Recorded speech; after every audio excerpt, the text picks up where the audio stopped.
man nañ leen fa kitchen microwave fridge and room bu baax dama ne teranga day mut motax it Yavaatous guest house amal leen extra kitchen lépp lu ngeen bëgg togg mun ngeen ko toggé ci gas ku cabine kuy xalam di ci jaayu nak barke bi yaay borom amal ne li nga xamantene moy ndox ak courant 24/7 bu leen tiit bu leen ragal bu leen xof ndax amal ne li di CCTV caméra set ci leen ñu ci Farafenni gannaaw garage ci Basse bi Kawur highway very clean every day amna cleaning service ratio bi amul fedd Yavaatous guest house teranga aduna beut kon nak set ci leen ñu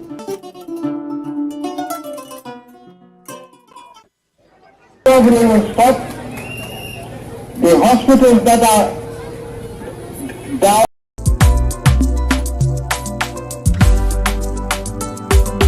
Thank you so much for this opportunity, Mr. Diouf, the entire team. I feel great giving the opportunity to be a staff here at Gambian Talents TV. Thanks to Pa Usman Diouf for the opportunity and the entire management team. Staff in Gambian Talents TV, Mr. Diouf, thanks to you, I'm so excited. I'm so happy right now. And the entire Gambian Talents TV.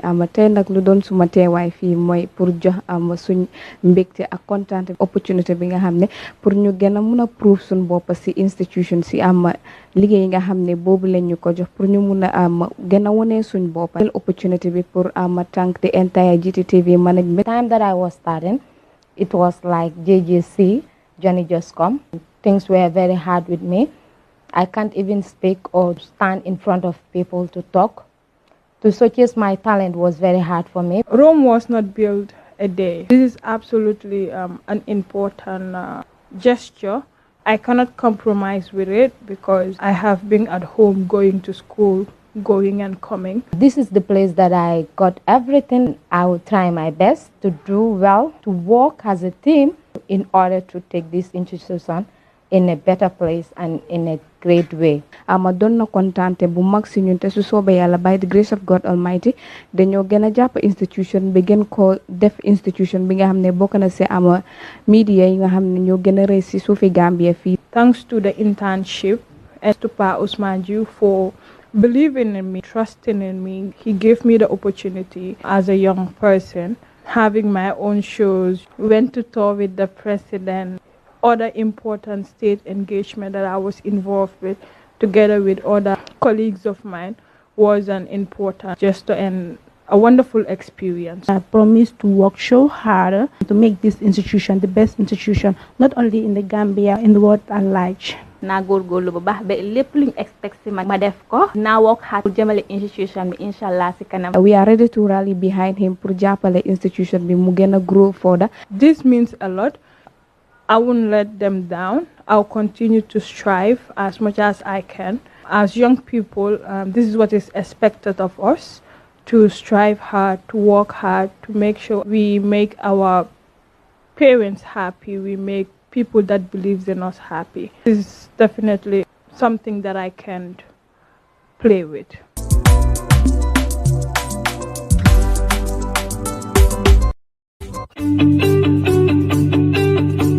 If you want to receive monies from UK, Europe, USA, Canada, Switzerland, and the rest of the world, Supersonic's money transfer has got you covered. With the largest payout network in the Gambia, you can now receive your monies anywhere you are, from Kartong to Koina, with less hassle. Yes! You can receive monies from your family and friends in UK, Europe, USA, Canada, Switzerland, and the rest of the world with our safe, secure, fast, and convenient service that offers you the largest selection of payout locations in the Gambia. Supersonic's money transfer. We are currently in 34 African countries and counting, giving you quality money remittance services that are second to none. Visit the Google Play Store or the Apple Store today to download the Supersonics Money Transfer app and enjoy excellent money transfer services only with Supersonics.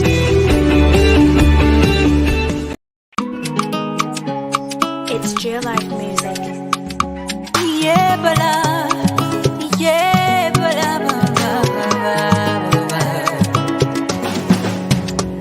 vaccine, vaccine, vaccine. They all get vaccinated before it's too late. Vaccine, vaccine, vaccine. They all get vaccinated. No need to hesitate.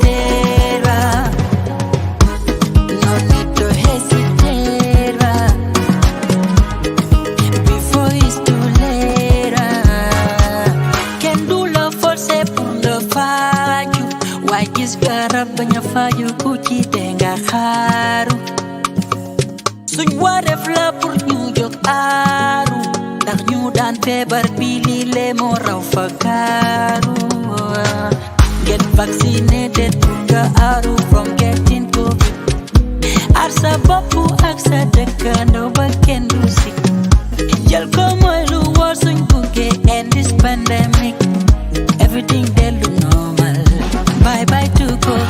I know some ngole no tatay coronavirus but I know some but kairai di coronavirus jichoji pengu waja pengu berambe nora jakniti penora way virus ay e pengu way free e fimoro jichoji pengu waja berambe nora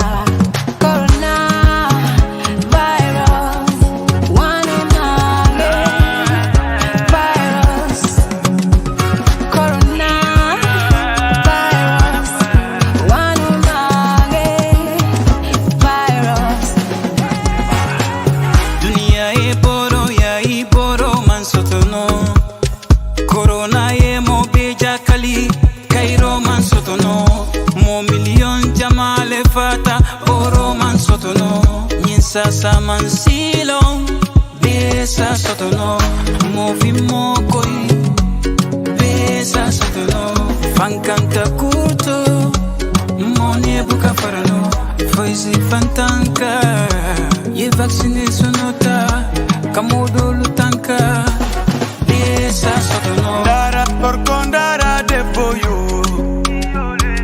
dara maudo dara pai kunjoni Ndara porto yo jaka Ndara marto ndara basudo Ime pengo den Dande ore men dande fai bebe jaka Gare pengo den Dande ore men dande fai bebe Yandi dande nene Dande baba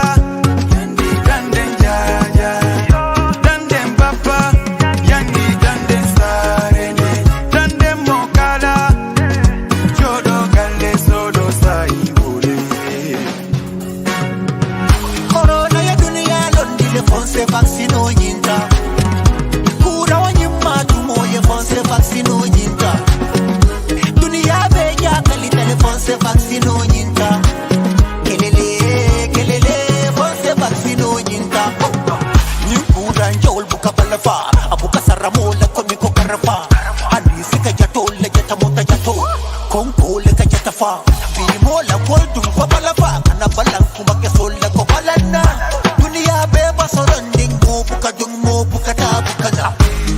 vaccine bi ñëw na dawal jëli ko boo ko jëlulee lor ña nga nekkal aaral say xarit aar say dëkkandoo dawal gaaw balaa jeex waaw dégg na Madina ndëccu na fekk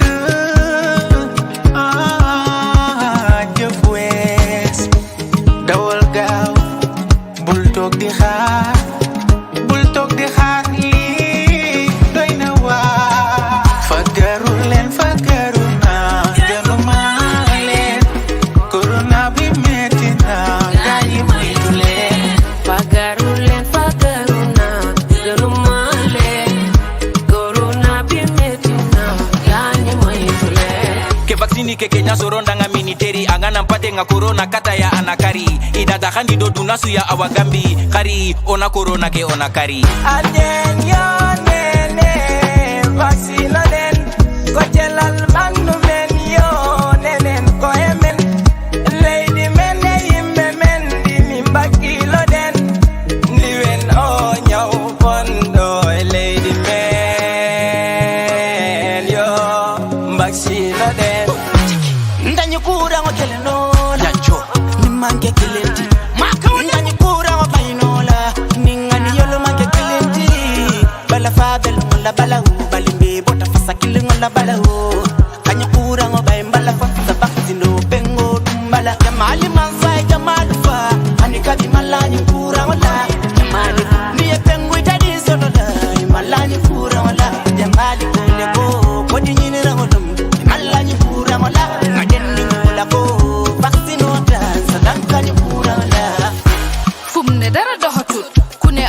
la buga gis mu faju.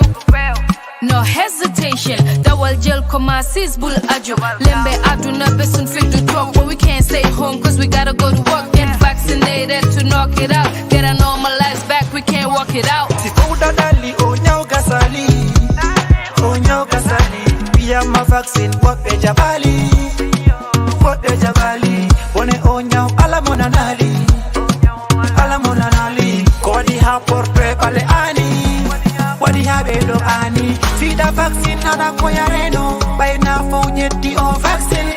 Jol ko kale yoreno, dedindi labi ko undon ko feundo.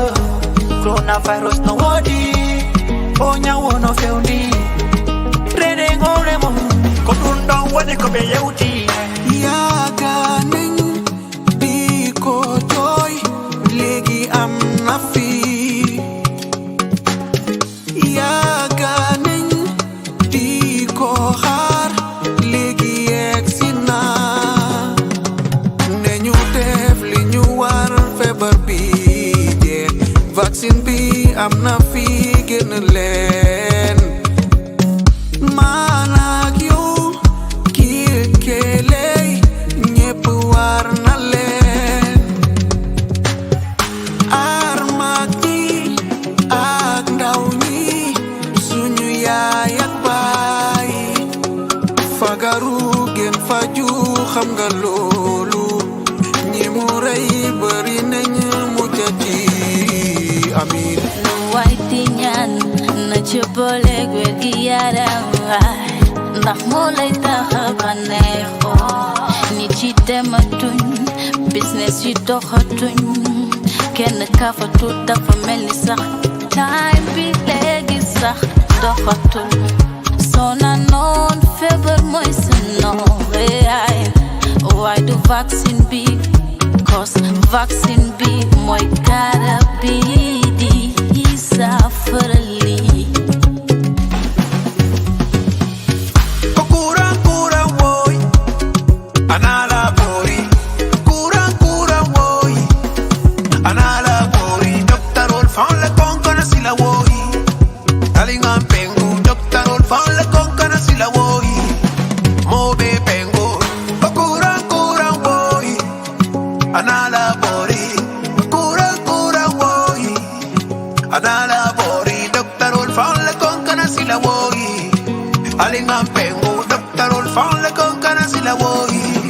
Como be pengu, COVID, COVID. Alingan pengu, COVID, COVID.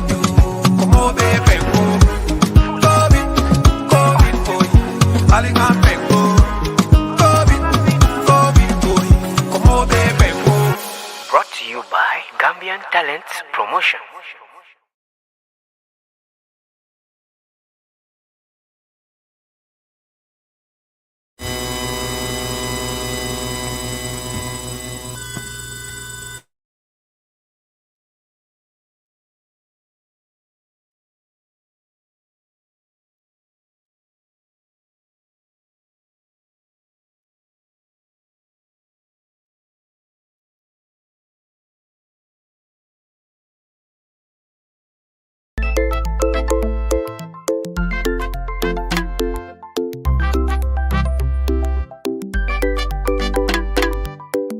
Darling Scorpions, darling Scorpions, darling Scorpions, Scorpions, darling Scorpions, Scorpions.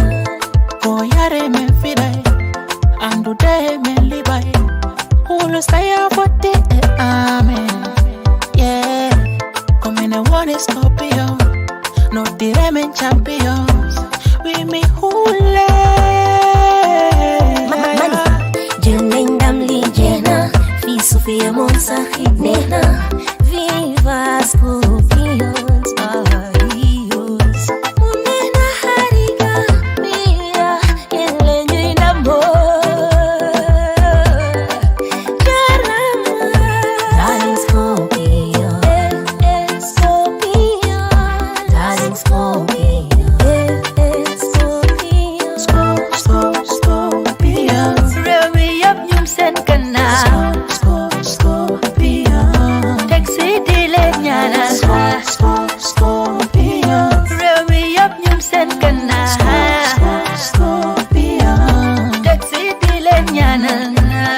jàppaleen te bañ a bàyyi sunu mbooloo mooy sunu doole ay Scorpion ca kaw ca kanam ba faw boo leen jàppee doo leen bàyyi ay man ngeen sax daan ku ne ci asamaan si bu naree daanoo ci bu naree daan Darling Scorpion Darling Scorpion Scorpion réew mi yëpp ñum seen gannaaw Scorpion taxi di leen ñaanal Scorpion réew mi yëpp ñum seen gannaaw Scorpion taxi di leen ñaanal ndam li rek lañ leen laaj bu ngeen demee indi ko Gambia moo leen yónni yéenay suñ jàmbaar Scorpions yaa ngi nii. If you want to receive monies from UK, Europe, USA, Canada, Switzerland, and the rest of the world, Supersonic's money transfer has got you covered. With the largest payout network in the Gambia, you can now receive your monies anywhere you are, from Kartong to Koina, with less hassle. Yes! You can receive monies from your family and friends in UK, Europe, USA, Canada, Switzerland, and the rest of the world with our safe, secure, fast, and convenient service that offers you the largest selection of payout locations in the Gambia.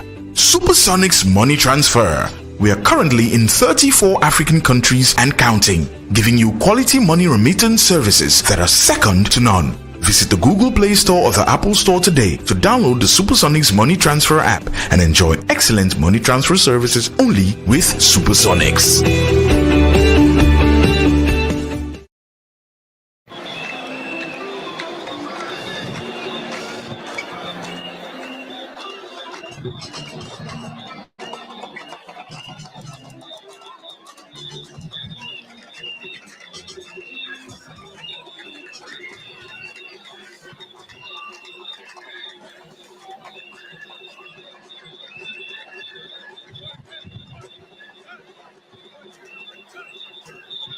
Yeah, check 1 2 parade commander. We're good. Watat lañu wax tay nak president Adama Barrow mom len elected into office muy def li nga xamne moy ay watam nara waxtaan ak li nga xamne nak moy askan bi Gambia nak wax na len ko bala programme di start dina xool ndax dina gis ñi nga xam ne dama mën a taxaw ak gaay xoolaat gaay seetaat na niñ koy defee ndax noonu la na nekk noonu wax naa leen ko su ñuy toog di ne ndax Adama Barrow jàmbaar la ndax nekkul jàmbaar wax naa ne man duma wax waaye dinaa bàyyi ñi nga xam ne ñoo ñëw si programme bi ñu wax ñu ne jàmbaar la na du jàmbaar bu ko defee rek gis nañ fi few ministers gis nañ fi ku mel ni ki nga xam ne moo nekk minister of information di Ibrahima Silla gis nañ fi tamit government spokesperson bi ki nga xam ne moo nekk Henry Gomez moom tamit gis nañ ko fi gis nañ fi few dignitaries as well so ñu ngi nii si main position bi nga xam ne foofu lañ dee taxaw ñu seet rek ndax dinañ mën a interview few of them seet naka la ñoo mën a waxtaanee gaay dafa mel ni am na koo xam ne nag moom NPP ñu bëree ko ràññee moom it mu ngi nii duma ko bàyyi mu dem salaamaaleykum. Walaikum salam. yaay first person kuma interview na nga def no tudd. maa ngi nii Mamadou Bari. waaw Deputy National Treasurer. MPP. I'm the Deputy National Treasurer of MPP. Deputy National Treasurer for NPP. Mr. Bari. Mr. Bari looy def. xam nga li tax ñëw fu ñun ñëpp. suñ président bi lañ make so pour ñëw pour sworn in. pour wan the whole Gambia the whole world fu mu nekk nii victory baa ngi nii suñ boss la. di ko ñaanal jaama ñu inaugurate ko mu sworn in. dan jaama ji continuer daal si Gambie bi liggéey gi dina door from tey. président Barrow gum nga ne mu ngi liggéey. xam nga ne loolu tax ñu jox ko Gambien si jox nañ ko mandate over 200,000 foo ko wéynee nit moom boo war jarul talaaj ci waal yéen seen bopp presse bi xam nga li nekk on gis nga liggéey amu leen kon few years back dëggal la di dëggal te fu mu nekk nii dina leen wan ne dina gën a bëgg a liggéey already ñun start nañ liggéey pour ngeen xamee ko noonu xam nga yu bëri duñ ko wax for now waaye already we set to move. fu mu nekk nii ñu ne NPP tey mu nekk seen lancin loo ñu mun a wax si NPP is it moving fast or mu ngi slow down. non lii rek lañ doon xaar from tonight di ngeen jàppale xew from today di ngeen xam ne obviously Gambian si pare nañ pour jàppale président Barrow te liggéey moo gën a uur te loolu la ñu santoon te loolu lañ ko defoon we have a test at the by election we prove to the whole world ne we can do it and the President Barrow is the right president of this country as of now. But why is it that people are saying that Barrow dafa slow? xam nga nit ku baax xam nga Gambia si liñ mii noonu soo ñëwee am président like President Barrow dañoo ne dafa slow waaye slow nit ku baax la te nit ko xam ne dafa déglu ku nekk soo bàyyi xel composition of executive am bi rek loolu dafa laa woon ne President Barrow dafa accommodate everybody te li si nekk mooy Gambia suñ Gambia la mënut a soxor démba baa tey soxor dañ koo ñaanal rek fan bu gudda ak bu àndaa wér yàlla jox ko kaatan ñu mun koo jàppale Gambia mun a dem forward. Alright, jërëjëf. Thanks a lot. Alright, bu boobaa rek di leen def nii toonaat su ko defee rek ma xool ñi nga xam ne ñoom la ñoo gis kii kenn la si waa NPP na nga def. maa ngi fi rek. tur bi. Alkali Konte. Alkali Konte yow lan nga si NPP o lan mooy sa rôle si Gambia government o Gambia bi si boppam. Man NPP I'm part of the executive as well as a special advisor to the president. noo gisee président Adama Barrow ak NPP ya. NPP is the pace setter in politics. A party we have only 2 years before am landslide out of 53 constituencies. What I win about 45 of them. Only 8 Lanyak, and they were only marginal wins. So that's a pace setter. That's a record in politics. Compete. Oh, no. I mean, he is always a winner. He is not competing. Yeah, bepare guy nyom. I'm not just nang so not. 3 years jot na moy one not. You know si election bi def tourner. Tete bi rafet na sonna si sansana waaye ki nga xam ne nag ndaanaan ki nga xam ne moom la gaay di wër na nga def ak tur bi. jaama rek na nga def. maa ngi fay. ñu baax la nga wax ñu sa tur ak yow yaay kan si NPP. man maay Dou Sano, the political advisor to the president. Alright. Dou Sano tey NPP ñu bari ñu ngi wane NPP dafa fail yow noo gisee loolu. waaw xam nga ku yaaga si failure te xam failure moom moo dee caaxaan failure ñun xamuñ failure fañ tollu nii maa ne noonu ñi wax ne NPP dafa fail foog naa ñoom ñoo fail because ku fail du win kon donc foog naa ne daal nañ xoolaati seen bopp ñu seetaate kaddu jooju noonu fan la jógee ko ñun tey nii dañoo bég dañoo kontaan Gambian si dañ bég dañ kontaan si loolu lañ nekk tey ñëw si inauguration bi waatalaati président bi saafaat ñu waaye ñi wax ne maa ne noonu ndax ñun dañ perta foog naa ñoom ñoo perta daal.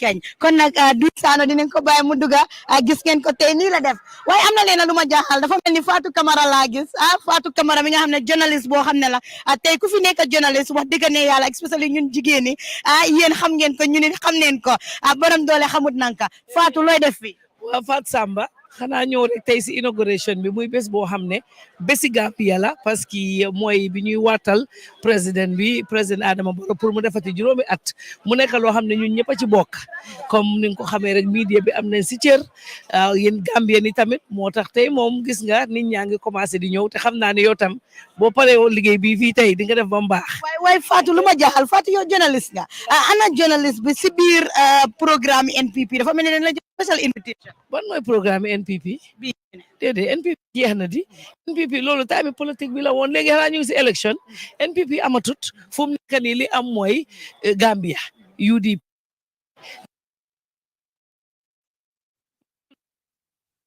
Gambia xewle Fatou waaye am na ñu wax ne Fatou Camara léegi NPP la te am na ku wax ne sa sooy caaxaan léegi tey waa NPP jox Fatou parce que xam ne jigéen boo xam ne la xamul nanka léegi si exécutif bi dina parce que ne la léegi maa ngi NPP da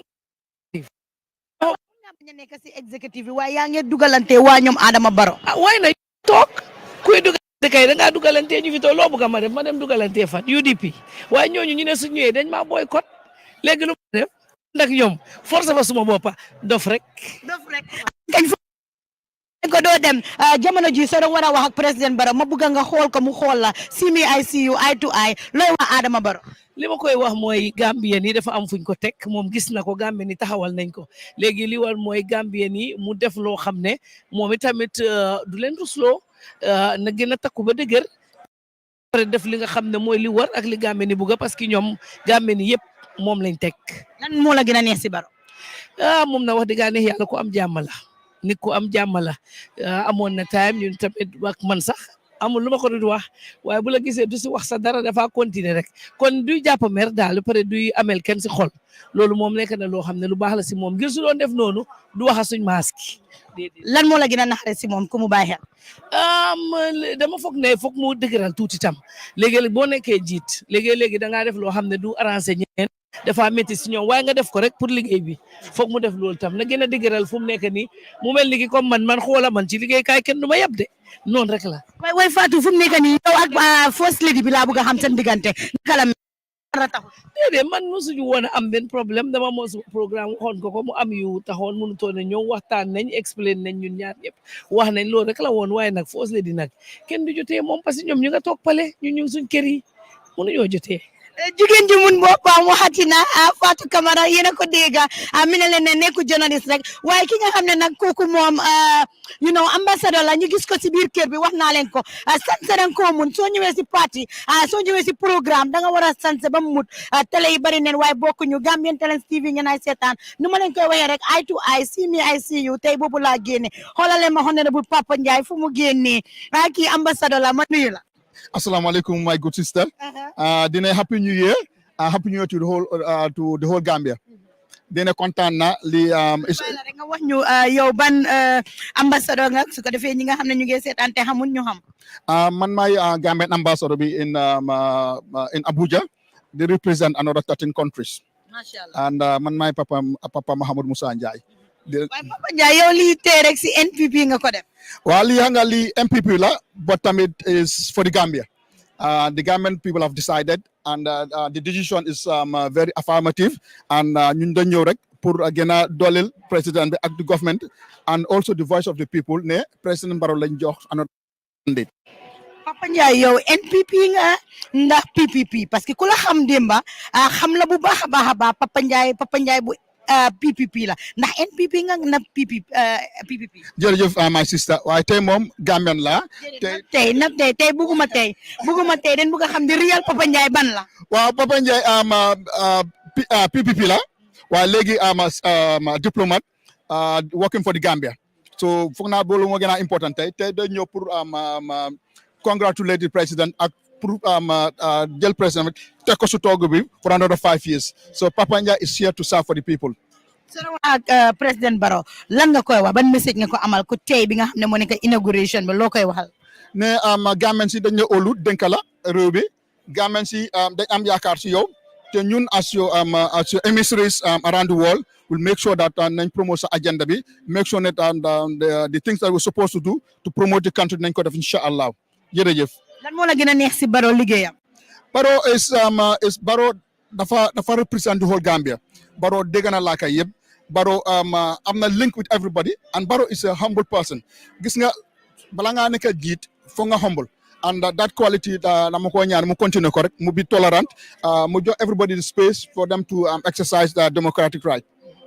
lan moo la gën a naxari si moom te nga bëgg a mu change ko wax ko. non anga nit ki mutut understand nga so lu ma naxar si moom gisuma ko lu ma bëgg rek mooy bu xale yi bu mu fàtte infrastructure bi mu ngi koo def bu baax nit ñu kontaan nañ si mu gën koo doole tamit bu mu fàtte tamit di healthcare services mu ngi koo def waaye ñun we're here to promote those sectors with him jërëjëf. jërëjëf Gambie nii la xool leen honorable Papa Njie jabaram mu ngi ànd ak moom macha allah ngeen gis lu rafet li ma ne ko nii la si ko defee rek Gambie toppaleen ma rek ñu dem ñu waxtaan ak the different people yi nga xam ne ñoom ñu ngi fi ma ne ko toppaleen ma rek ma indil leen different comme ni ngeen ko nekk di ko gisee rek caméraman mu nga ñëw wanal crowd bi si nga xam ne moo nekk bu si bunta bi gis ngeen ne Gambien si a ngi ni génn si ñoom it ñu ngi ñëw ku wane li nga xam ne nag mooy inauguration bi ba léegi rek dégg ngeen Fatou Camara wax na ko mi ne président Barrow mu ngi ko wax ne rek mu gën a dëgëral daal moom foofu la moo waxee ak président Barrow bu ko defee rek ñu ngi gis fii benn waay na nga def. waaw fine man. noo tudd. waaw man Ibrahima Lam Sagna. Unfortunately bëggut a wax ak ñun bu boobaa moom ñu bàyyi ko rek mu dem ma ne ko bu boobaa rek ñu bàyyi ko mu dem su ko defee rek ma xool ndax dinaa mën a amaat ñeneen but Coulibaly mën nga just ñëw rek ñu waxal suñ mbokki poli lan moo nekk di xew this minute this time su ko defee rek askan mi xam ko but caméraman mën nga ñëw just wanal crowd bi nga xam ne ñoom ñoo nekk bu si bunta bi ok su ko defee rek ma bàyyi Coulibaly nga nuyoo si Pol.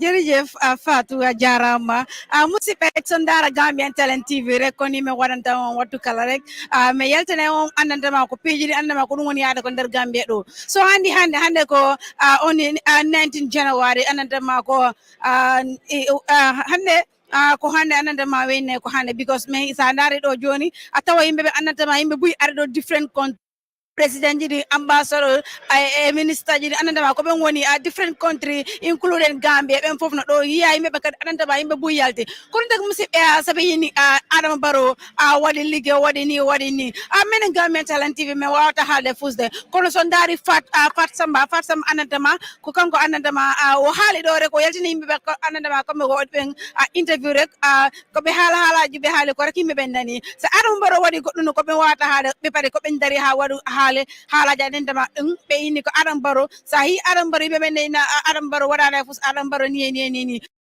ndara rek crowd to rek andantama ko ɓe ari different country argol hande andantama nde ñalande jannude andantama ko hande woni sa ndaari ko ɗum woni last 5 years on yawti ko 5 years goɗon woni ara joni right now ko ɗum taki hande ɓe ari ɗo Independence Stadium Bakaw ɗo wollugol yimɓeɓe nan Adama Barrow kanko woni président andantama o 2021 élection ko waɗi kon December rek on the 4 December yawtuɗo rek Gambia ko kanko ɓe ƴetti andantama ɓeni kanko yawtata yeeso kanko wonta neɗɗo andantama wonta président o kono ha joni mi halanta fusde rek macce Fat Samba kanko waɗi o addana yimɓeɓe andantama ko ɓen ari ɗo nde ñalande andantama ko ñalande mawde Fatou wawi haalande yimɓeɓen kono woni yaade ɗo waaw Coulibaly bu ko defee rek dinaa la bàyyi nga génn continuer li nga xam ne mooy waxtaan bi demal si boori technicien si comme ni ngeen ko déggee rek Gambie yéen a ngi gis si screen bi ñu ngi leen ko wanal li nga xam ne moo nekk dignitaires si su ko defee rek ñoom it ñu ngi toog si li nga xam ne moo nekk podium bi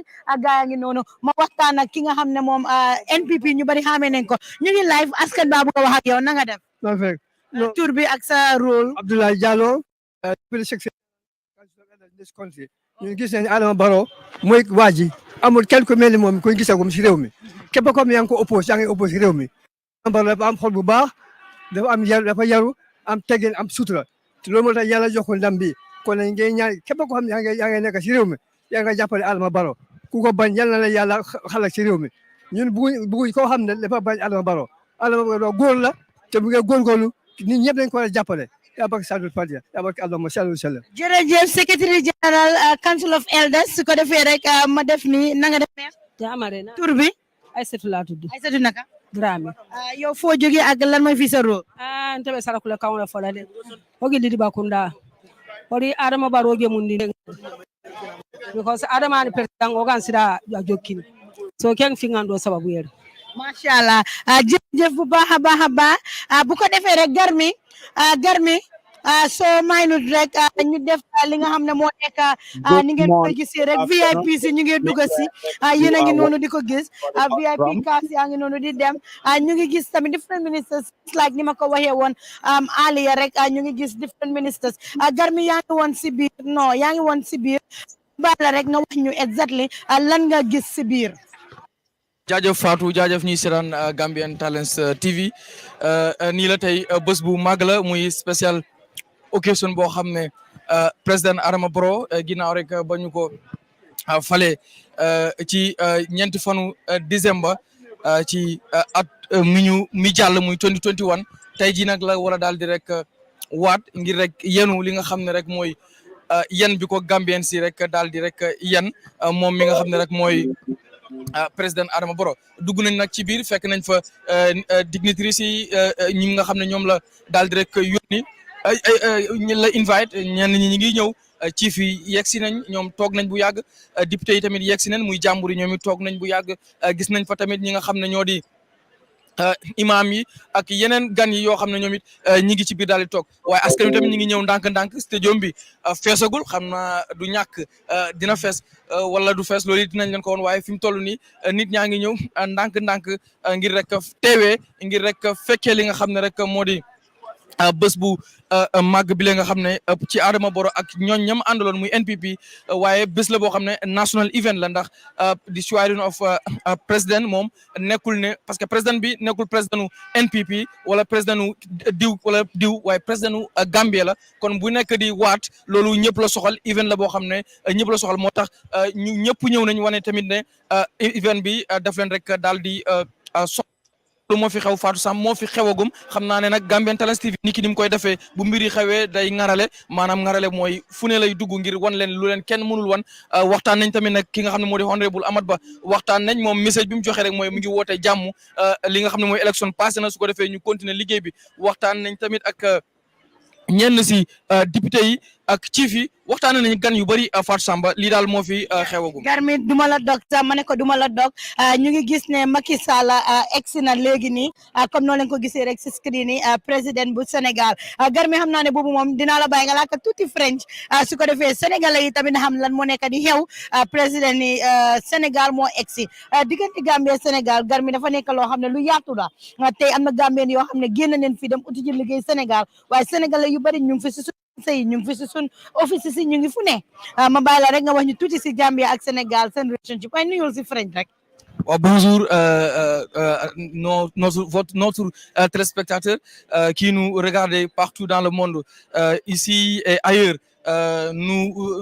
Aujourd'hui c'est une fête mais aussi c'est une date très historique mais c'est un événement très historique ici à Gambie parce que ki nga xam ne moo di président Adama Barrow moo nekk di war rek waat waaye diggante Gambie ak Sénégal defe naa ne altine la ak talaata bés doxul seen diggante ndax ki nga xam ne moo di Gambian bi ak am na mbokku Sénégal ki nga xam ne moo di sénégalais bi am na mbokku Gambie seen culture yi benn la ndax maa ngi déglu ci benn borom xam-xam bu mag nu koy wax Cheikh Anta Diop waxoon na ci benn téeréem bu mu bind ci li nga xam ne mu ko tuddee woon mbatit nag mooy li nga xam ne rek mooy histoire mbatit mooy li nga xam ne moo di culture mi ngi doon wax ne Gambian bi bu ñëwee fi nga xam ne moo di jógee Sénégal ñëw biir Gambie daal di làkk li nga xam ne moo di français ñu daal di koy tekkil Gambien bi ci wolof bu su ko defee ñu daal di koy tekkil Gambien bi ci anglais Gambien bi tamit buy wax ak sénégalais bi wax ci anglais ñu daal di koy tekkil sénégalais bi ci French te mu ne ñaari réew la boo xam ne boo ne mënee ñu ne la naam li mu bëgg a wax foofu rek mooy culture yi benn la li mu bëgg a wax foofu rek mooy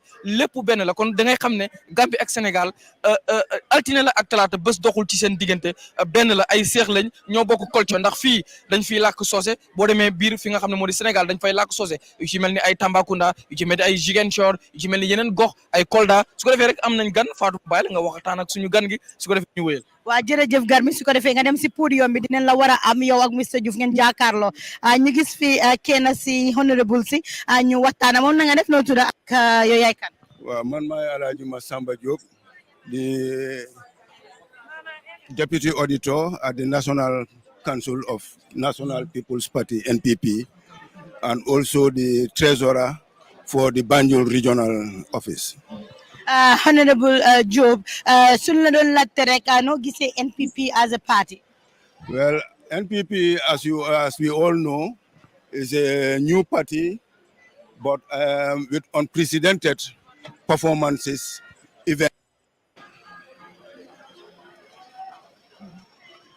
and developments that they have for this country. Wow. So then dictate President Barrow loko wa? He's the president for the whole of the Gambia, regardless of party affiliation, regardless of religion, etc., regardless of tribe as well. He is the president of the whole nation. And as our father, we expect him to follow the guidance of the act and the allegiance that he is about to swear this morning, to show to Gambians that he is going to enter into a contract with its peoples, and we hope that he will live up to expectation. All right. Jërëjëf bu ko defee rek ma bàyyi la rek nga indil ma Pa Ousmane Diouf su ko defee rek Moussa mu indil ñu Pa Ousmane su ko defee Pa Ousmane waxtaan ak askan bi war naa leen there are so many things that are happening lu bëree bëri mu ngi xew waaye Gambian Talents TV tey dinañ leen indil lu bëree bëri si Gambia ngeen gis ko sister yow sanse nga ñëwal ma waxtaan ak yow ma ne ko ñëwal ñu jàkkaarloo xoolal leen ma lii jigéen da ngaa mut jigéen da ngaa sanse na nga def la naka nga def ko jigéen ñi ñoom dugg si neen ma ne ko dugg si neen National Assembly speaker bi egsi na comme noonu lañ ko gisee ki nga xam ne mooy honorable Mariam Jack Denton moom moo egsi ni ngeen a gis moom moo nekk noonu di egsi ak moto bu ko defee rek dinañ seet na dinañ mën a wax ak National Assembly speaker bi moom speaker bi moo just doga dugg si nii ngeen a seen fii nii si fi nga xam ne moo nekk lii bi Speaker of the House moo duga si ma ne ko Speaker of the House moo duga ma def nii rek naa mun a wax ak speaker bi Mariam Jack Denton mu nekk koo xam ne jigéen ju mun boppam jigéen ju liggéey honorable nga nekk suñ speaker suñ ne président yow la ñoo wax na nga def alhamdulillah Samba thank you ñu bàyyi la rek nga wax ak askan bi tey naka nga feel ku nga witness day ñu ñëpp kontaan nañ sant yàlla ba mu bari ñu ngi ndokkeel président ndokkeel Gambian si yëpp kontaan nañ pour teewee bés bi ñu ngi ñaan yàlla ñu fekkee bés yu bare ñun ñëpp ñu bokk nag work together and develop this country. Thank you. dafa mel ni dafa dawale time ma ne ko dafa dawale time waaye gis neen speaker bi moom it dugg si na dafa mel ni beneen ministre mooy wàcc si dinaa xool honorable ministre bu naka health moom moo dugg si docteur Lamin Samate egsi na docteur salaamaaleykum. waaleykum salaam. noo feel tey ku witness bés bi. kontaan nañ torop ñu ngi sant yàlla ñu ngi sant waa Gambia pour ñu ñëw bés bi nii ñun yëpp xam nañ balaa ñu àgg si bés bi si lan lañ jaar si Gambia wante bés bi bési Gambia la pour unify Gambia yëpp ne dëkk bi ñun la fi yàlla teg ñu ñëw together ñu liggéey pour dëkk bi dem si kanam politique léegi moom ñu focus si development mooy liggéey bi so this we are very happy kontaan nañ ñu ngi congratulate His Excellency ñu ngi congratulate Gambia yëpp parce que lii success yi Gambia la gis nga process yi election bi process yi inauguration bi mu ngi ñoo door si alhamdulilah. yaa honorable xam naa ne fan yii yaa ngi am dëcc du ñàkk rek mënut a wax ak yow soo doon wax ak Gambian si ak families yooyu loolu naa wax. Fanny mom, it was very difficult for us as a ministry. Silunjaron, 3 members of our staff. We've been saddened. Demola njoge si benen sulbi. New family bi. Send our sympathies, our sincere condolences to the families of the bereaved. These were family members.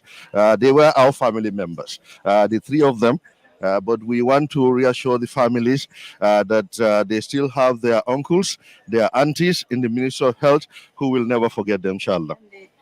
yow nga nekk ministre boo xam ne a lot of people dañ la respect tey su ñoo wax health care system di nga dégg ñeneen ñu ne health bi dafa dem down and all that waaye yéen a ngi def seen efforts looy encourage Gambian si o loole naa wax si wàllum health care system. In fact health care system bi fuñ ko fekkoon xam nga si àdduna bi baax na pour ñu réalistique suñ gisee dégg bi ñu wax ko nuñ ko war a waxee lu si nekk mooy system fuñ ko fekkoon ak fu mu nekk tey ñëpp xam nañ ne there has been remarkable improvement ba pare ñu ngi def improvement yu bari yow yëg nga si dara yow yëg nga construction work lu ñoo def yow yëg nga capacity building lu ñoo def yow yëg nga equipment yu ñoo jënda mortality bi even the maternal mortality has been going down xam nga lu si nekkoon xam nga luy problème bi gars yi dañ bëggoon a dugal politique si healthcare system bi looloo taxoon wax bi bari wante ñoom si seen biir xool bi ñoom xam nañ ne healthcare system bi improve na trop si Gambia alhamdulillah. We proud of you jërëjëf lii leen soxla ku ministre si ñu mën a wax ak ñu mbaaxe ñanga ngi nii mbaaxe mi nga xam ne mu ngi si diaspora bi mbaaxe dinañ bëgg a ñëw rek nga ñëw closer su ko defee ñu waxtaan ak yow mbaaxe ñang Cheikh Tidiane Haidara ngi nii bi nga xam ne moom it moo nekkoon si politique bi moom it ñu ngi ko gis honorable Cheikh Tidiane Haidara mu ngi noonu ngeen gis ko ak weexam moom moo def white boobu noonu toj ko ak blue yam Cheikh Tidiane Haidara dinañ ko nuyu ma ne ko dinañ ko nuyu just for it na nga def mang fi rek alhamdulillah okay Cheikh ñu bàyyi la rek nga wax ñu yow sa tur ak maybe parti bi nga nekk su ko defee askan bi mun a xam maa ngi tudd Cheikh Tidiane Haidara and I am the leader and flag bearer of Ghana political party. Wow. Mashallah. Chef fu mu nekk nii ñu ngi wax ne luncheon loo ñu mën a wax si luncheon bi ak lan ngay dictal président Barrow as a president. Well, luncheon bi alhamdulillah rabbil alamin. Today is a great day. It's a national day.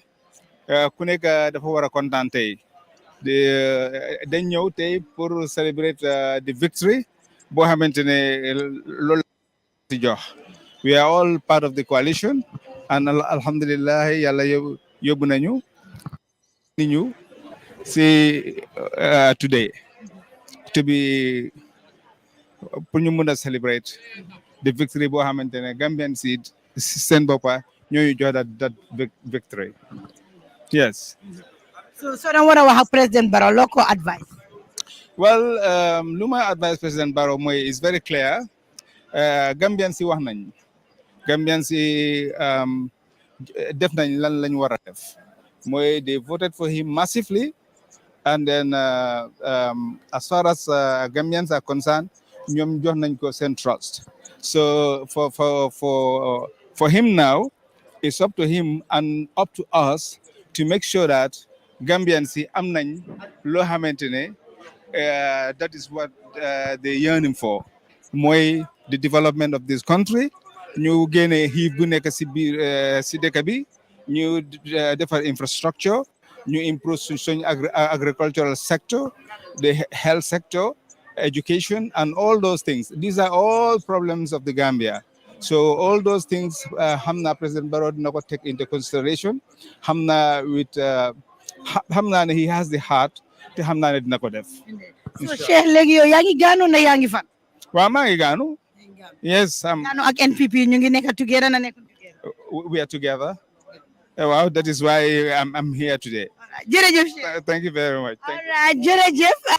Ni gis naa fi honorable Yankuba Koli mu APRC moom it gis naa ko fi duma ko bàyyi foog ma waxtaana honorable Yankuba Koli honorable Yankuba Koli ngi def xaftaanam bu baax su ko defee rek ñu waxtaan ak moom honorable Yankuba Koli mu APRC yéen gis ngeen ko tey dafa mel ni dafa sanse wati waaye dur fa green. Waaw man green rek green la man I'm from the green family. ma ko ñu ne léegi APRC dafa dee léegi yéen NPP. Suñ dee xam ngeen gis ngeen ko ci élection bi su fekkee dee nañ. si élection bi lu xew. Xamuleen lu xew. Yoo gis loolu xew. Yoo gis loolu suñ participation. Ok. wax ñu lan moo xew. Li xew mooy ñoo bokka together pour ñu fal président Barrow. so su du toon yéen daal président Barrow du. non ñun dañ bokka ñun ñëpp ñu fal ko. Gambie yëpp bokka ci ñu fal ko waaw. waaw tey mu nekk ba si NPP naka APRC right now ñu bari ñu ngi wax ne. non bési coalition grand coalition bi la. nekk ba si NPP. No, alone, no. That including other parties, PPP, GDPD, you know, it's a grand coalition. Kon dang ma bëgg a wax ne daal waa NPP dañ war a change turi NPP luncheon ñu def ko grand coalition. No, they can even do it because ñoom lañ doon dimbali. Wow. Wala sama caméra bi. Honorable Yankuba soo doon war a wax ak président Barrow loo koy wax. Lu ma ko wax lu ma alam président Barrow congratulations rek. Loolu rek laa ko mën a wax. Soo ko waroon a advice loo ko advice. Réew mi moo am na suñ réew la advice bi soriwut moo ne rek lim try pour def national reconciliation alhamdulillah ñëpp nekk benn ñu yóbbu ko ñu yóbbu réew mi fi ñu ko war a yóbbu rek. waaw General Sol Badji gis nañ ne egsi na si biir Gambia la mooy si sa teg ñëwam baax na ndax ñëwam was wrong. very good Gambian la ñun yàgg nañoo cry loolu nu ñu ne Gambian mënut a stay ci biti dafa war a ñëw fii even président Jammeh loolu lañ wax pour mu ñib si. Sol Badji foog nga ne moom daal right now nu mu ñëwee Gambia loolu du ko lor du ko ñëw teg benn place. pour lan I don't think so lor I don't know but I don't believe ne dañ ko lor dina nekk loo xam ne lii war a loru la ci moom. yéen a dégg Yaya Jammeh yéen a ngi ko dégg ba léegi. sure gëj nañ koo dégg tuuti man personnellement gëj naa koo dégg tuuti. but it's all the same. léegi soo doon war a wax ak Jammeh ma bëgg nga xool caméra bi wax ak Yaya Jammeh du ñàkk mun laa seetaan yow loo koy wax. ne ko ñu ngi fii ne ko ñu ngi nii ñu ngi inaugurate président Barrow tey waaw ñun ñëpp ñu bokk rek waaw ñoo ko ne ko ñun ñëpp ñu bokk bi ko Gambia is our Gambia ñun ñëpp ñu bokk te lim fi def kenn mënu koo far bi àddina tukki so mu understand loolu rek that's all waaw. Yaya Jammeh foog nga ne respect bu mu amoon si Gambia ba léegi mu ngi ko am. waaw mu ngi ko am why not mu ngi ko am kañ remember dafa am daf fi def loo xam ne kenn defangu ko fii ah soo kooku mënuñ koo fàtte kenn mënu koo far non ku neexut a far. ana Fabakary Tombong Jatta. foog naa mu ngi si biir. waaw waaye yéen APRC daal da ngeen divided am na ñeneen ñu nekkee side bi am na ñeneen. we are not divided. APRC is one APRC. We have only one APRC. Divided. One single APRC la. Okay. waaw baara jërëjëf ma ne ko jërëjëf su ko defee rek ma bàyyi Pa Ousmane Diouf moom it mu dugg si gis nañ naari ma seet na dinaa mën a approach gars yi hello Yakaliba how are you yeah we just want to welcome them unfortunately try naa ko wax ak naari ne leen Yakalibaas waaye kooku daal uyuwul security am bi tamit mu ngi tight waaye gis nañ fi naari gis nañ fi limadisi ñoom it excellent si programme bi gis ngeen fi ñoom it ay ambassadeur leen ñoom it excellent ñu ngi just taxaw benn place I would want to talk to you. I just want to know your relationship with the Gambia government. Sorry. You cannot talk. ñu respectal ko ma ne ko ñu respectal ko waaw gis nañ fi yeneen jigéen ñoom it excellent ma xool ndax dinaa mën a wax ak soxna si na nga def yéen ngeen ñëw programme ba pare bañ a wax na ngeen def na nga def jàmm rek tur bi unfortunately gaa yaa ngi romba bu defee ma bàyyi Pa Ousmane moom it mu dugal si li nga xam ne mooy waxtaan bi Pa Ousmane Diouf bàyyee naa la kaddu yi jëlal li nga xam ne nag mooy kaddu yi fu mu nekk nii dafa mel ni dignitaires yaa ngi toog mun a bu ma am ñoom ñu bari. Good morning, good evening, good afternoon, wherever you are watching and listening. Yéen a ngi seetaan Gambian Talents TV saa su ne mu nekk programme boo xam ne dañoo leen a indil the best coverage na nga def ok moom waxoon nañu ak moom kooku Dut Sano la moom mu nekk presidential adviser ba pare nekk si NPP ñoom ñu nekk ñoo xam ne nag wax nañ leen lu bari nekk ñoo xam ne lu nekk daj nañ ko but ba léegi rek Dut Sano bu foofu noonu so fu mu nekk nii daal dina try ko ut numa ine Henry Gomez. Jerejef Fatou, thank you very much. We welcome you all once again to the Gambian Talents Television. I am your host and co-host, Fatou Samba, and the rest of the team over there at the Independence Stadium. And I am here in our studios in Seattle, Washington. It's a wonderful day here at Gambian Talents. And as you can see, the team are already on the ground at the Independence Stadium. We were there last night and we are back again. What is happening is the second inauguration of President-elect Adama Barrow after the Gambian people have given him a new mandate to run the country, the affairs of the country, to be the #1 citizen of the country for the next 5 years. This is indeed a historic day for the Gambia. As you can see, several presidential candidates in the background. You will see there different presidents coming in with who landed last night at the Banjul International Airport. This morning, a few minutes ago, as you saw on the screens, President Macky Sall of Senegal had also just arrived at the Banjul International Airport. Several presidents and dignitaries from around the world have come to support this effort, this endeavor. It could be recalled that the Gambia went to the polls on December 4th of 2021. And of course, massively 53% of Gambians voted President-elect Adama Barrow in. Since then, the country has gone through several roller coasters, including, of course, the opposition rejecting the results. 3 of the candidates rejecting the results, after which one of them pulled out, who is Esam Fall.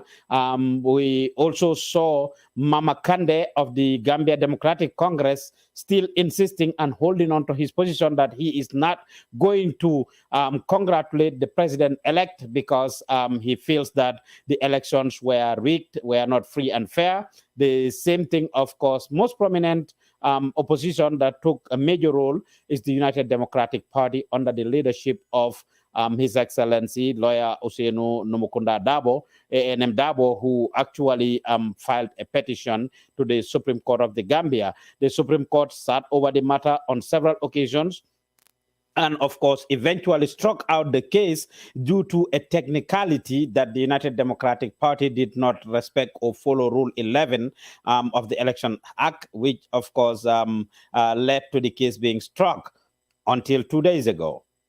The United Democratic Party still went back to the Supreme Court to actually ask them to review their decision about the petition that they filed against President Adama Barrow, President-elect Adama Barrow, the Independent Electoral Commission, as well as the Attorney General's chambers. It's been an interesting moment in Gambian political history. A lot has happened. We will help you unpack it throughout the day. But for now, we will go back to the stadium. However, Fatu, if at any point we have any images or anything that is happening at the stadium, you feel free to cut us. If not, I'll just open the panel. If the rest of the team, Garmi and others are available, we can have a conversation. Mbokk yi ñuy déglu di ñu seetaan ñu ngi leen a bégee di leen dalal fii ci Gambian Talents TV di leen wax ne nag yéen a ngi seetaan Gambian Talents TV li xew ci jamono ji ñu nga foofu ca Independence Stadium ca Bakaw gannaaw bi nga xamee ne kii di président elect Adama Barrow mu National People's Party moom la Gambia ni jox ñaareeli mandat dénk ko réew mi gannaaw bi nga xamee ne nag 53 constituencies ñoo nekk ci réew mi juróom-ñett tey la président Adama Barrow ñàkka ci karta yi su dee téeméer lañu ko xayma juróom fukka yi ak ñett yépp dañ sànnil président Adama Barrow ne moom lañ bugga pour mu jiite waat réew mi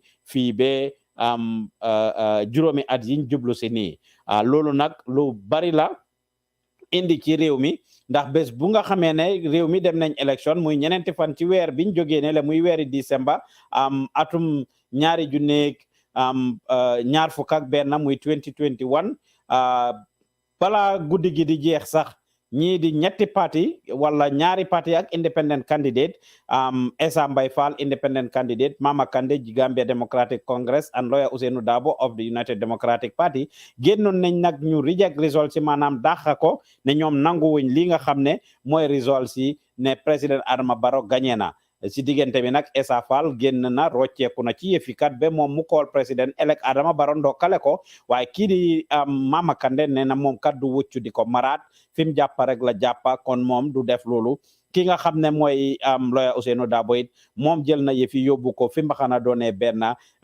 ne kat moom d'accordul gannaaw bi nga xamee ne yóbbu na ko fa nag Supreme Court bi ñoom juróomi judges toog nañ ñu dégg gaay seen wax ji NPP wax UDP wax then eventually lan lañ def kat court bi ne kat based on Rule 11 of the Constitution moom la United Democratic Party topput sartay team fukk ak benn moom la United Democratic Party topput bi ñuy dugal seen pétition bi ba tax nag ñu dàqal loolu seen case bi jox ndam li kat wala raayo bi kii di président elect Adama Barrow one would have expected ne UDP would find an injunction against the president. However, that didn't happen. Ne pour buñ ko swear in maanaam buñ ko waatloo tey amul fenn fuñ gisee loolu waaye duñ def dara rek loolu ñu continuer ak li nga xam ne moo nekk di go on foofu ci stadium ba ñoom Garmi ñu ngi toog foofu Garmi nuyu naa la Garmi nekkuma di la dégg waaw man maa ngi lay dégg waaw nuyu nañ la Mr Diouf maa ngi lay fay waaw ñu ngi lay ndokkale rek ne ko yéen a ngi foofu ci Independence Stadium tey nag bés la bés boo xam ne bési taarix la ci suufi Gambia fii gannaaw bi nga xamee ne président elect Adama Barrow moom la ñoo waatal tey ci réew mi yow naka nga gisee loolu jërëjëf Pa Ousmane Diouf ñu ngi nuyu mbokk yi ñuy seetaan fii ci Gambian Talents TV niki ni nga ko waxee rek ni nga ubbee waxtaan wi foofu la mooy ñi ngi ci li nga xam ne mooy bis bu màgg bu ñu waxee tubaab di ko woowee historique day muy bis bu màgg boo xamee ni Gambien bisu Gambie la du bisu NPP du bisu diw wala diw waaye Gambien la ndax kii waat tey du rek président NPP waaye di president of the Republic of the Gambia la kon loolu event la boo xam ne Gambien si yëpp ñoo ko moom niki ni nga ko rek daal di waxee yu bari xew na fi niki ni nga ko waxee waaye man ci laaj bi nga ma laaj ci laay tontu balaa ñu yaatal mooy nan la mbir mi di doxee fii ak li nga xam ne moo fi xewagum ba nu fi ñëwee ci suba ak léegi Pa Ousmane Diouf mbir mi nit ñi tàmbale nañoo ñëw jëppi ci suba ndax bañ ñëwee fii lañ tàmbale ñëw ndax Gambian Talents TV ku leen xam leen ci teel a jug event buy mënti am ndax ñoom xeebuñ event ñun event du rëy su ñun waaye event it du ndaw si ñun ndax event bu ne dañ koy jox li nga xam ni mooy àqam ba ñu ñëwee fekk nañ fi ñi nga xam ne rek ñoo di guest yi fekk nañ fi ñi nga xam ne ñoo di ordinary citizens yi ñuy dugg ci li nga xam ne moo di stadium bu Bakaw bi fii fi nga xam ne fii lañ war a defee li nga xam ne rek mooy waat bi Barrow war a waat muy ñaareelu waatam di leen fàttali ni waat bu njëkk ba ma ci juróomi at yi nga xam ne jeex na tey jilee ci ba benn minuit jotee ci guddi la daal di rek jeex li nga xam ne moo di 5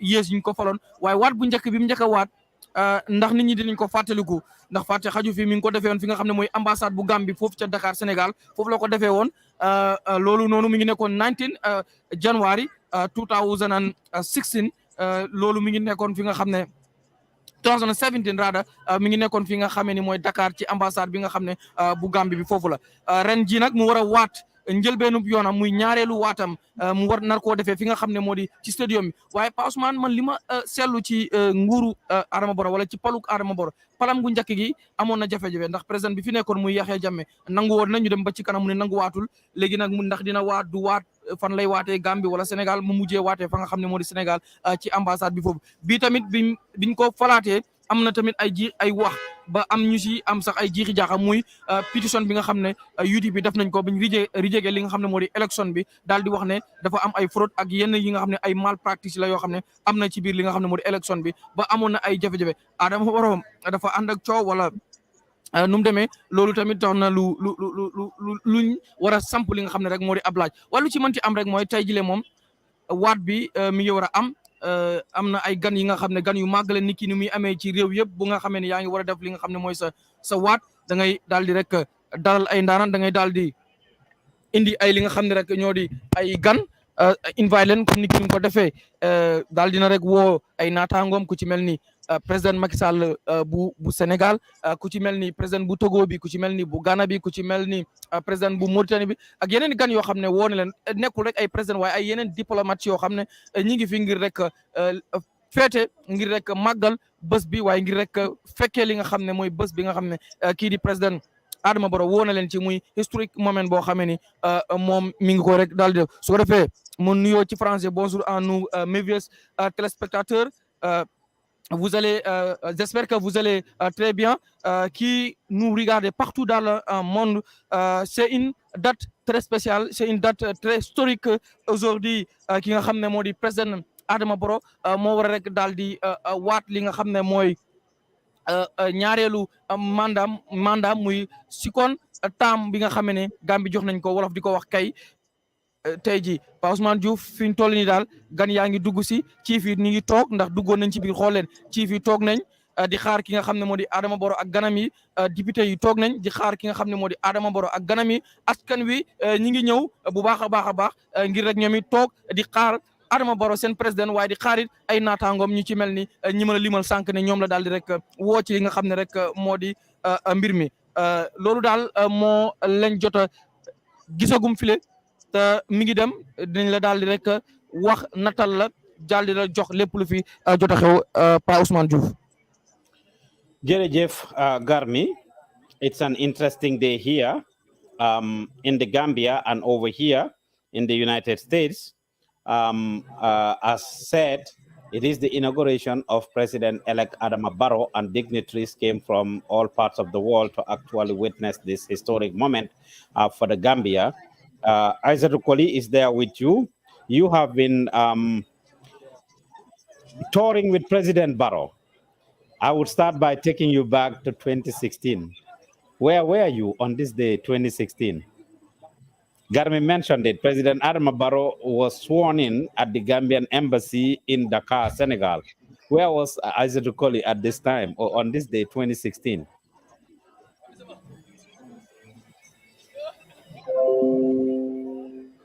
Aizatu?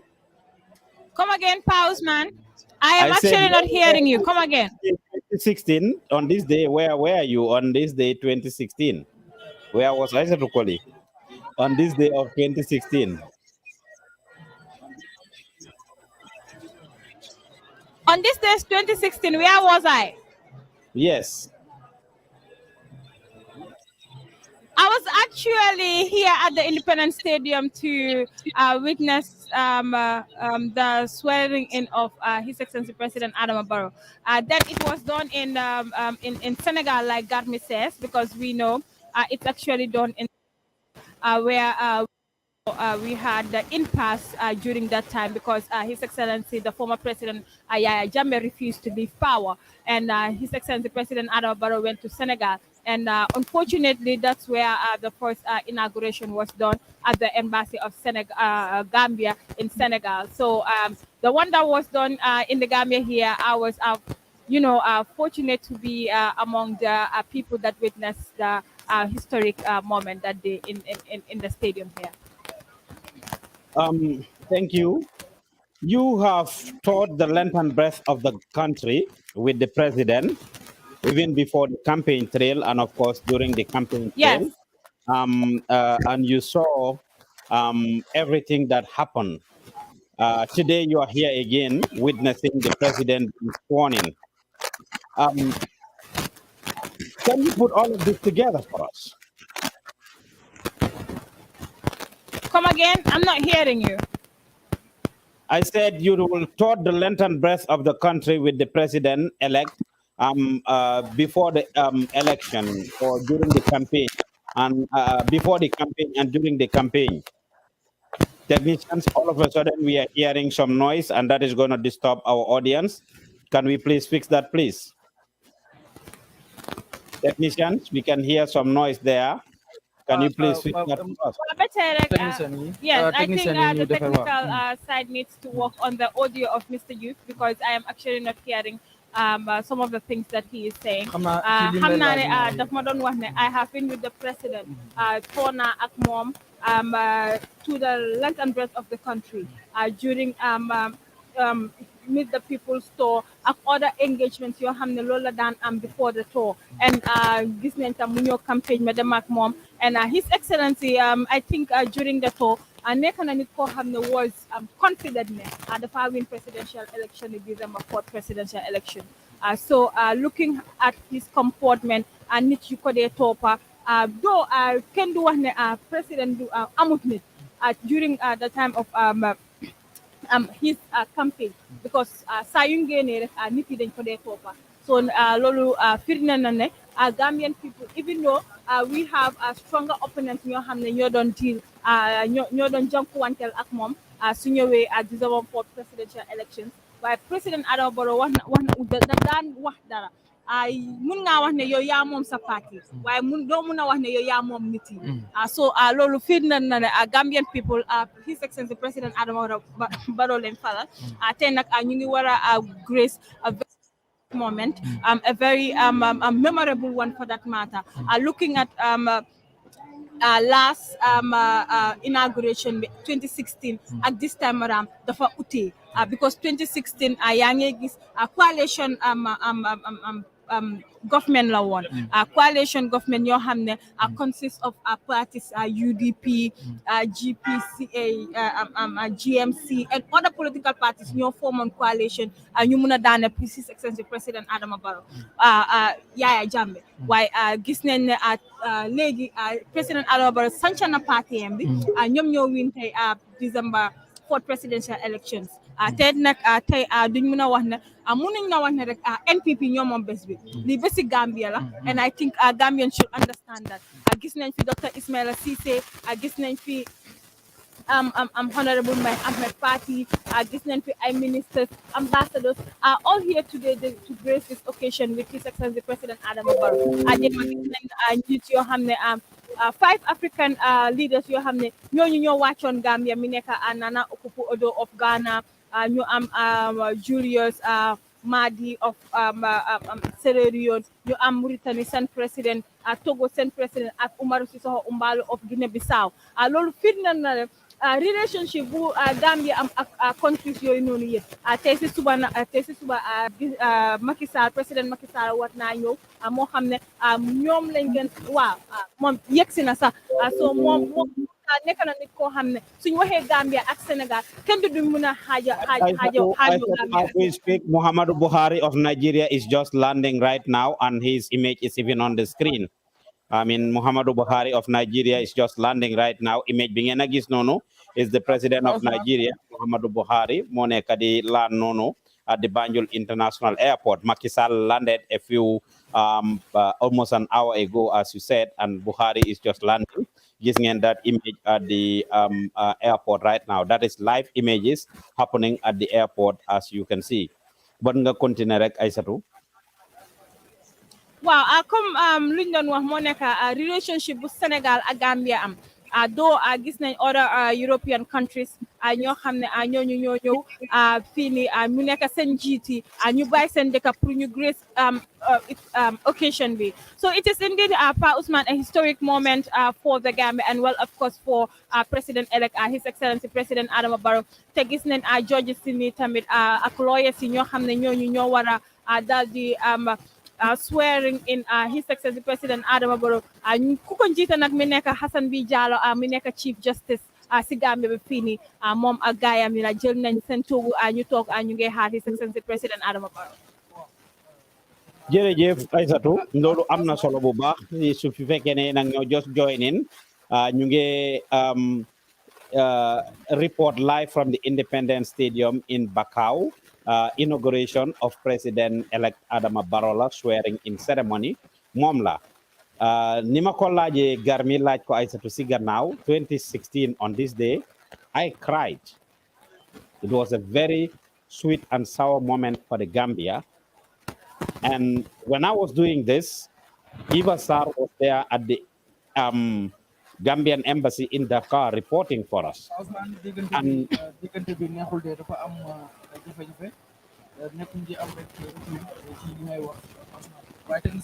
technicians, we appeal to you, please, to try to fix that audio difference. It was working just fine at the beginning.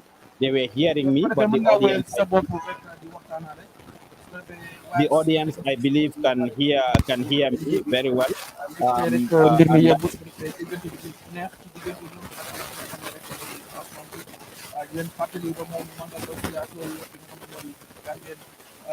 Please fix the audio issue that we are having there, technicians. Fix this audio issue that we are having there.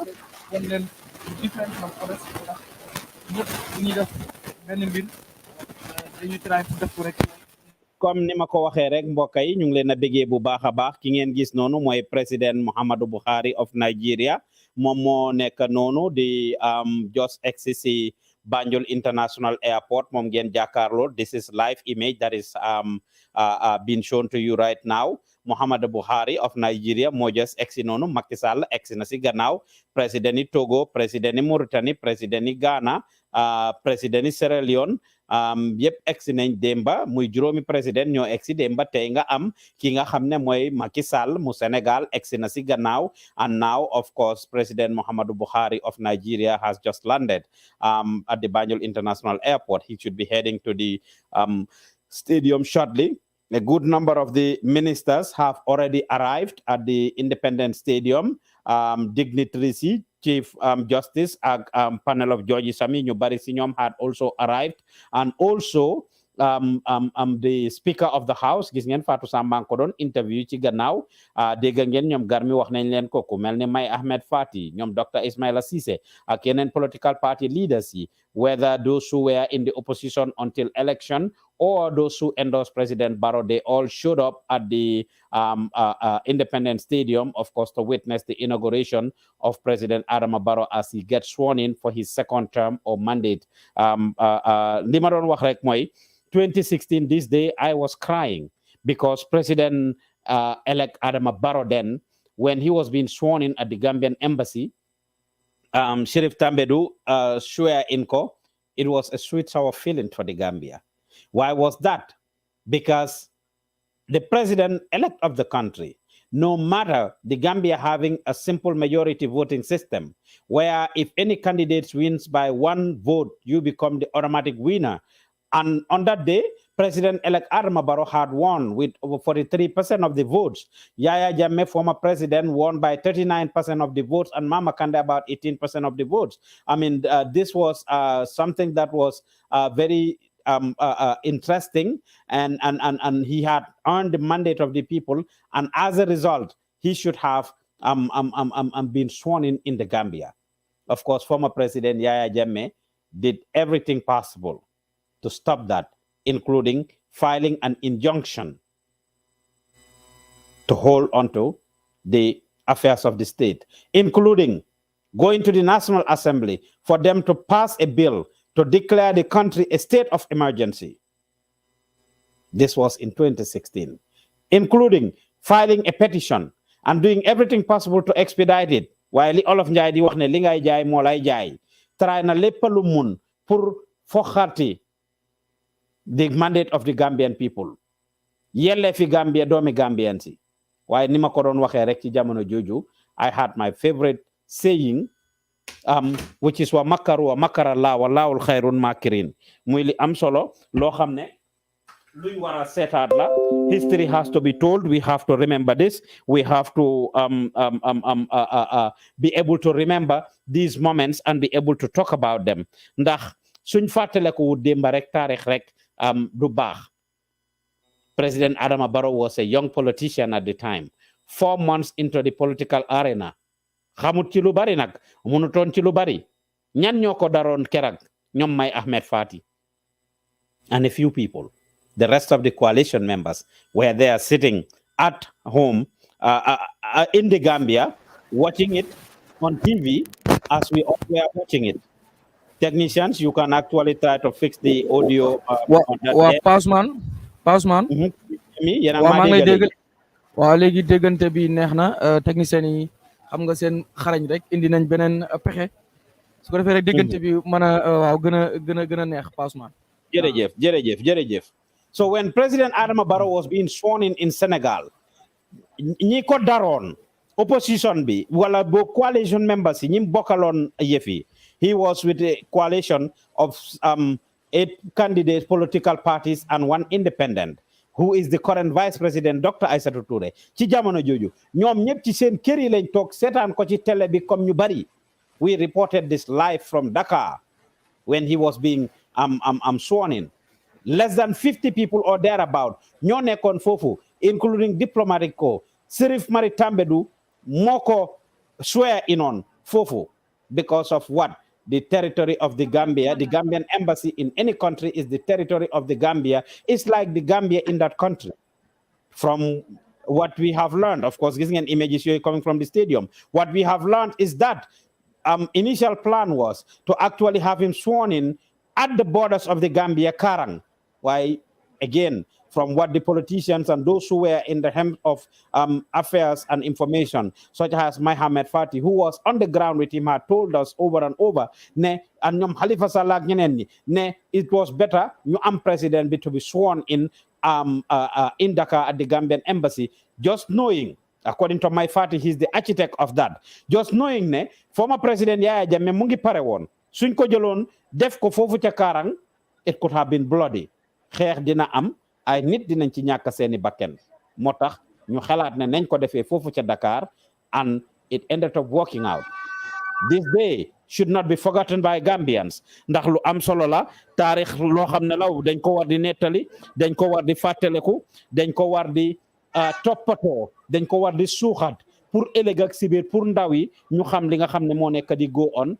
Kon lii lu am solo la pour ñu fàttaliku ko, xam ne kat on January 19, 2016 President Adama Barrow ñu ngi ko waatalee woon foofu ca Dakar. Serif Mari Tambedou moo ko waataloon ki nga xam ne nag ba tey ji mooy looyaayam, ndax ci court case bu passé nii President Barrow still seems to be working with Serif Mari Tambedou, ndax fiñ toll nii garmi Serif Mari Tambedou ko represent ci court bi gannaaw bi nga xamee ne UDP wala United Democratic Party yóbbu nañ mata bi to the court, to the Supreme Court pour actually challenge the election results. So mu ngi continuer di liggéey ak kooku bi mu jógee foofu nag, of course kii di Chief Justice Hassan Diallo waatal na ko ca Gambia nag keroog réew mi fi ngeen toog noonu ci stadium mel na ni ku ko sànni mbattu mu toj.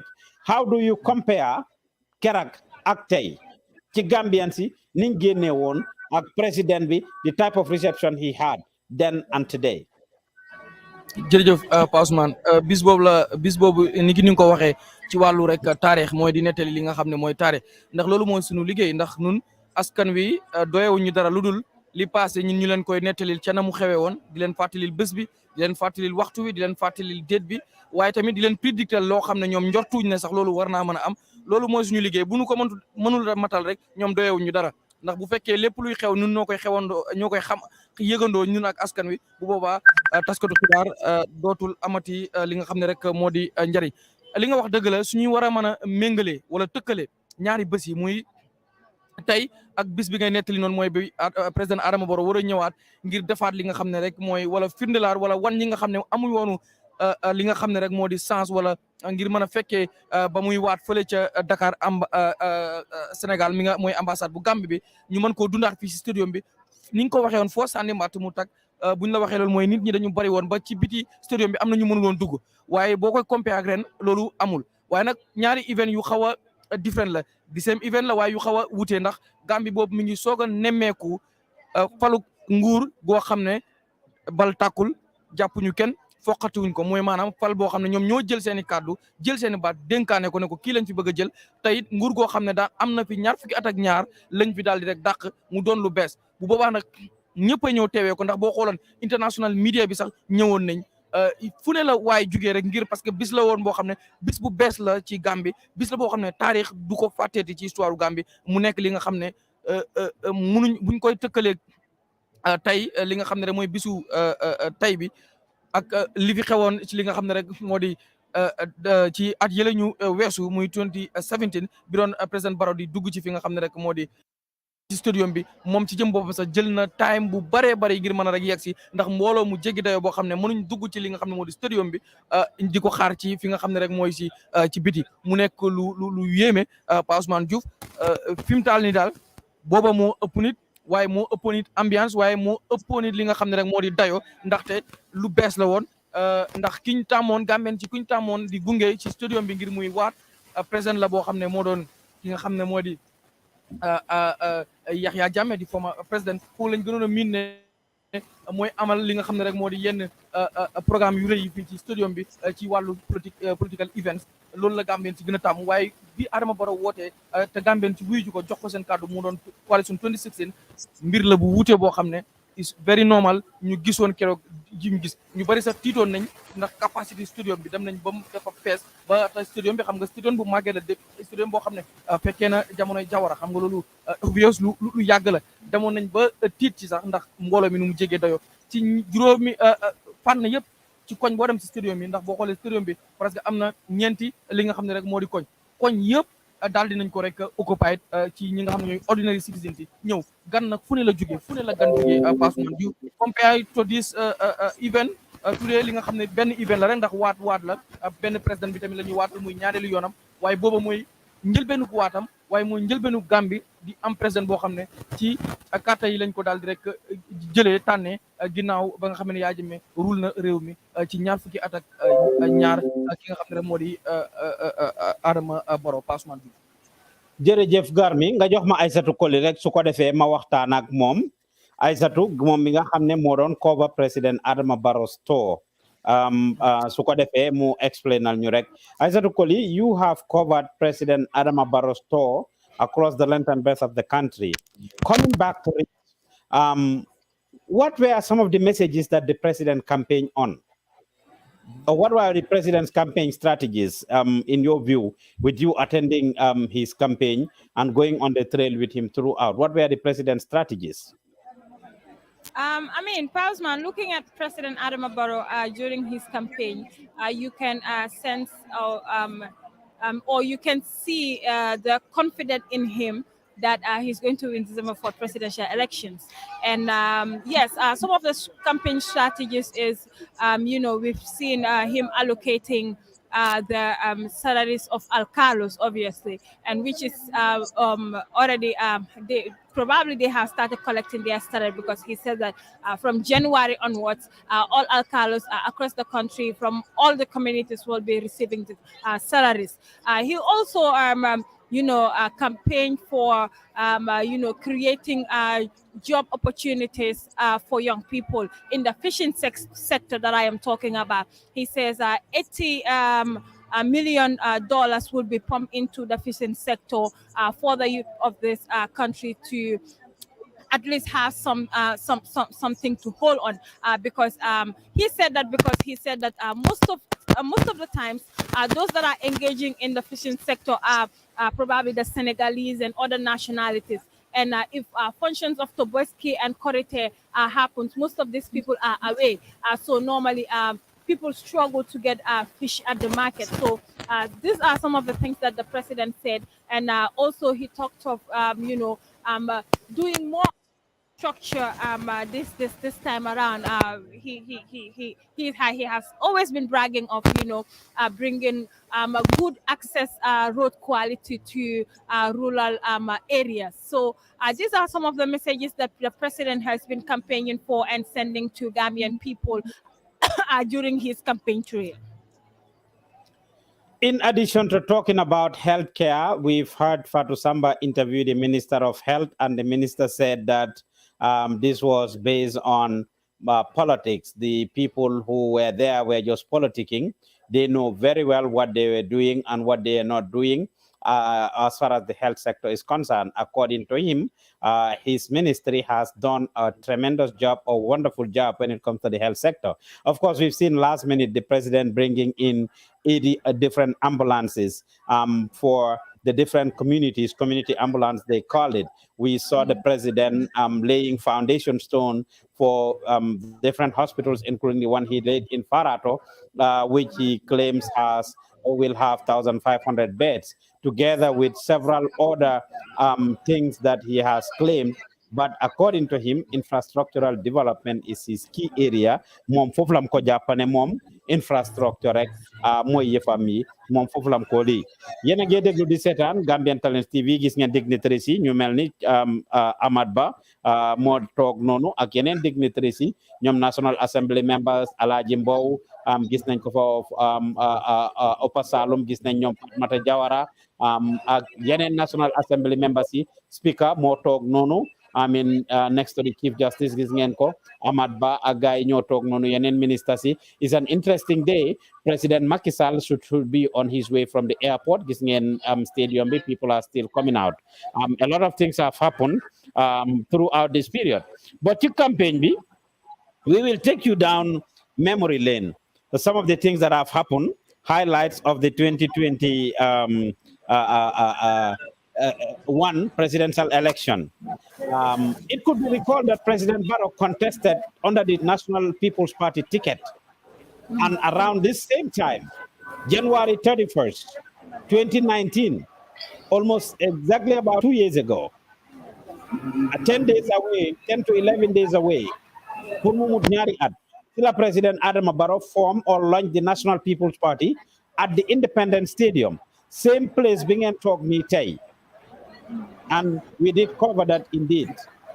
Yes. It is almost 2 years now since it was launched, and it was 2020 rather, January of 2021.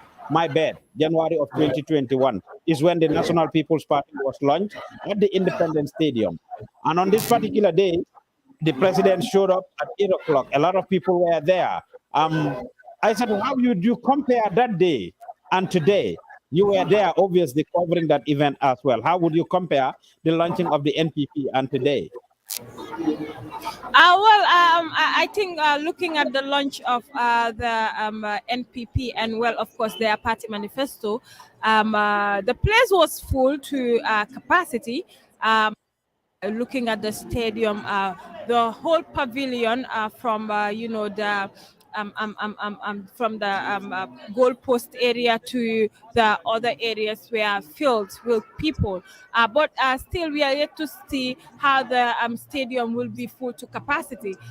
Though people are coming in, but I think the NPP, the launching of the NPP, and as well as their manifesto here at the Independence Stadium was more of successful than today. I am not saying today's inauguration it's not successful. Obviously, it is successful. But looking at the people and those that are coming, we still have people coming in. So still established that's not phase 2, but then, yeah. That is important to note. The stadium, of course, on that day was full to capacity. People showed up to show support and solidarity to the president and listen to the launching of the NPP. 2 years later, that NPP won their first seat. Of course, they had no National Assembly member. They contested a by-election in Nyamina and, of course, Jokado district. After we have a couple of deceased people, councillors who passed away. We also have a national at the National Assembly, about 5 of the National Assembly members who were members of the United Democratic Party and were, expelled from their party, of course, ended up being considered NPP NAMs. They were not elected into office through an NPP ticket, but they are considered to be NPP NAMs. So, Liño def rek moy, we take you down memory lane and bring you some of the things that happen as you are watching what is happening at the Independence Stadium. Lu bari mo xew ci campaign trail bi. On the same day that the NPP was launched, the most famous interview of that particular incident or highlight of it was Fatou Samba's interview with Henry Gomez, in which he talked about Dakhini Sipa. Let's watch Henry and what he said on that day. No back way to the presidency. Ku buga jël nguur gi defal niñ def jaareel ci bunti kanam gi. Bunti gannaaw amu fi de baagwee moo fi amut te Gambia jox leen Adama Barrow seen karta ñu mun a continuer liñ door hey mënuñoo wecci président every 5 years or every 3 years kañ la dëkk bi di develop ñoom ñu ngee jóg di wax ne réew mi saaku maalo dafa seer sukur dafa seer lii dafa seer may fàtti bokkutoon ci nguur gi Ousseynou Dabo bokkutoon ci nguur gi bañ ca bokkoon dañ doon wax li ñoo wax tey hey buñ ñu gëteen maa ko wax réew mi duñ ko joxe réew mi ñoo nguur gi ba géej gi fer bañuñ ci nanga def ñu ngee tane affaire yi dafa gën a puuj paaj ni i daxini sipa kenn mënu ci dara Garmi Aïssatou gis ngeen loolu. When we said this, it was very interesting and funny to a lot of people. Mu ne réew mi duñ ko joxe. We cannot be changing government every 3 years. This was, shortly after 3 years Jotna, around the same time that 3 years Jotna were out there, of course, protesting and demonstrating. We have heard somebody said in the interviews that Fatou Samba heard earlier, one of the NPP candidates, people said, this is for not against UDP. First goal B was 3 years Jotna. Of course, Munere mi duñ mëna wécci president every 3 years. It was the same Henry Gomez who talked about putting fire or spraying hot water and stuff on the people, on the citizens. This was an interesting interview, and it went viral until this minute. It's Henry Gomez's most famous saying, "Betax ñep diko wax." Gis ngeen loolu ñoom honorable National Assembly members yi ñoo toog noonu ak ñoom Majanko Samusa ngeen jàkkaarloo noonu on the screen and other people. That's Majanko Samusa. Gis ngeen gaay ñoo toog noonu the National Assembly members. But Aïssatou, Garmi, how do you see? Let me talk to Garmi. How does Garmi see Henry Gomez pronouncement? Ne réew mi duñ ko joxe wuñ ko de. Mu ne no back way to the presidency. Réew mi duñ ko joxe.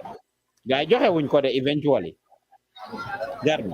Waaw monsieur Pa Ousmane Diouf wax nga dëgg moom saf na ci sàpp ndax boo xoolee TikTok yi xam nga léegi dañ nekk ci jamonoy li nga xam ne mooy xaralu yu yees yi ay Instagram TikTok li ci gën a siiw sax mooy TikTok nga xam ne soo defee dara dañ koy dagg di ko jël ko li nga xam ne mooy wàllu li nga comédie ti boo xoolee vidéo boobu noonu nga xam ne Gambian Talents TV la ko waxee si seen launching bi nga xam ne ñu ngi ko doon def mooy bis bi li nga xam ne mooy NPP juddu foofu la ko rek daal di waxee ne there is no back way to the presidency pour nga daal di rek doon li nga xam ne mooy président fii faaw nga doon jàmbaar waaye ci buntu kanam bi ngay jaaree waaye amul li nga xam ne mooy buntu ginnaaw te ñoom sax parewuñ ngir joxe ko ba ñuy sax ba na nga def ñoo ngi tane ci yu mel noonu te dafa mel ni Pa Ousmane noonu la fa demee tey jii président Adama Barrow mi ngi waaj a ñëw ba li nga xam ne mooy first term bi jeex na bi ko Gambien si dénkee woon li nga xam ne moo di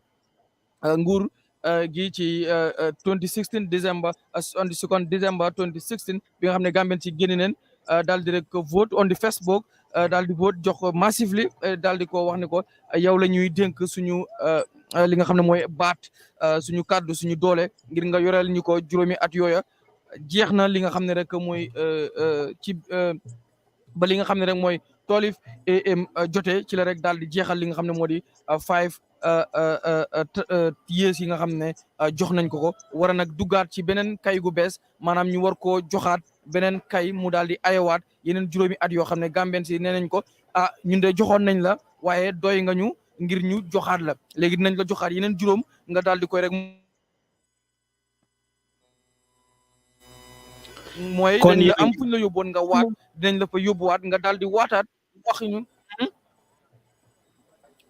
yóbbaat la ci studio ci waaw ngir rek nga waataat wax ñu it ne nii laa yore waat réew bi waaye xam nga ni Pa Ousmane du yem ci rek waat waaye dina wax yan programme la doxal ci li jàll waaye dina ñi daal di rek wax it fan la jëm ak réew mi ak yan programme la daal di rek nas ngir rek daal di ko su ko defee ki nga xam ne mooy honorable Doudou Dia suñu ko mën a andil rek ñu andil ñu ko fii Pa Ousmane Diouf mooy ki nga xam ne mooy deputy spokesperson of APRC Alliance to Barrow jot nañoo am ak moom waxtaan ci biir fële waaye dañ tënkoon su mënee ñëwaat fi rek ñu gën a yaatal Pa Ousmane ni ki ni ma la ko waxee rek président Barrow dina daal di rek joxe speech ni ki ni mu ko defee woon ci ambassade du Sénégal ba balaa muy waat dafa joxe speech ba pare maa ngi fàttali ko sax fi mu tëjee woon li nga xam ne mooy speech bi mooy Gambia forward backward never foofu la rek daal di tëjee woon mu doon spectacle boo xam ne bu historique la woon nit ñi di yuuxu bi mu daanelee kàddoom foo gis Gambien si biir Sénégal da ngay gis mbégteem waaye rawatina rek fii ci Gambie gis nga mbégte bu ñu am ñu ko doon seetaan ci télé bi ñëpp toog di ko seetaan mu mel ni keroog moment yu mel noonu daal maa ngi koy fàttaliku Gambie ci at yi ñu ngi ko dund daal ñu ngi ko gëj a dund ci bi Gambie qualified for the first time in the AFCON. Jërëjëf Garmi nalben nomakang mbe Independence Stadium wolto jang meya lonko president Adama Barrow be wole kalindi kambi beren Gambianol ye manda fula nyango diala Aissatou Koli nimbadi mande kango si diam ya foye membe ke kam be nyin tembo mento isa fo mbadi mande kam moyla le drum mune be ke kan Independence Stadium moto be nyin tembo mento Aissatou. Yes, Pastor.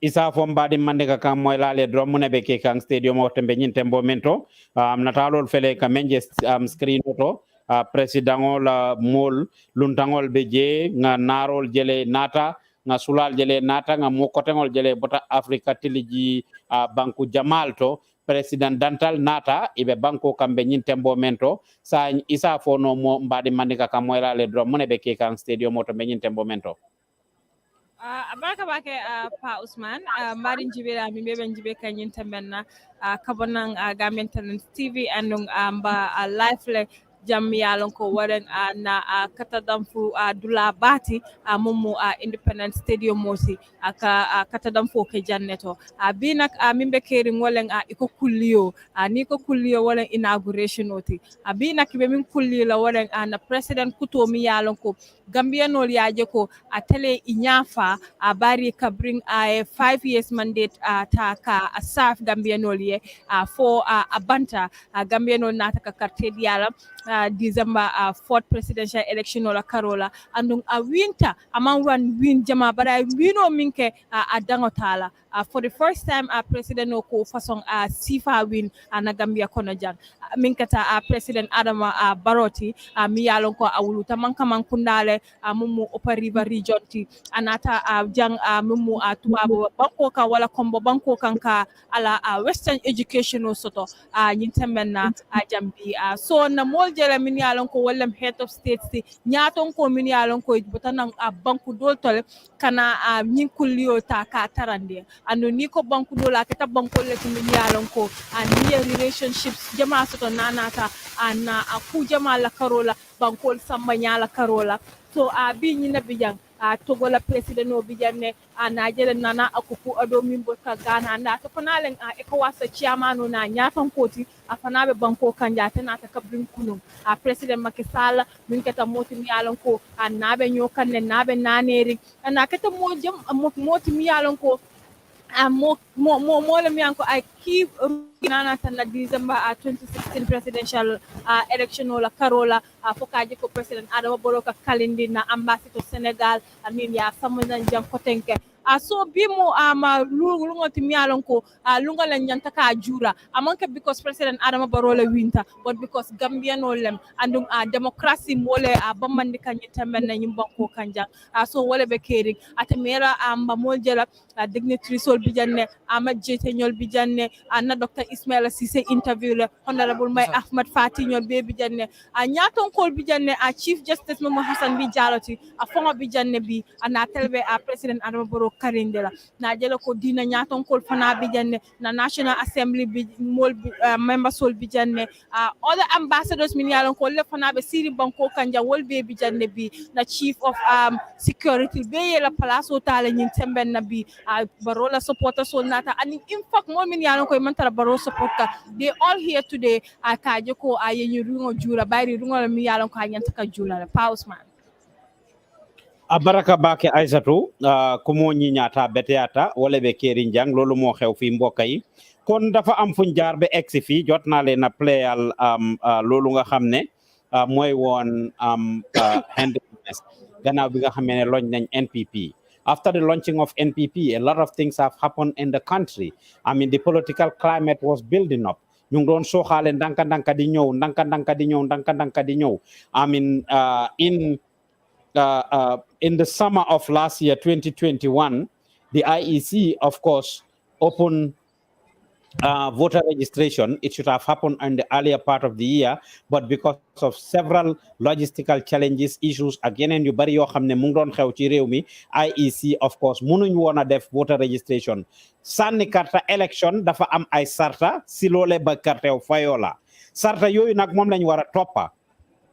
Gis nañ candidates yi ñu ngi doon campaign naka ñu ngi doon am rallies left, right, and center throughout the country. Ñu ngi build up. We hear about so many political parties. We heard about so many political parties being launched, being registered. Diggante 2018, bi Barrow toogee ak léegi. In fact, we have 18 registered political parties, 18 to 19 registered political parties ci biir réew mi.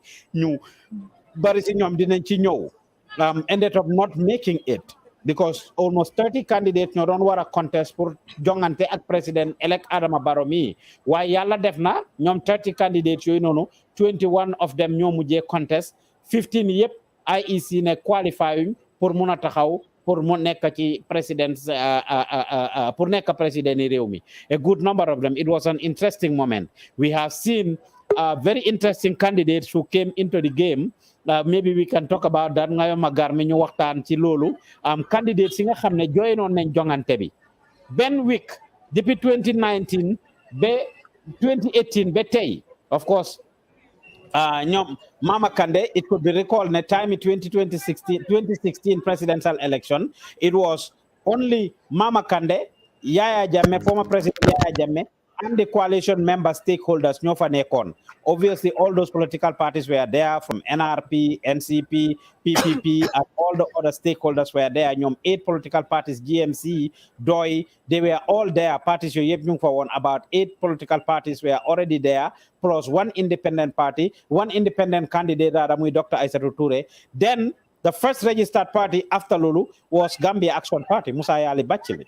moo njëkk a sampa party and of course others follow suit ñu gis ñoom Dr. Ismaila Ceesay ak yeneen political parties ñoom ANRD ak yeneen political parties yu follow suit afterwards bem ñoo mujjee nekk 18 different political parties at the end of the day dégg nañ ñu bari ñu ne dañoo form political parties such as ñoom Kitaabu Fati the comedian with PDP Banki Al-Hazali contested as an independent, was going to contest as an independent. Marisok as an independent. Nyom ala Ibrahima Tabora Mane. I mean, you have them there. Nyom Alaji Kurang at nyenen. Garmi, how do you see all these political parties, the emergence of political parties in the country between 2018 and Yini, be of course you muje dem ci nomination, dibala ñu aga ci nomination. How did you see that? Jërëjëf Pa Ousmane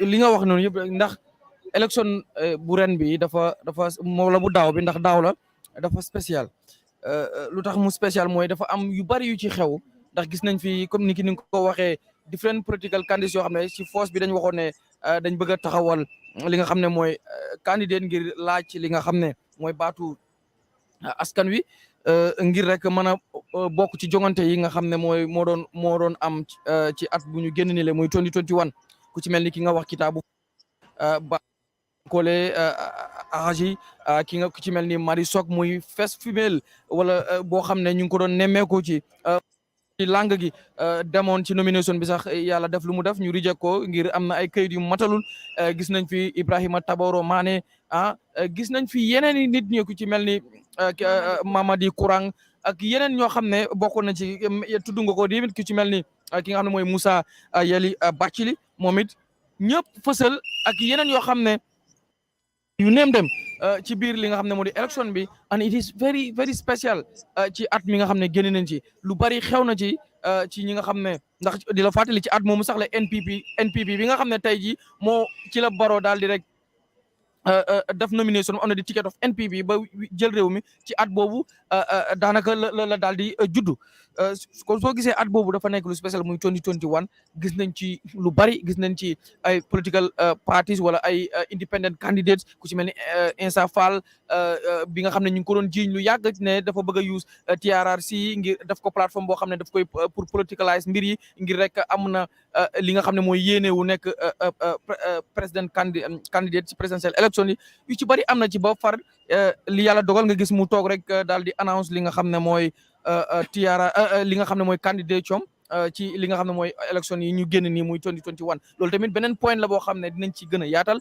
ak li nga xam ne mooy UDP seen campagne bi seen 5 point agenda yi PDOIS yu bari am na ci PDOIS bi nga xam ne def na li nga xam ne sax moo doon nationwide caravan NPP meet the people store yu bari xew fi Pa Ousmane Diouf mu nok loo xam ne Gambian si dinañ ci jàng journaliste yi dinañ ci analyse dinañ ci bind dinañ ci xalaat dinañ ci waxtaan dinañ ci indi ay téere yoo xam ne dañ ko ci bind ci 2021 bi dalee ko ci man mi sama jëmi bopp waaye askan wi tamit ci seen jëmi bopp dinañ ci war a jàng defe naa ne te dinañ ci jàng sax ndax 2021 am na lu bari lu fi xew ci wàllu li nga xam ne rek moo di politique gis nañ fi lu nekk gis nañ fi coo xoolee ci wàllu takk der yi dinañ ci yaatal ndax it loolu it bokk na ci ponk yi nga xam ne Pa Ousmane daanu ci waxtaan ndax lu la waral wax loolu mooy tey bis bi du ñu fi nekk ngir di bàkk nit wala di tàgg nit ci wàllu NPP wala nangam parce que bis bi loo xam ne c'est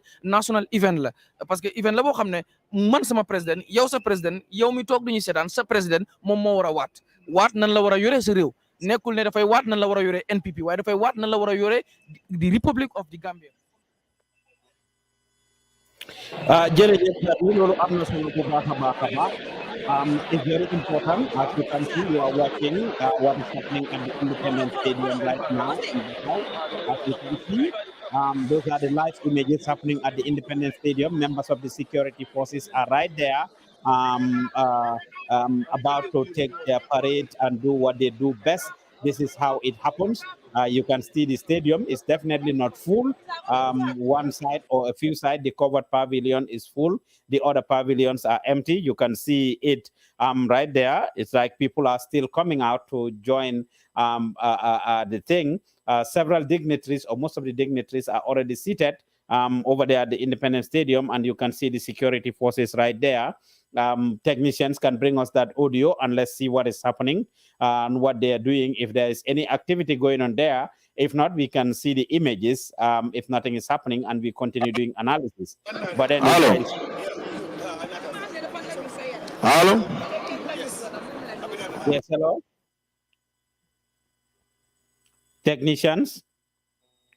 Yes, you can bring us the security forces as they are doing their thing. If that is what is happening, we will love to see the security forces doing their thing there. Thank you all for watching. If you are just following us, this is the Gambian Talents TV, and we are bringing you the inauguration of His Excellency President-elect Adama Barrow. As he's sworn in, he will be sworn in by the Chief Justice of the Gambia. Hassan B. Jallo will be swearing in the president today. The Chief Justice Hassan B. Jallo will be swearing in President-elect Adama Barrow today. So if you are just joining us, that is what you are watching.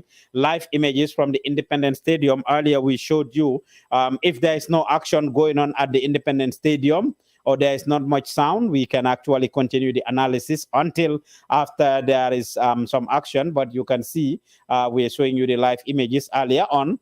We were right there at the airport showing you the images of what has happened at the when President Macky Sall of Senegal landed at the National Airport, and when Muhammadu Buhari of Nigeria also landed at the Banjul International Airport. They were the two to actually get there. What you are seeing right now is what is happening currently at the Independence Stadium. Fatu, if you are there, you guys can join the panel back unless there is action going on, and we can hear the audio from the military or the security forces as they take to the parade or do what they do best. You are watching the live images from the Independence Stadium, and of course you can see the security right there. You can bring us that audio. We cannot hear the audio.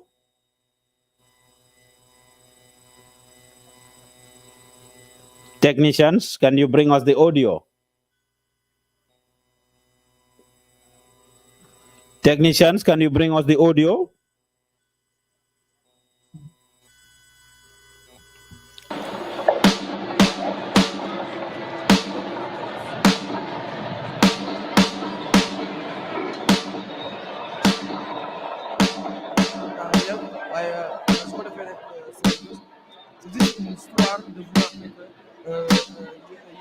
seetaan ak Gambian Talents TV yéen ñi nga xam ne yéen a ngi topp.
Play out, please, gentlemen.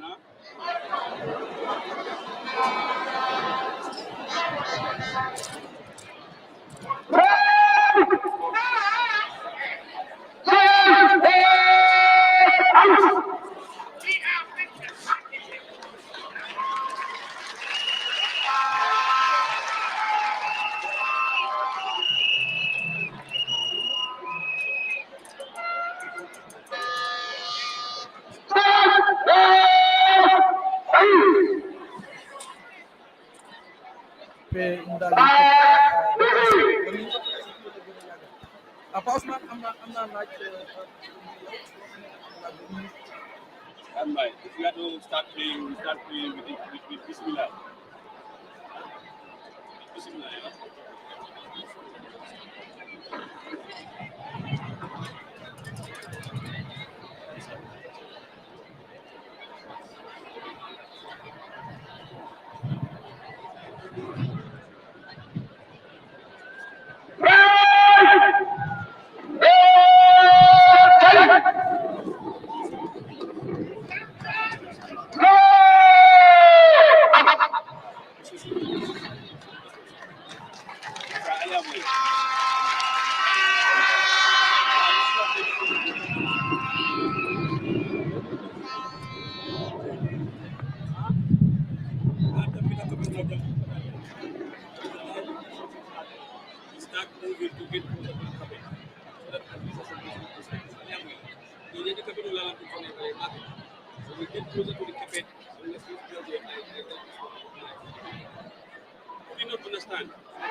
Presidential inauguration and ceremony parade.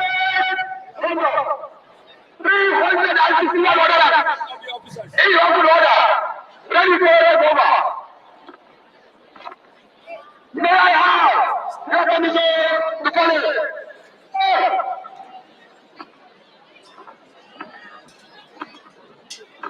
Calling up the officers, huh? Go.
All right.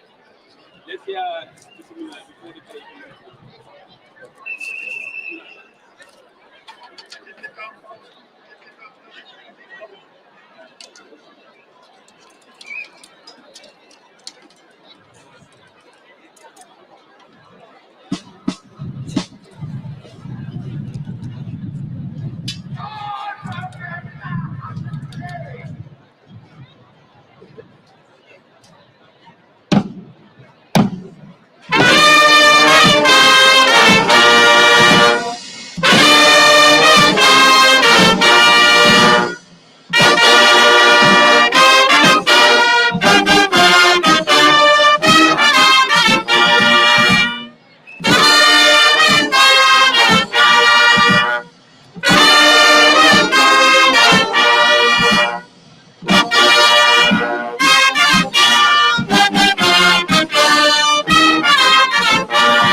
sir. 2022 presidential inauguration and swearing in ceremony. Parade formed up. 58 officers, 361 honoraries in open order at the personal attention. Ready for your takeover. Sir, may I have the permission to fall in? Sir. Fall in.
You are watching the inauguration of President Adama Barrow happening at the Independence Stadium in Banjul. If you are just tuning in or if you're just joining us, these are the members of the security forces this minute that are actually displaying or doing what they do best.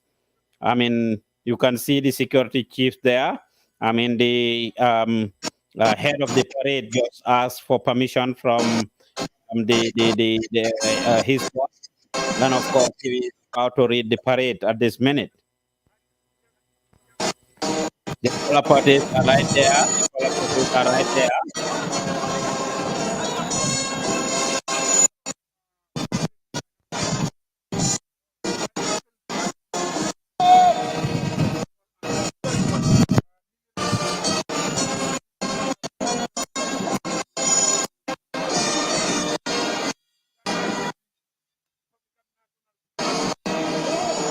Yalla.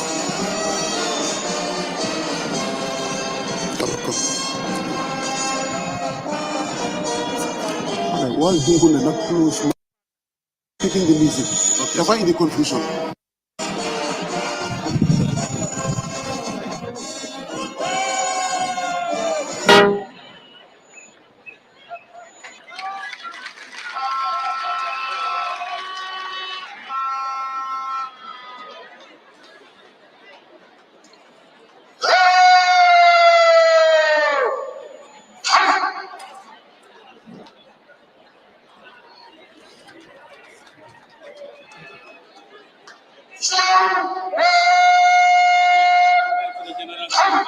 Arrival of the IGP and the CDF.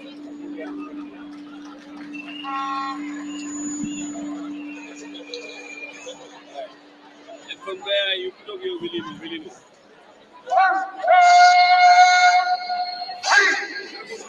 Put up your willingness. Put up your willingness. Put up your willingness. Put up your willingness.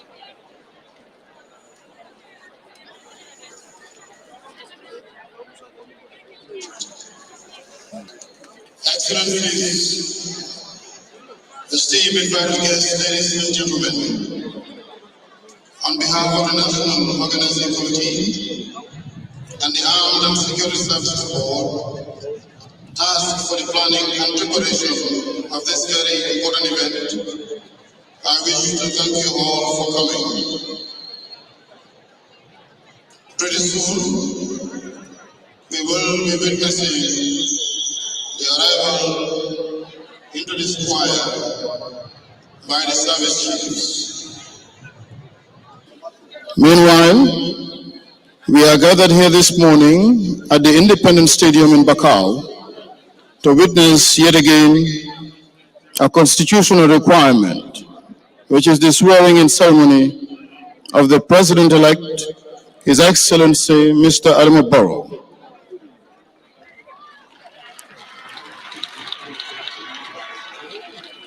It was 5 years ago when we gathered here for the same event, and upon winning the 4th December 2021, ladies and gentlemen, the arrival of the service chiefs. You're welcome, chiefs.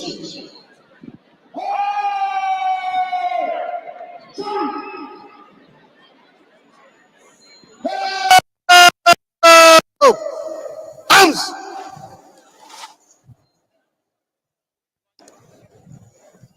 General salute! Present! Arms!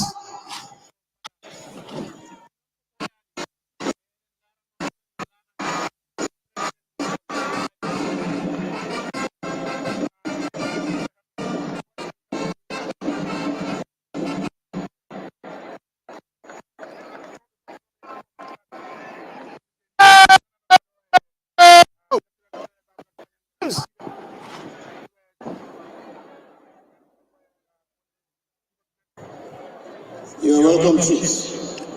Show the arms!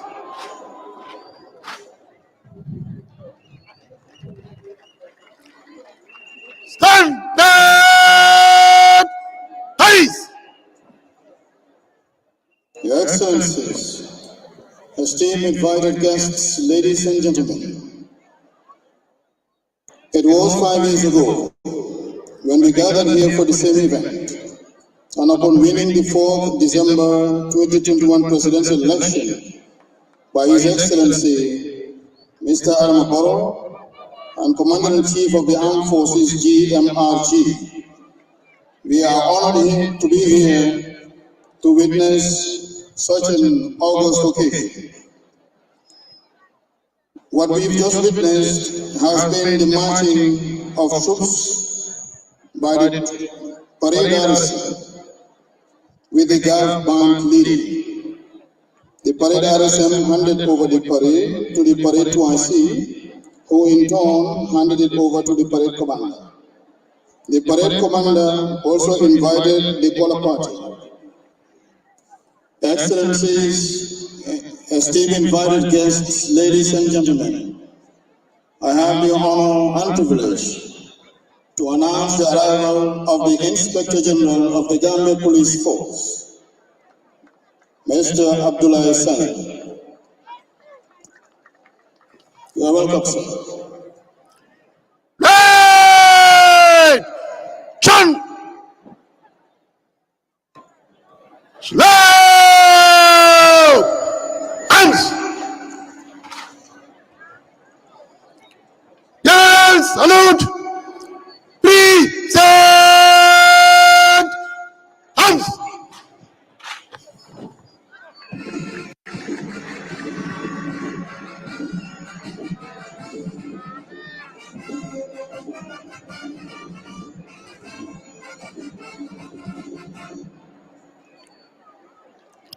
Slow!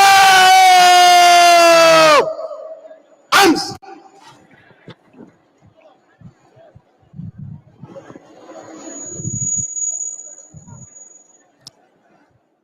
Show! Arms!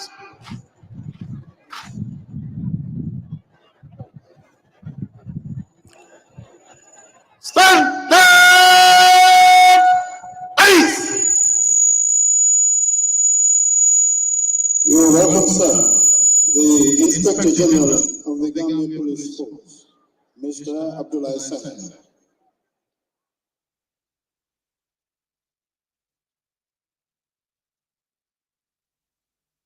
We have also witnessed the parade taking their dressing and the necessary alignment.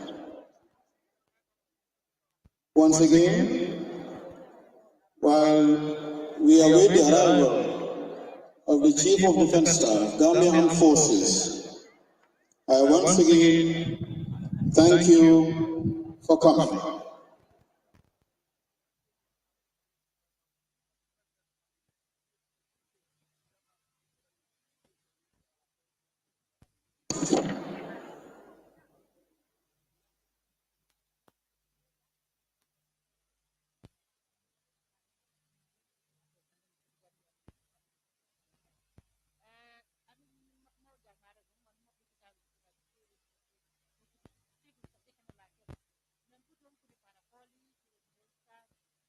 Your Excellencies, distinguished invited guests, ladies and gentlemen, I have the singular honor and privilege to announce the arrival of the Chief of Defense Staff of the Gambian Armed Forces, Lieutenant General Yakuba Edra.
You are welcome, sir.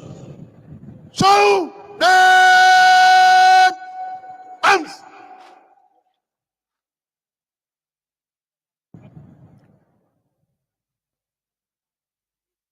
Turn them eyes.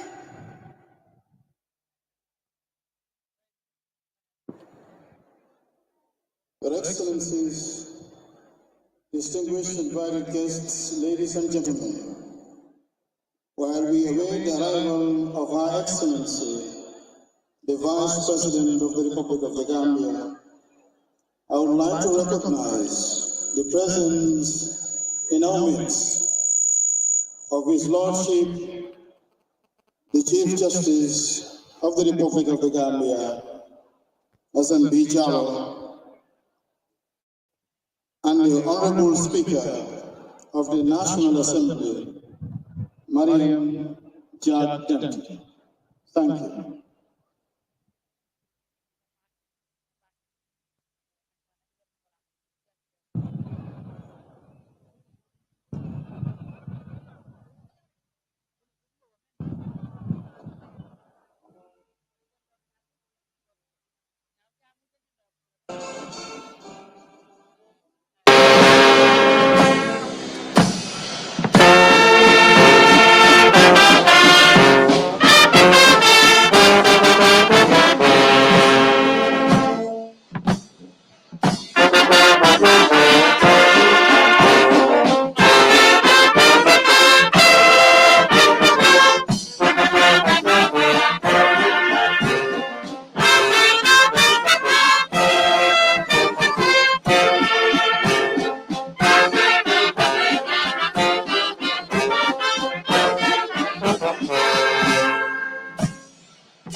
Distinguished invited guests, ladies and gentlemen, I have the singular honor and privilege to announce the arrival of Her Excellency, the Vice President of the Republic of the Gambia, Dr. Wesley Turi. You're welcome, ma'am.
Thank you, ma'am, Your Excellency.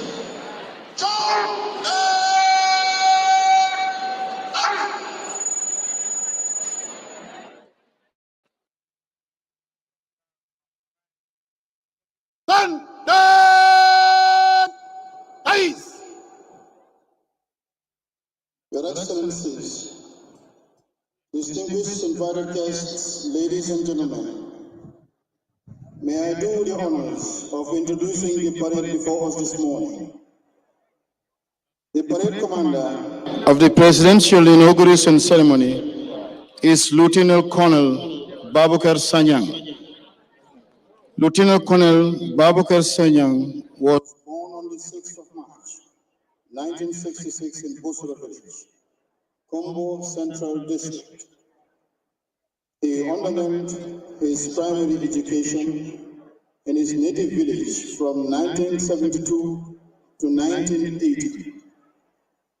In 1980, he proceeded to Brikama Secondary Technical School and completed in 1984. Upon completion, he was enlisted into the Gambian National Army on the 2nd of January, 1985. The senior officer backed his first promotion in 1986 as a Lance Corporal and was later promoted to Corporal in January 1987, Sergeant in 1988, Staff Sergeant in January 1990, Warrant Officer Class 2 in July 1994, Warrant Officer Class 1 in January 1999, Lieutenant in January 2002, and Captain in January 2006. He got promoted to Major in January 2007, and Lieutenant Colonel in January 2009. Lieutenant Colonel Simon attended courses at both national and international levels. Firstly, he attended the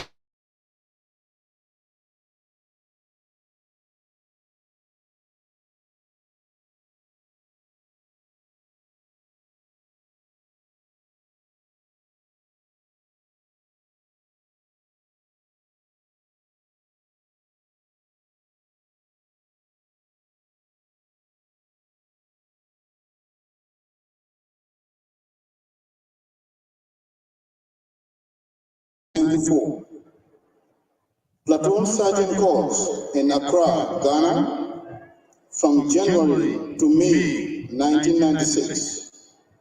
Junior Division Officer Corps from Jaji, Nigeria, from January to May 2008.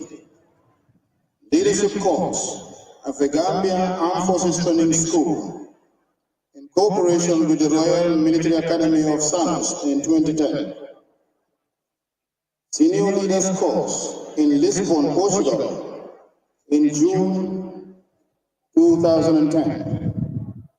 The Next Generation of African Security Sector Leadership Course in Washington, D.C., in March 2012.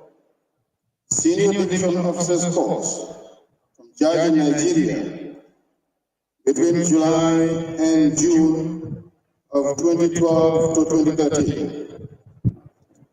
Higher Command and Control Course from Istanbul, Turkey, from 5th of October 2015 to 18th of February 2016. Strategic Leadership Program course, also from Ghana, in December 2016, and Disarmament, Demobilization, and Reintegration course in Mali in April 2018. He manned the following positions: Section 2IC in 1986, Section Commander in 1987, Platoon Company Quartermaster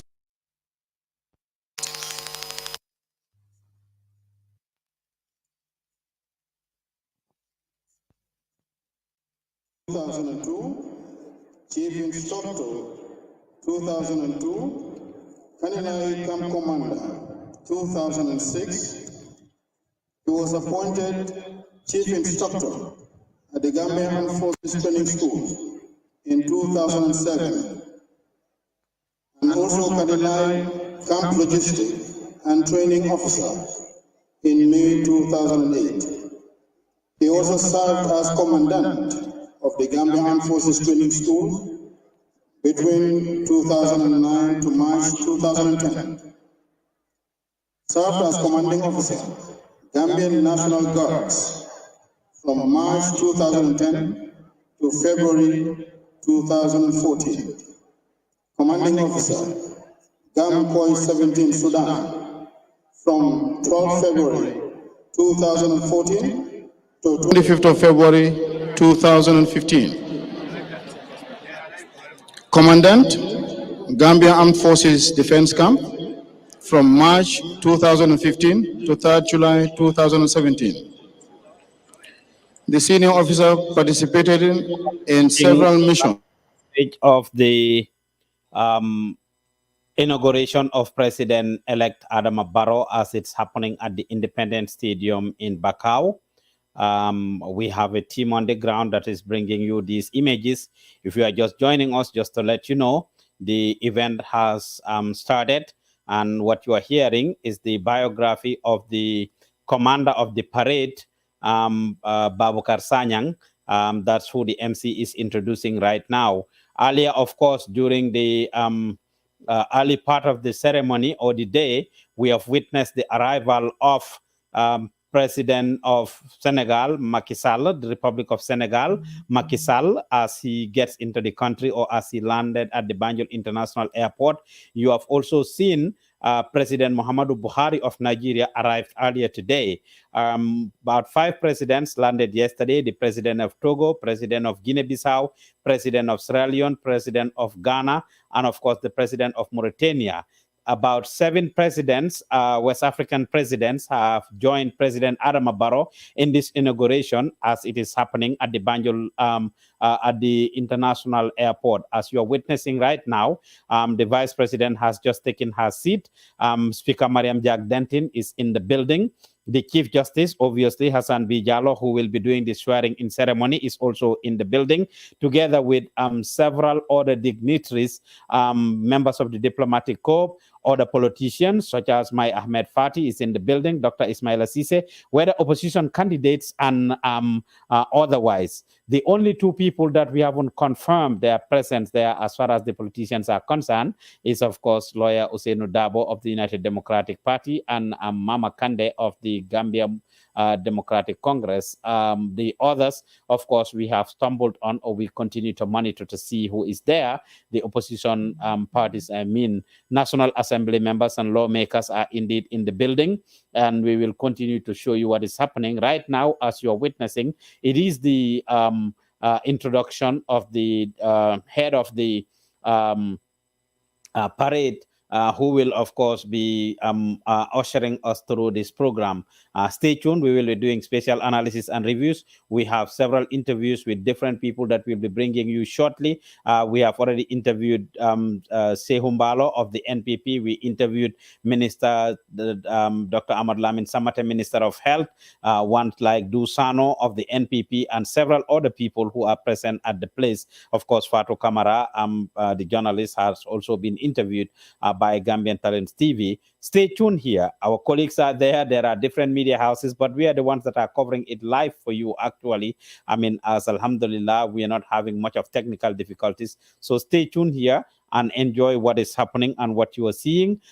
We will continue to bring it to you. We go back to the stadium and hear the biography of the commander of the parade and the rest of the military people that are involved in leading us.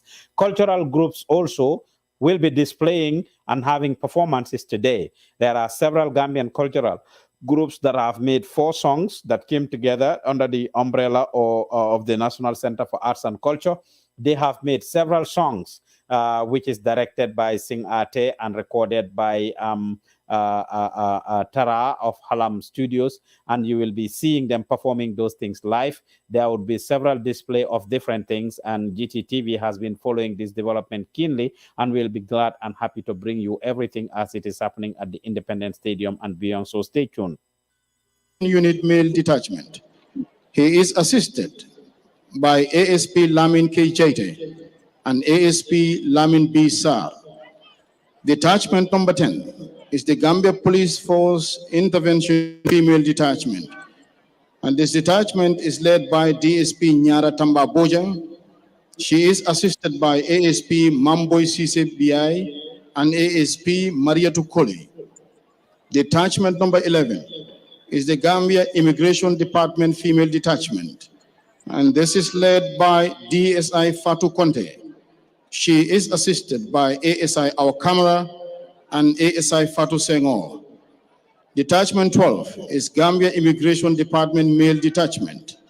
And this detachment is led by DSI Malang Bojang. He is assisted by ASI Hatab Jalo and ASI Mohammed Ba. The 13th detachment is the Gambia Prison Services Male Detachment, led by Superintendent Sekunjai. He is assisted by ASP Usman S. Kamara and ASP Modu Sane. The 14th detachment is the Gambia Prison Services Female Detachment, led by Superintendent Tida S. Kuyate. She is assisted by ASP Tida Mane Jalo and ASP Nyima Bojang. Detachment 15 is the Gambia Fire and Rescue Services Female Detachment, led by Assistant Divisional Fire Officer Jara Fofana. She is assisted by Station Officer Jainaba Bojang and Station Officer Na Salidabo. Detachment 16 is the Gambia Fire and Rescue Services Male Detachment, led by Assistant Divisional Fire Officer Habibu Saho. He is assisted by Station Officer Ibrahim Kamara and Station Officer Mustafa Sani. The 17th detachment is the Gambia Revenue Authority Male Detachment, led by Senior Collector Lamin Bari. He is assisted by Collector Momodu Lamin Emil Keita and Collector Bakari Silla. And detachment number 18 is the Gambia Revenue Authority Female Detachment, led by Senior Collector Fatmata MC Jallo. She is assisted by Collector Isa Bitei and Collector Mariama Jaju. The color party is led by Senior Enzyme Captain Buba Sane and Junior Enzyme Captain Sanjali Sala. The escorts are Staff Sergeant Soriba Faburi, Petty Officer Anthony Mendy, and Sergeant Lamin Sambu. The band master is Major Momodu Koli, and the drum major is Sergeant Ndongo Basiru, assisted by Lance Corporal Aisatun. Parade RSM is Warrant Officer Class 1, Pierre Libaski Gomez, and the conducting warrant officer is Warrant Officer Class 2, Bojang Fansu, assisted by Warrant Officer Class 2, Kamara Buba. The Guard of Honor, however, mounted at the Banjul International Airport, is being led by the commanding officer of the 1 Infantry Battalion, Major Abdullah Mbu. I thank you all for your kind attention. While we await the arrival of the heads of state and government, I now ask the Gambia Armed Forces Band and Drum to continue entertaining us with interlude of music. Bandmaster, sir.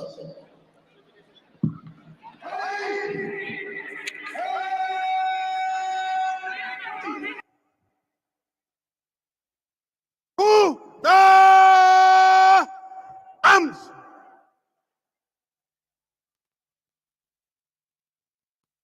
Stand peace!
Next one is called Kutmasi. Next one is called Kutmasi. Excellencies, ladies and gentlemen, we would like to acknowledge the arrival of Monsieur Jean-Claude Tracy, ECOWAS Commission President. Welcome, sir. We also acknowledge the presence of Wahid El-Quraishi, the Saudi Vice Foreign Minister representing the Kingdom of Saudi Arabia. Josephine Sako, Commissioner for Agriculture, Environment and Rural Economy, representing the President of the African Union. We also recognize Honorable Patricia. You are watching the Gambian Talents TV, and this is a live coverage of the inauguration of President-elect Adama Barrow. As you can see, the Gambians have given him a second mandate to run the affairs of the country. Those are live images from the Independence Stadium in Bakau. Earlier, we have seen the arrival of different presidents. Yesterday, five presidents came to the country. The president of Togo, the president of Mali, the president of Guinea-Bissau, the president of Liberia, the president of Sierra Leone, and of course, this morning we witnessed the arrival of President Macky Sall of the Republic of Senegal, as well as President Muhammadu Buhari of Nigeria. They landed about an hour or two ago, and of course, should be on their way to witness the inauguration ceremony of President-elect Adama Barrow. After Gambians gave him a second mandate with over 53% of the votes. It is very important for the Gambia. This is a historic moment for Gambia and Gambians indeed, as President Barrow will be given a second mandate. This will be his full-fledged one. We've all seen what happened in 2021, in 2019, astagfirullah, in 2016. We have all seen what happened when former President Yahya Jammeh tried to do everything possible to cling onto power. I mean, after, of course, he lost the presidential election to President-elect Adama Barrow, and he had to be sworn in Dakar, Senegal. And we've talked about that earlier. Mohamed Baigarmi and myself talked about that earlier, and Aissatou Koli. We've explained how President Yahya Jammeh was President-elect Adama Barrow was sworn in Dakar, Senegal. It's like we have a guest. Dahaba nuyu naa la.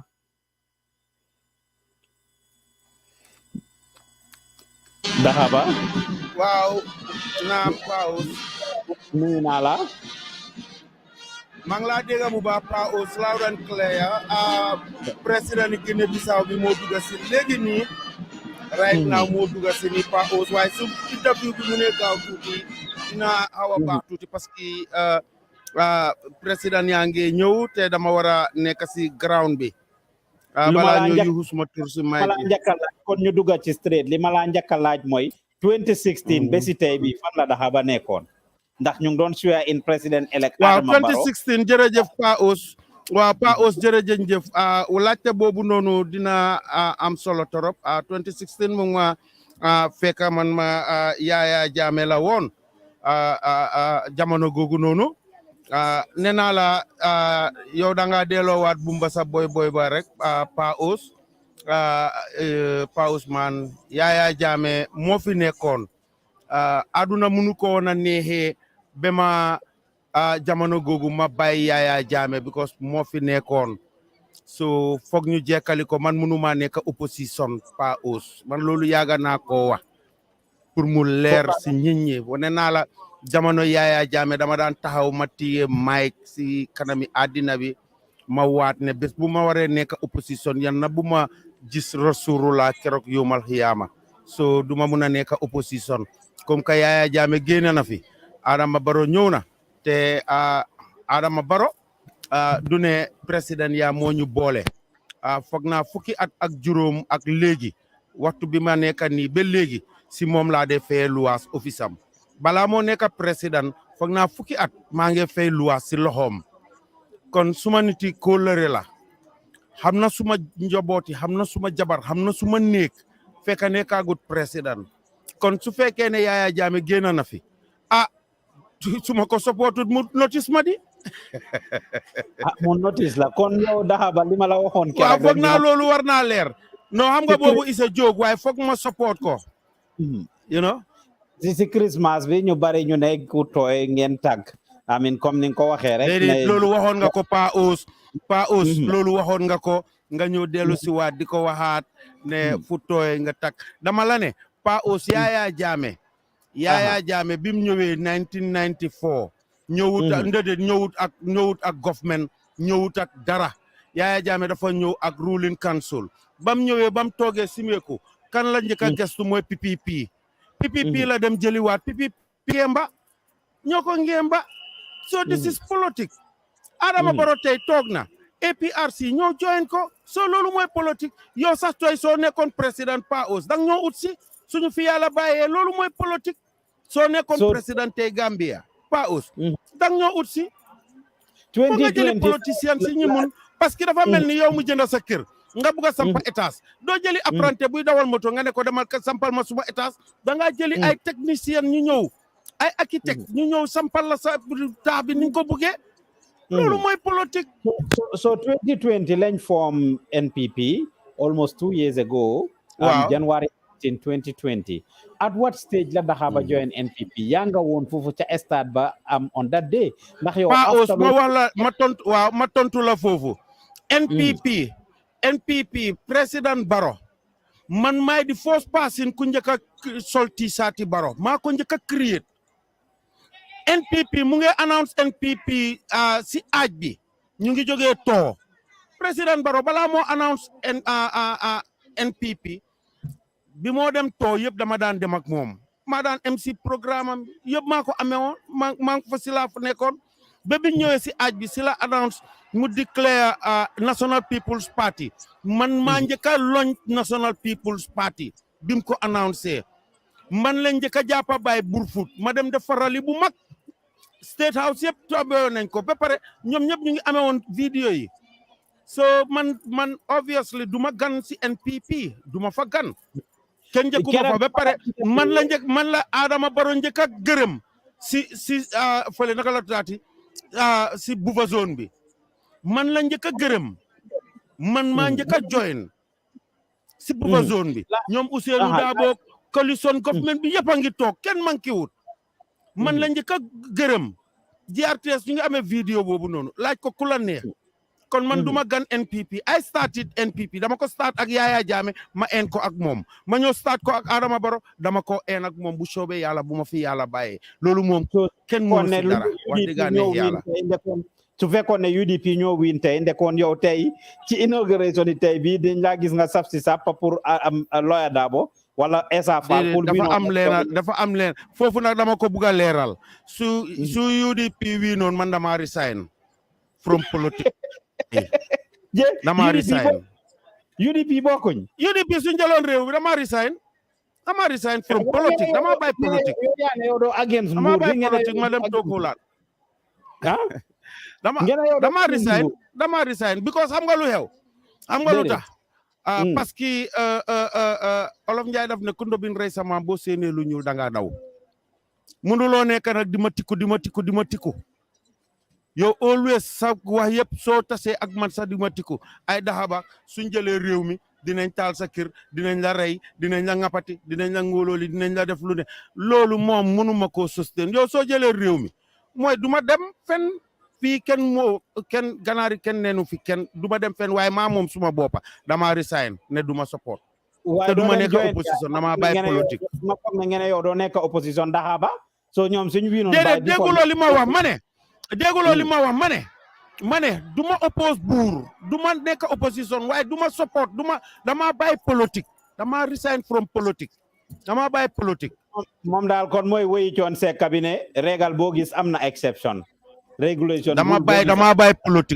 politique dal su doon UDP rek la dama bay politique aha gis nañ UDP I mean naka lañ effort yi ñu make Dahaba pour make sure ne I mean like toppa nañ loi bi rit ne li tey President Barrow ñu ne lii nii nekkul loo xam ne lu am la we not in fact as we are having this live paus man mema tuuti no xam naa fi nga daanele la buga gantu harama jekkali ñu bari si ñoom ñu ne lii nekkul loo xam ne is deserve Independence Stadium baa ngi nii empty su dee ñu ne 400,000 people ñoo votal Barrow 25,000 sax mënu ñoo fol la si ñetti part si stadium bi yëpp gisuloo fa kenn lan mooy sa tontu si loolu waaw paos foofu mun naa fa tontu gis nga nañ bàyyi waxi élection bi nii élection bi passé na paos élection counting on the spot kenn mënu see sàcca counting on the spot kenn mënu see sàcca jine mënu ko doma mënu ko sëriñ mënu ko kenn mënu ta sàcca counting on the spot yow 6 parti nga am 6 parti yooyu noonu kenn ku nekk da nga am 3 represent ñi la represent si sa polling station si yow kenn ku nekk suñ saane karta fi box bi feesee foofu lañ ko jooree ñu compté ko yow sa polling station sa polling officer si ñëpp ñu ngi fa te ku nekk dañ laa laaj nga sign d'accord nga waaw loolu naka la fa sàcca mu ne amee balaa mu affaire report bi di dem IEC fekk génnee nañ ko te liñ génnee ak IEC chairman bi lim dee announce yëpp a dee tali nekk benn loolu naka la fa ciitin mun a amee ayo tamit pa aus dañ leen bàyyi wax yooyu noonu waaye kii booy bi dafa win kon xanaa yéen da ngeen defut seen liggéey ana nit ñi parce que 400,000 people suñ votalee Barrow amin rek am na pa aus foofu man mun naa faa tontu inauguration foofu man inauguration bi man mun na waaw lu mel ni inauguration bi dëgg la man mun naa faa tontu ok loo gis daf dee am ay erreur understand nga because fii ku nekkaa nge wax ñi naan organising bi moo des ñi naan niñ ko organiser correct ak yooyu noonu man anyway li ma mun a wax si loolu rek mooy ne ñit ñi Independence Stadium ñit ñi ñëw nañ covered pavilion green ak blue pavilion bi nga xam ne feesagut soo seetloo right now si gannaaw lifin bi naka la tuddaati si gannaaw VIP ñi ñang fi bari soo ñi ñëpp dañ dee bugga di jublu covered pavilion loolu mooy problème bi right now ñi ñangi ni bari waaye ko si ne mu demal fale ne le mu ne la covered pavilion la bugga so da nga gis ne loolu mooy problème bi loolu moo fa nekk waaye dara nekko si Dahaba 2016 2017 bi ñoo inaugurate Barrow biir stadium bi yëpp a fees step ba si biti yëpp a fees step waaw boobu xam nga président Barrow dafa ees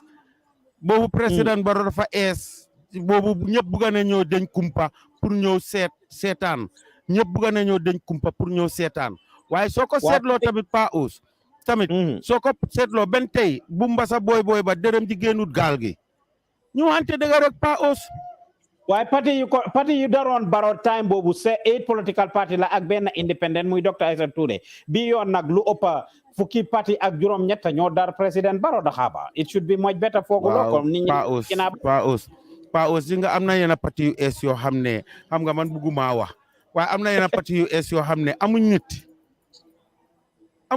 ko seen joyen Barrow yow si ñoom amuñ woon njëriñ dañ seen interest la déedéet waxuma ne amuñ njëriñ de fii kenn ku nekk am na njëriñ kenn koo gis fii is very important waaye man tam duma wax ne dama taxawal suma parti ma ñëw te awma benn 1000 nit suma gannaaw loolu moo fi nekk Barrow bokka nañ ko join nañ ko dina gagné joinuñ ko dafa gagné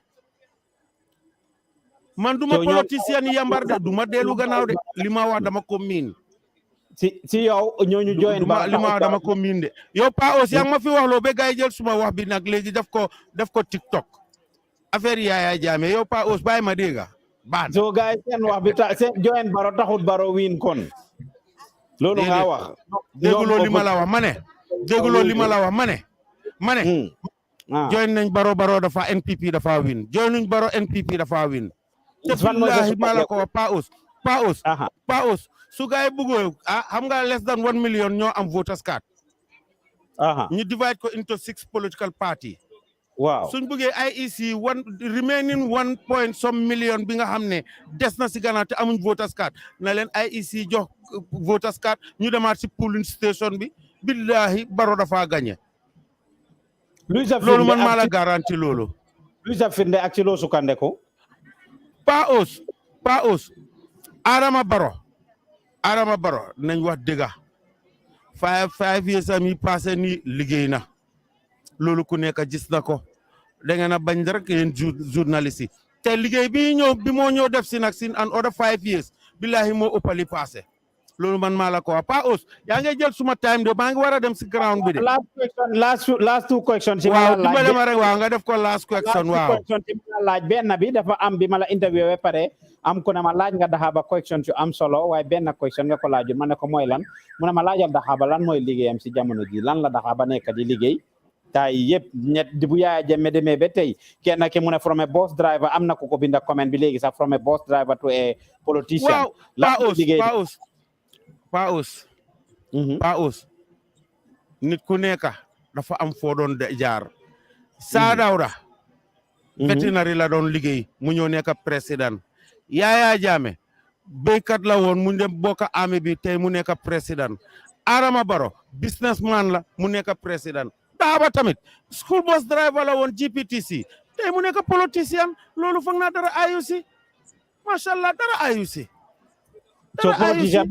Dahaba waaw looy fay ku la dee fay weer man OJ Jallow moo ma dugal si politique naam ku la dee fay weer kan man waaw Pa os man kenn du ma fay weer Pa os man every year dama dee dem Holland holidays man dama am suma ay nit yoo xam ne xiifu ma maruma wax dëgg ne yàlla man every year dama dee dem Holland holidays gis nga right now nii sax by next month maa ngi war a sëy te sëy bi maa ngi ko defee ma du ma ko defee Gambia Holland laa ko defee Holland waaw Holland lay dem sëy ba pare ñëw Gambia xam nga fii ñi dañoo ñëw sëy justice man da Holland lay dem sëy ji invite leen ñëpp lu Dahaba di liggéey boobu doo ko toog du ndax ngeen liggéey doo lu Dahaba di liggéey nga lu Dahaba di liggéey lan mooy sa liggéey Pa os politicien la politicien nga ok National Assembly elections yaa ngi ñëw how prepared are you and the ñu ngi NPP si préparation bi definitely Pa os ñu ngi si préparation bu mag sax pour this National Assembly election mooy local government election bi ñu ngi si préparation bu mag ba pare ñu ngi pare nag pour nga xam ne ñaari mayor yi yëpp dañ koo jël NPP daf koo jël ba pare 3/4 of the National Assembly bi yëpp dañ koo jël inshallahu rabi maa la ko wax daf ko téere council election bi tamit dañ koo jël bu soobee yàlla inshallahu rabi man maa la ko wax ngeen ñaari mayor yi da ngeen ko jël gaaya ngeen yëpp dañ koo jël Pa os ma ne man waxuma yow àddina bi lay waxal ñu ngi maa dégga loolu mu ne ko na ko gaay def téere ñu denc ko Ministry of Local Government and Land ñu ngi nii di enquête di investigate waaye yow Talib Bensouda looloo tax set up la pour moom dañ set up Talib Bensouda bi ko da ngeen bugg a tilimal seet lan ngeen a génnee si moom pour élection xam nga loolu xam nga loolu man li ma la si mën a tontu rek mooy loolu is above me loolu daf ma sumbaar loolu moom su na ma mbaar boobu moom is above me su fekkoon ne dafa ñëw up to my level man boobu dinaa si mun a tontu waaye boobu dafa ñëw above my level so definitely boobu moom affaire Talib Bensouda boobu moom is above my level boobu moom so yow sa gis-gis Talib liggéeyut KMC nga dëkk sa gis-gis Talib liggéeyut KMC kan Talib liggéeyut KMC ne Talib liggéeyut KMC waaw wan ma lan leen liggéey KMC wan ma ko kontel ma ko liggéey ba côté dom side bi indi na employment bu bari ba côté dom side bi nga xam ne dañ ko fence city baa ngi clean ban city defaral na jigéen ñi fridge Pa os arabe suma meeyo bi ñëw toog bàyyil be suma meeyo bi ñëw toog nga gis an other KMC loo bañ naa bi suma meeyo bi ñëw toog suma meeyo bu ees bi ba mu ñëw toog nga gis KMC beneen KMC suma meeyo Banjul bu ees bi su toogee nga gis beneen Banjul bu ees loo bañ naa di yow seede nag ko suma waxtaan daf la dee ne Paos dafa nanka Paos maa ngi war a dem si ground bi Paos bàyyi ma dem si ground bi baalal ma waa léegi kon baalal naa la sa final word to ana président Barrow jamono jërëjëf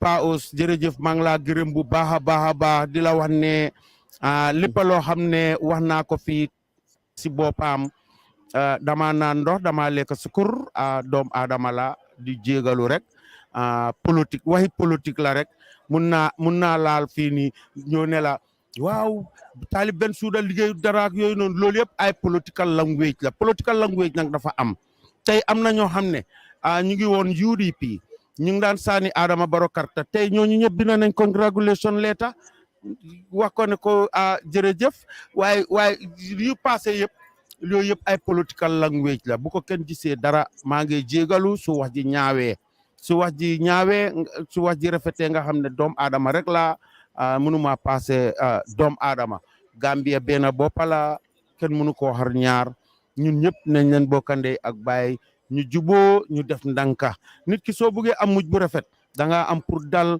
nga tey nga bugga doom aadama soppa doom aadama sutural doom aadama di nga am mujj bu rafet waaye gis nga Paos kuy toroxal doom aadama billahi doo am mujj bu rafet ñu yërëmante ñu xam ne politique su passé na ñun ñëpp nañ leen join together man soo jógee suma kër beneen kër gi nga see teg yëpp UDP la waaye famille bi dafa doon benn doo leen mun a xaamee am na ñu genuine nag UDP yoo xam ne dañ genuine man suma nijaay ku bokkaa suma yaay ku bokkaa suma yaay benn ndey mu nga ne le right hand yi Ousainou Darboe la so it's life waaye ñu dem politique bi aside sista yoo xam ne seen yaay ak suma yaay ñoo bokkaan di seen mooda ñoom ñëpp ay ñu ngi jàppale rugiloo kolal rugiloo nga def ko loudspeaker nga ne ko lan nga bokka daxaba dina la wax fan lan laa bokka ak moom waaye lii politique la su jeexee rek jeex na we put the family back together ñun ñëpp ñu nekk benn ñu dem suñu yoon ana saa nga li ma min ñu seet Gambia bi rek ba pare seet famille bi seet ne ñun ñëpp fii gënut kenn dañ rawante rek tane wante si wërsëg waaye fii kenn gënut fi kenn Paos fi nga fanaan lay fanaan si kaw lal ngay fanaan da nga dawal moto ma dawal moto da nga am jabar ma am jabar da nga am doom ma am doom nga nekk julit ma nekk julit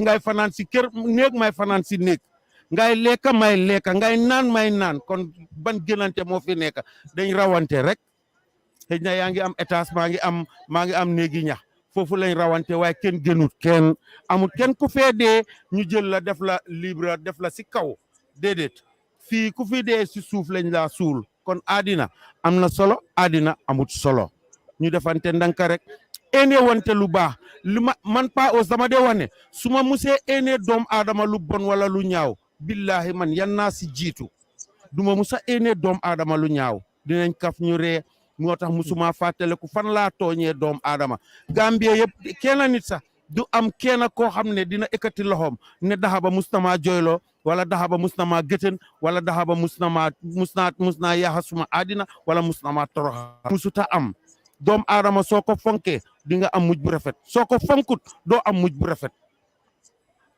maa ngi laa gërëm bu baax a baax Paos di la ñaanal bu baax a baax yooyu tamit yaa sa team bi yal na leen yàlla jox ndam am nga team boo xam ne macha allah definitely ñu am fula lañ ñu am fayda lañ ñu am jom lañ ñu am dignity lañ ñu am personality lañ ñu am classe lañ seen boppa macha allah luñ def rek dafa jaar si yoon di la ñaan viewers yëpp tamit ne nañ leen ñuy toppa Gambia Talents di seetaan Gambia Talents because waxuñ Paos talent waxuñ Dahaba Talents waxuñ individual talents dañ ne Gambia Talents kon Gambia ñun ñëpp ñoo moom TV bi ñun ñëpp ñoo leen ko moom ku si am loo mun a am ñëwal nga def sa advert fii nii si Gambia Talents because millions of dozens of people ñoo ko dee seetaan ñoo ko dee view a day jërëjëf Paos yal na sa jaama yaaga happy victory celebration kontaan nañ trop ci message bi ak free advertisement bi ñu defal noonu jërëjëf kontaan nañ ci yow trop ñu ngi laa ndokkale ci beneen yoon yaak NPP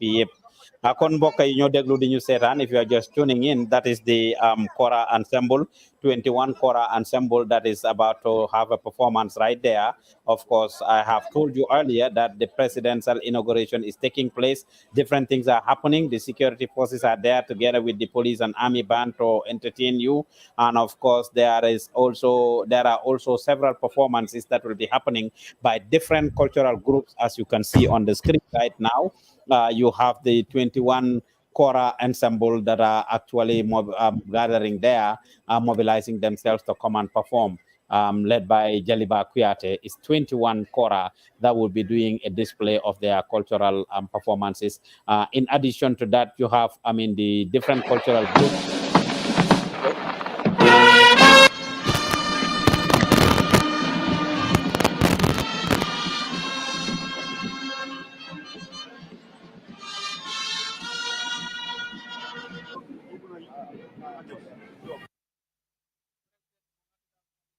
Yes, welcome to Gambian Talents TV. If you are just joining us, this is a live coverage of what is happening at the Independence Stadium as President-elect Adama Barrow gets inaugurated today.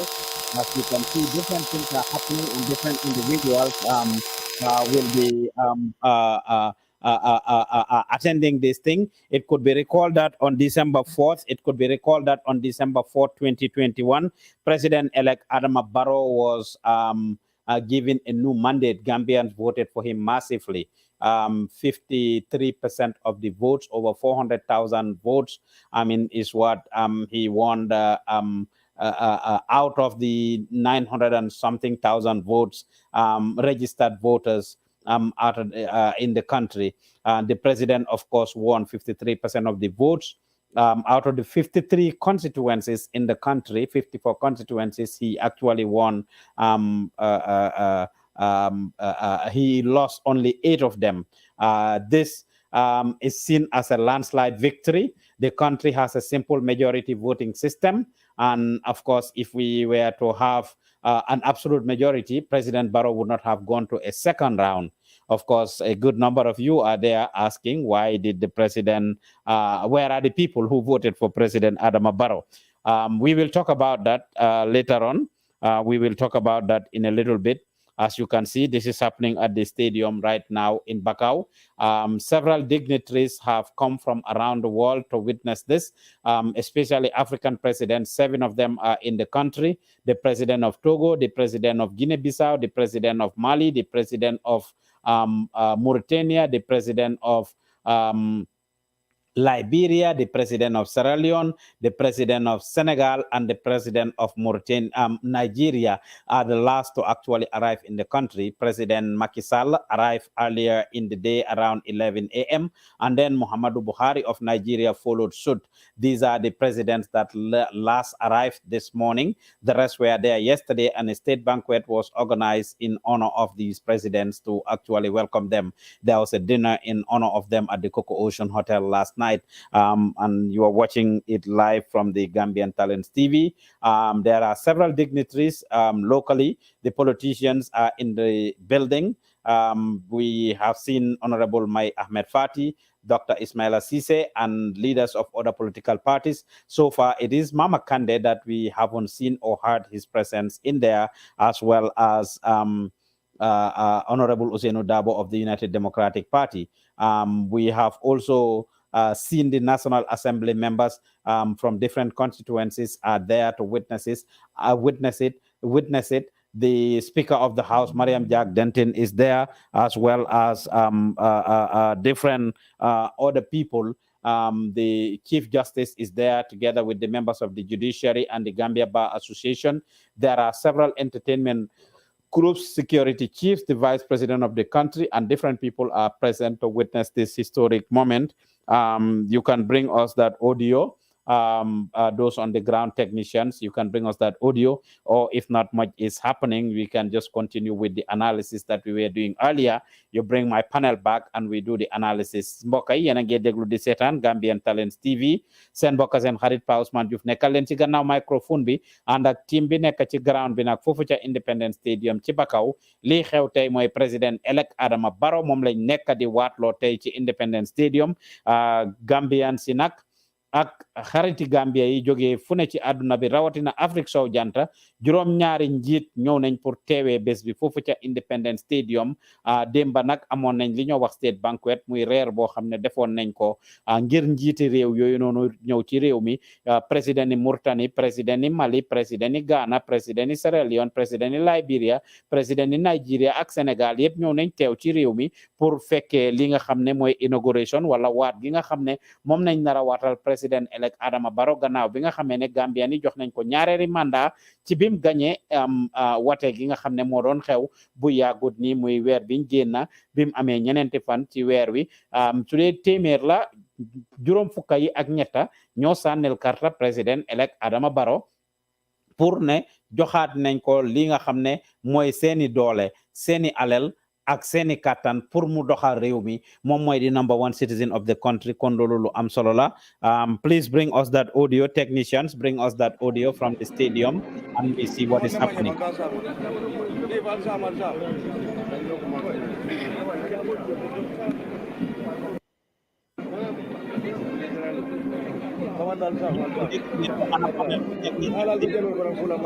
It's just the army band that is entertaining. Not a whole lot is happening. Army band be more entertain no ci jamono ji. As we await the arrival of dignitaries, presidents of different countries, and President Adama Barrow, Vice President Dr. Secrecy Sina Bepare, yenen dignitaries yi dugg si nañ ci yëpp toog nañ ba pare yeen kora ensemble bi mo nekkal ñooy ñëw perform si kora ensemble bi one kora kanam gis ngeen ne président elect Adama Barrow moo nekk noonu naka Jaliba Kuyate kon ak 21 kora ensemble bi ñoo nekk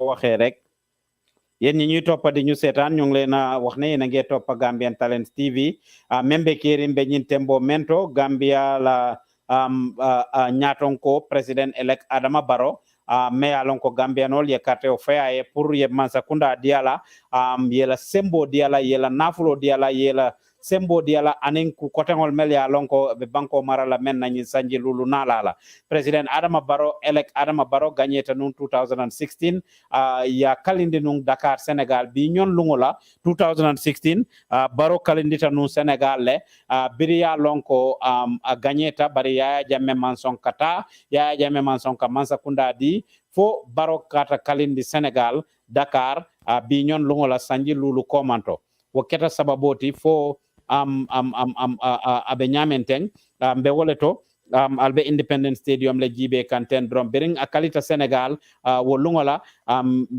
military ECOWAS military e ka fome economic ye silota bira e sembo di la pour yedun nam banko kono pour kana banko ma ko yo wato len ya jamme fintita banko kan pour kata Equatorial Guinea wo boring kola Adama Barrow nata muru inata kalindi kote ke Gambia banko kan Chief Justice fango ya kalindi kanton Sheriff Maritambe du wala kalindi no Senegal ninga tari ko no hani kabi Sheriff Maritambe du même la loyalty hani kabi kanton nyinkiti yo menketa between NPP and UDP tema Sheriff Maritambe dule lota president Adama Barrow je so e ba jelale ko abe wole nyama ito lebe loringa je nung atela kalindi nun Dakar Senegal wo bori ngokola anata Chief Justice ya kalindi Gambia bi ñon lungom fele murtanan kote ke Chief Justice Hassan bi Jallow wole ba kalindi la kote ke aning ala ba association nim ba members ol mele alonko ibe Gambia la kiti bunda to wollel ba kalindi la bi woto nyimmuko kumari baleti Gambia la tarikho kono alñaɓe stadium walla jeeteng alñaɓala e pavillionol décoré ñameng président o bina ñatoten dromandin drong aning banko ñaton ko dol membe ko Sénégal la président o Macky Sall afutatanam bi somanda ataning Muhammadu Buhari même mu Nigeria la président o te mi somanda le afana futatanan bari ñi même mu Togo la president oti atefana futata nang Ghana la president o futata kunung Liberia ni Sierra Leone la president o wol futata kunung aning Guinea Bissau la president o wol be futata nang kunun ne ibaje la ko wole be kerinje ngal konto ngal tento ngal jey alka Gambian Talents TV le jibe technicien ci comme ni ma leen ko waxee rek mun ngeen ñoo indil panel bi waaye su ko defee ñu dellu si waat rek ci taarix bi gannaaw bala loolu di xew ñu ngi leen doon wax history bi naka la demee président Adama Barrow gannaaw bi nga xamee ne gagné na 2019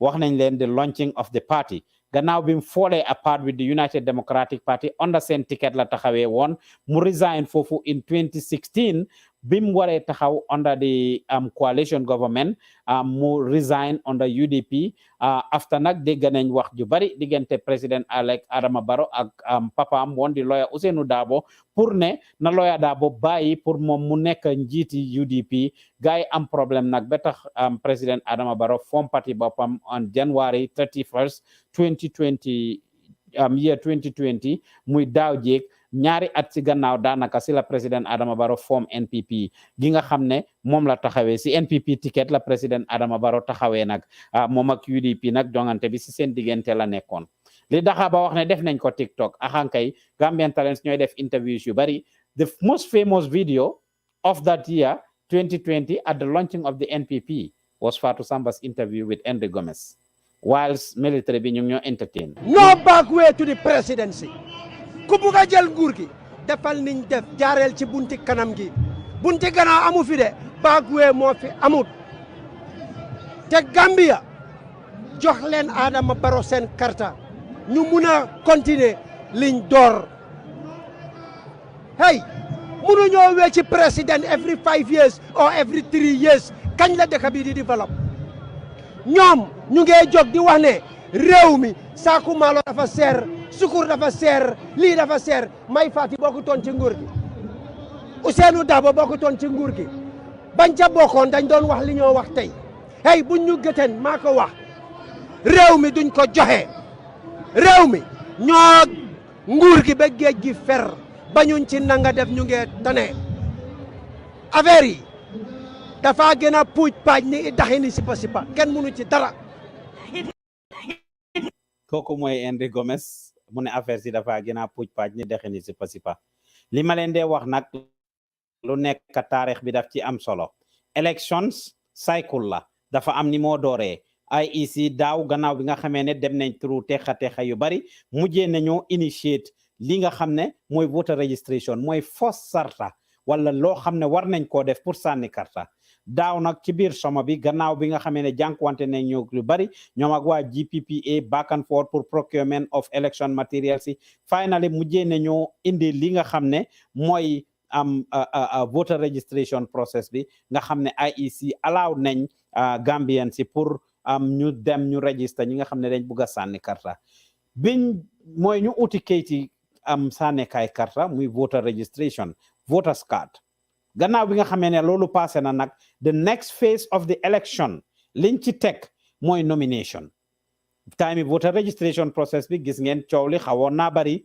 President Barrow, especially between the NPP and the UDP, to their credit, ñooy woon di only institution wala boog ci dëkk yi ñoo xam ne yónni nañ seeni ndaw fu ne ci réew mi pour ñu dem seeti voter registration process bi naka la doon demee ci time boobu lañ demoon Kanilaay bañ dooroon fa ki nga xam ne mooy Ibrahima Diba ba gaañoon ko of course and all of that ci jamono jooju President Adama Barrow nag ci jamono jooju mu ooyee leen ay talks ak black ak ninjas UDP ninjas loolu passé nag ñu jógee ci voter registration process bi ñu ne benn problème amut ci it was all done nicely li ci tegu mooy nomination of presidential candidate of course once real activity starts to go on at the stadium dinañ leen indil loolu pour ngeen gis ko rek but it's good ñu delluwaat gannaaw tuuti wax leen wan leen li nga xam ne mooy go on wan nañ leen bi président Barrow lancé patem bi voter registration take na place what followed suit nomination of different presidential candidate kon duñ def dara loolu ñu indil leen di nomination of the different political candidates rek su ko defee ngeen indi gis gaay yi li nga xam ne moo xewoon foofu ñu seetaan di nomination day of Dr. Ismaila Ceesay. The beginning of a very wonderful country. The 2021 elections It's about the next generation. It's about the future. It's about the lives and livelihoods of children yet unborn. And that is why we at CA, we are not only concerned with trying to find out the solutions to today's complex problems, but also trying to understand future problems as they emerge by looking at trends. You will agree with me that if current demographic trends continue, and if projections are to be accepted in terms of demography, population, we will reach 5 million people in 25 years' time, within a generation. Now, if today we have a country with 2.5 million people, and we can barely afford to provide clean water for these 2.5 million people, we can barely afford to provide electricity for these 2.5 million people. We don't have enough food for these 2.5 million people. Not enough hospitals or hospital beds or medicine for these 2.5 million people. Not enough jobs for our young people for these 2.5 million people. What will happen to this country if we have 5 million people, where 70% will be young people, needing jobs, wanting to live a dignified life? What will happen to those small kids who will be going to school in 25 years' time? What kind of schools are we going to build for them? What kind of education system are we going to have? What will happen? What kind of environment do we want to leave behind for our kids? What kind of... kon dégg ngeen Dr. Ismaila Ceesay yooyu ñooy kàddu yi nga xam ne moom jotoon na koo gaaral foofu gannaaw bi nga xamee ne ñu ngi ko nominate keroog ca bés ba ca nomination period bi nga xam ne mu ngi xew end of September ba early October si Independence Stadium bi ngeen nekk di gis noonu rek images yi ngeen a gis noonu Independence Stadium la gannaaw Dr. Ismaila Ceesay tamit keneen koo xam ne jotoon nañ koo nominate rek of the Citizen Alliance moo doon wax noonu keneen koo xam ne jotoon nañ koo nominate mu gaaral kàddu nag mooy Essa Mbye Fall independent candidate ñu seetli Essa Fall waxoon. Such low play in politics of this country. I never thought I would witness a day in which democracy would be shackled by a very unpopular government. Wanting it, dare it, but the Gambian youth, young men and women have refused. We say no. And come December 4, we will show you, we will bring you down, and we will ensure change in this country. Come December 4 would be the beginning of the new dawn and the real dawn for this country.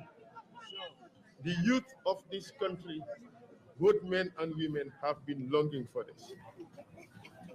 You think you have spoiled our nomination? No.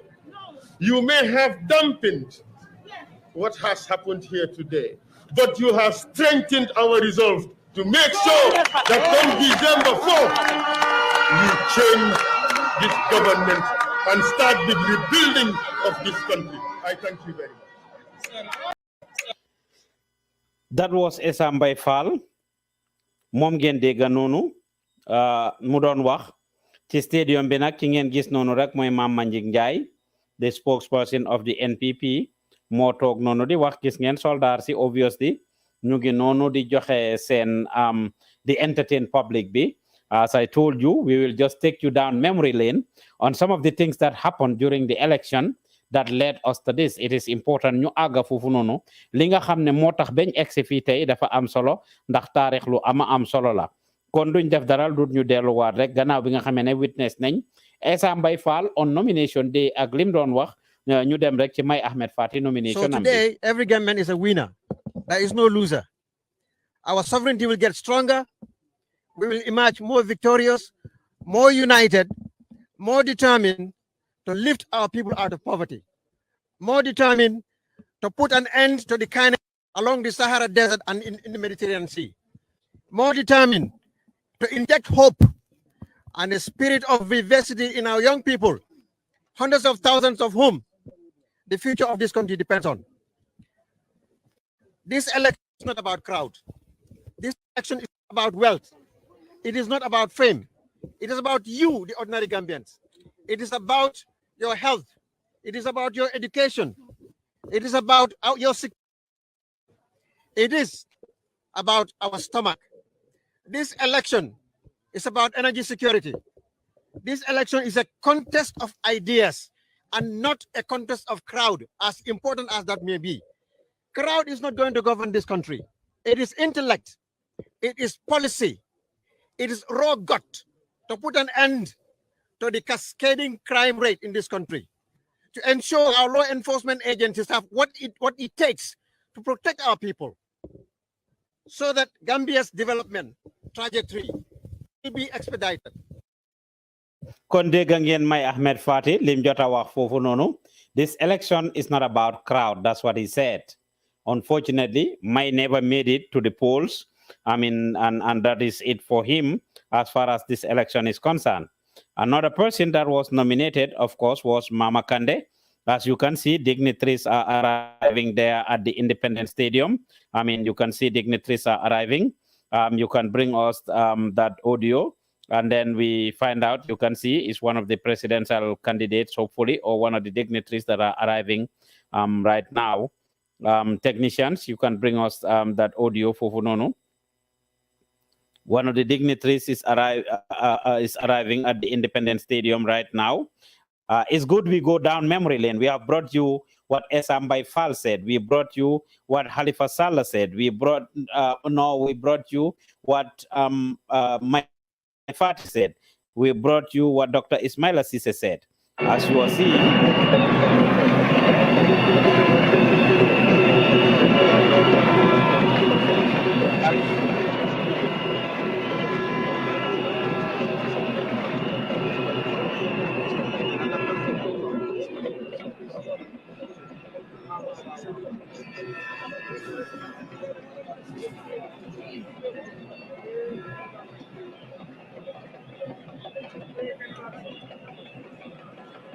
the dignitaries are arriving. It looks like that is the president of Mauritania that is just arriving. The president of Mauritania is just arriving at the Independence Stadium. Presidents are arriving one by one. That is the president of Mauritania who is just pulling up at the Independence Stadium ci jamono ji. Mbokk yi li ngeen a seetaan noonu nag kooku mooy président ni Mauritanie bi moo just egsi ci Independence Stadium bi gis ngeen ko. I mean, as he's going around.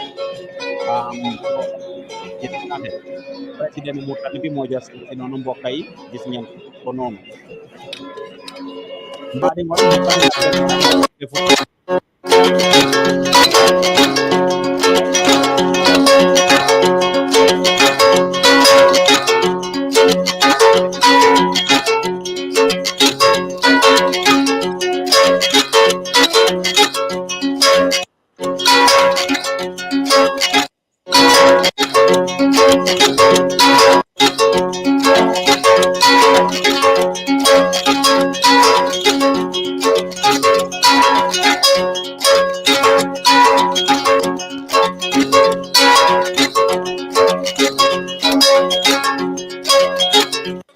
bara hani yin kilimo muga moy aka nende ngambani la tagala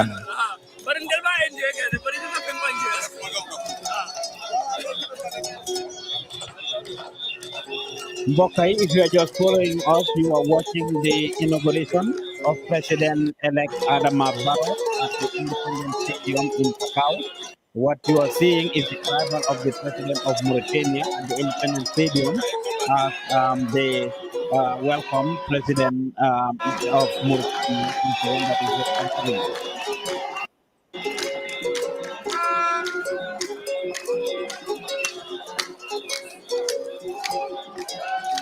Yo Salia ndamoye na Zalia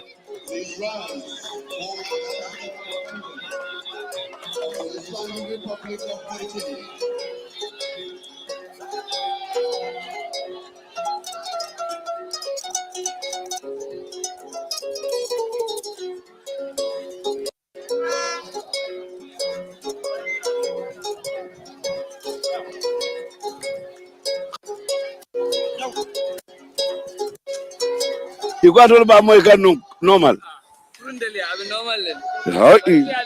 Ana here. It's easy. Mo kana pen kong kong ngapuleno. All of it easy.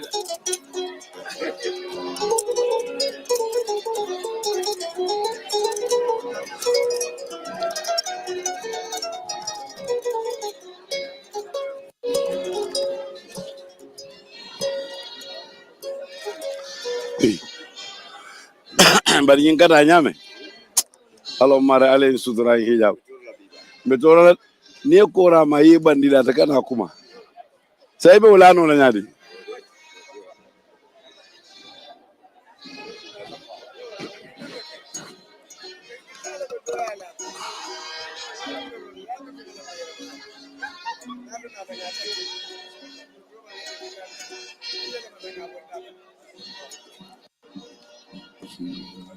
this is a problem.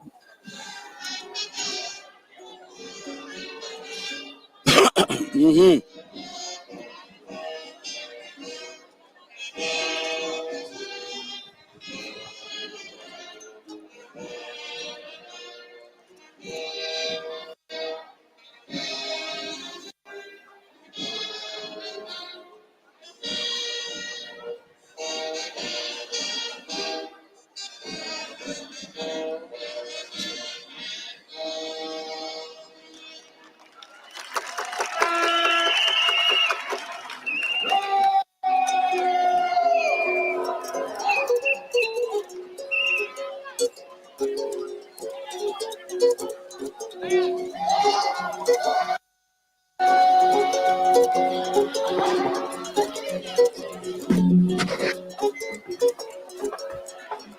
Excellencies, we welcome once again the President of the Islamic Republic of His Excellency Mohammed Kurtia El-Dizwan.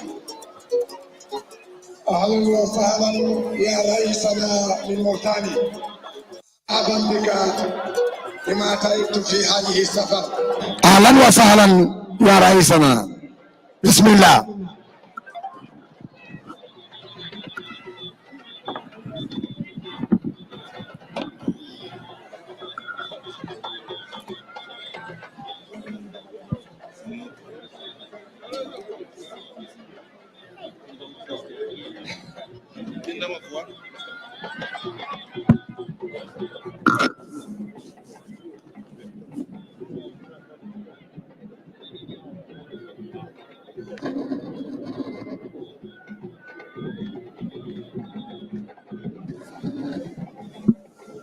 The next one.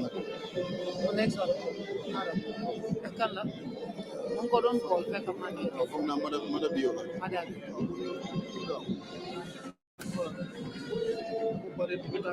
Wow.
Mbokai, if you are just tuning in, if you are just joining us, we are at the Independence Stadium at this minute. As you can see, what is happening right now is the army band there entertaining the crowd. The president of Mauritania is who just pulled up right now. Mom Genghis Nono, Mo just exit we are good. Your And Excellencies. prior to that, I was talking about yeah, I was talking about the I was talking about the steps and what has taken place that led us to this right now. We have played and brought you Dr. Ismail Assise. We brought you Mai Ahmed Fati. We brought you Esam Baifal. Of course, Mama Kande was also nominated. Let's see what Mama. Do I have to make any comment on that of something that was in 2016? And we have all seen what have happened. And if I was put up by Jammeh in 2016, it wouldn't have been like the way it is today. So I was never put up by Jammeh. Just a follow-up. For alliance with the DRC, victims who were victimized during the Jonga administration are concerned. They are worried that your government, if elected, will not serve their interests. There will be no justice. That's what you feel. But I believe, as Gambians, if I have to represent, I represent everybody. So I told you. Siding with a party that is seen as a perpetrator against those victims. How do you feel? Are you talking about a party? I believe these are Gambians who you cannot send away from this country, and you are not a better citizen than them. Excuse me, you are talking about a party. Who are in that party? Are they not Gambians?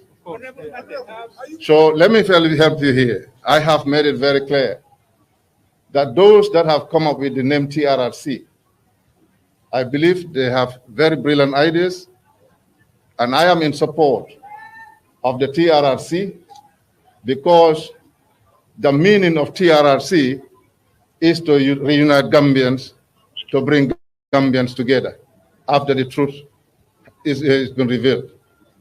So we have to reconcile. And I did not create the TRRC, but I believe those that have created the TRRC, they know very well what they are doing. And I think it was a brilliant idea to think about reuniting Gambians, and that is a reconciliation. Thank you.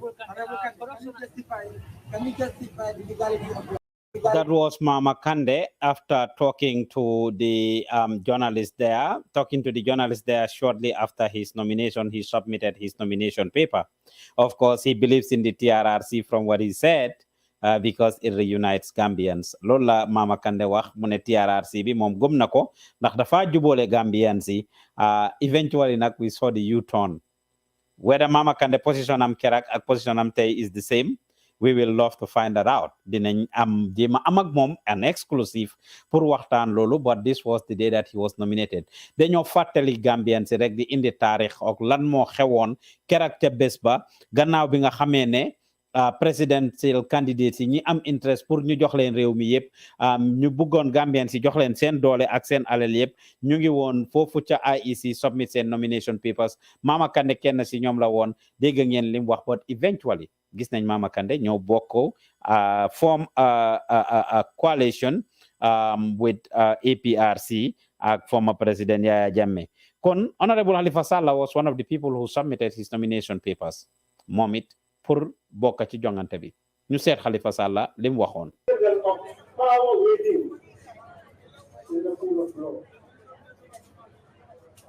We are now here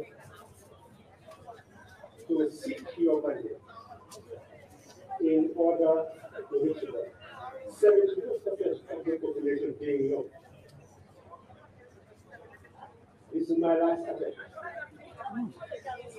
I'm going to be leaving you here. I have done my part. At the age of 16.5, I made a commitment that all my life I will live to eradicate the poverty of my people. Not only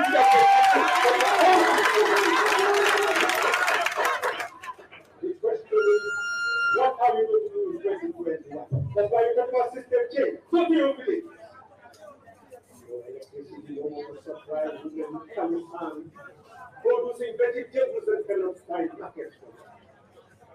It is important. It is important. That is what we need to end. How? By using your wealth. 23 billion is your budget this coming year. The ocean is here. Others are exploiting it. You have a navy. We could have this transport to a productive force to have this problems, to feed your population, to export, earn more, put it in sovereign national bank, invest in these young people from DTTI so they're going to have milling machines, they're going to have seed money to organize workshops.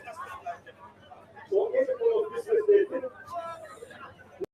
Kon koko moy Honorable Halifa Sallah of PDOIS dégg ngeen kàddu yim gaaral xamal na askan bi ne bi mooy last time am last chance bi mooy bu mujjenteel pour moom mu bokk ci jongante politics loolu la wax dégg ngeen mu joxe li nga xam ne mooy moom lim foog kon keneen ci presidential candidate si mooy dugg si noonu moom ngeen nekk di seetaan foofu jógee ca Independence Stadium in Bakau kenn ci presidential candidate si moo nekk di dugg ci noonu ci jamono ji gis ngeen security officers yi ñu ngi noonu ñu ngi leen a bëggee di leen gërëm di leen sant ci seen déglu bu rafet ak seetaan bi nga xam ne moom ngeen a seetaan Gambian Talents TV ci jamono ji nii we are watching the arrival of one of the presidents who are there to witness the inauguration of President-elect Adama Barrow, and this is Madi Bio, the president of Sierra Leone moo nekk di dugg ci nii President Bio of Sierra Leone moo nekk di dugg ci nii ci jamono ji nii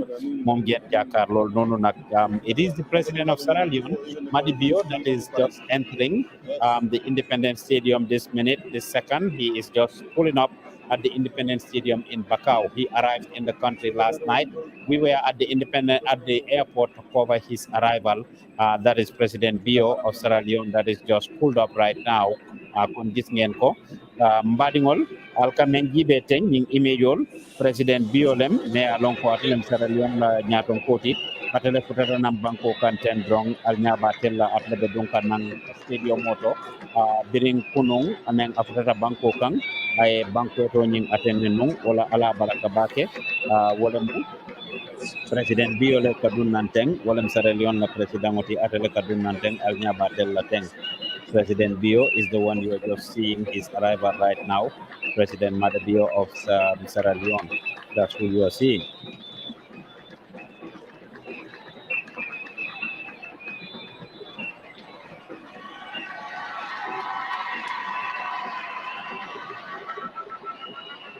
Yes, that is the president of Sierra Leone. That is just pulling up right now. It's about to take the photo of the salute. Excellencies, esteemed invited guests, please rise for the national anthem of the Republic of Sierra Leone.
You're welcome, Your Excellency. That is President Madabio. Welcome, sir. You know the Gambian.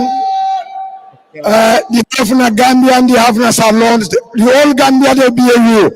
Because now family, they are ready to you. The First Lady, Fatuma Dabo, will tell you, say, welcome, thank you, President Madabio. And they tell you, make it be peace. Nothing not there for you. Is it? That is President of Sierra Leone with his beautiful wife there, Fatima Jabi, who is, of course, a Gambian. Fatima Jabi is President Bio's wife. That's the President of Sierra Leone, Fatima Jabi, who is, of course, a Gambian. She's the wife of President Bio. Of course, you are watching the arrival of the President of Sierra Leone. Your Excellencies, gets inaugurated. invited guests, ladies and gentlemen, please join me in welcoming the President of the Republic of Liberia, His Excellency George Manevia. George Weah is coming in. The President of Liberia, President George Weah, is coming in.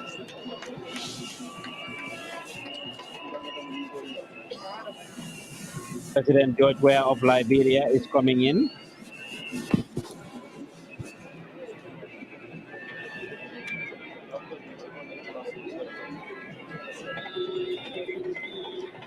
That is President George Weah, the arrival of President George Weah of Liberia. That is what we're just witnessing right now.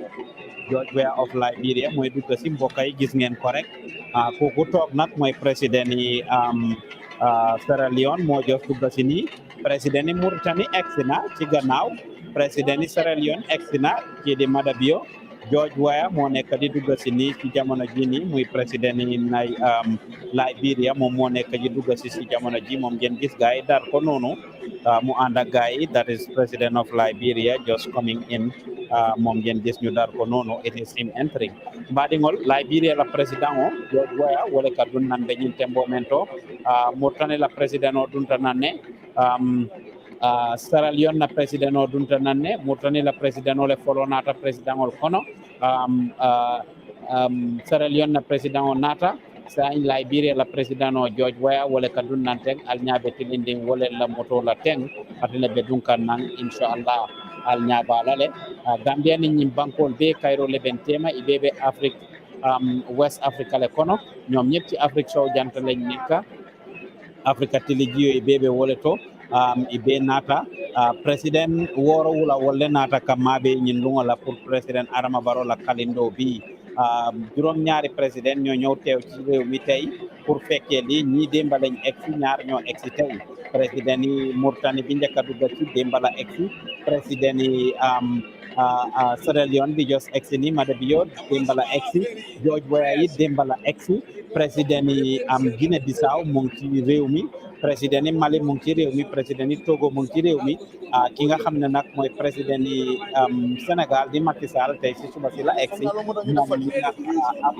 président yi Nigeria mooy Muhammadu Buhari egsi nañ ñoom ñaar yëpp ci réew mi ñoom ñaar nag ñoo attenoon state banquet bi nga xam ne organisation nañ ko démba Madi président Macky Sall mu Sénégal ak Muhammadu Buhari waaye ñeneen ñi yëpp teewe woon nañ loolu kon ñu seet rek lii xew ci Independence Stadium bi ci jamono ji nii gannaaw bi nga xamee ne président Adama Barrow moom lañ war a inauguré tey kii dugga si nii nag mooy président yi Liberia moom ngeen gis ne mooy dugga si nii ci jamono ji nii muy George Weah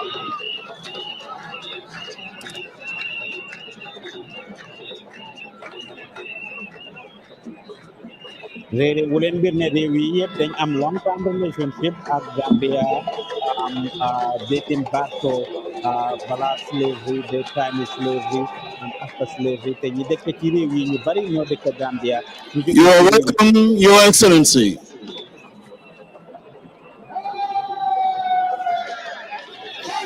Your Excellencies, ladies and gentlemen, please rise for the national anthem of the Republic of Liberia.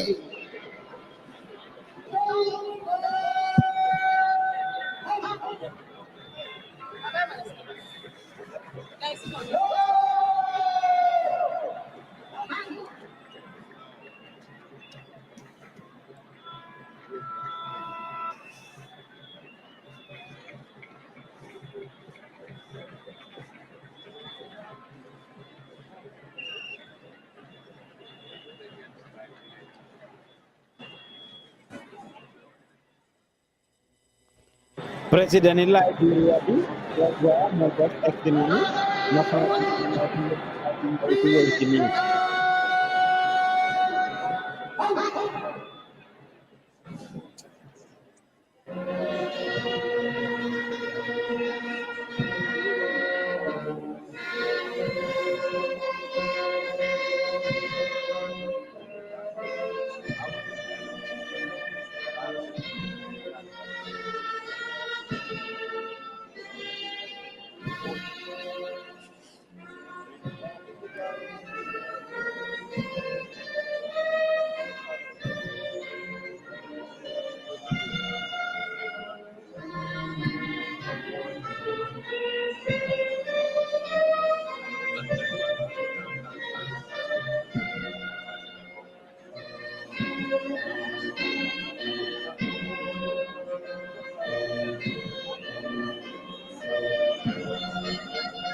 You're welcome once again, Your Excellency.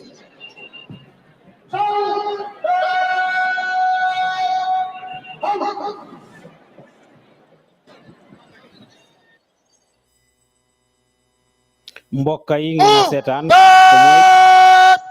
Liberia George Weah moom ngeen gis mu jos ñu woyal ko national anthem bi maanaam muy ci dëkkam bi lañ ko jos woyal noonu moom George Weah. Welcome to the Gambia, Your Excellency, President George Weah, the former carrier maker for Liberia and Africa. Now you not the number 9 why not spoil the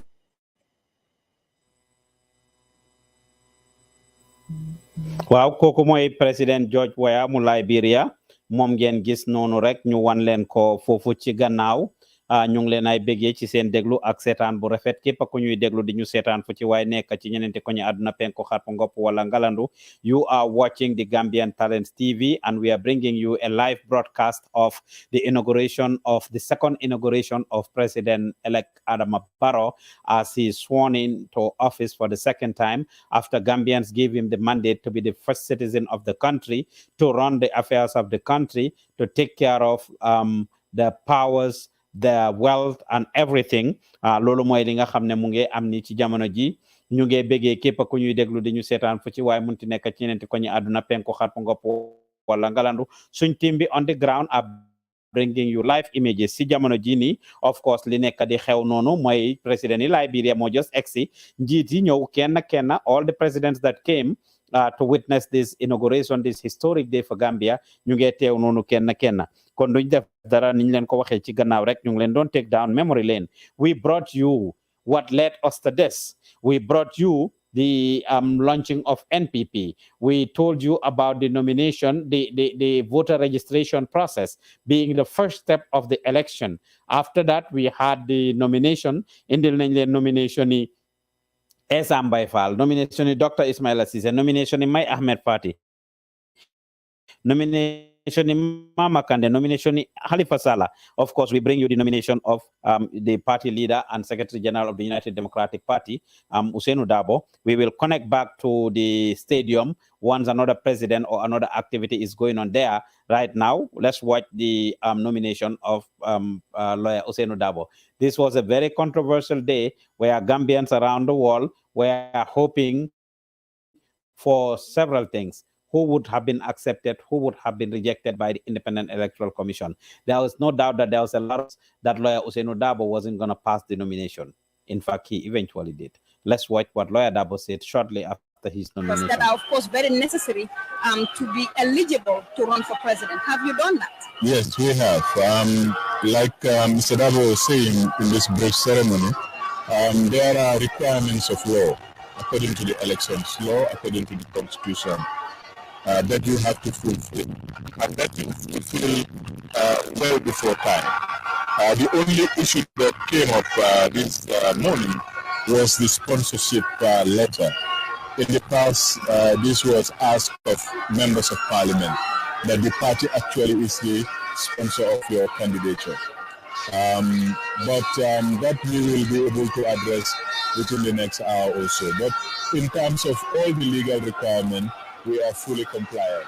We know you have to wait for a couple of days before you would know whether your party leader is eligible to run for president or not. In the meantime, are you hopeful? What should we expect to see as you wait? We are very hopeful and we are very clear that this is a country of the rule of law, and the laws of this country empowers all its citizens to participate fully, equally, without discrimination in the public affairs of this country. And anybody who has objections or queries that has to do with the eligibility of our party leader is free to do so. And that is what a democracy is all about. But we have no doubt whatsoever that Mr. Usainu Dabo is 100% eligible to be the next president of the Gambia. You have painted the Battle Hurdle Highway very yellow this morning. What should we expect to see going forward? I mean, what is next after this process this morning? We are having a Thanksgiving celebration, kind of an acceptance speech on the part of the party leader. I'm sure your events over the last few days have not been as rowdy as this. We apologize to our compatriots.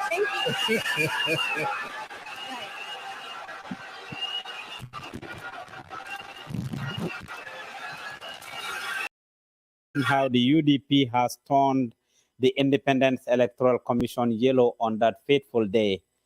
However, journalists could not speak to lawyer Usainu Dabo because they stormed him.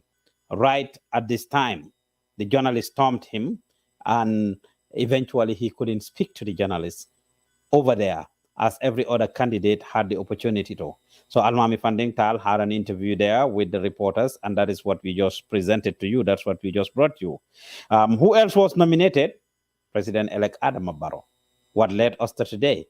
He also submitted his nomination papers. Let's see what Barrow said to the Gambians on that. APRC is a party. APRC is not, excuse me, APRC is a party. We are in alliance with APRC based on principles. The principles is they are a registered party, they are legally operating in this country, and we are also a party, that's why we align with the APRC. And it's in the best interest of this country. It's in the best interest of national security. It's in the best interest of reconciliation. I am a Democrat. Listen, you have to wait for me to give you an answer. Listen. Can you listen, please? I am a Democrat. I am a Democrat. Listen, my friend. I am a Democrat, and I believe in the principles of democracy and rule of law. It is the Gambian people who will make the decision. It's not me. If the Gambian people, whatever they decide, I will respect that. Very soon, I will receive the report. But as far as I am concerned, I haven't received the report yet. We will receive the report. My government will sit over it. It will not be my personal decision. It will be the decision of my government. But now, I will seize this opportunity. There is a piece of advice that I want to make. The piece of advice is directed to the IEC. If anybody is a member of the IEC, automatically you are the referee. And if you are the referee, you must be independent. If you are independent, it makes the job easy for you. If you are independent, it makes the job easy for the players. If you are independent, it makes it very easy for all the parties to accept the final results, the final decision of the Gambian people. Thank you. That is what President-elect Adama Barrow said on that day. He talked about him being a Democrat and the person that respects the rule of law. He talked about his coalition or alliance with APRC, and of course that was Yahya Jammeh at the time, before Yahya Jammeh switched gear and went with Gano, he talked about the TRRC, that he didn't get the report at the time, and finally, he cautioned the IEC that whoever is a member of the IEC becomes one of the referees by default, and as a result, they ought to be free and fair and carry out themselves and comport themselves in a very professional way. ñaan na waa IEC ñaax na leen wax na leen ne ñu bàyyi seen xel xam ne kat atte bi seen diggante la ñoom ñoo amee yëfi te dañ war a dogal nicely. After this day nag politique bi daf ne kur jax. This was on a Friday si la yëfi jeex muy December 5th, December 6th. Of course ñi ibbi bunta yi ne képp koo xam ne doomi Gambian nga ñi nga xam ne submit nañ seen kayit munuñ leen a indil ñëpp nag ñi ñooy kàngaam yu mag yi ñu ci bari withdraw nañ seen candidature but 21 ñoo submit. am na pàcca yu ndaw yu ñëw comme ni ko Daxa ba waxee ñim wax ne mënuñoo indi even 1000 people am na ñu bari ñu ñëw ñoo xam ne ñoom kenn ñoo ñëw ci seen nomination am nañ ci droit am nañ ci right pour ñëw contest bu ga laaj réew mi. am na ñu ñëw ànd ak seeni jabar rek am ñu ñëw ànd ak seen famille ak ñu ndaw ñoom Alaaji Mamadou Kurang ñëw nañ ñoom Ibrahima Tabora Mane ñëw nañ independent candidate Marie Sok ñëw na Joseph Henry Diouf who is a former minister of justice ñëwoon na Mamadou Ba number 1 and 2 ñi nga xam ne ñëwoon nañ ñoom it ki ñoo ooyee vitamin C ñëwoon ak orange sam moom it ñëwoon na ci Banki Alhazi ñëwoon na moom mi nga xam ne he was also the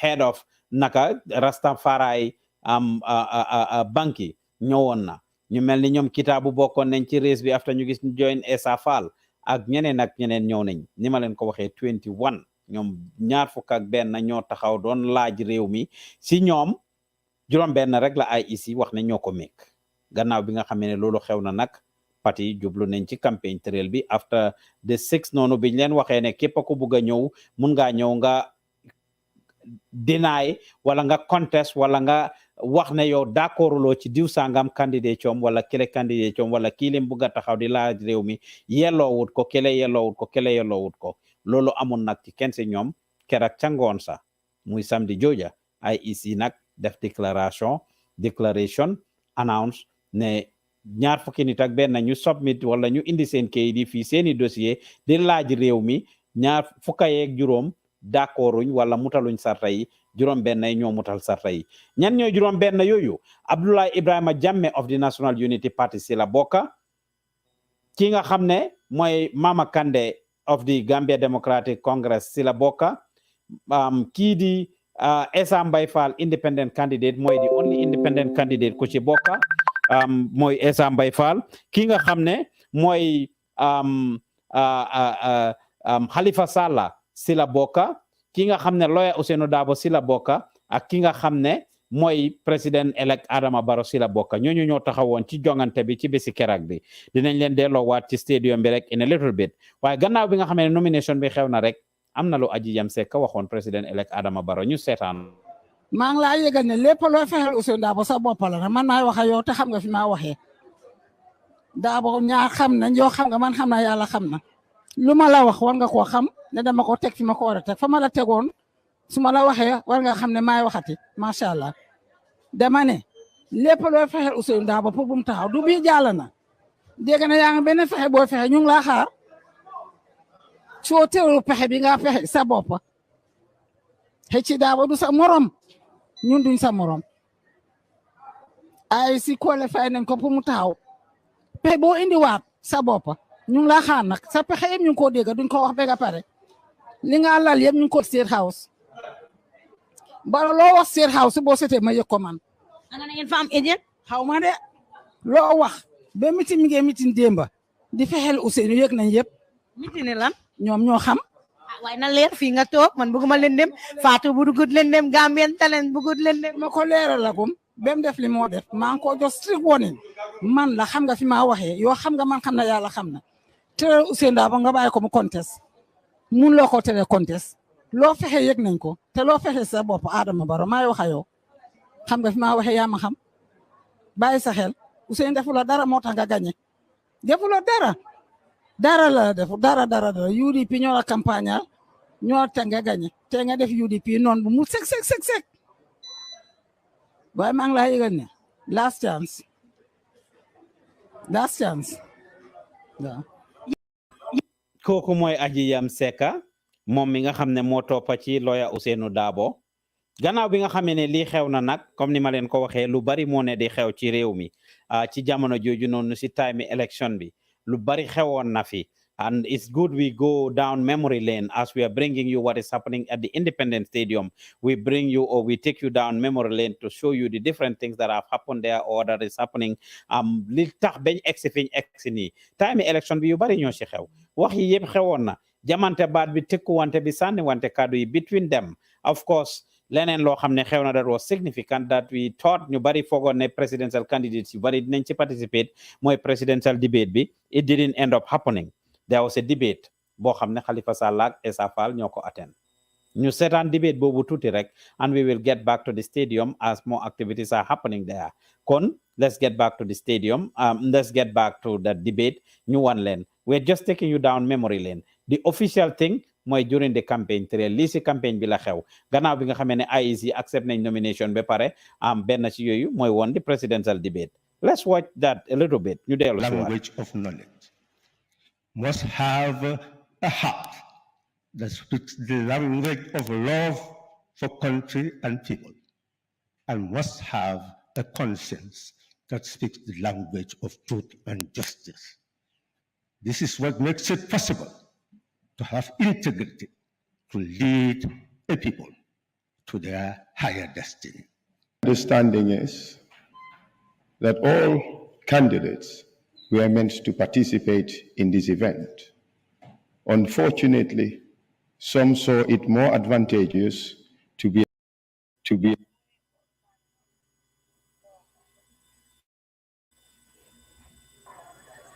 ok ñu ngi leen ay bëggee di leen gërëm di leen sant ci seen déglu ak set dellu suwaat nañ ci Independence Stadium bi rek ci jamono ji nii li xew ci stadium bi rek ñu leen ko waxee we will show it to you as it is happening there right now. You are watching the Independence Stadium li xew ci stadium bi ngeen nekk di seetaan ci jamono ji nii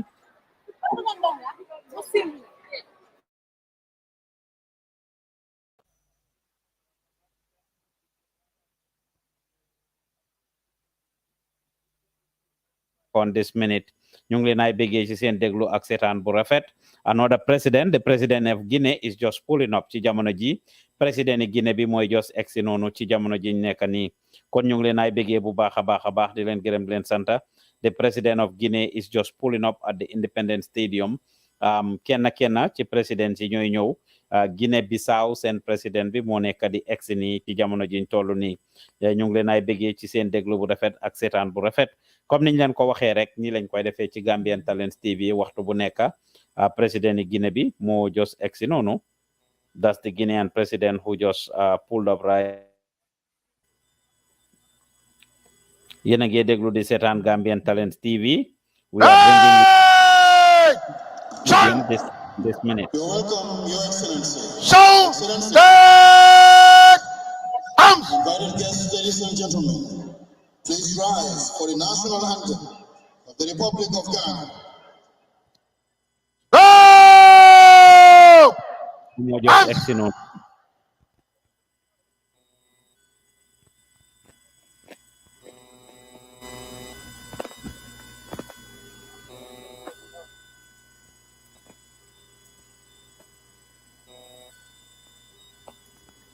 Republic of Ghana président yi Ghana bi moo just egsi noonu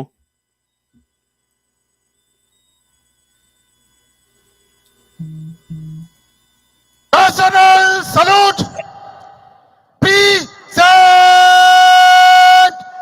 arms.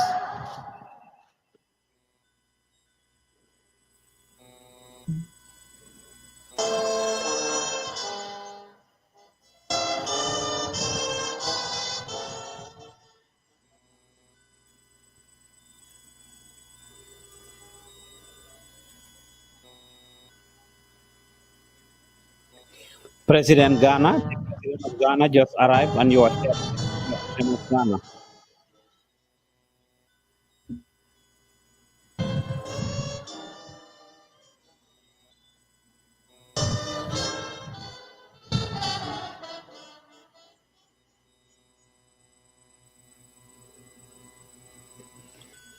It's the national anthem of Ghana. You are just now has been brought to you at the Independence Stadium in Bakau.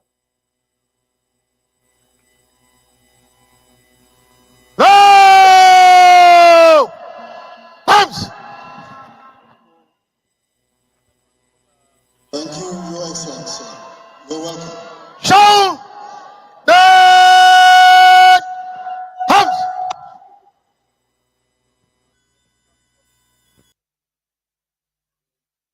Oh, the Hams.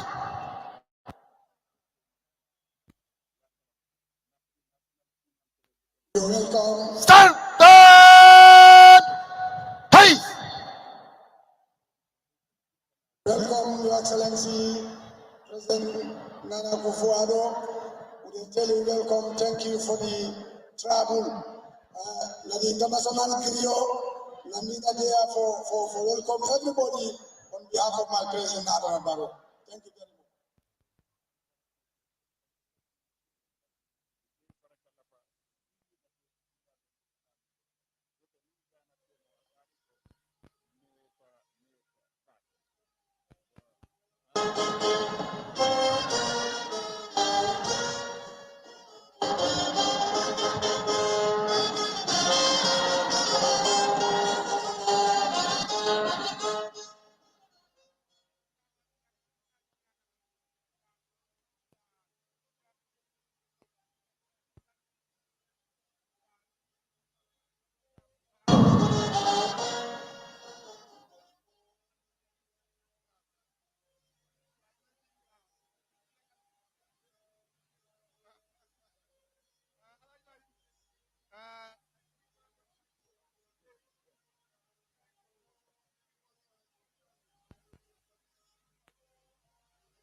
Excellencies, esteemed invited guests, ladies and gentlemen, we are now anticipating the arrival of the President of the Federal Republic of Nigeria, His Excellency Muhammadu Buhari. Thank you.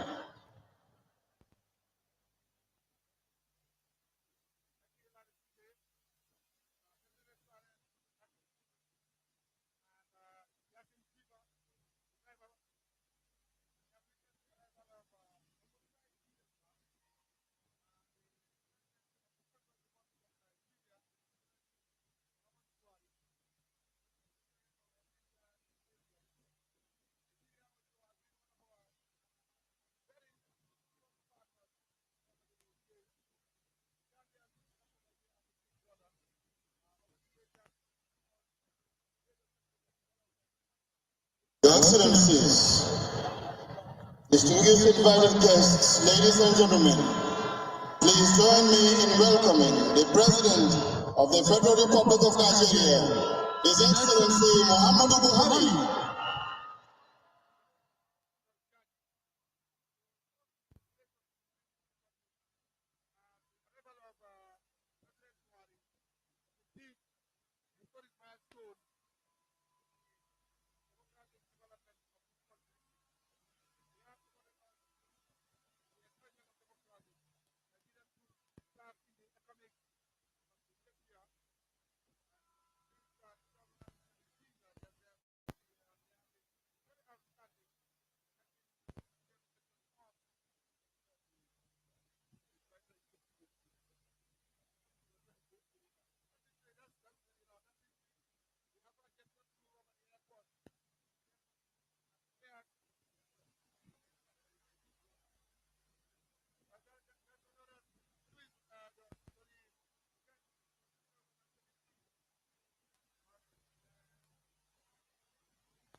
You are welcome, Your Excellency. Hey! Turn! Your Excellencies, Show the thumbs! distinguished invited guests, ladies and gentlemen, please rise for the national anthem of the Federal Republic of Nigeria. Go! Thumbs!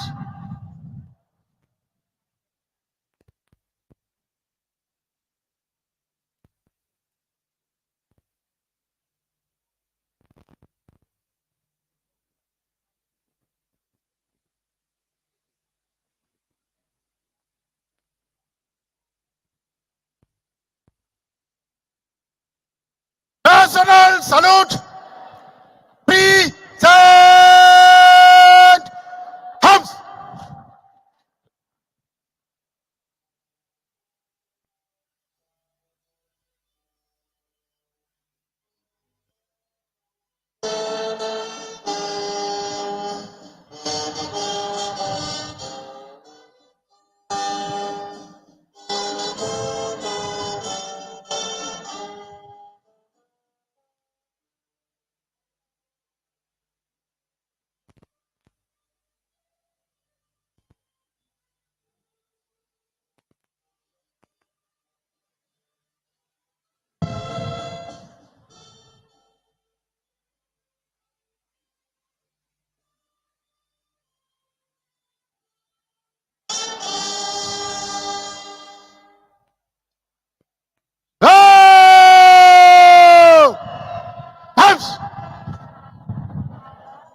much, Your Excellency.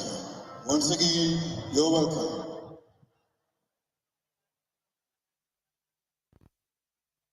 Oh, the House.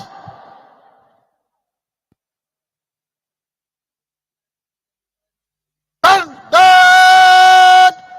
Peace.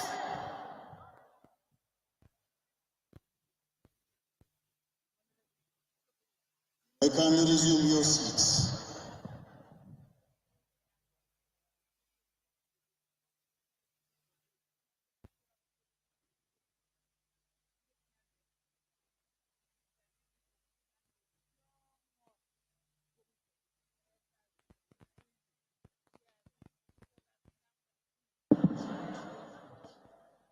Excellencies, esteemed invited guests, ladies and gentlemen, we once again welcome the President of the Federal Republic of Nigeria, His Excellency Muhammadu Buhari. You're welcome, Your Excellency.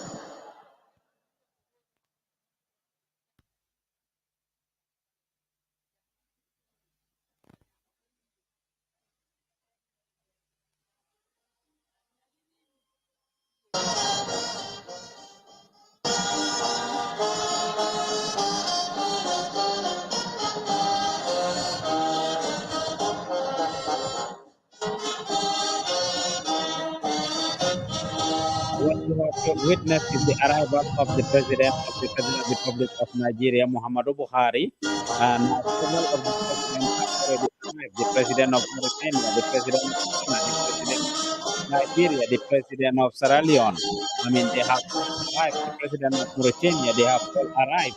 I mean, of course, what if we begin Nandongle, Leroy, President-elect Adama Barrow, shortly, of course, where the different activities will take place for the swearing-in ceremony of the president. As you can hear, that is the army band that are bringing in the different things. We have taken you through the process of what has been happening in the country. We brought you the launching of the National People's Party and the president-elect contested and the whole ticket president-elect contested. What you are hearing right now is happening at the Independence Stadium. We have a team there that is actually covering the whole thing. The President of the Republic of Senegal, His Excellency Coming in, President of the Republic of Senegal is coming into the building right now. I mean, President of Senegal, Macky Sall, is coming in. We were taking you through the different things that have happened in the country. Let's watch the arrival of Macky Sall as he pulls into the Independence Stadium. Let's watch.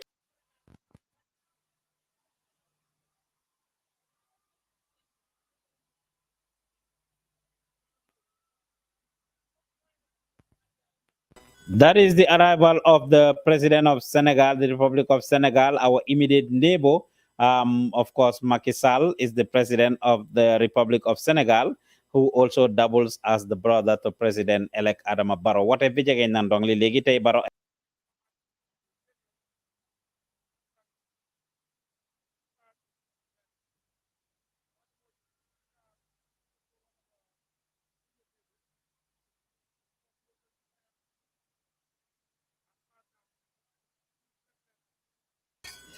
What you are seeing is the arrival of President Macky Sall of Senegal. He's the one that just is about to arrive right now, that is arriving in the over there. That's the President of Senegal. Macky Sall is just arriving into the Independence Stadium at this point. The President of Senegal is arriving in at this point. Kon ñu ngi leen ay bëggee ci déglu ak seetaan bu rafet bi nga xam ne yéen ak ñu ko déglu di ñu seetaan képp fu ñoo déglu rek fu ci waay nekk ci ñeenti ko ñu àdduna penku xarpu ngopp wala ngalandu ñu ngi leen ay bëggee. Is the President of Senegal, Macky Sall, that is coming in right now into the stadium. President-elect Adama Barrow will be soon joining him at this minute. President-elect Adama Barrow will be joining him shortly. This is President Macky Sall of Senegal. He's the one that is just coming in through. As you can see, this is beautiful. It's wonderful. You can see the stadium and how they are jubilating there. President-elect Adama Barrow will follow suit. But this is Macky Sall of Senegal that is coming in. Yes, that's Macky Sall that's coming in at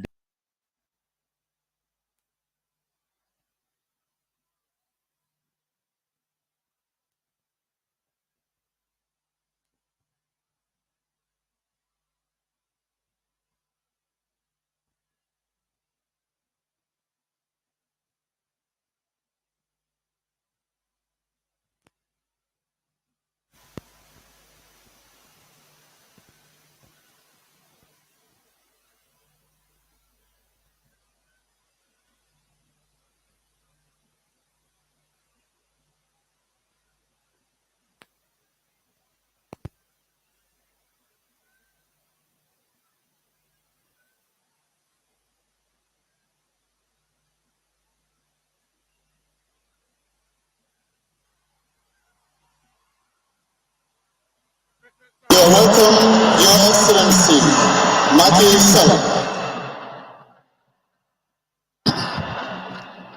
Hey! Excellencies, Sir! esteemed invited guests, ladies and gentlemen, please rise for the national anthem of the Republic of Senegal. Show that house! Oh! House!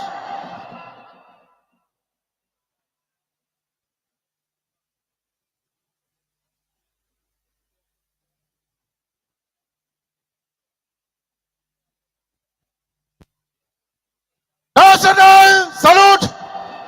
Present! House!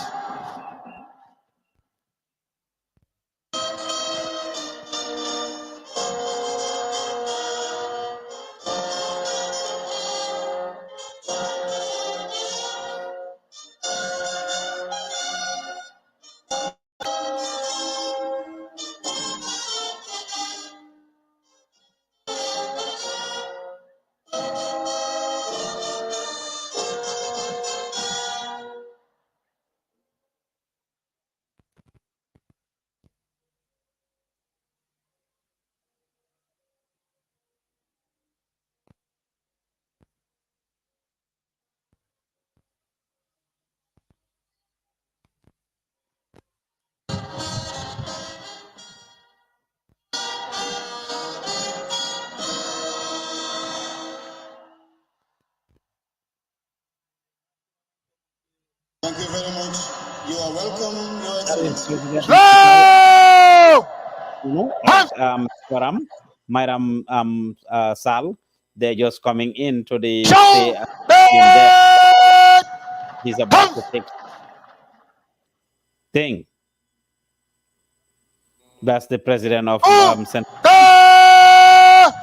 or the leader as they arrive at the Independence Stadium. You are watching celebrating fellow president, president of Nigeria, president of Ghana, Sierra Leone, his other colleagues from West Africa. This is beautiful people. Let's see what is happening at the Gambia Senegal benn ko bala kenn ko mën a tàggoo wala nga xaxe ko ñaan waaye yaa baax salngaar jërëjëf.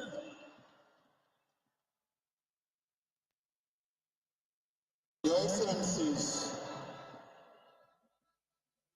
esteemed invited guests, ladies and gentlemen, please join me in welcoming the President of the Republic of Togo, His Excellency Faure Esozima Nyaseme.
You are welcome, Your Excellency. Hey! Chan! Your Excellencies, esteemed invited guests, ladies and gentlemen, please rise for the national anthem of the Republic of Togo. Show the thumbs! Go! Thumbs!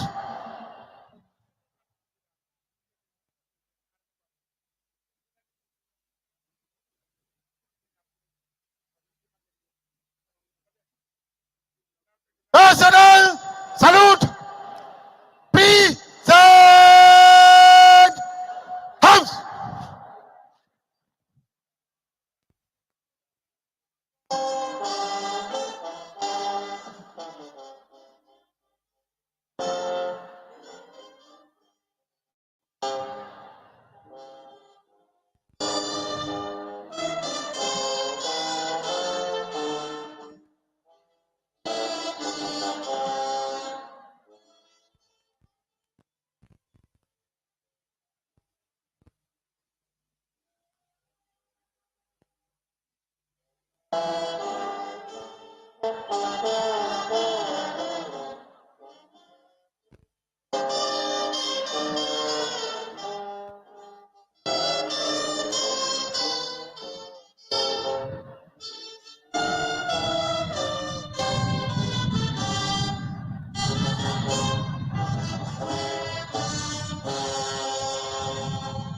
Go!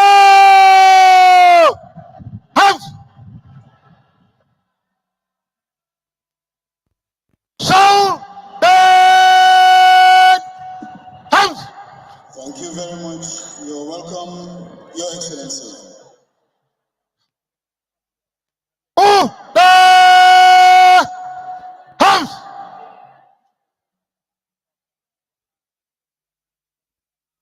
Turn the face!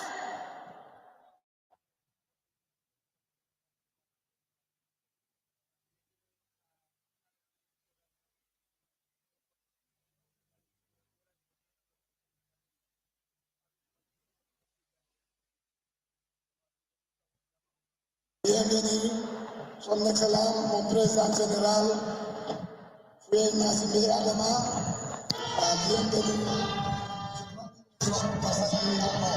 Bienvenue, merci.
You are looking at live images.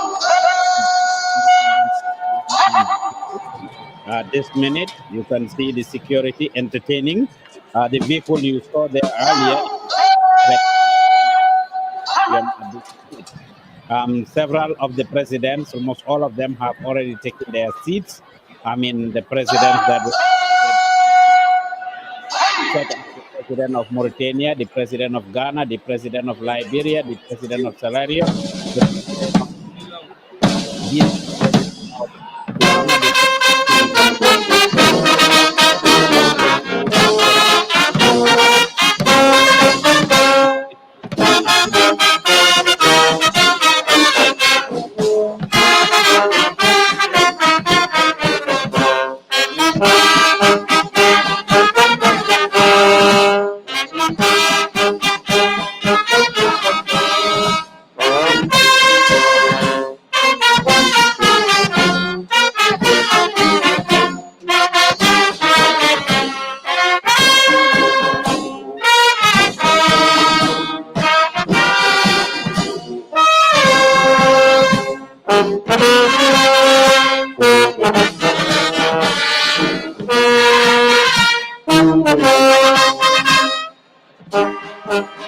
President Adama Barrow.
That is the army band there entertaining you right there. As the presidents take their seat, President-elect Adama Barrow is on his way to the Independence Stadium, and he will be arriving shortly. If you are just joining us, you are watching the inauguration of President-elect Adama Barrow taking place at the Independence Stadium in Bakau. Any moment from now, we shall be receiving His Excellency President-elect That is President-elect Adama Barrow on his way right there. Thank you.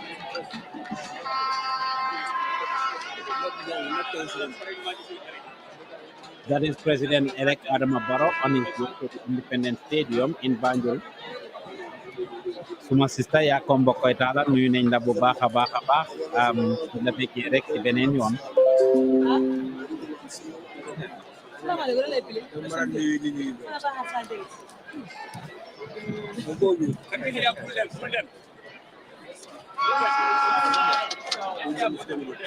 képp ku ñuy déglu di ñu seetaan fu ci waay nekk ci ñeneenti ko ñu àdduna tenku xartu ngopp wala ngala tudd IPG di leen dalal fii ci Gambian Talents TV right now ñu ngi foofu ci Independence Stadium ci Bakau image yi leen a wan ni ci Independence Stadium bi ci Bakau gannaaw bi nga xam ne nag kii di President-elect Adama Barrow moom la Gambien yi joxaat beneen mandat yeneen juróomi at ne moom lañ dénk seen réew mi gis ngeen noonu Président Barrow mu ngi noonu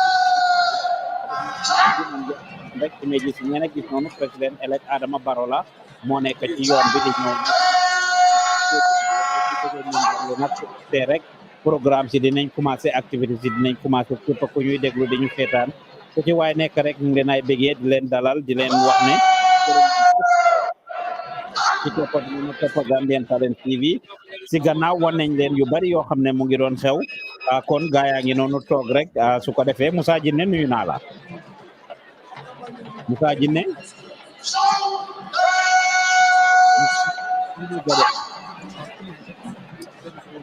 Moussa Jinne nekk ma di leen dégg naka nga def Paos ñoo ngi siyaar baax maa ngi dégg de jërëjëf ñu ngi leen ndokkale rek na ko gis nañ ne yéen a ngi foofu ci stadium bi ci jamono ji président yu bari toog nañ minute dafa mel ni président dafa mel ni Adama Barrow mun naa dugg si any minute from now Moussa waaw Paos waaw maa ngi woon ci biir léegi laa génn nag président moo tane bi fa la ma fekk ak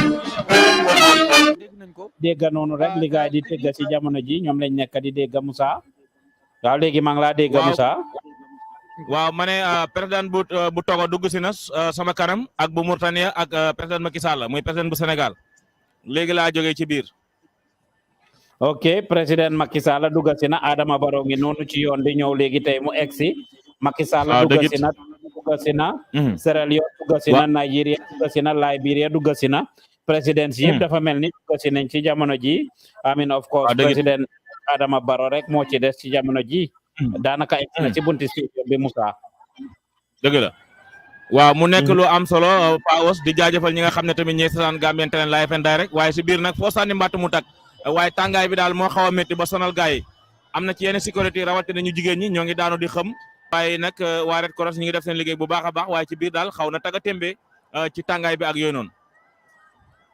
kon nit ñi dañ nekk di daanu foofu Moussa. waaw bëri na ñuy daanu di xam nag surtout sécurité yi jigéen yi ñoom daal tàngaay bi sonal na leen trop ñoom ñu ngi daanu bu baax a baax. Security jigéen yi soo ne security jigéen yi ay referring to security jigéen yi nga xam ne dañ nekk di maaj noonu ñu nekk ci parade bi. waaw. ñu nekk ci parade bi ñoo nekk di daanu. waaw ñoo nekk di daanu daal ñoom daal ñooy gën a faral di daanu moom. waaw images yi ngeen a gis ni rek mbokk yi mooy président elect Adama Barrow mooy dugg ci noonu si biir stadium bi jamono jiñ toll ni nag gis ngeen Barrow moo dugg ci noonu si stadium bi moto yi dar ko security bi dar ko moto bike yi dar ko comme niñ ko daan defee rek he has a small convoy boo xam ne ñoo ko dar nii rek gannaaw bi nga xamee ne collègue président am yi muy président yi jógee ci yeneen dëkk yi ñëw nañ pour fekkee ci li nga xam ne mooy inauguration am bi which is a historic moment for Gambia second mandat bi nga xam ne moom lañ koy jox ana Kurubali Musa. waaw Kurubali mu ngi nii. na Kurubali ise o fono mbadi mandinkol mandinka kam moylale drong anim mbadin fula kam moylale ko président Adama Barrow lebe dunkan nan be nyinte momento.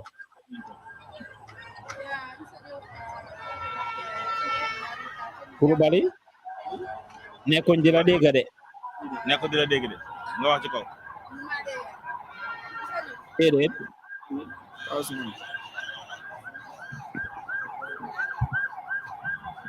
Kurubali.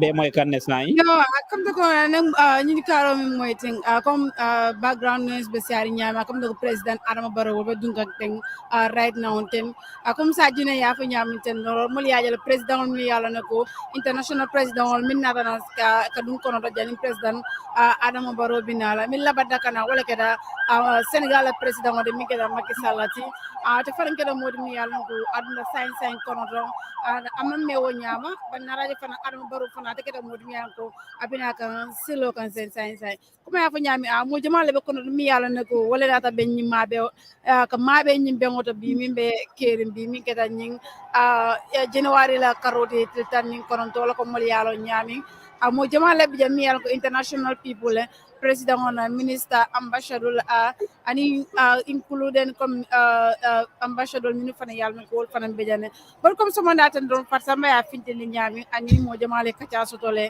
mi yalla nako wolina be ni mabe wala munatna bi ay nata ni mabe ngola adu fana tol yumuna soto ka fo Adam Barrow tol mi mesir nyen tol de fe fula no ka fo Adam Barrow gede bol mol min yalla nako wala nata nanja wol min nata kana mabe ni bengola min kida ani lumbati min ka Adam Barrow kana ke sinya fula nyawde mi yalla nako kabrin asita Gambia kono min kada past 5 years on mitambida ani fana 5 years mi yalla min kana nanteng bilo ke la lundu mi anga ka kalindi manse selol min kada sinya fula nyawde wala gata kudi mi yalla nako na nyanto so dum tole findi ka wol findi mi yalla nako wala fana bijan nane mbadim fulol mi yalla nako fana wol be mol la may kare mol jibe ka adna fana jang mbadim fulol mo jama bijan minu fana nata nan ka ben nyima be wala abona ndo jani mi dane fula content ndo babula gami fare de mon difumole ati fana na jero ta minje because ati fana be konotal nu adna lunte jama ya tara konotal kon mbokk yi gis ngeen président elect Adama Barrow moo egsi noonu gannaaw bi nga xamee ne mbokk yi président yi yeneen dëkk yëpp egsi nañ ci jamono ji gis nañ 21 Kora ensemble bi jiite ko di Jaliba Kuyate ak gaay ñoo nekk noonu 21 Kora ensemble ñoo taxaw noonu rek pour ñëw bégal président bi ak ñi nga xam ne ñoo teew fii jógee ci yeneen dëkk yi président elect Barrow moo jos egsi noonu gannaaw bi nga xamee ne tey lañ ko waatal kon Mohamed Mbaye Garmi yaa ngi woon ci biir lan nga gis foofu noonu rek ci tënka bala yëfi di start proper. jërëjëf Pa Ousmane Diouf jërëjëf mbokk yi nuy seetaan ci Gambian Talents TV nu tàmbali woon ko ci suba ba tey jile daanaka ki nga xam ne moo di président Barrow yegsi na lu jiitu loolu nag ñi nga xam ne ñooy homologam yi muy naataangoom yi yegsi nañ ku ci mel ni président Macky Sall Buhari président Togo bi Guinée Bissau ak Sierra Leone ak ki nga xam ne mooy bu Mauritanie bi ñoom ñëpp yegg si nañ toog waaye léegi ki nga xam ne nag moo leen daal di rek dalal fii ci réewam ngir ñu teewee li nga xam ne mooy bis bi la di waat bi du bisu Adama Barrow bisu Gambie la ndax président wu Gambie moo nekk moo war a waat tey kon bisu ñëpp la ganam yi nag yegg si nañ bokk na ci du rek ñi nga xam ne dañooy homologue mi mooy ñun siqal mbir mi di président yi waaye bokk na ci ay ambassadeurs yoo xam ne andi na ñi ngi fi bokk na ci ay diplomate yoo xam ne ñi ngi fi bokk na ci ñi nga xam ne ñooy ay ambassadeurs yoo xam ne Gambie fii lañ jugee dem ci yeneen réew yi ñoom it teew si nañ fi ak ay délégation boo xam ne jugee nañ fu ne ci àdduna bi ngir rek ñëw teewee bés bi nga xam ne Gambie moo ko moom ngir dañuy tabaat wala jox ki nga xam ne mooy lenge yi li nga xam ne mooy Adama Barrow ndax lenge yi jeex na ci guddi démb ci guddi daal la lenge mi daal di jeex tey ñi ñu nar koo joxaat lenge yu yees ngir mu yoraat réew mi juróomi at balaa ñuy rek tànnaat keneen wala lan lañ ci war a rek daal di def Pa Ousmane fi mu toll nii ni ko doon sama naataango bi di waxee naaj bi dafa tàng na lool ci boo xoolee boo duggee ci biir nit ñi ñu ngi ñaan ndox mi bu baax a baax ngir rek ni ñu maree ndax tàngoor bi ndax xam ngeen ne fu tàngoor am rek mar am fa ndax tàngoor fu mu am ñaq day am te gis ñaq ndox lay daal di rek ŋàcc si sa yaram kon di nga soxla ndox ngir daal di ko kii waaye loolu teewul nag da nga gis ne nit ñi ñëw nañ ordinary citizens yi ñëw nañ ngir rek grace this occasion ngir wan tamit seen kóllëre waaye wanit doomu Gambia biñ doon ngir ñuy waatal seen président seen njiit ci réew mi ngir mu nar a jëlaat kay gu yees muy juróomi at yoo xam ne dinañ ko jox ngir mu doxal réew mi ñoom it ñu ñëw teewee ko waaye lu naaju tàng gis ngeen ñi ngi ci fi nga xam ne rek mooy barab yëpp ci biir fafal ci biir fawu bi muy stadium bi muy stade bi ñëpp a nga fa ci beneen boor bi la nit ñi nekkee foofu te loolu mën nga understand ne ñu bari du ñuy bëgg a nekkee ci côté yooyu ndax boo fa nekkee doo gis dara ndax gars yi dañ lay féete ginnaaw waaye nit ñi ñëw nañ bu baax a baax nemmeekoo nañ fi nag mu géey trop ba nit ñaa ngi naan nit ñi dañ bañ a ñëw wala waaye bañ gisee Adama Barrow président Adama Barrow dugg see gis nañ ne nit ñi ñu ngi daw di génn ci fi ñu taxawoon ngir dugg ci biir ñu ci bari dañ doon taxaw kon ci kër yi ngir naaj bi di xaar ki nga xam ne moo di président Adama Barrow ngir bu ñëwee ñu daal di mën a ànd ak moom dugg si waaye nit ñi moom génn nañ ngir ñëw seetaan ci li nga xam ne rek mooy waatu président Adama Barrow waaye ngir it du ñëw rek seetaan ci waaye déglu lan la président Adama Barrow di leen dénk ngir ñu téye ci juróomi at yi nga xam ne mi ngi ko war a doxal tey jii bu waatee ba pare ci liggéey bi di rek di daal di tàmbale Pa Ousmane Diouf def nañ nag ay interview yu bari waxtaan nañoo ak honorable ministre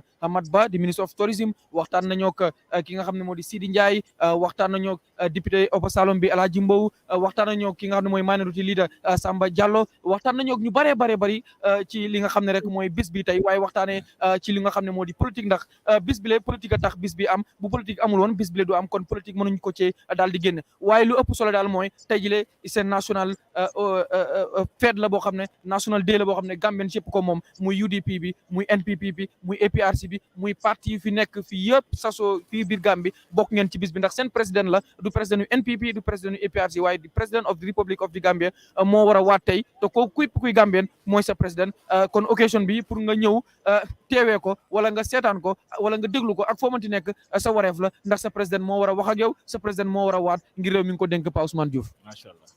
Jërëjëf Mohamed Mbaye Garmi.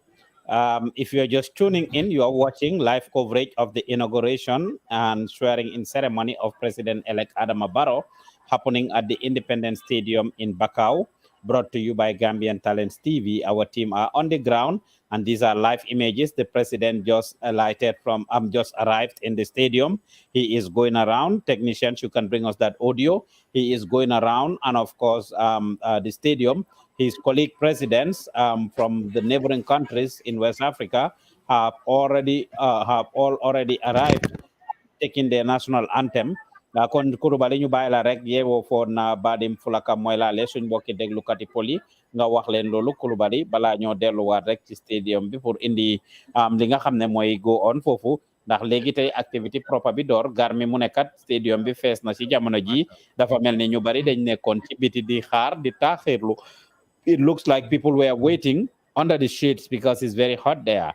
As we are told by Musa Jine, Garmi and others that people are falling, people have been falling. Right now, of course, we have seen how it is. Kulubali, you can share that with our fuller listeners and viewers. Kulubali,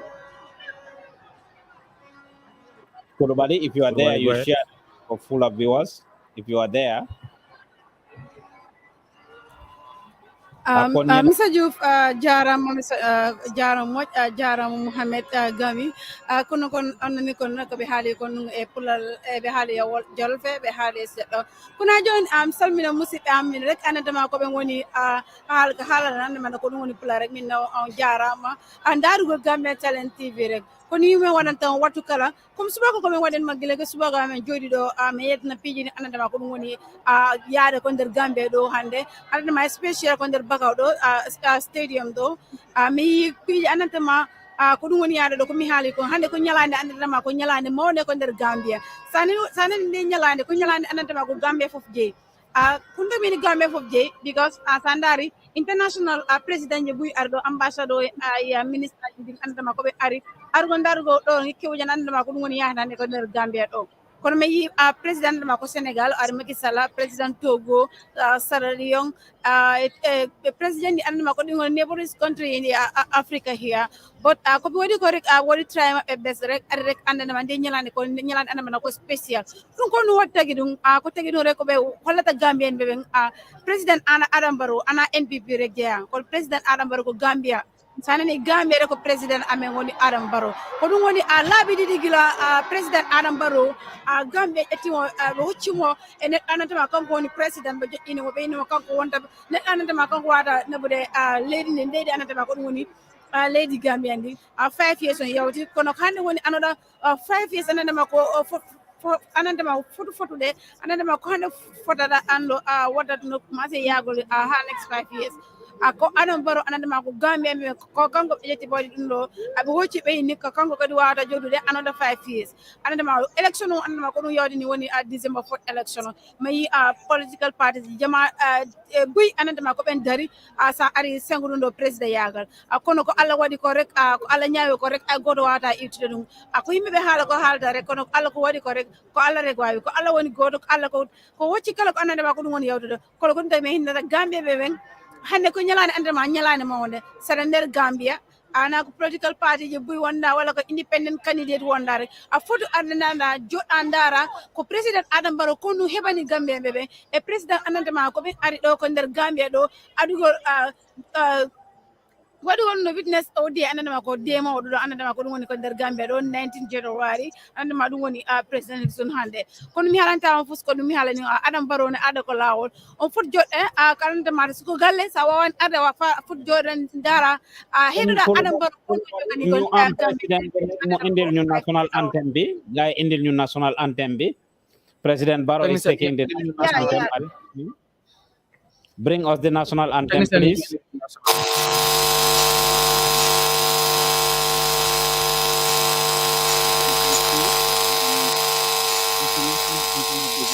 That is taking place at this point.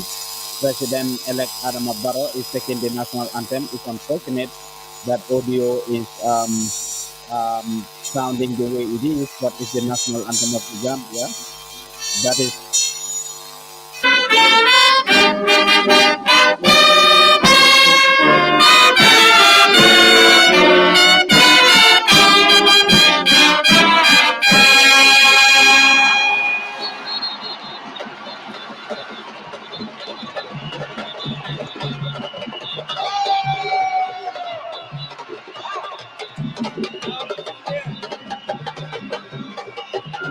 What you just heard right there is the national anthem of the Gambia, by the national Gambia Armed Forces. Right now, the president is greeting his colleague. But President Adama Barrow greeting his colleague president from different African countries. That is what you have just witnessed. We are now talking to Muhammad Buhari of Nigeria, and he is proceeding now to the people.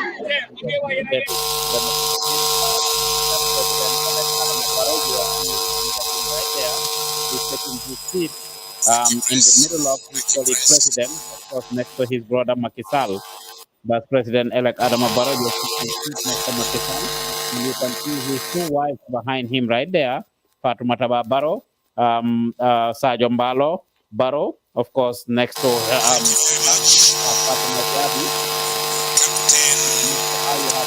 Sanyang, Director of Press and Public Relations.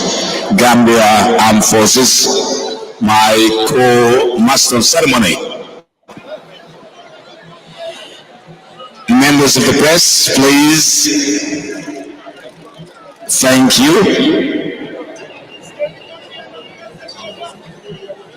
That is the MC of the night, of the day, Malik Jones, the MC of the day. He's the MC of the day, Malik Jones, as you can hear and see him right there asking people to be seated so that he can get started. We appeal to members of the press to speak. Thank you.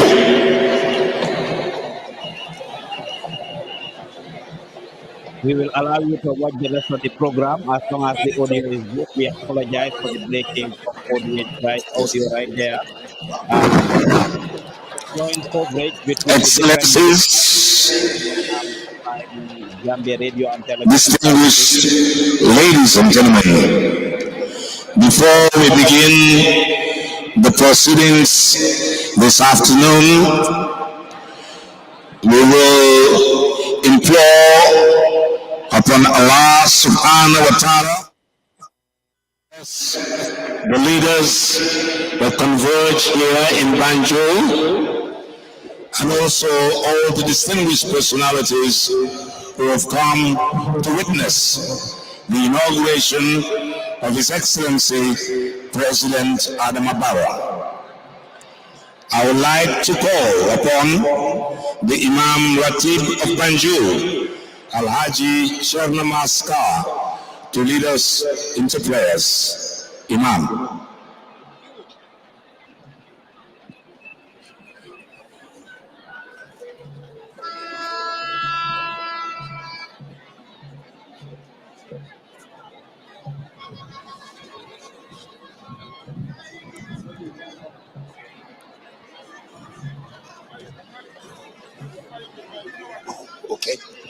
Okay. Let it.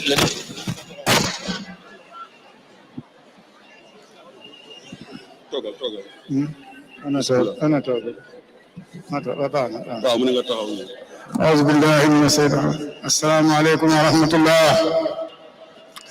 أعوذ بالله من الشيطان الرجيم. بسم الله الرحمن الرحيم. الحمد لله رب العالمين الرحمن الرحيم مالك يوم الدين إياك نعبد وإياك نستعين. اهدنا الصراط المستقيم صراط الذين أنعمت عليهم غير المغضوب عليهم ولا الضالين آمين. ربنا تقبل منا إنك سميع وتب علينا يا مولانا إنك التواب الرحيم. ربنا آتنا في الدنيا حسنة وفي الآخرة حسنة وقنا النار. ربنا هب لنا من ازواجنا وذرياتنا قرة اعين واجعلنا للمتقين اماما. اللهم اجعل بلادنا جامعة بلدا امنا مطمئنا. يا ترى رزقنا قدر من كل مكان ونجنا من كل بلاء وقلاء وطاعون وسنا ووباء.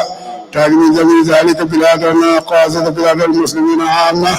حرمة اللهم صل على سيدنا محمد الفاتح لما علق والقاتل لما سبق الناس الحق بالحق. امين. والهادي إلى صراطك المستقيم وعلى آله حق قدره ومقداره. سبحان ربك رب العزة عما يصفون والسلام على المرسلين والحمد لله رب العالمين. بحرمة لا إله إلا الله محمد رسول الله. لا إله إلا الله لا إله إلا الله محمد رسول الله. الحمد لله ñu ngi sant Yàlla.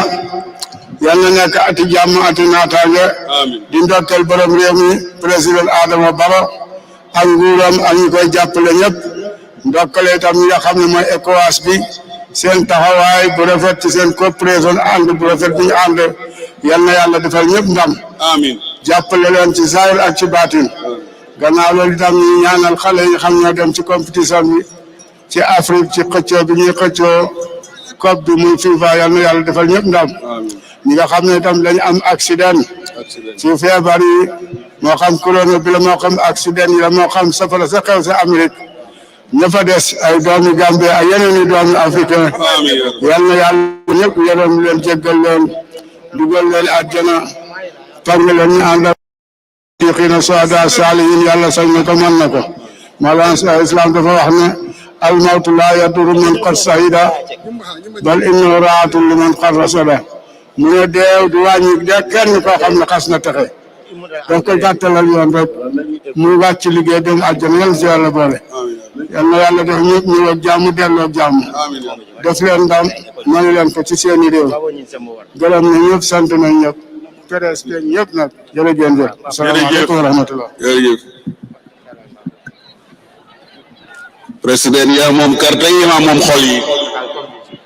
We continue in prayers and invite the chairman of the Christian Council, the Bishop of the Anglican Mission, Mr. James Yao Odiko.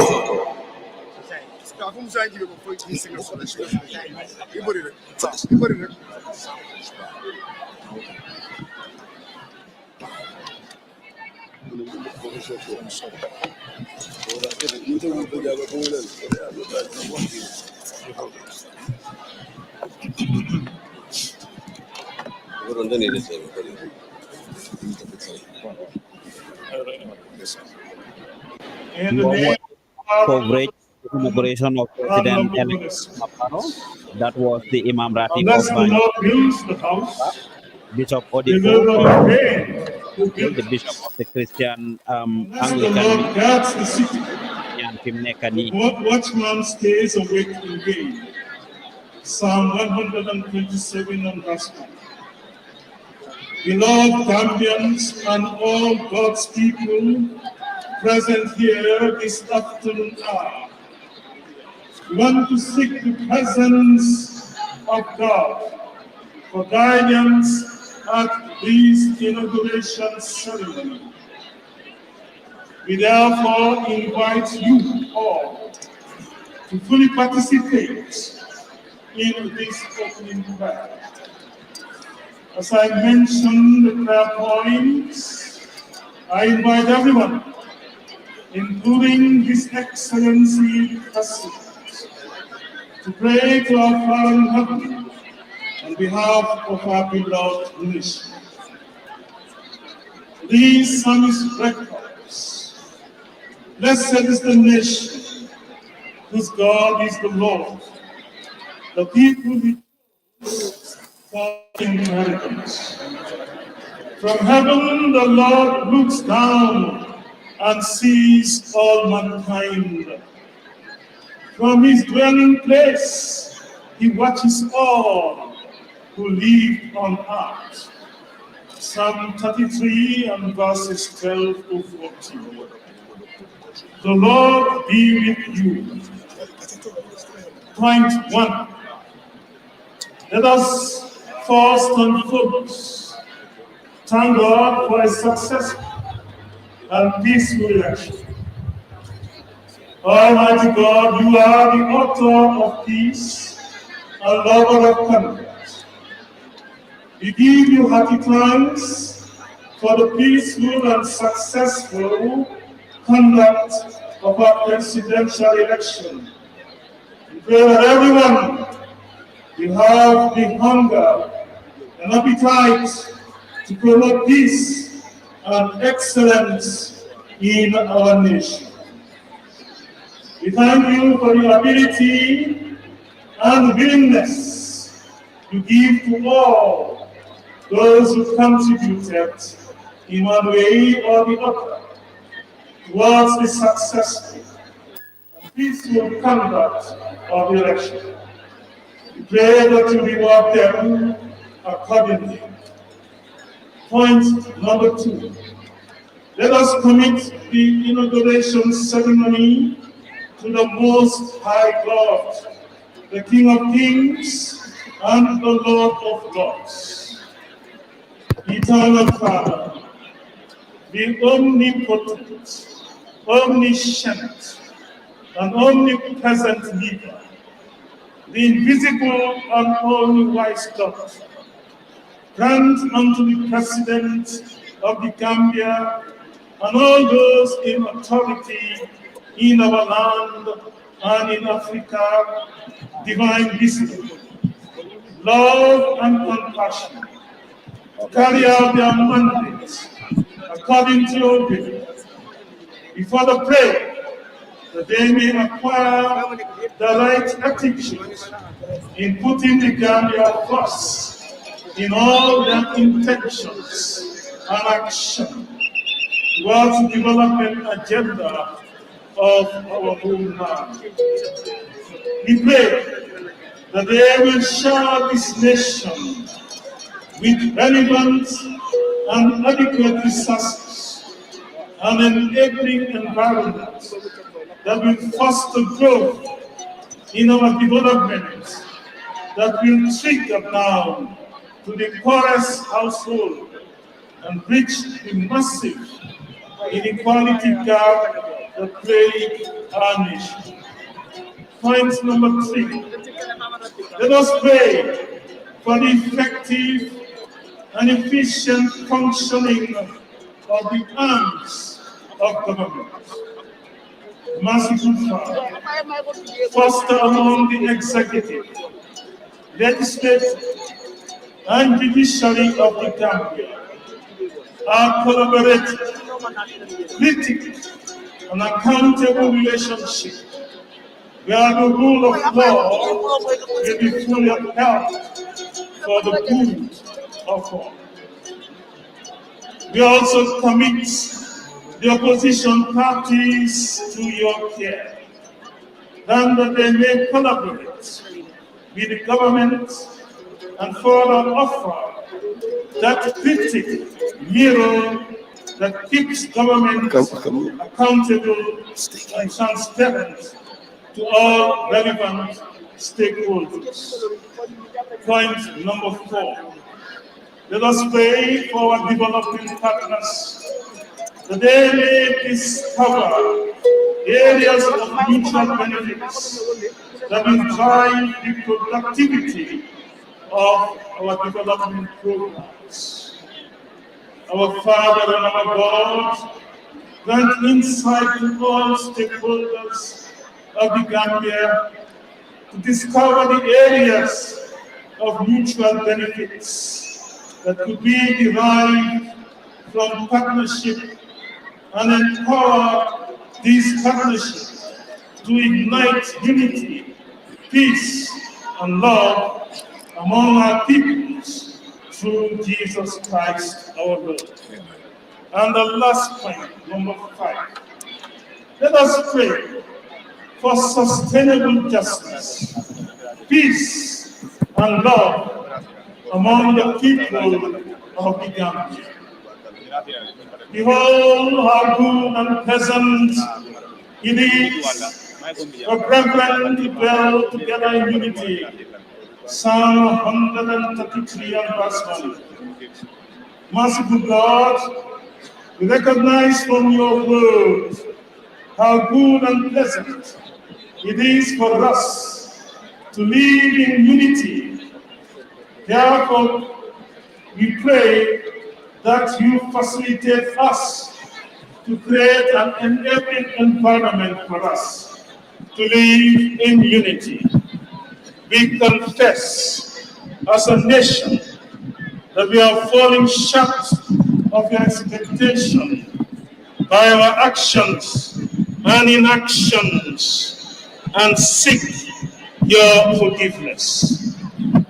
Empower us by your Holy Spirit to administer justice to all without fear or favor, and to love one another according to your command. We pray for a positive change of attitude so that all Gambians may work and act selflessly for the common good of the nation. May the Lord bless you and keep you. May the Lord cause his face to shine upon you and be gracious unto you. May the Lord give you peace, perfect peace that the world can never give. And the blessings of God the Father, God the Son, and God the Holy Spirit rest and abide with you all, now and forevermore. Amen.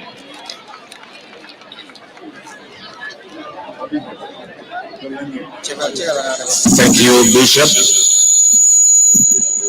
May those prayers offered this afternoon be answered by Allah subhanahu wa ta'ala. Your Excellency, President-elect Adama Barrow, Your Excellency, the First Lady, Fatmata Barrow, Excellency, Lady Sajo Barrow, Your Excellency, the Vice President, Dr. Isaac Njais Toure, Your Excellency, Monsieur Ford Nyasingbe of the Republic of Togo, Your Excellency, Monsieur Macky Sall of the Republic of Senegal, Your Excellency, President Muhammadu Buhari of the Federal Republic of Nigeria, Your Excellency, President Nana Akufo-Addo of the Republic of Ghana, Your Excellency, President George Mani Weah of the Republic of Liberia, Your Excellency, President Julius Maada Bio of the Republic of Senegal, Your Excellency, President Mohamed Ould Ghazouani of the Islamic Republic of Mauritania, Your Excellency, President Umaru Sissoco Embalo of Guinea-Bissau, the Honorable Speaker of the National Assembly, His Lordship the Chief Justice, Cabinet Ministers, the Secretary General, Office of the President, Permanent Secretaries, members of the National Assembly, Service Chiefs, the Judicial Fraternity, the mayors of Banjul and Kanifing Municipality, and all other protocols duly and respectfully observed. Today's event has two characteristics of quite an opposite dimension. It is both a solemn and at the same time a joyful one. The solemnity of the occasion is the swearing and taking of the prescribed oaths by His Excellency the President. These are the oaths of allegiance, the oath of due diligence to the execution of the office of the President, and the oath of secrecy. On the other hand, more than 400,000 voters who committed themselves and voted for President Adama Barrow will celebrate this occasion as is manifested by the attendance here. Excellencies, distinguished ladies and gentlemen, for a quick reminder, President Adama Barrow swept the polls in the December 4 presidential elections with 457,519 votes out of a total of 859,567 votes cast, representing 53.23%. compared to his closest rival, who polled 238,253 votes, which is 27.72%. The margin of 219,266 is best described as a landslide victory that gives the president another lease of 5 years. Excellencies, ladies and gentlemen, the inauguration is a fulfillment of Section 63, subsection 1 of the Constitution of the Gambia, which states, and I quote, "The term of an elected president shall, subject to subsection 3 and subsection 6, be for a term of 5 years, and the president-elect shall, before assuming office, take the prescribed oaths." We will now call upon the Chief Justice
mbokk yi ñu ngi jéggalu ci loolu bu baax a baax yéen ñi ñuy déglu di ñu seetaan rek we were having some technical difficulties there we will bring you back that audio and video that is happening at the Independence Stadium ñu ngi jéggalu ci loolu bu baax a baax gannaaw bi nga xamee ne ñu ngi doon am that shortage rek kooku mooy Malick Jones the master of ceremony for the night moom mi nekk foofu ci Independence Stadium bi ci jamono ji di host yëfi President elect Adama Barrow had just entered the place and has taken the national anthem ci jamono ji of course ñu ngi ko doon jima indi rek pour mu nekk ak yéen foofu noonu ñu ngi jéggalu ci loolu suñ batterie bi tamit dafa deewoon fii rek it's been very long 5 hours and 20 minutes since we've been on air for good 5 hours and 20 minutes we just finished fixing that and the team from the Gambia bringing you of course the swearing in ceremony of President elect Adama Barrow as it is taking place at the Independence Stadium. But we bring you what is happening. As you've heard, Malick Jones said, President-elect Adama Barrow has won with a landslide victory, 53% of the votes. The person that's next to him, lawyer Ousainou Darboe, with over 200,000 votes. Wax na leen ne this is a constitutional requirement, maanaam luwaay réew mi moo dogal loolu ne ki nga xam ne jox nañ ko réew mi wala jox nañ ko nguur gi su fekkee ne succeed na rek dañ ko war a jox réew mi yeneen juróomi at dañ ko war a waatal te waat boobu moo nekk di xew nag ci Independence Stadium gannaaw bi nga xamee ne ñu bari ñëw nañ teewee si loolu juróom-ñaari président jógee nañ ci yeneen dëkk yi ci Afrique sowu jant ñëw pour teewee ci loolu noonu ci jamono ji muy mbégte bu rëy a rëy ci Gambia gannaaw bi nga xamee ne kat de président elect Adama Barrow ñu ngi koy waatal ci jamono ji nekk nii kon duñ def dara lu ñu ngi dugalaat askan wi ñi nekk ci Independence Stadium bi pour ñu indi leen lii xew foofu rek ñu ngi cee jégalu bu baax a baax ci dog-dog boobu nga xam ne am nañ ko di leen wax ne rek yéen a ngi seetaan Gambian Talents TV Pa Ousmane Diouf nekkal leen ci gannaaw microphone bi ñu am Mohamed Mbaye Garmi Fatou Samba Fatoumata Coulibaly ak yeneen Moussa Jinne ak yeneen team members yi ñu nekk foofu noonu ci Independence Stadium ci Bakaw pour wan leen li xew foofu noonu kii di président elect Adama Barrow moom lañ war a waatal fi ñu nekk nii Chief Justice Assane B Jallow moo koy waatal si jamono ji nekk nii it's about to get started li roosu teata nan tongolale because waxtu bi dem na si jamono ji nekk nii kon ñu ngi bëggee képp koo xam ne yaa ngi déglu di ñu seetaan rek ci jamono ji nekk nii di leen xamal ne yéen a ngi déglu di seetaan the inauguration of President elect Adama Barrow gannaaw bi nga xamee ne ngeen si jox nañ ko beneen mandat pour mu jiite waa réew mi yeneen juróomi at ñi ci team bi ci Gambia ñu ngi dugga ci rek ci beneen yoon comme niñ leen ko waxee ñu ngi jéggalu ci loolu it's technical issues we are having we've been on air for over 5 hours and 23 minutes boobu ba tey nag moo tax waaye ñu ngi indi yëfi ñu ngi leen ay béggee di leen gërëm di leen santa ndax lii rek la juróomi waxtu ak lu tegal ñu ngi on air nii technical issues lañ nekk di am noonu rek ba taaxiru leen bu leen dem fen as we bring that to you wax nañ leen election ni yëf yi demee boobu ba tey indil nañ leen lu bari ci presidential election bi gannaaw bi nga xamee ne depuis 2017 ba tey candidate yu bari ñu ngi doon register ay political party ci réew mi gannaaw bi nga xamee ne registration yi political parties yi mu ngi followed by independent candidates yu bari announce seen boppa président elect Adama Barrow mi ci NPP ticket la taxawee NPP boobu ñu ngi ko register almost 2 years ago muy January 19 2020 2020 si lañ register woon muy loolu noonu di January 31st rather si la nekk political party moom président Barrow mu sampande ndam ñeneen ñi nga xam ne tamit ñu ngi fa nag sampa seen dënda xal ne ñoo bari waaye li oote wóor rek mooy Gambian si taxawal nañ loolu di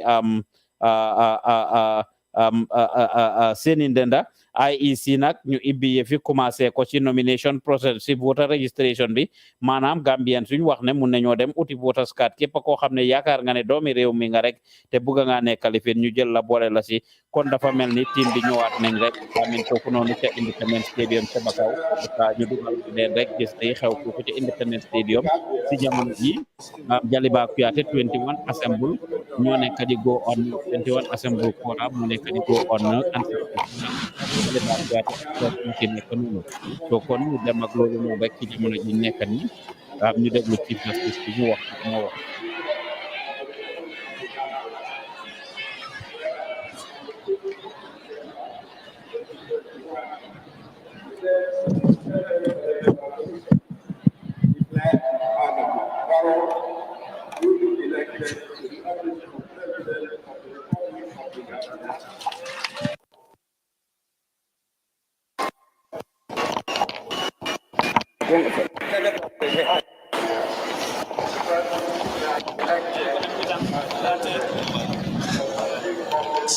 On the day the term of office of the incumbent president expires, and whereas under Section 63 of the Constitution of the Gambia, the person declared elected president shall take the prescribed oaths before the assumption of office of President of the Republic of the Gambia. Now, therefore, I, Hassan Boubacar Jallow, Chief Justice of the Republic of the Gambia, have the honor to invite His Excellency Adama Barrow, President-elect of the Republic of the Gambia, to come forward and take the prescribed oaths of allegiance, the oath for the due execution of the office of President of the Republic of the Gambia, and the oath of secrecy. Your Excellency.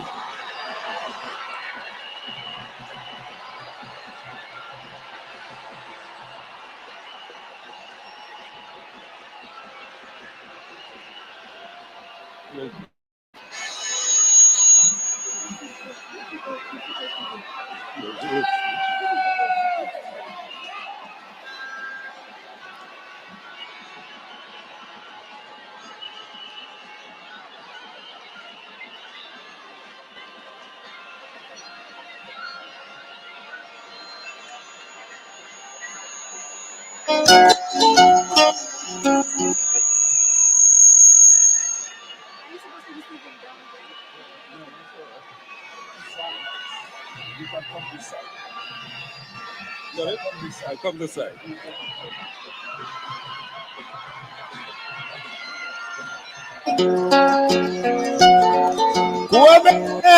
Garabayine alabaro jonjobayina.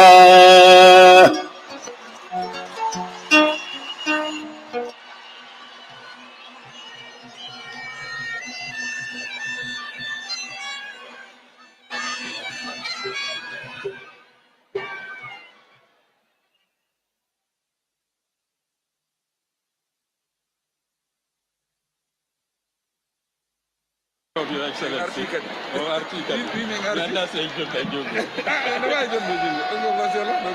Welcome, Your Excellency.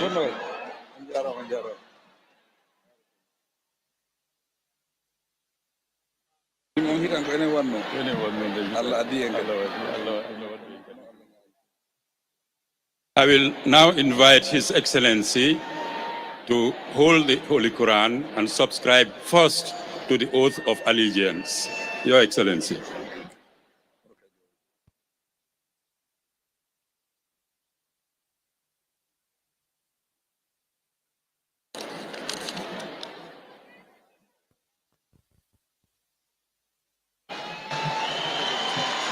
I, Adama Barrow, do swear that I will be faithful and bear true allegiance to the Republic of the Gambia according to law, so help me God.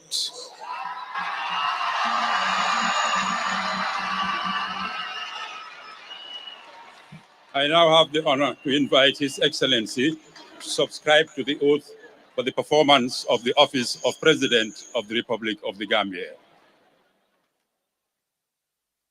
I, Adama Barrow, do swear that I will execute the functions of the office of President of the Republic of the Gambia without fear or favor, affection or ill will, according to the Constitution and other laws of the Gambia. So help me God. Thank you, Your Excellency. Finally, I'll invite His Excellency to subscribe to the oath of secrecy. I, Adama Barrow, have been elected as President of the Republic of the Gambia. Do swear that I will not directly or indirectly reveal such matters as may committed to my secrecy. So help me God.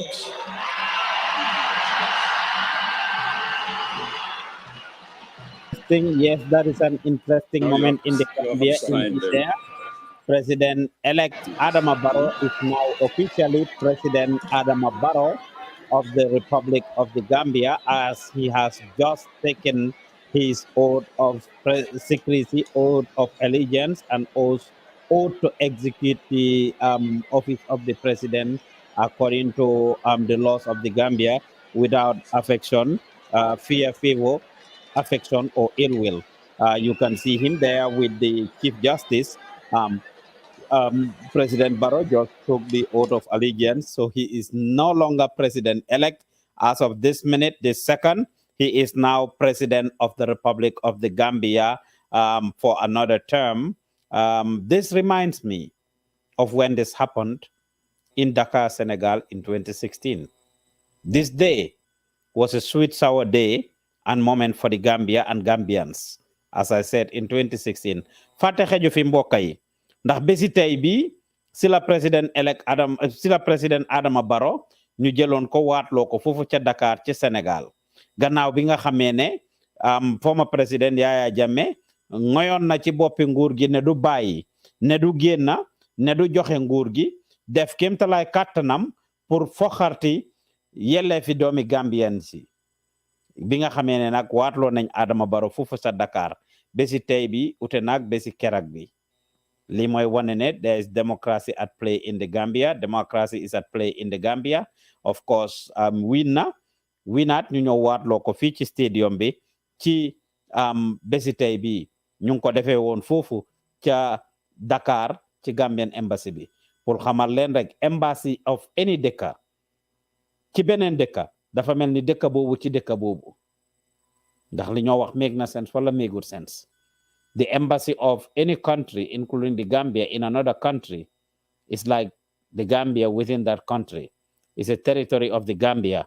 Suuf la boo xam ne Gambia ko moom te moo tax ku daw sax nga amoon problème te boobu ci embassy dëkka texe nga safe nga aaru nga suñ toppee loi kenn warul laa fekk foofu international law si su dee moom la ñoo toppa kenn warul laa toppa foofu ndax mel ni dugga nga ci beneen dëkk ci jamono jooju so kon loolu ay sarta lañ yoo xam ne waruñ koo teegi kenn warul koo teegi international laws lañ ku daw ba dugga ci embassy mooy loolu kon Gambian embassy in Sénégal suufi Gambia la ci biir Sénégal te moo taxoon ci jamono jooju noonu ñu amoon ko moo tax si jamono jooju noonu ñu waatloo président Adama Barrow foofu gannaaw bi nga xamee ne former président Yaya Jammeh wax na ne du nangu pour joxe nguur gi bi loolu passé nag niki bési tey bi si jamono ji nii ci waxtu wi si la Adama Barrow of course joxoon waa ECOMEC ndigal ECOWAS ndigal pour ñu indi ECOMEC ci biir réew mi gars yi jublu nag jógee Sénégal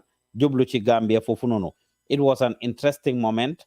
It was an interesting day. It was a melancholic day. A sweet sour feeling for Gambians gannaaw bi nga xamee ne ñu ngi am suñ président ni boppa kuñ ne dafa gagné win karta gi ñu war ko waatal ci biir réew mi ñu ko waatloo ci biti tumaranke rombut loolu rawut loolu waaye nag loolu la yàlla dogaloon ndiki bési tey bi li Gambien si doon xeex jot nañ ko Adama Barrow waat na nekk na di president of the Republic of the Gambia for the next 5 years koom-koomi réew mi ci loxoom lañ ko teg doole réew mi ci loxoom lañ ko teg moo war a jiite réew mi mooy the number one citizen of the country right there with the Chief Justice Ben Tey citizen of the country moom président Adama Barrow gis ngeen ko Chief Justice right there if you are just following us yéen a ngi toppa Gambian Talents TV président Adama Barrow lañ doon waatal noonu moom la Chief Justice just jógee waatal noonu kon ñi wan leen day xew foofu noonu rek ci Independence Stadium ngeen continuer di ko seetaan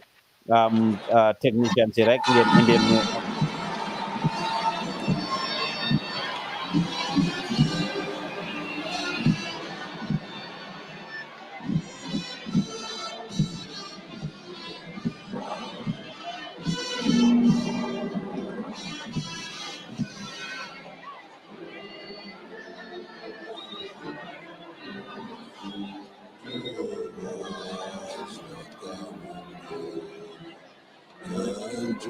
the darkest peoples to prove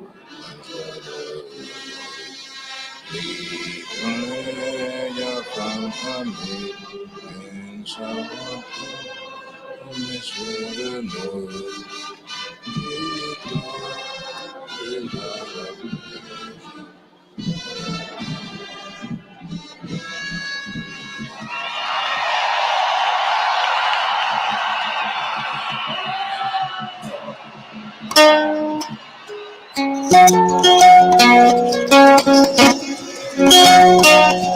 Ladies and gentlemen, one. Yeah, alalake. Silamo mage.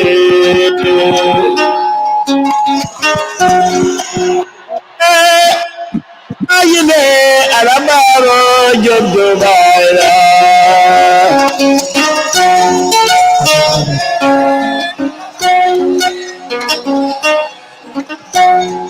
Bare manasi najuma dima adaba. Ifele sanjulu dila nilanule asima.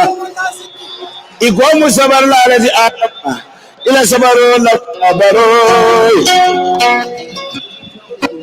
Fata kema sajo kema lonzona adama. Wabe Robangile alabaro jobai.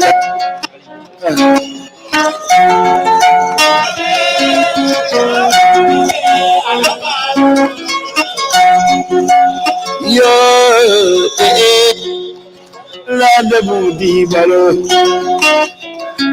Thank you, Your Excellency. Adama ndo nada dua ini la dundambale baro baro baro.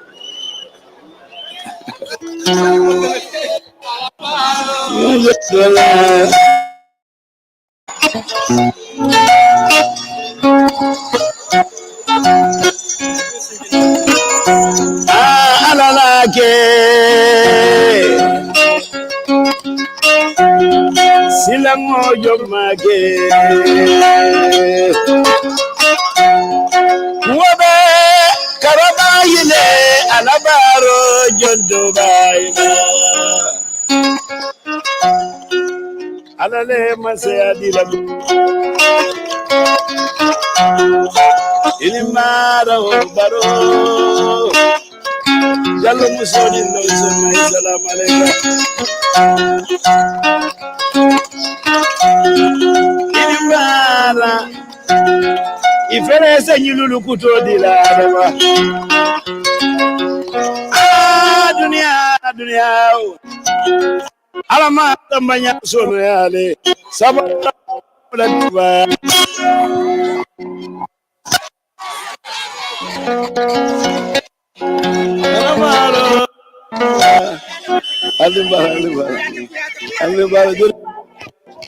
Republican values.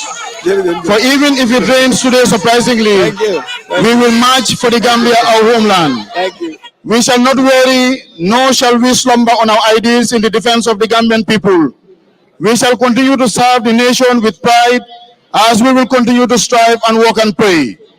In our midst are the honorable judges as are others. In our midst are parliamentarians as are others. In our midst are executive officials as are other people from the private sector. People from all walks of life, including farmers, fishermen, and notably, people with disabilities who are differently able. All the armed and security forces in their distinct functions will march today for you together in unison as a hallmark that all can live in unity and that all may live in unity, freedom and peace each day. Let justice guide our actions as just demonstrated before us this morning in this ceremony, with the Chief Justice leading the proceedings of swearing in our dear sovereign for a second term. And to that we stand boisterous, united in our conviction for a better modern Gambia in order to prove man's brotherhood. As vanguards of the maintenance of peace and security of this beautiful land, called the smiling coast of Africa, we salute the courage of our founding fathers, We salute the courage of those special figures who continue to inspire us. We continue to salute our cultural and religious leaders, and for the love of the Republic above all, from the service chiefs to the last private, we salute the President and our Commander-in-Chief of the Armed Forces on his second term in pledging our firm allegiance to the Republic of the Gambia so that our promise will renew. Therefore, God of the heavens and all of the earth, we commit ourselves in pursuance of our collective endeavors as a nation of one people, under one flag, one national pledge, one social contract, so that the great God of nations will keep us patriotic, unshaken, unapologetic in committing ourselves both in intent and in action to building a diversely beautiful nation, big enough for all and sundry. As we witness the march past of the armed and security services before us, we may yet remember that though they come from different institutional cultures, yet they combine their intent and deed with one goal in mind, which is the love for one's nation, and we will happily witness firsthand how beautiful the purpose of unity is. Therefore, keep us, great God of nations, so that we may remain committed to the Gambia ever true. On that note, I have the singular honor and privilege to announce that we will now witness the inspection of the troops on parade. Parade Commander, sir.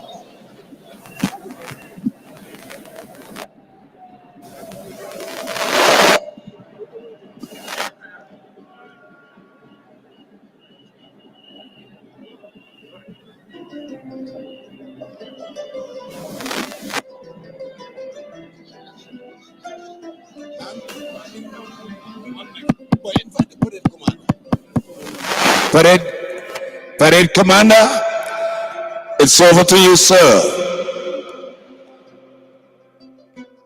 Hello.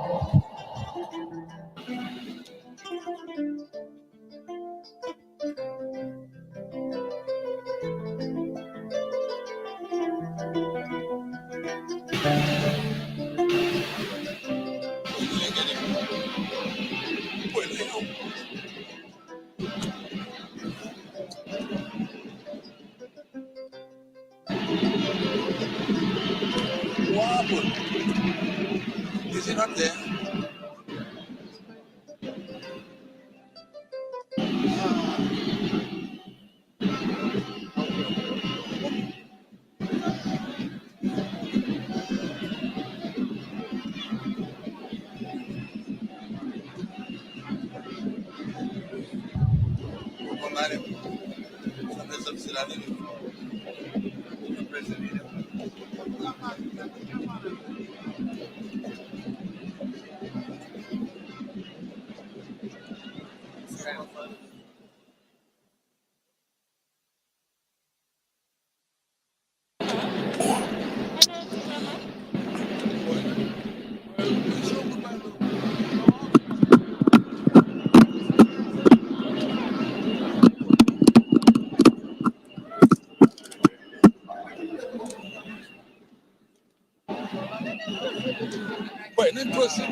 I think we need to invite the president for the inauguration. Oui. Wow. Time amateur.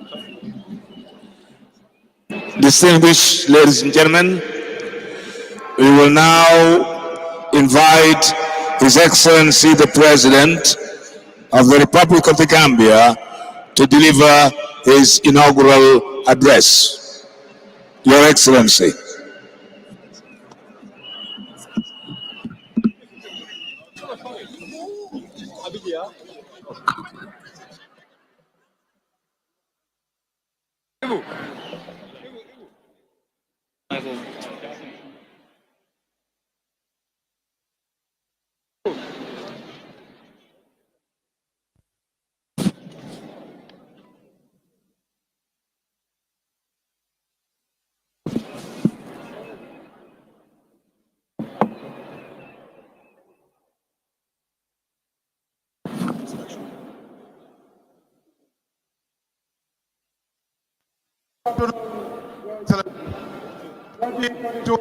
Inauguration and signing ceremony parade, marked by armed and security services. 58 officers, 261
ne mooy stadium Barrow nekkal askan wi wala li nga xam ne mooy xew ci biir ak li xew ci biti mu nekk lu am solo mu nekk bis boo xam ne nag yàggoon nañ di ko xaar mu bokkoon ci bis yi nga xam ne mën nañu wax ne ci history Gambie ci la bokk muy on the 19 January bis bi nga xam ne ci la Barrow war a waat wax nu mu war a mën a yorewaatee réew mi ci juróomi at yi nga xam ne moom la ñu dëngal mu nekk lu am solo waaye nag di jaajëfal ki nga xam ne ñoo nekk sama pegg ni ku ci mel ni Mohamed Mbaye Garmi maa ngi koy ndokkeel di nuyu bu baax a baax Koulibaly moom itam ñoo ngi koy nuyu Fatou Koulibaly waaye du ñu fàtte sunu caméraman yi nga xam ne lépp lu naaj ñoom bu taxee tamit ñuy wax askan di ñuy dégg kon ñoom la mu nekk lu am solo fi nga xam ne nag mooy stadium Bakau kenn ku nekk xam ne ne bisu tey bi dafa tàng jir ba askan wi ñu bëree bëri ñu ngi daanu lan moo ko waral maanaam mar bu ëpp la wala tàngaay bi moo bëri waaye sécurité tamit bëri na si ñoo xam ne ñu ngi daanu muy ay ñoo xam ne ay jigéen lañu mu nekk loo xam ne tamit doy na waar ki nga xam ne mooy président Adama Barrow di njiitu réew mi ñoo ngi ko doon xaar waaye ñu for ci noppi ci wewu bay ñu ne nag Barrow boo gisee mu yéex a ñëw dafa xool stadium bi feesagut moo tax ñëwagul ñu ne yeneen gars yi lan moo tax ñëwaguñ lan moo tax stadium bi feesagul ñu ne gars yi dañuy xaar ba Barrow ñëw mu nekk loo xam ne ñaari wax am na fa Mohamed Mbaye Garmi ndaxte kat ci nan wax bu xappoo kenn ku nekk moo xam na muy dëng ñi Mohamed Mbaye Garmi ñoo ngi lay nuyu ñëwal doxal dox bi waaw xam nga tey historique moment bis la boo xam ne bisu bu am solo te président Barrow seetaan ngeen ko bis ni ki tey lenge yi jox nañ ko bis ni ki tey jile mooy président bi bis ni ki tey nag président Barrow nekk na koo xam ne moom mooy di commander in chief of Gambia Armed Forces moom mooy président képp ku fi nekk ci réew mi moo xam koo manti doon mooy sa président su ko defee sama gars yi ngeen kalal ma wan su ko defee ma si xëy moom waxtaan comme ni nga wax rek kii Moussa Djine bis ni ki tey président Adama Barrow am na loo xam ne nii ci réew mi mooy ki nga xam ne mooy di first man xam nga bu ñuy wax first lady parce que président Barrow mooy his excellency president of the Republic of the Gambia léegi moo nekk di président moo ko nekkaat ginnaaw bañ ko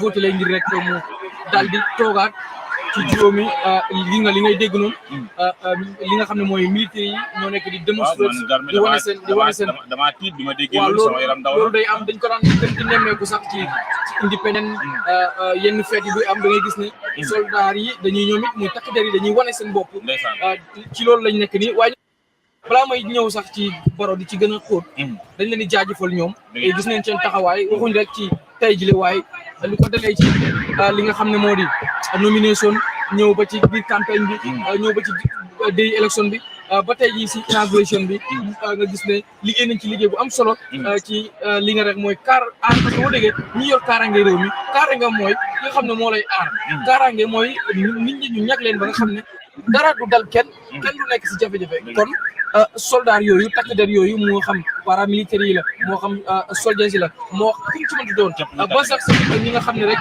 ñooy ñi nga xam ne ñooy di fire service ñooñu ñëpp am solo waaye mention spéciale ñi nga xam spécial mention ci ñi nga xam ne mooy Red Cross yi def nañ liggéey bu am solo ndax boo xoolee ci biir nit ñi ko waxee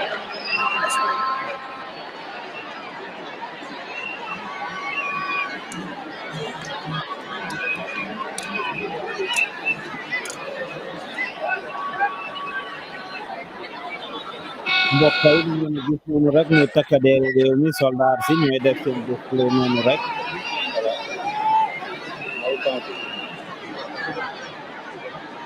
soldat si ñooy def display noonu jamono ji yéen a ngi seetaan yoo follow yi président he is no longer president elect, he is officially the president of the Republic of the Gambia for the next 5 years.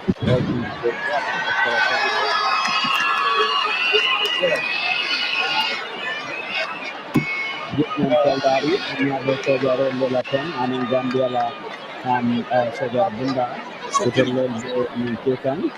you can see different display of different things happening.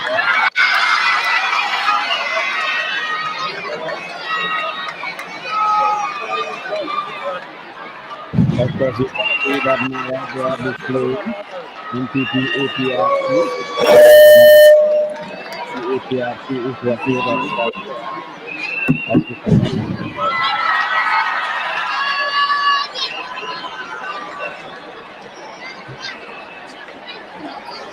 Yes, you can see the news there displaying.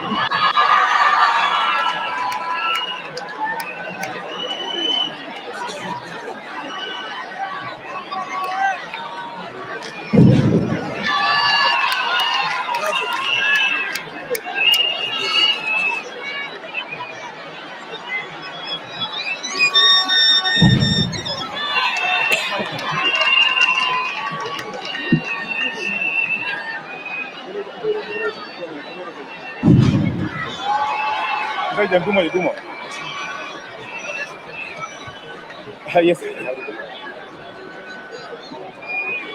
no problem. 1, 2. Okay, no problem. Hanga, no more law. All right. Okay, no problem.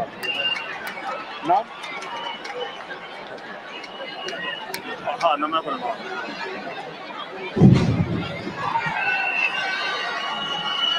No problem. All right.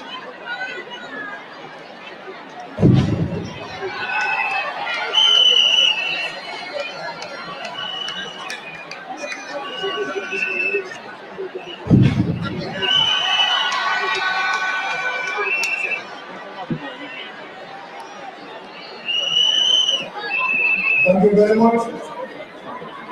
We shall now have the national anthem once more before the troops will march. Salute!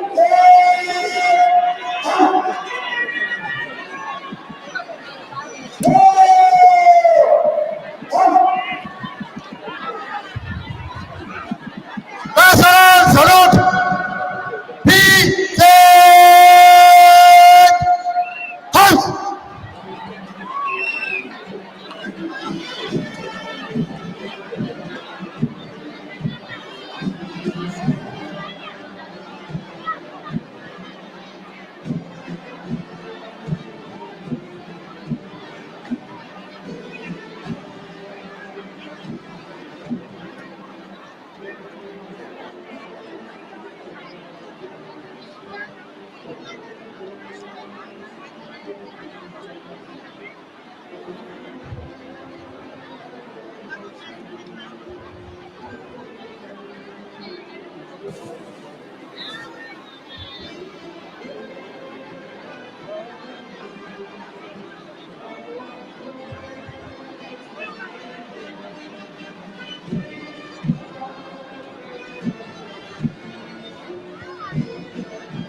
gis naa tam te moo nekk bés boo xamante ne nit yu bëri ñu ngi toog di ko xaar te dafa moo nekk bés comme nu ma ko waaye gis ne ku nekk dafa sol aso bi yaa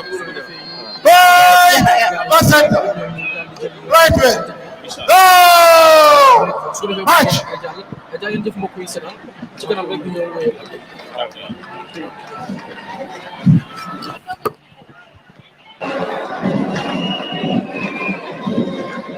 Desliga, presa muito. Desliga, presa muito.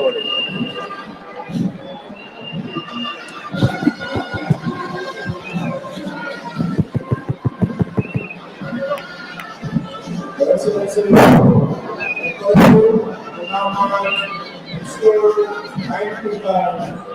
advance into order. And that will be followed by 3 white chairs, and then the parade will march. Thank you.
before your presence.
Your Excellencies, once again, this is an opportunity to invite His Excellency the President for the compliments of the troops.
Excellencies, ladies and gentlemen, this varies from national color once again.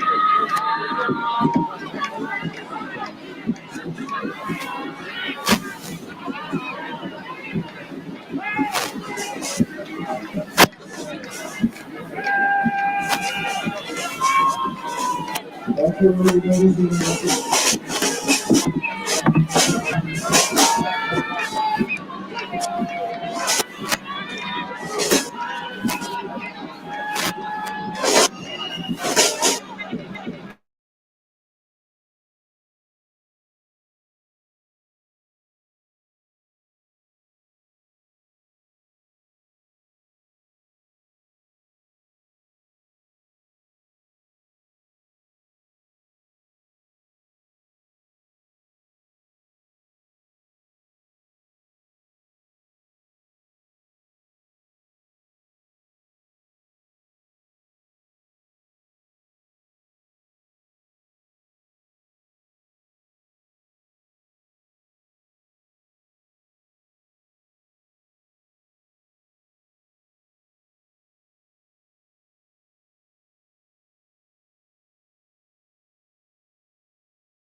Di ñu seetaan ñu ngi jéggalu li xew foofu ca Independence Stadium bi nag ñu ngi make a concerted effort to bring it back to you. Happening at the Independence display. You can see the display, what is happening there at the Independence Stadium. We are bringing it to you live and direct. Ñu ngi jéggalu ci loolu bu baax a baax. Yéen a ngi topp di déglu di seetaan Gambian TV. We are bringing you the display by the military and the security forces there. All the military on the immigration, the armed forces.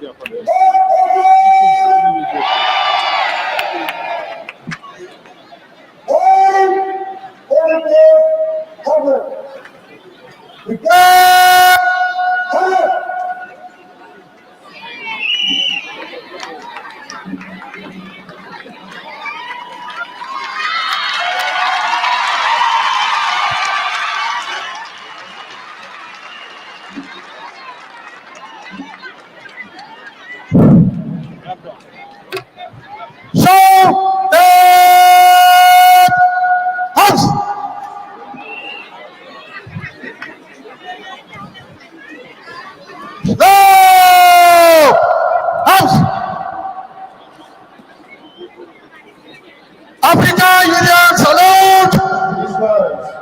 PZ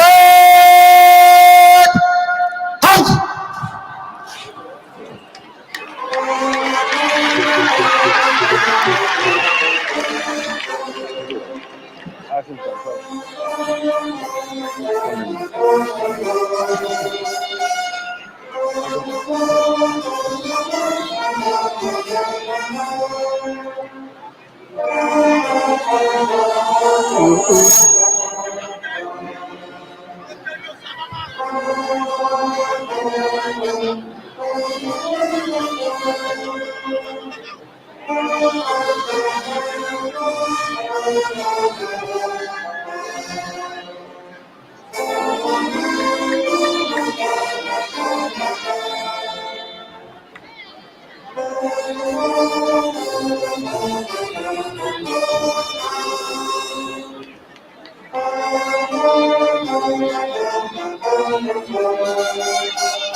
May resume your seats.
Ladies and gentlemen, please rise once more for the photo.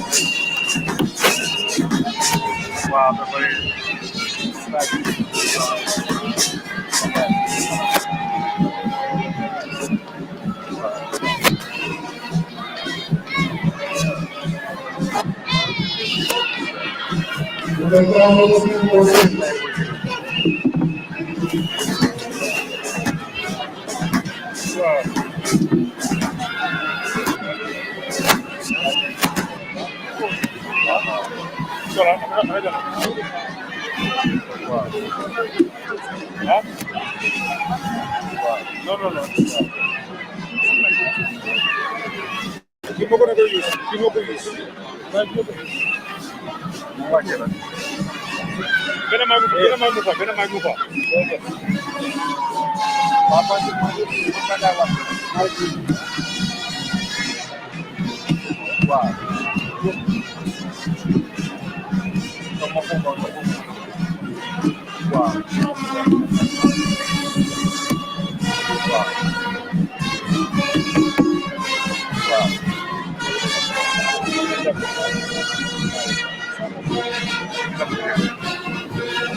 Who are you?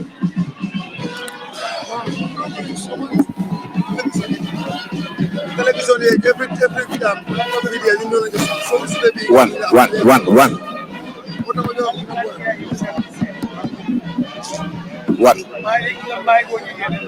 7, 8. Anyona.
Sorry about that.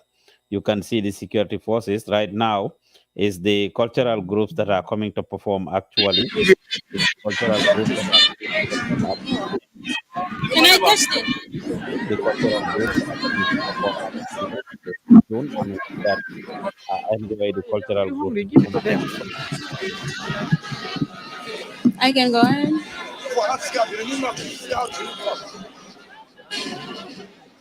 Hello. Hi. Hello. Is it?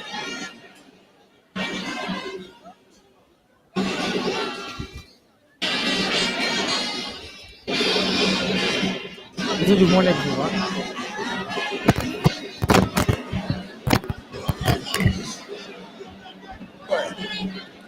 Mr.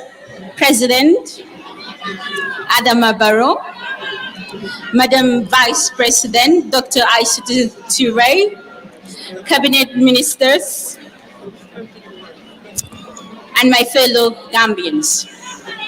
The river we drink as it gleams. As it flows from footage along highland, it is the river's peace that will redeem. It is the love that disperses to our streets as the breeze touch the different parts of our country. To see the little girls' smiles as they fold their hands of dreaming and growing in the lucky land. The old people dance with their beautiful African stories, remembering the thoughtful tunnels, the green vegetables, as we weld for the future with grains. Singing with you a story of our blessed motherland. The deaf and the blind behold, for their chance will arise.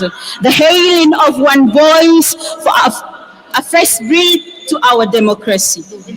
When the river flows into our doorsteps, we hook to the promise of our president.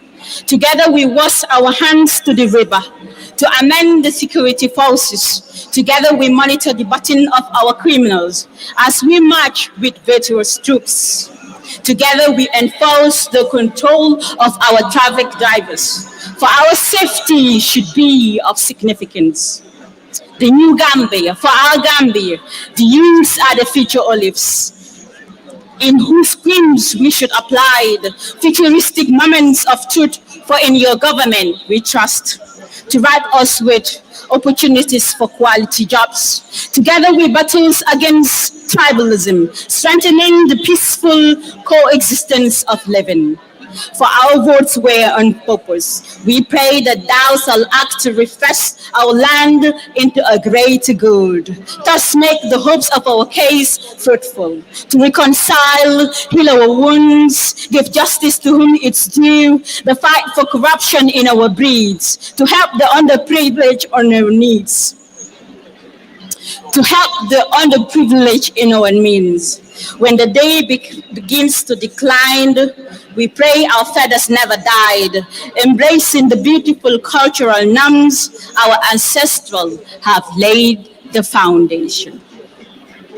When we give our economy a taste of freedom, it will enlarge the provision vision to give what is due to the needy, so that he may reward those who believe.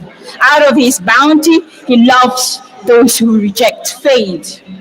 Giving you a taste of his grace, and we hope the Gambia ship may sail. Thou seest raindrops issues from the midst. The river is a stream.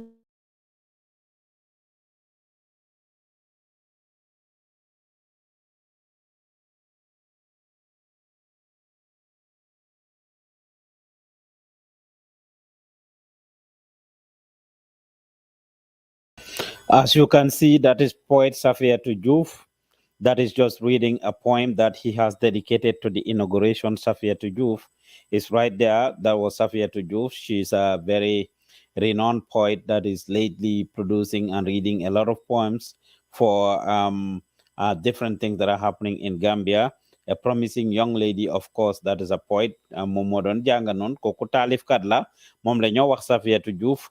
Kenn ci ndawi réew mi la koo xam ne taalif mooy liggéeyam moo binda poem boobu nag in honor of the inauguration moom la ñoo jox noonu rek parole pour mu jànga poetry boobu wala taalif gi nga xam ne def na ko ci turi président bi wala boog bési tey bi nii kokoy Safiatou Diouf rek moom ngeen gis noonu mu ngi jànga poem bi wala taalif gi nga xam ne moom la defar kon yéen a ngi déglu di seetaan Gambian Talents TV di inauguration of President Adama Barrow gannaaw bi nga xam ne Gambian si jox nañ ko ñaareeli mandat ci bési tey bii nii si Independence Stadium depuis December 4 muy weeri December bi mu amee ñeneenti fan ndiki tey ji nag kii di Chief Justice doon waatal President Adama Barrow pour jox ko ñaareeli mandat tay yëpp nag depuis December ba tey président elect la woon waaye ndiki bési tey bi officially am na ñaareeli mandat yam nag liggéey door na léegi li ci des nag président bi mooy mu tànn ñi nga xam ne ñoom laa liggéeyal am ministre yim nekkal nii ñoom laa continuer di liggéeyal wala yeneen ministre la président Barrow di indi loolu beneen affaire la waxtaani boppam la loolu la ñoo taaxeer loolu ci munti nekk rek fu munti tollu ñun Gambian Talents dinañ leen indil loolu su ko defee ngeen gis ko xàmmee ko ràññee ko maa ngi leen a wax ci gannaaw yi nga xam ne ñoo jota xew gannaaw bi nga xamee ne président Adama Barrow tànn nañ ko ba pare keroog ca bés ba United Democratic Party kat bañoon nañ results yi si ngoon soosu ñoom ak kii di Essa Mbay Fall bañoon nañ ne ñoom d'accorduñ ci yëf yi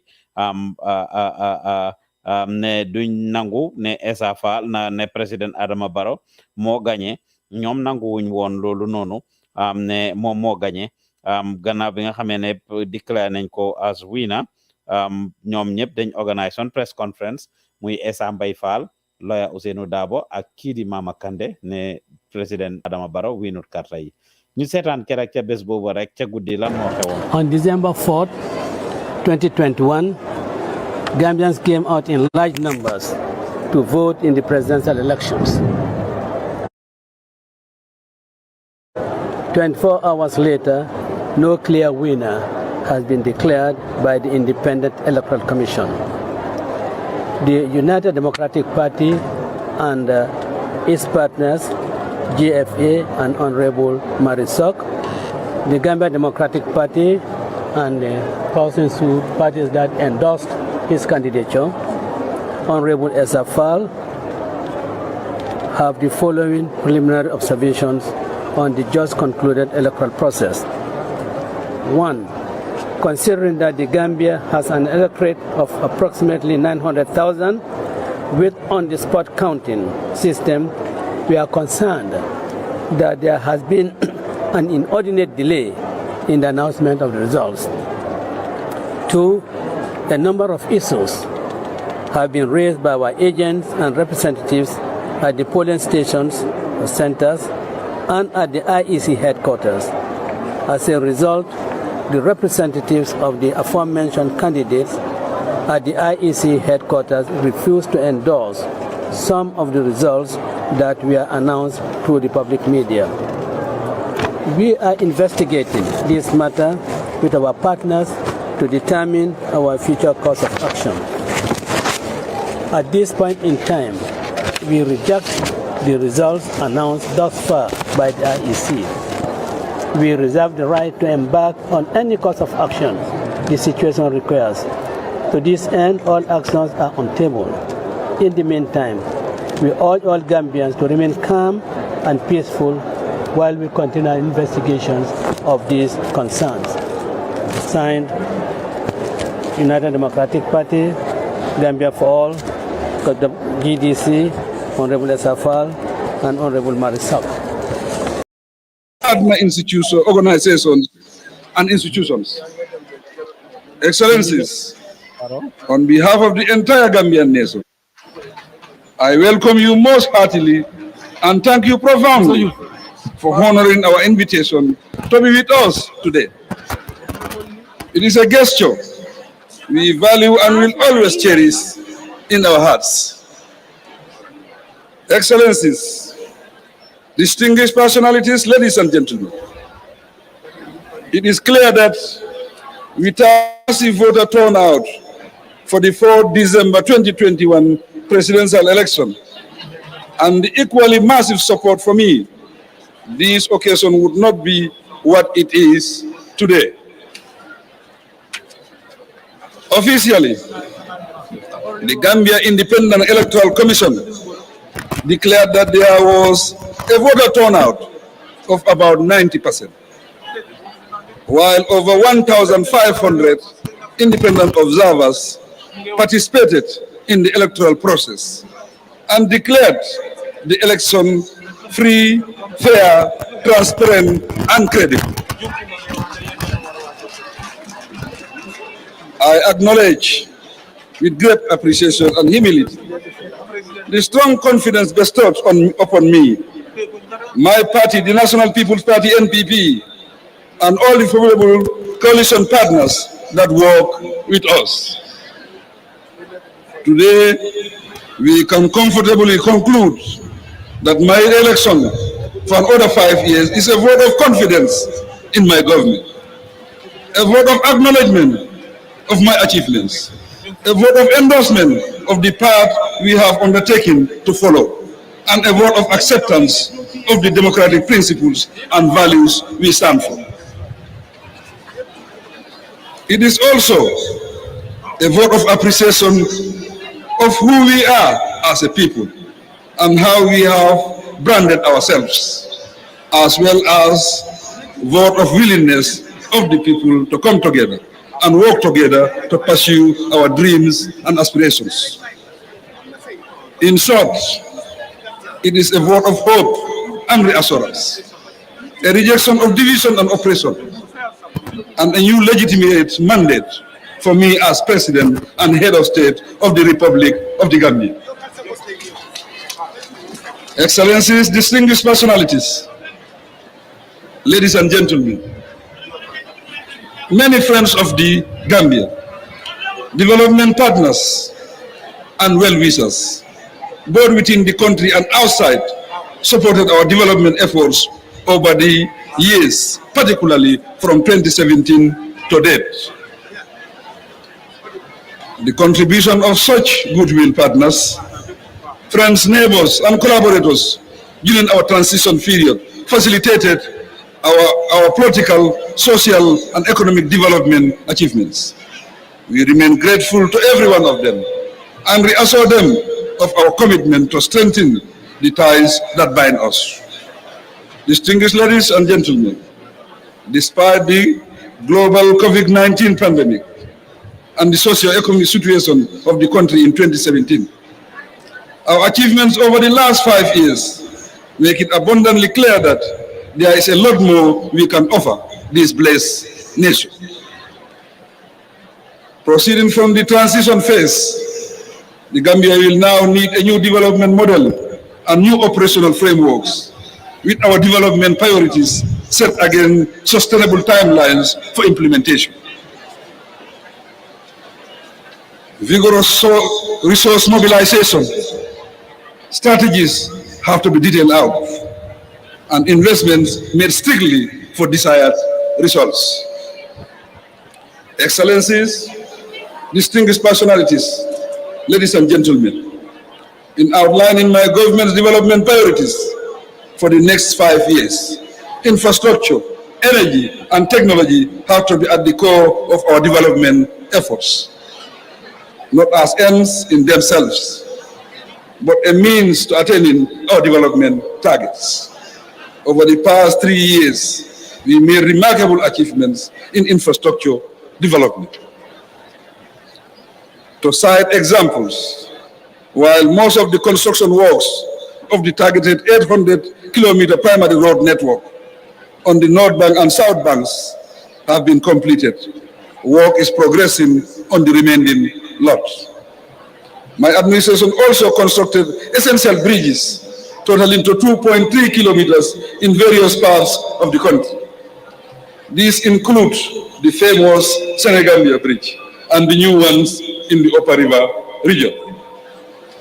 Our development orientation will continue to be people-centered, people-driven, inclusive, and wisely targeted for progress, growth, and stability. As promised, our target for the next 5 years is to construct 1,200 kilometers of quality roads.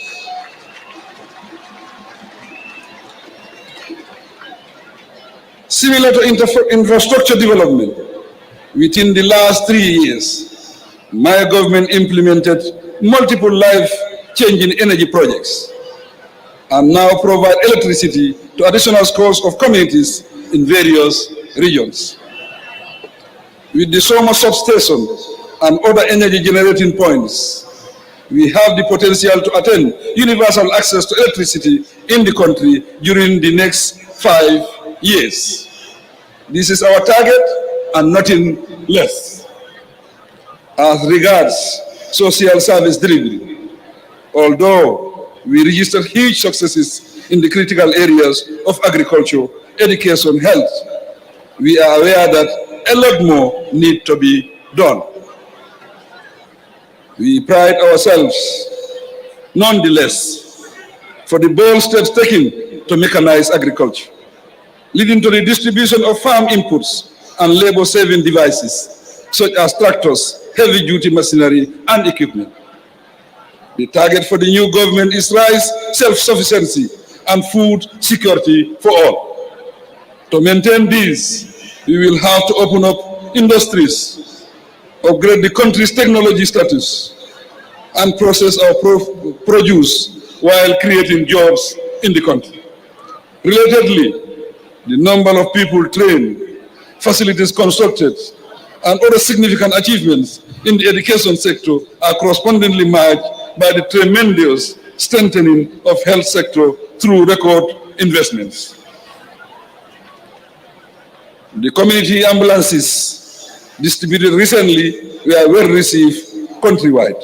In addition, the health centers upgraded and the new facility provided in areas that until now were considered remote and deprived have also gone down very well across the country. All this makes us bolder to set much higher targets for the next 5 years.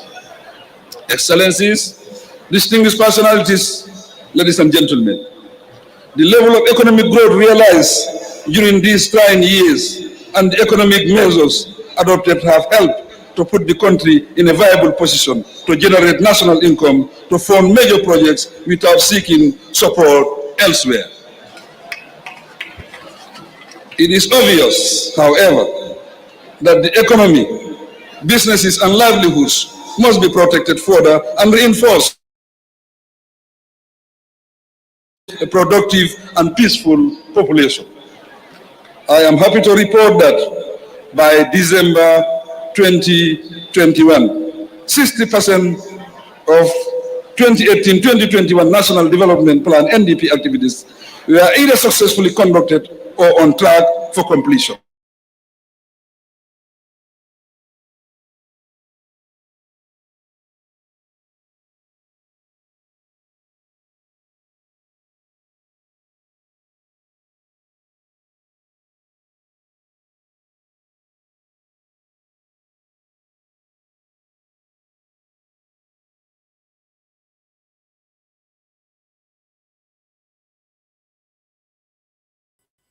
That is President Adama Barrow delivering his speech there, as you can see. That's Barrow delivering his speech. You have heard the things that he said. To succeed the 2018-2021 NDP. To boost the income-generating sectors and institutions, such as tourism and fisheries, the potential for growth must be tapped optimally to support new development initiatives. I encourage the youth to take up the wide range of opportunities put at their disposal. It is certain that efforts would be wasted in the absence of peace, security, and stability. For this reason, the Ministry of Defense and the Gambia Armed Forces were restructured lately as part of the reform to raise their efficiency levels. As part of these ongoing security sector reforms, we now have a national security policy, national security strategy, security sector reform strategy, and a defense policy. These policies and strategies are meant to consolidate the gains registered as a result of the security sector reform. Excellencies, distinguished ladies and gentlemen, good governance, transitional justice, rights, freedoms, and the rule of law are matters of great importance to us. My government recognizes justice as an essential component of good governance, since it fosters participation, transparency, and accountability while preserving the rule of law. As such, the law will continue to guide whatever we do. As reported widely, the Gambia Truth, Reconciliation, and Reparation Commission completed its work and submitted its report last month. The report is being studied carefully for appropriate action. To break the deadlock surrounding the draft constitution, the new government will work towards building consensus for the establishment of a new Republican constitution. We advise all stakeholders to be open-minded for this to succeed. Excellencies, distinguished guests, ladies and gentlemen, our foreign policy is now robust and fruitful enough to build on. The Gambia has regained her position in the international community, and we have successfully expanded friendship and cooperation around the world. We will pursue this with vigor, beginning with our friends and neighbors in the sub-region and the African continent. In particular, ECOWAS provides a platform for dialogue, cooperation, joint ventures, and collaboration on regional and global matters. We are greatly indebted to ECOWAS for standing by us, providing the most needed support, most especially during and after the 2016 political impasse. Their guidance and support to establish and maintain peace and stability during our transition program contributed to the successful conduct of the last presidential election. The presence of ECOMIC signifies the relevance and competence of ECOWAS as a regional body. Therefore, we pay immense tribute to the leaders of this great organization, past and present, for their impressive contribution to the welfare of our peoples. Without the continuous backing of ECOWAS, the pace of our transition would have been hindered.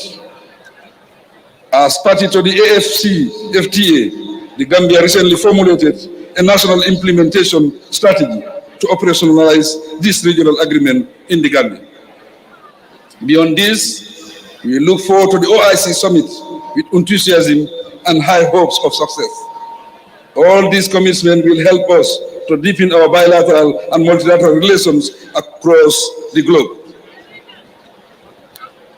With the facilities and infrastructure development in progress, the tourism sector stands to benefit hugely from such events. This notwithstanding, tourism will be diversified with innovative options explored for expansion. Excellencies, distinguished personalities, ladies and gentlemen, the 2019 50% salary increment across the public service and 100% increment for pensioners was based on sound economic policies. The need to improve our remuneration packages seems hold good, and this will be done by mid-2022. The expected results are better service delivery, job satisfaction, staff retention, better conditions of service, and a performing civil service of respectable professionals. On service to the nation, strict emphasis will be put on merit, performance, and results. These will be the underlying principles and values for the civil service. Excellencies, distinguished guests, ladies and gentlemen, in 2016, our objective was to liberate the people from oppression and injustice. It was a call for change, and indeed, change has come about. Today, the Gambia of the past giving way to a new democratic Gambia, where every citizen is equal before the law. The independence of the judiciary is unquestionable, and Gambians have confidence in our judicial system. This is what the people fought for, and this is what they have chosen to sustain. Excellencies, distinguished personalities, fellow Gambians, and friends of the Gambia, the transition period 2017 to 2021 has been a tremendous success, regardless of the shortfalls and obstacles encountered along the way. We have realized growth in our economy, increased infrastructure development, enhanced the policy environment, and evenly set the pace for our democratic institutions to be efficiently viable and effective. 2022 to 2027 is a period to press on for accelerated growth, expansion, and advancement. The focus now centers on economic development and independence, social upliftment, service to nation, and the projection and protection of the Gambian identity and dignity. Fellow Gambians, as we march on, our conscience, believes in God, sense of social justice, and our characteristics and values as Gambians should define our relationships. Devotion and duty and attachment to the nation. I believe that human life and human dignity must come first. Thus, I see our electoral consequences not as mere physical boundaries for election purposes, but as social consequences composed of various categories of people. Key among them are the youth, the women, the elderly, the vulnerable, including mentally and physically challenged. These categories of people receive due attention in the past 5 years, and this will be stepped up. In this regard, the new Ministry of Gender, Children and Social Welfare will intensify efforts to complement other relevant programs and interventions. Focusing on the youth and women, I am proud to observe that through the Tekifi program and the Youth Empowerment Project, and with support from the European Union, the government successfully created more than 5,000 jobs and supported 800 small businesses. We will increase such interventions. Through the Ministry of Youth and Sports, the Ministry of Trade, Industry, Regional Integration, and their satellite institutions and partners, we will create wider opportunities for more youth and women. Youth on employment, migration, women empowerment, inclusive education and training are major concerns for my government. Together with the private sector, we will scale up efforts to address them more effectively. Excellencies, fellow Gambians and friends of the Gambia, based on first-hand experience, I am fully aware that the tasks that lie ahead are many, complicated and difficult to tackle. Each of our sectors has huge gaps to fill.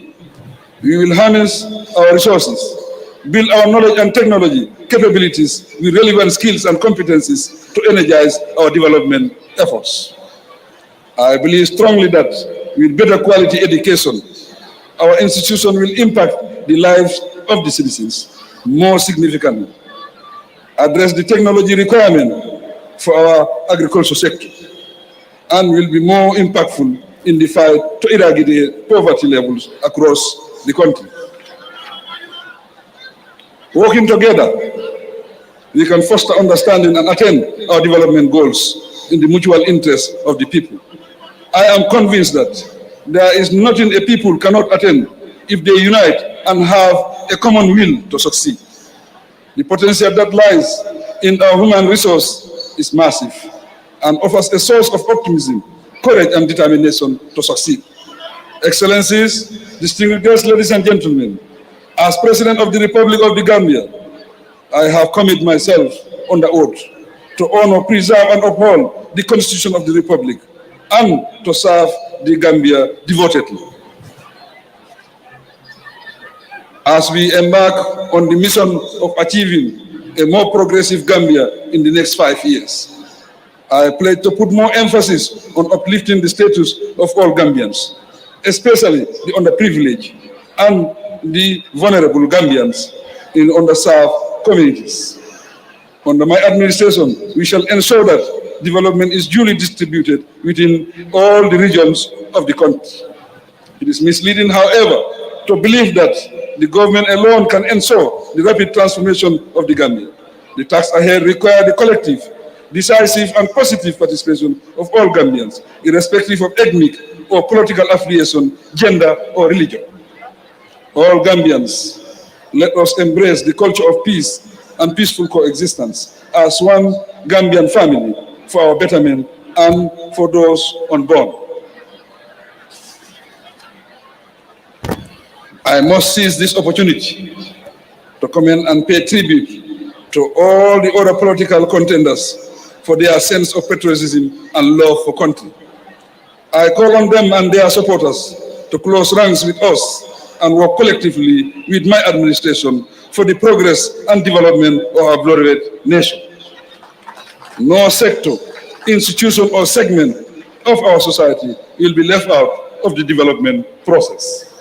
To achieve this, I will lead as president of all Gambians and form a cabinet that will heal the nation, create avenues for reconciliation, tap the talent and capacity of all Gambian nationals, and accommodate diversity for sustained peace and stability.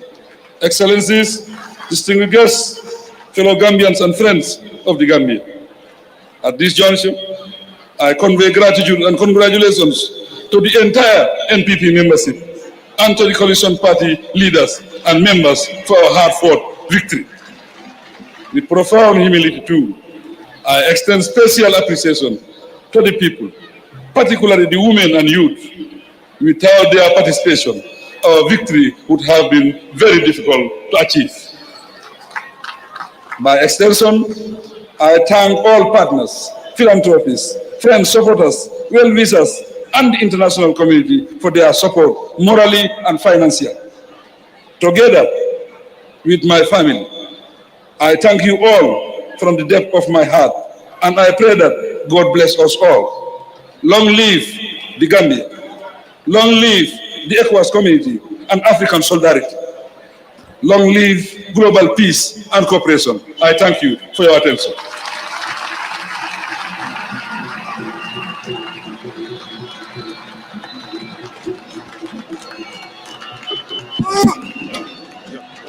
Ladies and gentlemen, that was the inaugural statement of His Excellency, the President of the Republic of the Gambia. Thank you, Your Excellency. We now invite Jaliba Kuyate and the Kora Ensemble to give us the National Ensemble to do us a performance.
As you can see there, there's inauguration of President Adama Barrow.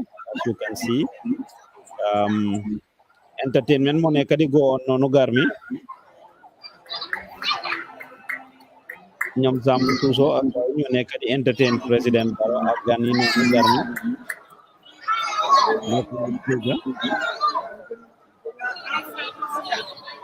nekuma di la dégga garmi nekkuñ di leen dégga garmi Is your mic on at all?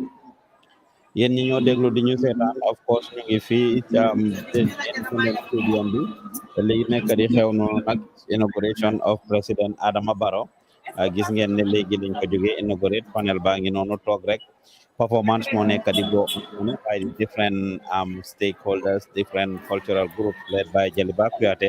Gis ngeen performance boobu Garmi dégguma leen ba tey di leen dégg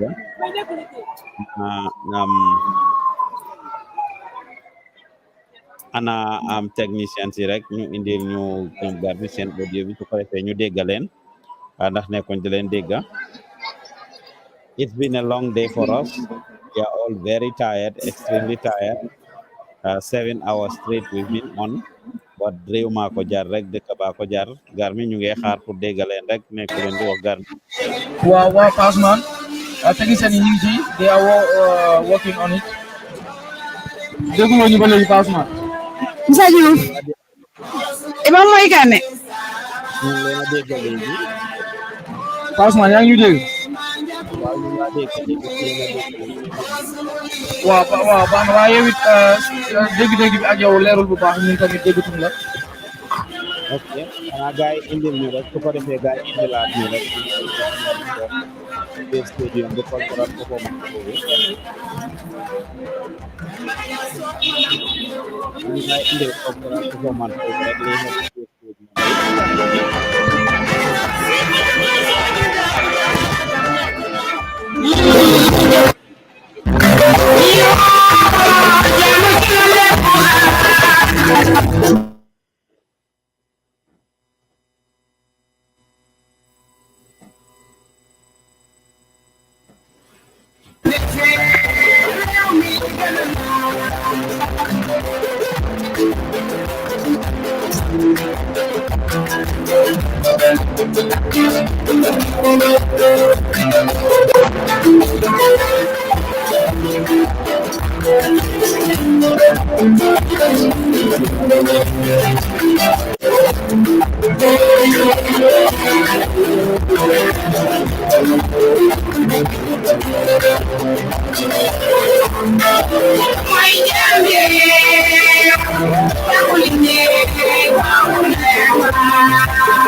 liggéey bi moo ni mel ñi ngi bëgg lool ci suba ba léegi ñoo ngi ànd ak yéen ci programme bi muy bis bu am solo bi nga xam ne am na fii ci Gambie muy nga xamaan mooy njiitu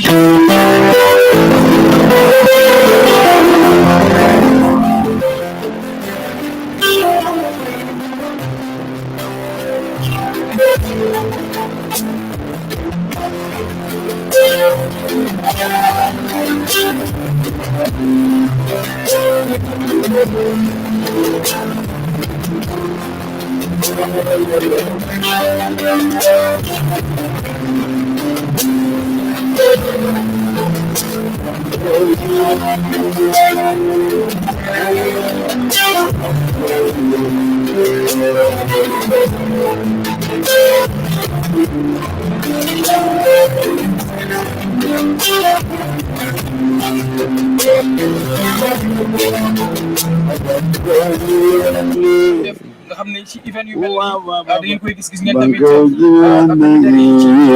dégg lu ci mel ay bali fetal yi nga xam ne ñu ngi ko doon di dóor di wane rek ñoom it seen di la wax ne la mbir mi mbiru Gambie yëpp la wax naa la ko ci suba du Gambie rek moo ko du président Adama Barrow bu NPP wala bu feneen waaye président Adama Barrow la bu Gambie waaye duma téye kàddu bi lu yàgg na ma ànd ak naataango Aïssatou Koli mu ngi ma faree sama ndeyjoor ma nekk fi tamit sama beneen naataango Fatou Koli Bali su defee rek ñu daal di waxtaanee mbir mi moom mu daal di indi ay jàngatam ci li nga xam ne rek moo di mbir mi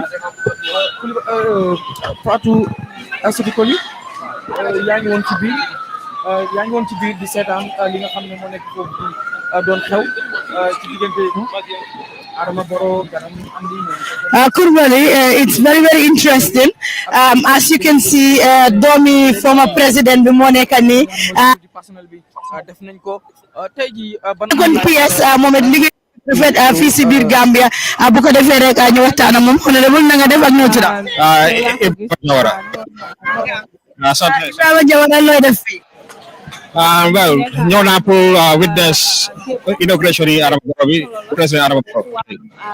Noo gisee président Barrow inauguration ay teyam bi.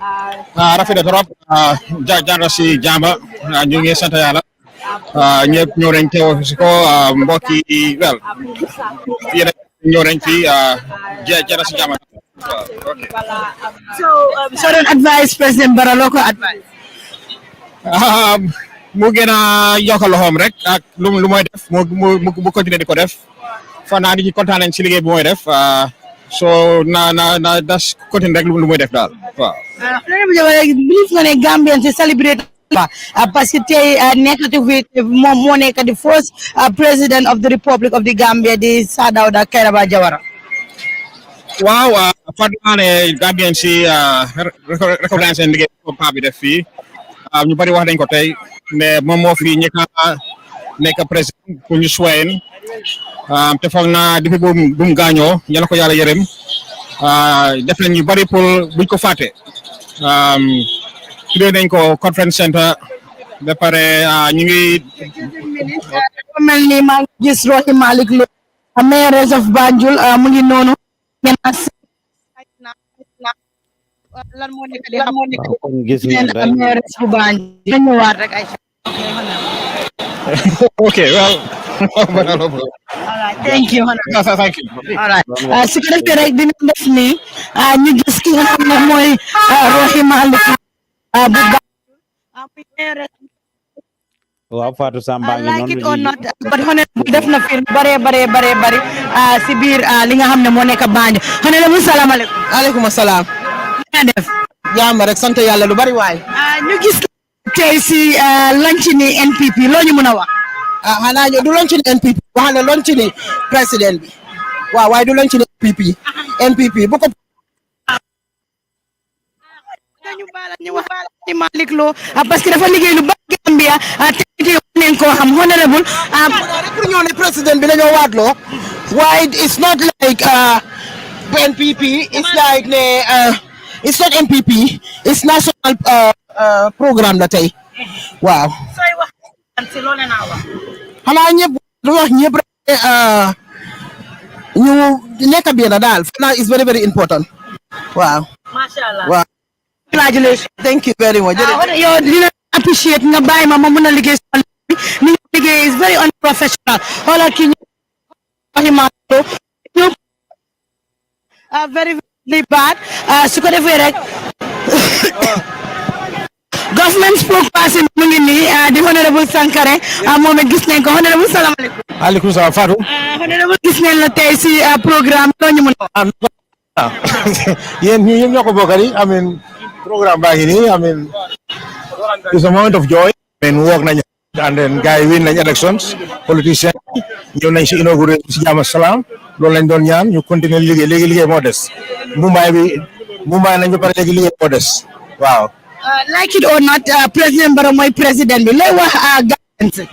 xanaa ñu jàppale ko rek ñu xam ne président yi ñëpp la comme ni nga ko waxee rek moom tam loolu la wax ñu réconcile ñu nekk benn dëkk bi mun a dem si kanam waaw jërëjëf. jërëjëf government spokesperson bi moom leen waxal noonu xam naa ne nag doo leen gis steady image because ñu ngi xaw a am ay lot of difficulties some of them ñu ñoo puus ma ne ko du yomba bu ko defee rek ñu xool na dinañ gisati keneen ku ñoo mun a waxtaanal professional ka mu ngi noonu kii di professional ka moom it mu ngi nii gis neen ko waaye unfortunately mu ngi si téléphone bi Fatou Camara ba léegi de ñu ngi sek fo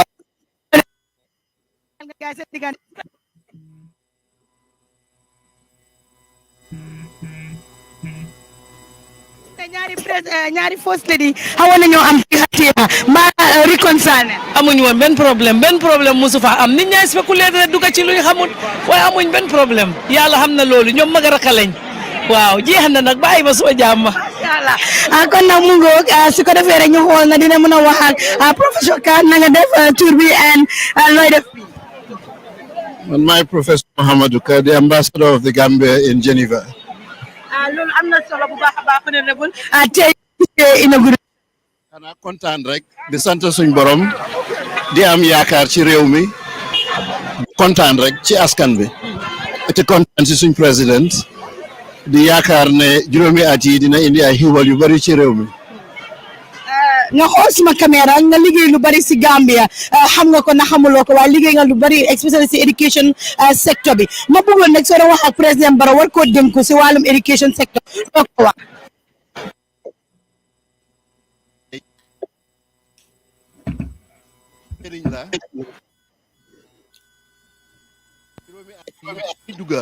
dinañ gis bu bëree bëri ci education sector bi and its quality nga am yaakaar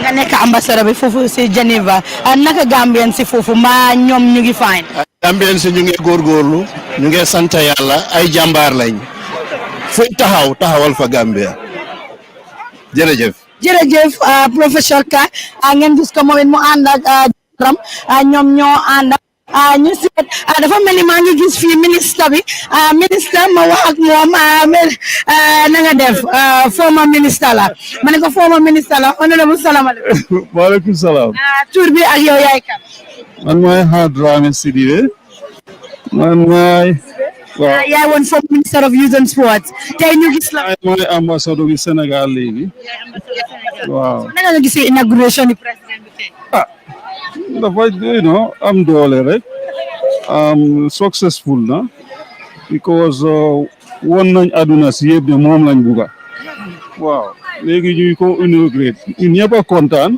yes ñëpp a kontaan waaw jaama rek thank you very much okay dafa mel ni maa ngi gis ki nga xam ne mooy Ahmed Jite foo ko gis rek mu ngi wax président Barrow ku wax dara Adama Barrow rek mu taxawal président gis ne minister of energy moom it mu ngi nii ñu ngi ko gis yéen ministre ba noonu waaw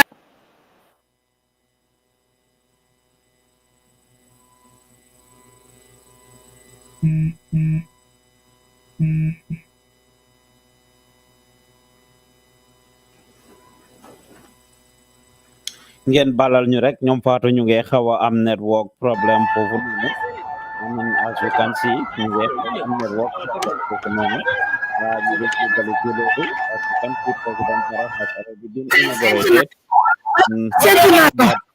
of course fa demee the president has been sworn in gis nañ président yi jógee ci réew yu nekk nag ñëw pour teewee lii di inauguration ni président elect Adama Barrow foofu ca Independence Stadium président ni Liberia George Weah mu ngi foofu noonu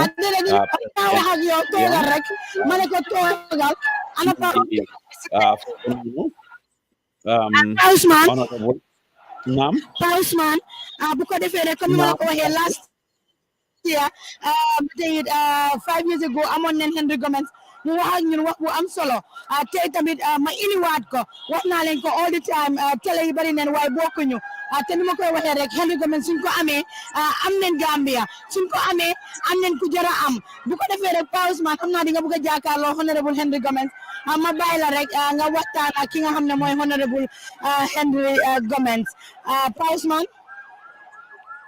jërëjëf Fatou. honorable nuyu nañ la. waaw honorable Henry Gomez mu ngi live mun nga wax ak moom honorable Gomez. nuyu nañ la. yaa ngi dégg Pa Ousmane. Mr Gomez yaa ngi ñoo dégg wala dégguloo ñu. déedéet déggut la de parce que noise bi dafa bari fii. noise baa ngi xaw a bari waaw xanaa ngeen waxtaan ak moom rek. hold on. ok waa baax na. den Pa Ousmane dina wax ak moom. yéen a maa dégg na nga def lan mooy sa rôle si NPP waaye ñu ngi laa dégg léegi. honorable nuyu naa la. ñu ngi laa nuyu honorable nuyu na la. waaw maa ngi laa fay sëñ bi. dafa mel ni affaire bi rek puuj na ni dax ni sipa sipa bi de. man affaire si dafa mel ni lu puuj na ni dax ni sipa sipa. affaire si lu puuj na ni dax ni sipa sipa.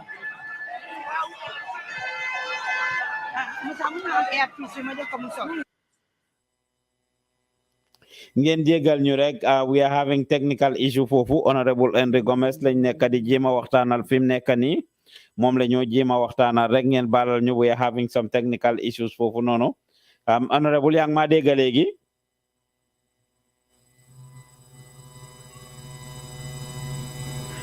technicien si xanaa ngeen fix loolu rek su dee déggante ma honorable xanaa ñu jàkkaarloog moom foofu rek ngeen def interview bi ndax dina am solo bu baax a baax I wish ma mënoon a dégganteeg moom honorable yaa ngi maa dégg waaw mun ngeen ñoo yokkal audio honorable bi rek su ko defee ñu dégg ko nekkuñ di dégg audio bi moom nekkuñ di dégg audio bi yaa ngi maa dégg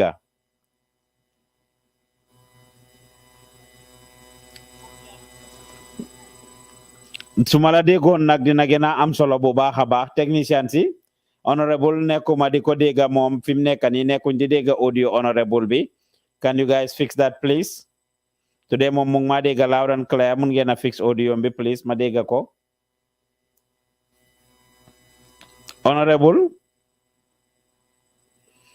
am naa ne nag foofu tànga nga te sonn nga ndax yàgga ngeen ci préparation bi I wish nag ma mënoon a dégganteeg yow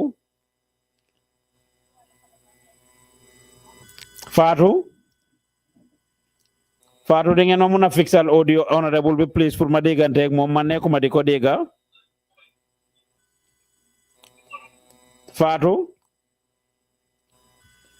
Fatou mun ngeen ma fixal audio honorable bi ma dégganteeg moom please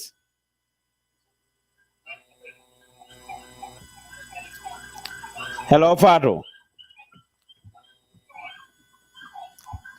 Samba man nekkuma di dégganteeg honorable xanaa su defee rek su ko defee yéen alright Pa Ousmane dinaa jékkali man ma waxtaan ak moom noise ba bari fii rek Moussa defee rek nga indi ma ak honorable Gomez honorable na nga def maa ngi sant yàlla honorable si loo nekk xanaa di sant yàlla rek maa ngi sant yàlla bu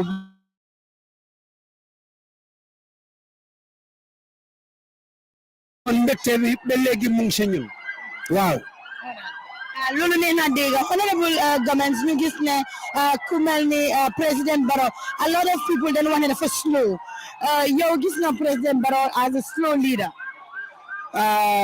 non pour man président Barrow slowut ndaxte ku xam président Barrow di nga xam ne 5 years ami président Barrow ci 5 years yi daanaka mun naa wax ne 2.5 years la ci yëngatu because 2.5 years bi jiitu yëpp jiital fakastal la woon yéen xam ngeen naka la fa tegoo bon bu dëgga amee nañ ko ooyee dëgga président Barrow nañ sant yàlla ne juróomi at yiñ ko njëkk a jox defar na ci imbeda infrastructure gi ci dëkk bi fii président Barrow defar na lu bëri yaa ngi understand te buñ fàtte it ne président Barrow bi moo ñëw dafa ne munuma xamuma ko ñëw leen ngeen jàppale ma ñu bokk liggéey ci kaw loolu mu wax nag mu am isamba boy yoo xam ne advantage boobu lañ doon jël ci koom te buñ laa jiital jëlee fakastal waxuma la ne doo aaga de waaye di nga tardé pour aaga loolu moo daloon président Barrow.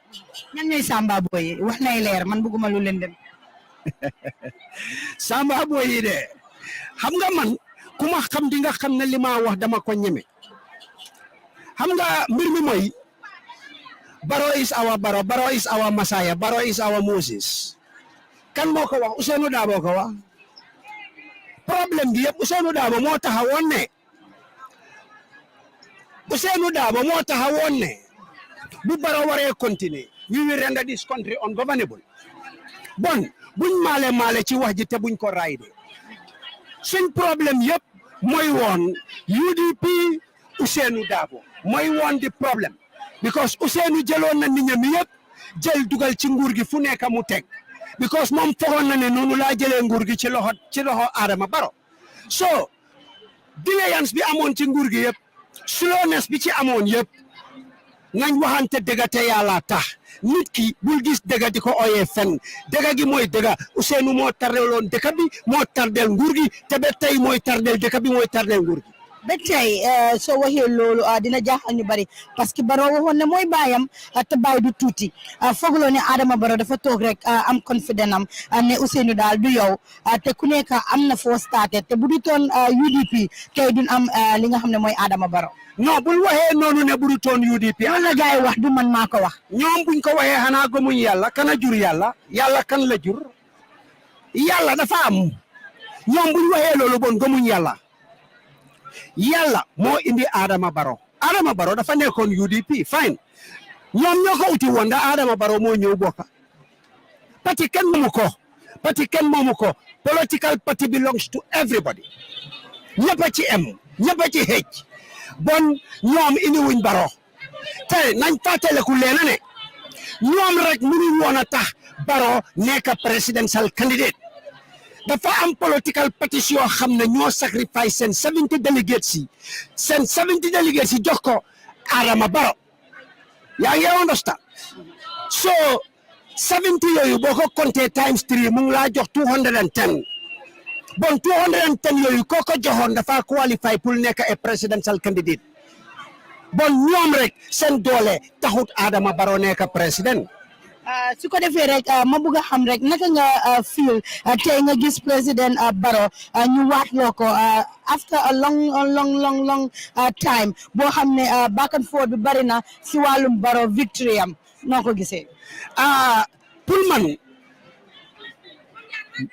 dama gërëm Serigne Touba ci benn kaddu mooy ne jël ñaxa njëriñoo Adama Barrow dafa jëfin bon tey liñ ko jox yeneen juróomi at ba si tey ji mbégte la pour man ndaxte dama bokk si ñi nga xam ne depuis 2016 ba tey ñu gëm Adama Barrow man ci laa bokk man xooluma ndax Adama Barrow bugga na ma ndax bugguma man maa buggal Adama Barrow suma bopp te bon Adama Barrow jaral na ma lu ne ndaxte Adama Barrow réew mi jàmmal la bugal réew mi Adama Barrow daf ñu jox kër daf ñu jox jàmm jiñ doon ut Adama Barrow daf ñu jox ndéwoo bon añ ak reer gi ñoo dikk foofu nañ ko gëm waaye sengi Ousainou Darboe joxuñu coco Ousainou joxuñu ndéwoo bon yow tey Darboe bu taxawee di ma wax ne ma Honorable Gomes dinaa la jox añ ak reer xanaa Darboe daf ma foog ndabax nduute ndax lan waaye yow. ndax Darboe daf ma fañ nabax nduuti su ko defee rek ñu dugg si li nga xam ne moo nekk nguuri Gambia jamono ji ñu ngi gis ne président Adama Barrow jëlaat na what is next for the president ak NPP ak the next government. maa leen bëgg ci suma xol jàmm ji fi saxoon bi fi Adama Barrow indi jàmm jooju mooy continuer te jarut ma wax ci lu gudda Adama Barrow tey ci spijam bi jaaraama Barrow mu ne political parties yi yëpp nañ ñëw ñu bokk ñu liggéey politique jeexna benn président moo mun a am Adama Barrow mooy suma président ba 2026 Ousainou Darboe mu nekk mu naxari ko Adama Barrow mooy président am UDP mu ne leen mu naxari leen Adama Barrow mooy seen président ba 2026 cere ji kenn du ko xañamal more infrastructures are coming on the way Adama Barrow lim def 5 years yi def ko triple Adama Barrow jaama rek laa indi réew mi te gis nga nañ bàyyi di jël fen di ko bugg a olbati def ko dëgga fii kenn nekkaatu fi xalal Gambian si yëpp dañ eewu seen boti dafa eewu ñaa yele moo fi ne fii kenn duñu nax te leena lay wax Adama Barrow jaama la indi ci réew mi te ñëpp la emale ñu nekk benn xeet yi yëpp daf leen def ñu nekk benn Adama Barrow gisul xeet gisul diine gisul political party Adama Barrow lim gis mooy one Gambia one people one nation. Adama Barrow one Gambia la gis one people one nation ma bëgg a xam rek fu mu nekk nii ban message nga amal suñ opposition bi si moving on ñu ngi dox fu mu nekk nii politique bi jeex na maanaam yëfi président jeex na lan nga amal gaa yan advice.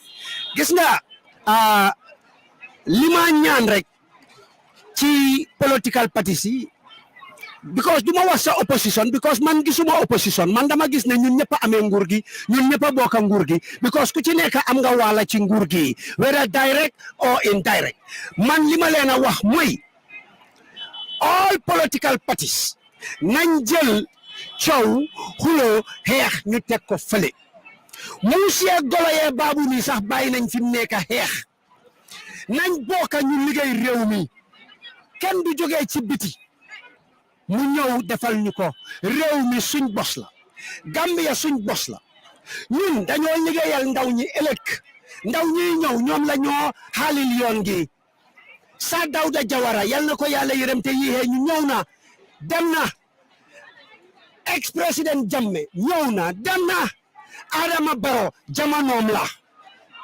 na opposition gi ñëw na all political parties ñëw ñu bokk ñu liggéey réew mi benn parti mënu koo liggéey Adama Barrow kenn mënu te liggéey réew mi Adama Barrow kenn moomut Gambia ñun ñëpp ñoo moom Gambia be tout everybody na ñëpp ñëw Gambia nañ xool leena gan ñi dañoo jógee ci biti ñëw liggéey biir Gambia balaa ñoo wax ñaari at ñetti at ñu teg millions ñun Gambian si nañ tàppa suñ xol yi nañ raxas xol yi nañ yërëmante nañ amalante yërëmande buñ ko defut Gambia du dem kanam Adama Barrow kenn bu defoon tali yëpp or du tax Gambia dem ci kanam fee xol yi tàppuñ ko nañ leen tàppa xol yi nañ leen raxas xol yi nañ leen yërëmante ngir jaami réew mi fu jaama am fala lu nekk xëj fu jaama am fala lu nekk xëj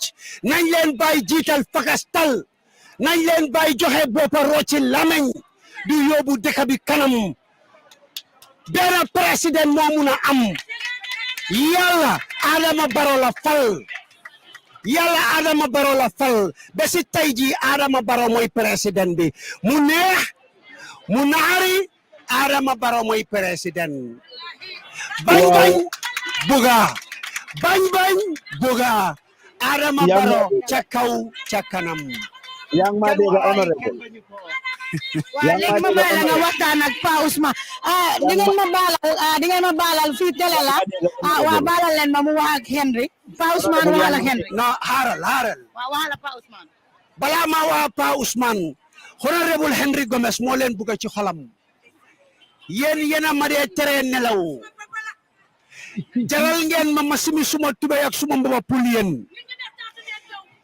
dinaa leen xeexal dinaa leen taxawu ba ëllëg yal na leen yàlla defal jàmm jërëjëf. honorable yang ma dégg Pa yang ma dégg Pa Ousman waaw ma ne Pa Ousman maa la dégg waaw ma ne yëf yi dafa mel ni puuj na ni daxe ni sipa waxoon nga ne nguur gi du ngeen ko joxe te joxewu leen ko de non Pa Ousman xam nga bi ma ko wax démb kenn gëmu ma woon waaye nag olof a ko wax mu ne lu sotti am borom waaye ku fàttaleku soxor yàlla na buñ fàttaleku dama waxoon leena te Pa Ousmane ba si tey ji dama laa ne bu guru gi laxut waxut ba tey gis nga leen la Gambia dama leen waxoon ne tey mu rupuj puuj mi dahi ni sipa sipa te fii laa ko waxe woon xanaa bon tey Gambia rupuj puuj na ni dahi ni sipa sipa ñi doon wax ne Adama Barrow di waat Adama Barrow de waat na ba wis na leen ñomboos réew mi dama leen waxoon ne leen ñoo bañ duñ ko joxe nguur kenn du ko joxe te dama leen wax ne leen baaguwe amu fi de yooni kanam gi rek ñun bi ñoo daanal Yaya Jammeh ci yooni kanam gi lañ jaaree góor danga doon góor danga mucc góor danga war a taka belta góor foo taxaw dañ la war a xàmmee gis la waaye nga doon góor ñuy laa jeex ci nit ñi ananga boobu góor yelaxal la boobu du góor Pa Ousmane yaa ngi maa dégga maa ngi laa déggal loud and clear Henry léegi def ngeen ko joxewu leen nguur gi but gaay ne da ngeen ko sàcca ndax depuis si suba ba tey ñun 6 hours ñu ngi live 7 hours rather gaay ñu ne yëf yi doxut sax ndax stadium baa ngi nii it doesn't translate to votes 400,000 people ñoo votal Adama Barrow but ñaata nit ñoo feeñ ci stadium bi honorable comments déggul la ma ne ko honorable comments déggul la jamono ji soo may noot rek koolalaat si Lamin Cissé su ko defee mu mun na déggante honorable léegi dama bëgg nga toog waaw honorable comments koolal ma Pa Ousmane honorable comments léegi toogal yaa liggéey loolu Gambia lu ma bëggoon a xam moo nekk Adama Barrow defoon na la ministre nekkatuloo ministre léegi foog nga ne Barrow dina la jël delluwaat la nga nekk ministre kaay bu ragal kaay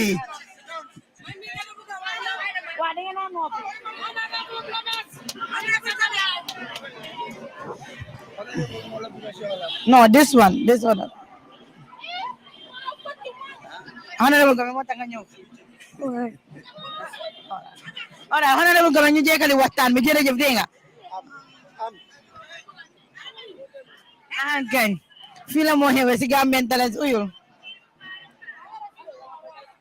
bul lunch nga dem school nga jàng de buga nga nekk président yal nga nekk président honorable government ba léegi rek nekkoon nga président before ñu bëgg a xam nekkoon nga minister before ñu bëgg a xam ndax Barrow foog nga ne dina la re-elected into office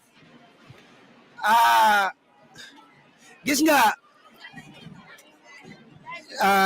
leena moom lay wax gis nga ku bëgg a Gambia bul xool position man xooluma position suma dem ak Adama Barrow man maa bugal Adama Barrow suma boppa maa bugal Gambian si suma boppa man tey li ma def ci campagne be élection yi daxili sipa yëpp li tax ma def ko mooy pour Gambia am jàmm pour réew mi naat man defuma ko ngir position de man utuma position li ma dee wax mooy gis nga àddina si kenn mënut a jox kenn lu la yàlla joxut bon nit ki da nga war a gëm yàlla te mandu gis nga lu ma ci fekk rek ma jël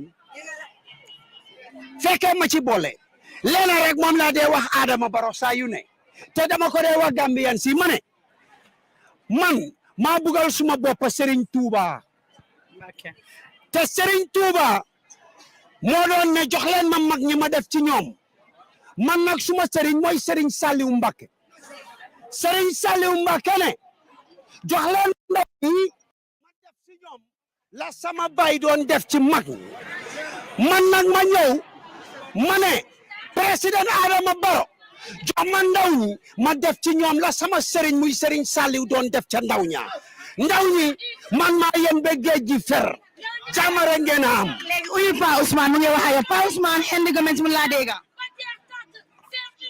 honorable yang ma dégg maa ngi laa dégg Pa Ousmane waa ma ne ñu ne yëfi translated into reality ndax ngeen ne 400,000 people lañ wax ne ñoo votal président Adama Barrow waat loo nañ ko ci stadium bi gisuñ lu mut even 10,000 people ñu ne lii dafa ruslu ana niveau ndax depuis biñ commencé broadcast lii ba tey the past 8 hours gars yi critiques yi ñu ngi mel ni am nañ ndam in fact jël nañ nataal yi sax di ko partagé fu nekk ne xool leen stadium bi ni mu ranxee ngeen ne ñeneenti téeméeri junne nit ñoo votal président Adama Barrow waaye xool leen ñaata nit a teew am si stadium bi lan moo tax nit ñi génn si wuñ yéen lan ngeen am pour tontu critiques yooyu.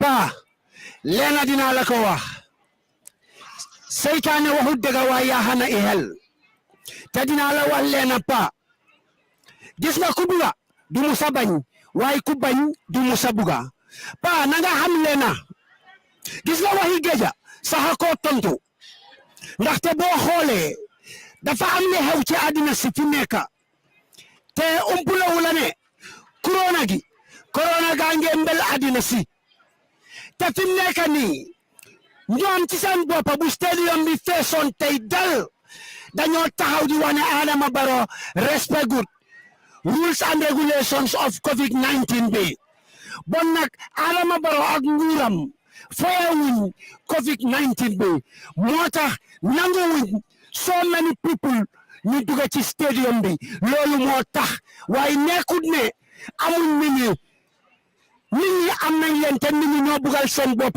Adama Barrow xam nga leew ñoom biir bu doon jàmbur ci seen ngemba di taxee ñoom am nañu leen doy tubéyam bu ba nañ seet ni ñoo tegee seen political parties yi parliamentary election baa ngee ñëw nawoon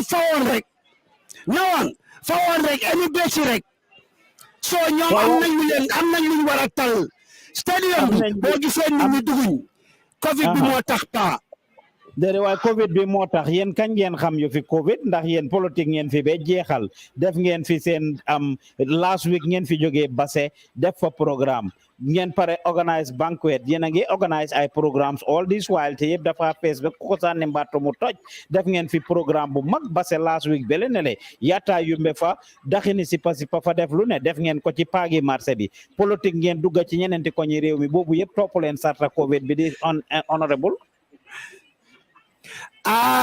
pa dinaa la wan leen Englishman bi moo ko wax mu ne better late than never te pa leena moo ci ne gis nga baaraam bi maa joxoñee beneen baaraam baa ngee joxoñ ñeneen ci sa gannaaw fii ru puuj bee puuj paaj bi ñëpp a koo puuj paaj waaw ñëpp a koo puuj paaj te ñoom sax seen bos i netetu yi ganaar la so fii pa leena la ñun daal waxuñ waxi démba waxuñ waxi barka démba waxuñ waxi last week loolu lu passé la tey lañ doon wax because tey inauguration la new beginning la tey la President Barrow before he was president elect tey president mooy President Adama Barrow we turn a new page have been turned covid bi dañ ko respect moo tax stadium bi feesut pa loolu mooy ansa gi te loolu mooy dëgg gi léegi ma laaj la rek honorable yow ban rôle ngay ñëw place si nguuri président Adama Barrow waatloo nañ ko tey dégg naa Fatou dina laaj loolu dina joxewaat place yi defoon na la minister of youth and sports mu génnee la foofu nga nekk presidential adviser ban position nga foog na yow moom ngay séntu si jamono ji pa pour wax la dëgg xalaatuma ci defuma ci suma xalaat ci yooyu yëpp ndaxte leena moom dinaa la ko wax man taalube la man ndigal rek lay wéyee dam li ma dee ñaan yàlla mooy yal na ma yàlla defal li nga xam ne moo gën ci moom buur yàlla te gën ci man ak suma njaboot bon nag Adama Barrow lu ma def rek ma xam ne óolute googu la am ci man te I will serve him and I will serve this lovely nation man tànnatuuma pigan tuusuma lu ma ci fekk rek ma jël waaye ñu bari ñu ne Mercy Hende Gomez gi jànguñ président Barrow yéen la jël mu soñ boppam ak ñeen sa maas bi ni ñu jàngay ñu ngi ci dëkk bi ni ñu am xam-xam ñu ngi ci dëkk bi ni ñu diseen ñu ngi ci dëkk bi mu jël Mercy Hende Gomez gi ak ñeneen ñoo xam ne jànguñ seen xam-xam tëriwut politique rek la ñoo def ak wax yu rëy rek lañ mun ay clowns lañ leen a ooyee sax ne loolu moo tax dëkk bi mënut a dem président Adama Barrow su buggee dëkk bi dem kanam foog mu sëril people like you mu sëril leen ci boppam yow lan nga am pour tontu ñooñu. Pa leena laajte nga ko lu am solo la waaye it man it dinaa la laaj ne la ban university la yonent Mohamed dem ban college la yonent Isa dem te ban primary school la yonent Musa dem xam nga dafa amut njiit yàlla ko def yàlla ku ko neex laa jël def ko njiit kenn mënu ci coco te pa jël gis nga ñun bi ñoo jëflante jàmme ana di so-called intellectuals ñi nga wax ne dañ jàng ba yey kayit anañ ñoom ñëpp ñu ngi laaxoon ñoom ñëpp ñu ngi dugoon ci seen ron la lii soo ñun ñoo baaxoon pour sacrifice suñ lay fii time bi Yaya Jammeh di rey di dóor ak a tëj ñun ñoo baaxoon soo léegi bon yow li ma bëgg a wax mooy man woog monkey it loolu nga ma bëgg a wax gis nga pa jiko tan du musa rey de tan dafa taxaw ñu reyal ko mu nekka pa nguur gi ñoo bañ ñun ñoo ko xosul bon place bu ko Adama Barrow di joxe daf ko jox ñi ko yoloo ñi nga xam ne ñoo fa nekkoon liggéey ko pa kum ci naxari maatal sa baaraam bi mbaate nga dem self exile waaw yow loolu nga waxoon seen intellectual nañ ko dugal ci seen poos yi ma ne yow loolu nga waxoon ngene ku cotiser da nga war a encaisser te loolu Gambien yu bari dañ ko gisee otherwise na fii yëfi nguur la ñoo wax ana cotisation warut fee am ndax yëfi nguur lañ wax da nga bay sa part rek nekku ne da nga ko def pour expect anything in return waaye yow yaa ngi naan yéen a cotiser da ngeen war a encaisser te loolu nga wax pa loolu man maa ko wax man dama dee ñeme li ma wax góor guy sol tuwéy la dama ñeme li ma wax pa gis nga leena la bu nekkee ñu ne ku cotiser da nga war a encaisser loolu dëgg la Yaya Jammeh bi moo kuureeta du dafa cotiser du dafa cotiser Adama Barrow biñ ko jiitalee sacrifice ko as a presidential candidate mu win election si du dafa cotiser du jël na so ñun ñoo baax man woog monkey it pa loolu nañ ko practice ak keneen waaye di honorable Henry Gomez man pa street boy la dama jàngee ci mbedami man demuma ca university ba de but I went to the university of the street kenn si ñoom gënuma muus te kenn si ñoom ëppuma xam-xam so bon buñ ma waxi picca déet mun nañ laa ñàkk a wax waxi picca sax mun nañ laa ñàkk a wax waxi picca waaye foo dégg ay cotiser ak ay encaisser loolu dafa fekk street language la du loo xam ne nguur warta doxee noonu di honorable gëmuloo ne nguur warta doxee noonu pa bàyyil na xeegi waaye yow sa fi nga toog noonu da nga cotiser yaa ngi encaisser lu tax bàyyiwuloo du yow da nga jàng métier googu lu tax bàyyiwuloo lu tax bàyyiwuloo ñaata at nga def ci toogu bi nga toog lu tax bàyyiwuloo du neexala ci fekka nguur la ñoo de nguur lu ñëpp bokk yafi nguur la ñoo wax waaye pa na nga xam leena angale gi moo ko wax te waxu ko without no reason mu ne there is no permanent friend no permanent enemy it's all about permanent interest pa yafi nguur fay àddina la amut allahira benn nguur rek fa nekk mooy nguur yàlla pa nañ bàyyi naxaate gi waay yi am nañu fi jàng ba yey kayit te mënuñoo def coco seen xam-xam naacut bon seen ñaaga lan la leen njëriñ Yaya Jammeh bi fi nekkee 22 years di toroxal suñ jigéen yee suñ ndaw ñi boobu anañ ak seen intellectual yi ana seen jàng yi anañ waay pa yow itam nag bàyyil nelaw gi de hallo bor set na de eewul UDP of course ay nangu ñoo concede defeat ba tey ji ñoom ak Mama Kandeh yeneen political parties yëpp daanaka concede nañ defeat pare nañ pour join président bi pour liggéey réew mi waa UDP ba barki de mbalagaay jógee waat ci court bi pour appeal seen décision bi pour court bi review décision bi court bi struck ko out of course ñu ngi nguru ngaara ne dañoo dem si ECOWAS court bi yow naka nga gisee loolu UDP ba tey mun nañoo dem ECOWAS court de even though waat loo nañ président Barrow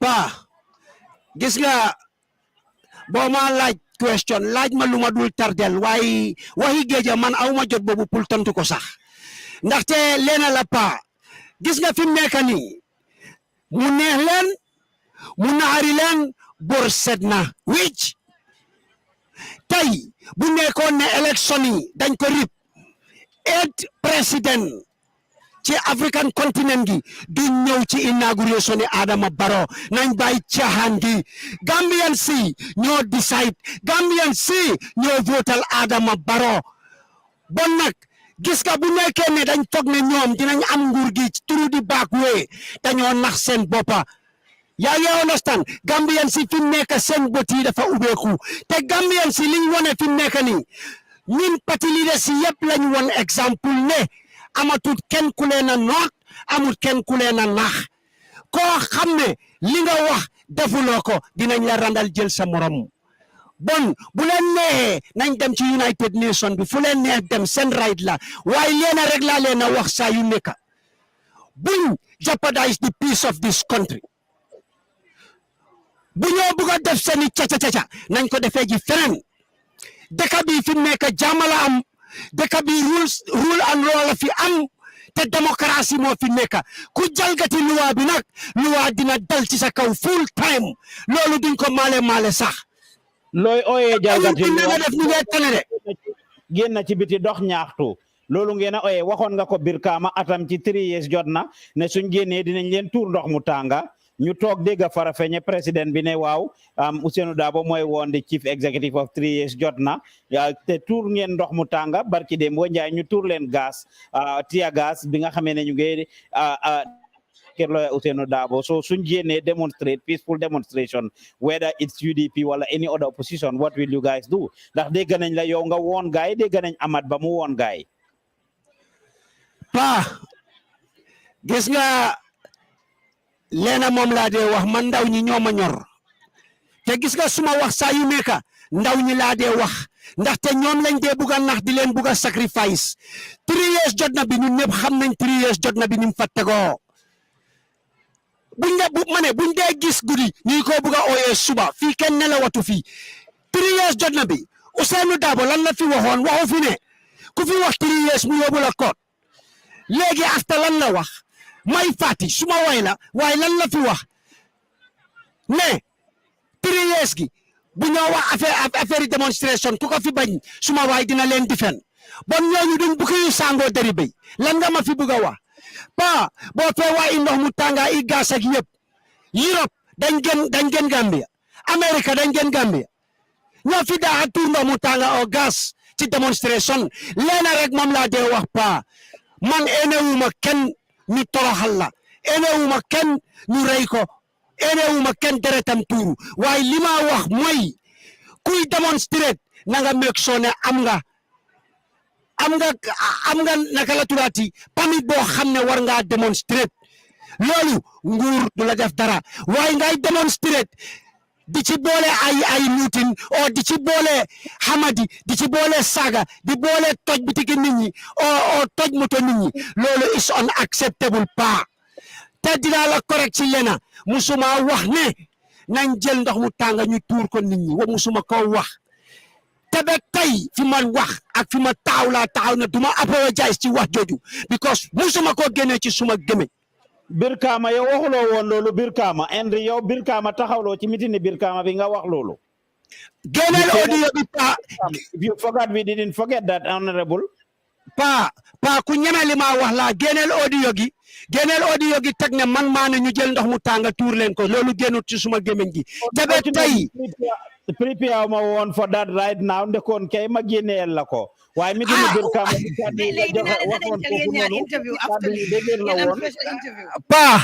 pa dinaa kontaan nga ooyaat ma génne ko man ku ñeme dëgg la bu nekkee ne dama wax ndox mu tànga rek jàkkaarloog Ousainou Darboe nga wax ak moom ak Mama Kandeh ñoom ñaar comme concede defeat seen right la pour ñu ñàkk a concede defeat président Barrow tey swear in nañ ko Mama Kandeh ba tey jii nanguuta concede defeat mu ne moom du mucc wëccu di ko maraat def na press conference bi nga xamee ne ñoom moom ak Essa Faal ak Dabo bañ nañ result si Essa Faal génn na mu kool Barrow ndokkale ko Mama Kandeh génn na def press conference ne moom du wëccu di ko maraat moom du ndokkale Barrow ndax fiilut ne Barrow dafa win election si Ousainou Darboe ba tey jii gis nañ ne mu ngi xëccoo yëfi dem na to the highest court ñaari yoon ñu reject ko léegi ñu ngi wax ne there is a high chance ne dinañ dem si ECOWAS court bi jàkkaarloo ak Mama Kandeh ak Ousainou Darboe nga wax ak ñoom pa xam nga suma xol dafa sedda guy xam nga li tax suma xol sedda gis nga élection yi ñun ñëpp xam nañ ne Ousainou Darboe 73 years la am ci lim wax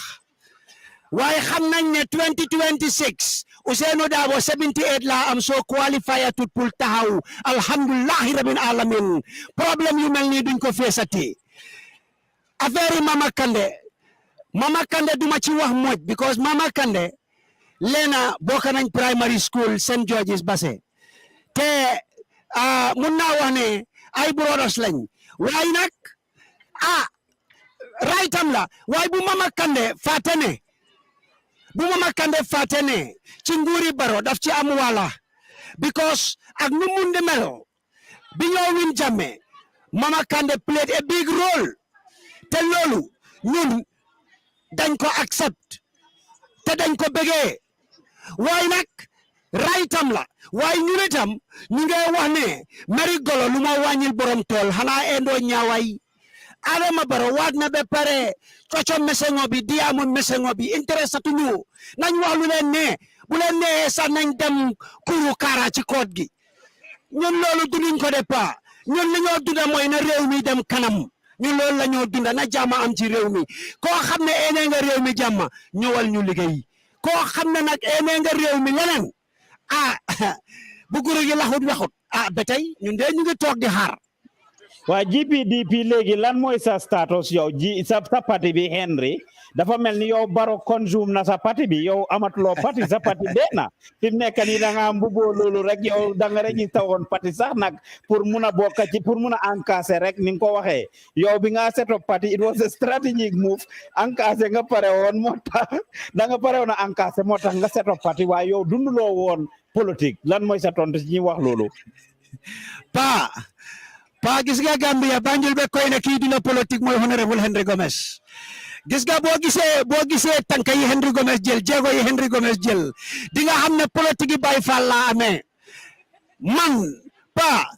man duguma ci politique pour encaisser gis nga pa leena rek suma legacy kenn du ko jël ci suma loxo gis nga ba moo miti jamono Jammeh diaspora bi ak ni mu am yëpp honorable Henry Gomez moo ñeme woon pour lay nde alelam yëpp paak bagaasam yi ñëw jéngu Yaya Jammeh because buguma nekk joow kat di toog di joow Yaya ci ruxa bi waaye dama ko woon ne ko ànduma yow ci li nga def man réew mi moo ma ñor doomi Gambian see ma ñor ma bokk ci xeex gogu man suma parti is not for sale sacrifice suma GPDP te boy wax pa xalaatal ne parliamentary election ci passé GPDP dafa participer de local government di same so bon parliamentary election ci ñëwit di same nga fa am GPDP dina teg i candidate am local government di same mayoral di same so GPDP nga teg i candidate yaa ko fi nga ko waxee de toj yi nga dee waxee fi nga ko dee waxee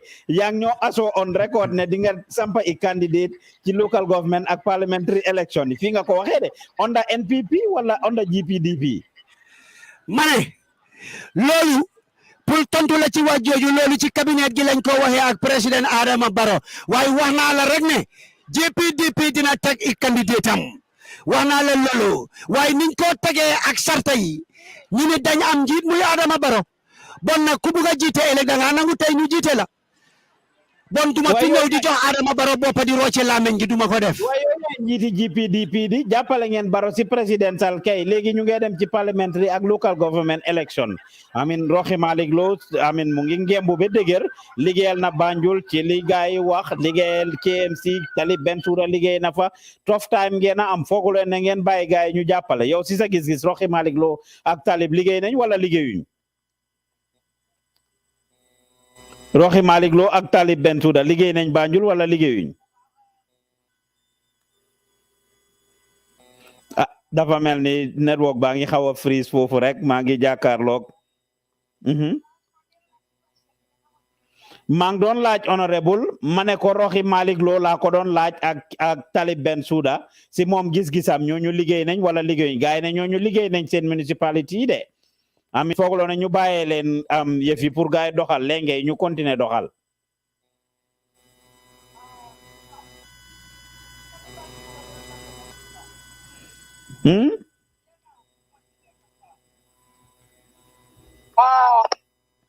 liggéey nañ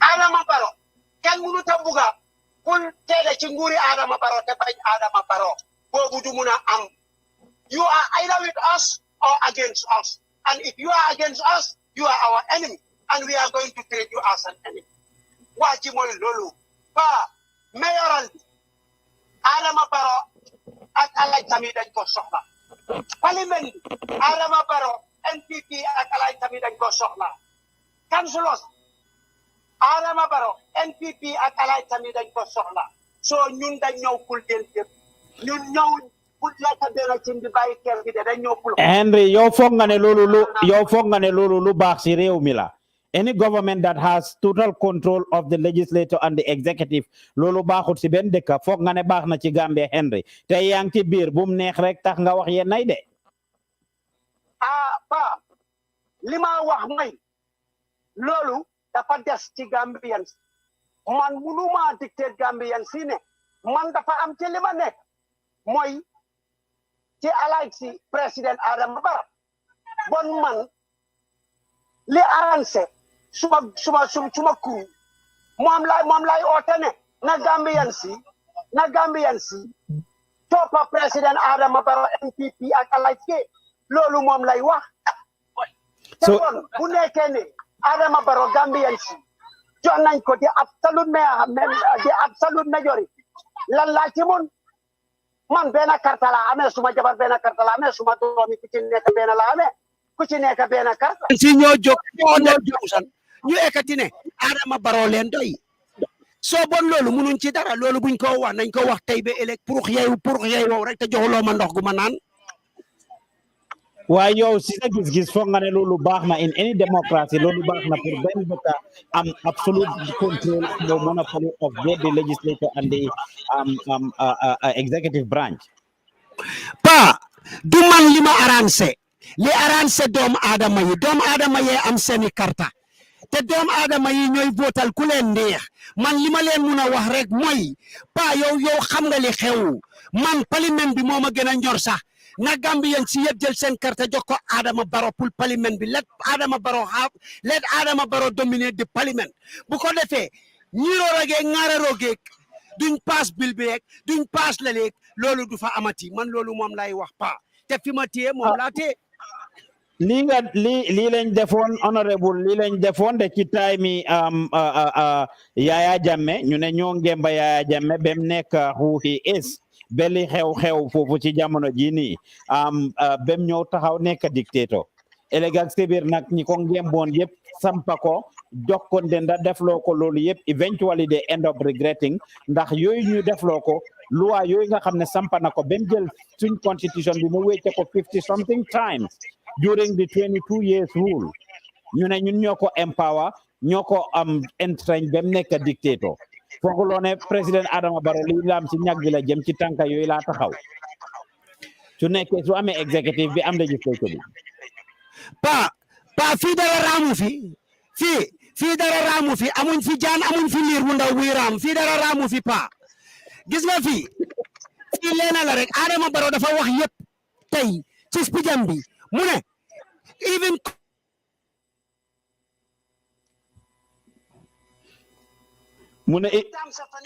Adama Barrow dafa ne na all stakeholders ñëpp ñëw together ñu taka suñ digga yi ñu jël suñ selfish interest sànni ko fële ñu make sone new constitution gi taxaw na kon xanaa loolu ku la ko wax kooku ñëwut pour si fi mu nekk nii Gambian si mos nañ ko ne président bu fi taxaw mun nañ laa randul through the ballot box mun nañ laa randal bon fii amul benn président nekkaat fi dictateur Gambian si duñ ko nangu. jërëjëf Henry ma bàyyi la rek nga tàggatoo in case président Adama Barrow joxut la bala nga tàggatoo in case Adama Barrow joxatut la place how would you react to that so Adama Barrow toogee ne la indi jërëjëf sa njaaraama wàcca na waaye yow bokkuloo ci ñuy encaissé loo ko wax su Barrow wax ne yow doo encaissé yow naka nga jëlee loolu xam nga encaissé ni ko gars yi di tuddee xam nga galan dafa neex a dégg olof lu neex a dégg la boo ne encaissé li ñoo xalaat rek mooy xaalis déedéet encaissé am na tam ci xam-xam tey mun nañ laa def ministre man bu ma nekkee ministre dama fa jàng lu bari mooy suma encaissé tey kenn mënatuma nax li ma jàng youth and sport li ma jàng ci ndaw ñi dafa bari ba nga xam ne fi mu nekk nii kenn mënatuma wax ne ma fii la xar yi jaar fële na nag yi jaar waaye nag tam maa ngi ñaxtu Gambian si ne leen réewi Gambia seen bos la bu leen kenn dugal ci musiba bu leen kenn nax ci affaire yi xeex bu leen kenn nax ci affaire yi xuloo gom leen ne yàlla jurul kenn jurul yàlla ku nekk la fi nekkal bon nañ leen bokka ndey bokka bàyyi bokka benn yéene mooy pour liggéey réew mi te yéen xale yi xam leen ne réew mi yéen a ko moom réew mi seen bos la ëllëg bon bu leen benn political leader jaral ngeen génn ci tali yi ne yéen a ngeen démonstrer ci lu ko jarul na ngeen bàyyi seen xel ci li ngeen a def réew mi tey boo leen ko yaaxee seen réew ngeen yaaxa yéen gis ngeen tey Liberia xeex yi fa nekkoon tey Liberian si ñu ngi bokk nekk benn di liggéeyaat Liberia Sierra Leone si ñu ngi bokk tey nekk benn di liggéey Sierra Leone bon politique jeex na président tey la waat Adama Barrow mooy ñun ñëpp suñ président yal na ko yàlla may fan ak wér may ko doole gi mu yóbbu dëkk bi fi mu ko bëgg a yóbbu bon nañ leen bokk ñu ndey bokk bàyyi ñu liggéey réew mi yal na leen yàlla may fan bu guddaa wér gu yaram te yal na leen yàlla laxafu yaxa agul yal na leen yàlla sutura li ngeen bëgg a yéen a ko xam bu gënee ci yow yéen bu gënee ci yéen yal na leen ko yàlla defal bu gënut ci yéen te ngeen bëgg ko yal na ko yàlla def mu gën ci yéen yal na yàlla sotti jàmm ci réew mi te yal na Serigne Touba Mbacké sotti jàmm ci réew mi mu ne yàlla du fay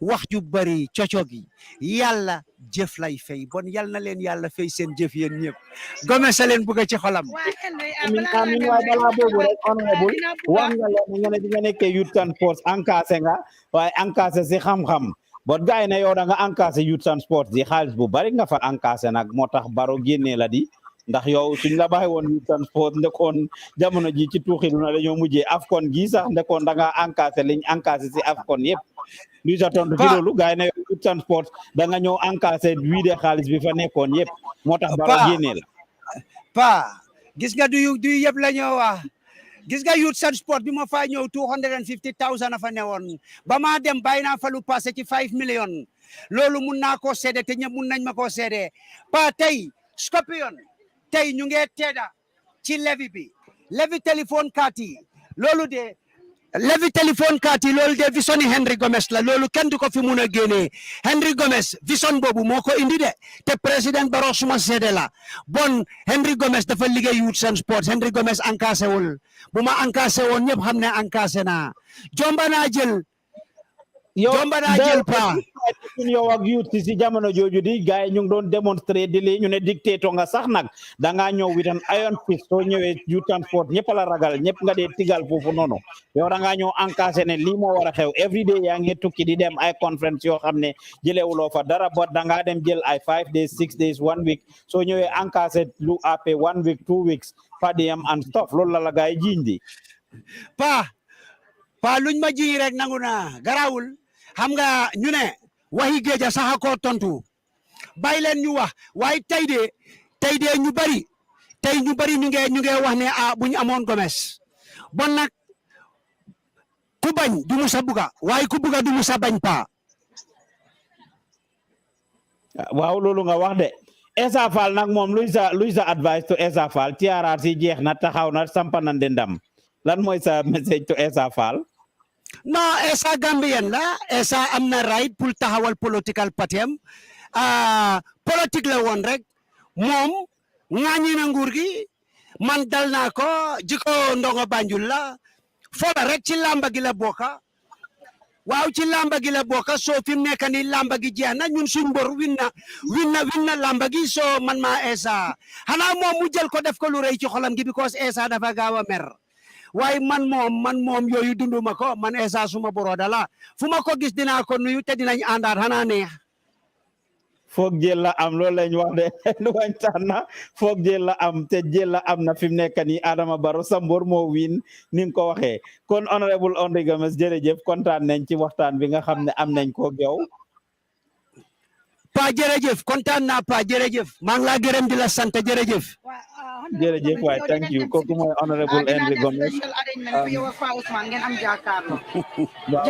waaw jërëjëf affaire si puuj paaj na ni daxe ni sipa fi mu nekk nii gis ngeen Henry li mu war a def yëpp def na ko comme gar mi dégg nga waxtaan wi jaajëf non mën nga dem wala ma jël la ñaari wala demala jaajëf kon demal jaajëf noonu la su ko defee Pa Ousmane noonu la fii la ñuy yem ak yéen ñu doon seetaan Gambian Talents TV ñu ñëwoon di wan leen li nga xam ne mooy inauguration muy waatu ki nga xam ne rek moo di président Adama Barrow tey jii nag moom la réew mi tànn tey lañ ko jox léegi ngir rek mu daal di continuer noonu rek lay demee su ko defee man moom maa ngi leen di gërëm ci topp bi nga xam ne yéen a ngi ko doon topp ci suba ba léegi gis ngeen lu fi jot a xew yëpp ci biir président bi joxe na speech am ci lim yëkkati lim fas yéene def bu jotee réew mi waaye ci speech kàddu yi mu joxe li ci gën a man li ma ci gën a jàpp bokk na ci rek woote jàmm geeg boole gi ngir ñëpp ñu ànd liggéey ngir Gambia gën a dem ci kanam loolu am na solo waaye gis ngeen tamit ne mu ngi woote ci li nga xam ne rek moo di ñu fexe liggéey ngir lim xam ne xàll na ko ci ay yoon ndax président Barrow gis ngeen yoon yi nga xam ne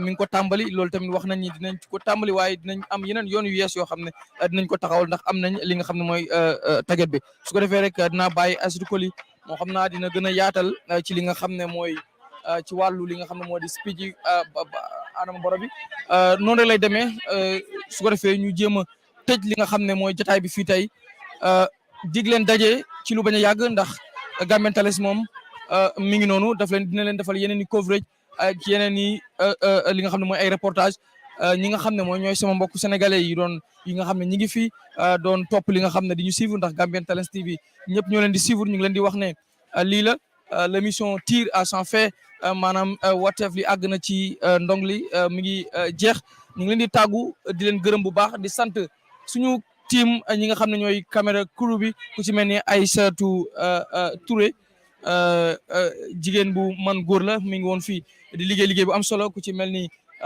Chanyang Moussa Diatta ñëpp ñoo xam ne rek jàpp nañ ci ñu ngi leen di gërëm Fatou Samba gis ngeen ko moom tey mu def liggéey bu am solo di gërëm ñëpp Pa Ousmane Diouf fi mu nekk ci Seattle moom it gis ngeen liggéey bu am solo bu mu def gis ngeen tamit interview bu jaar yoon bi nga xam ne seq na kook Henry Gomez noonu rek la daal demee su ko defee damay jox Aïssatou Coly moom it mu daal di rek tëj ñu dig leen daje ci lu bañ a yàgg dara ndax mbir yi dina continuer dig leen tamit ne gis ngeen ni ñu toppee woon élection présidentielle yi noonu la ñuy toppee li nga xam ne rek mooy di National Assembly élection muy pencum ndawi réew mi incha allah loolu li nga xam ne april lay daal di rek tàmbali campagne bi dina door ci ay match li nga xam ne mooy nomination bi campagne yi dina daal di rek door april li nga xam ne rek mooy élection bi daal di tàbbi su ko defee Gambian Talents TV dara du leen ci umpu dinañ leen wan lépp ni ki niñ leen ko wane woon fépp jaa ngeen jëf mbokk yi Mouhamed Mbaye Garmi Aïssatou Coly su ko defee jaa ngeen jëf yal na nu yàlla defal jàmm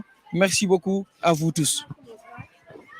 Thank you very much, Garmi. Well, wonderful viewers out there, this will be the conclusion of today's coverage here at the Independence Stadium, where His Excellency President Adama Barrow has finally been sworn in officially as the President of the Republic of the Gambia.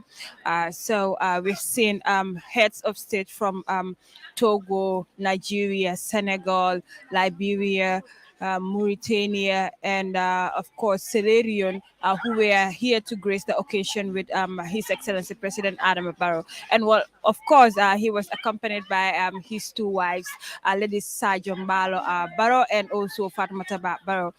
So we will be bringing you more of what His Excellency's speech is all about today here at the Independence Stadium.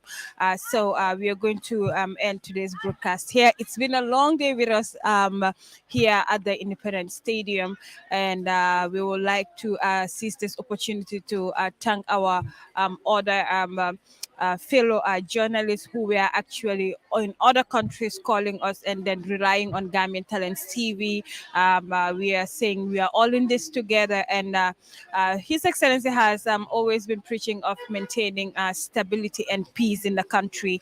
So that is it for today here in our studios. Bitung badingol ko Mohamed Garmi ya fo nyaming ku jama kete jenne bi Najere Henry Gomez kete muti mi halonko afanami presidential advisor aning pa Usmania kacha soto bi jangbi Independent Stadium to kabrin somanda mbale janka live broadcast samananya nanata president ola bi kuliola akajoko bi ya Kalindi Purake officially President of the Republic of the Gambia te Naje Minkata Chief Justice te Hassan Bijalo aya Kalindi abota ye President no speech di ay kukumaya rimbale for nana tala speech la karola aya fole fanako ibe 1,200 roads targeted roads tala ka ka adoku ni alasonta aya fole fanako nanata education la karole be kujama kalaje improving the healthcare system aya fanafole agriculture aya male, and in fact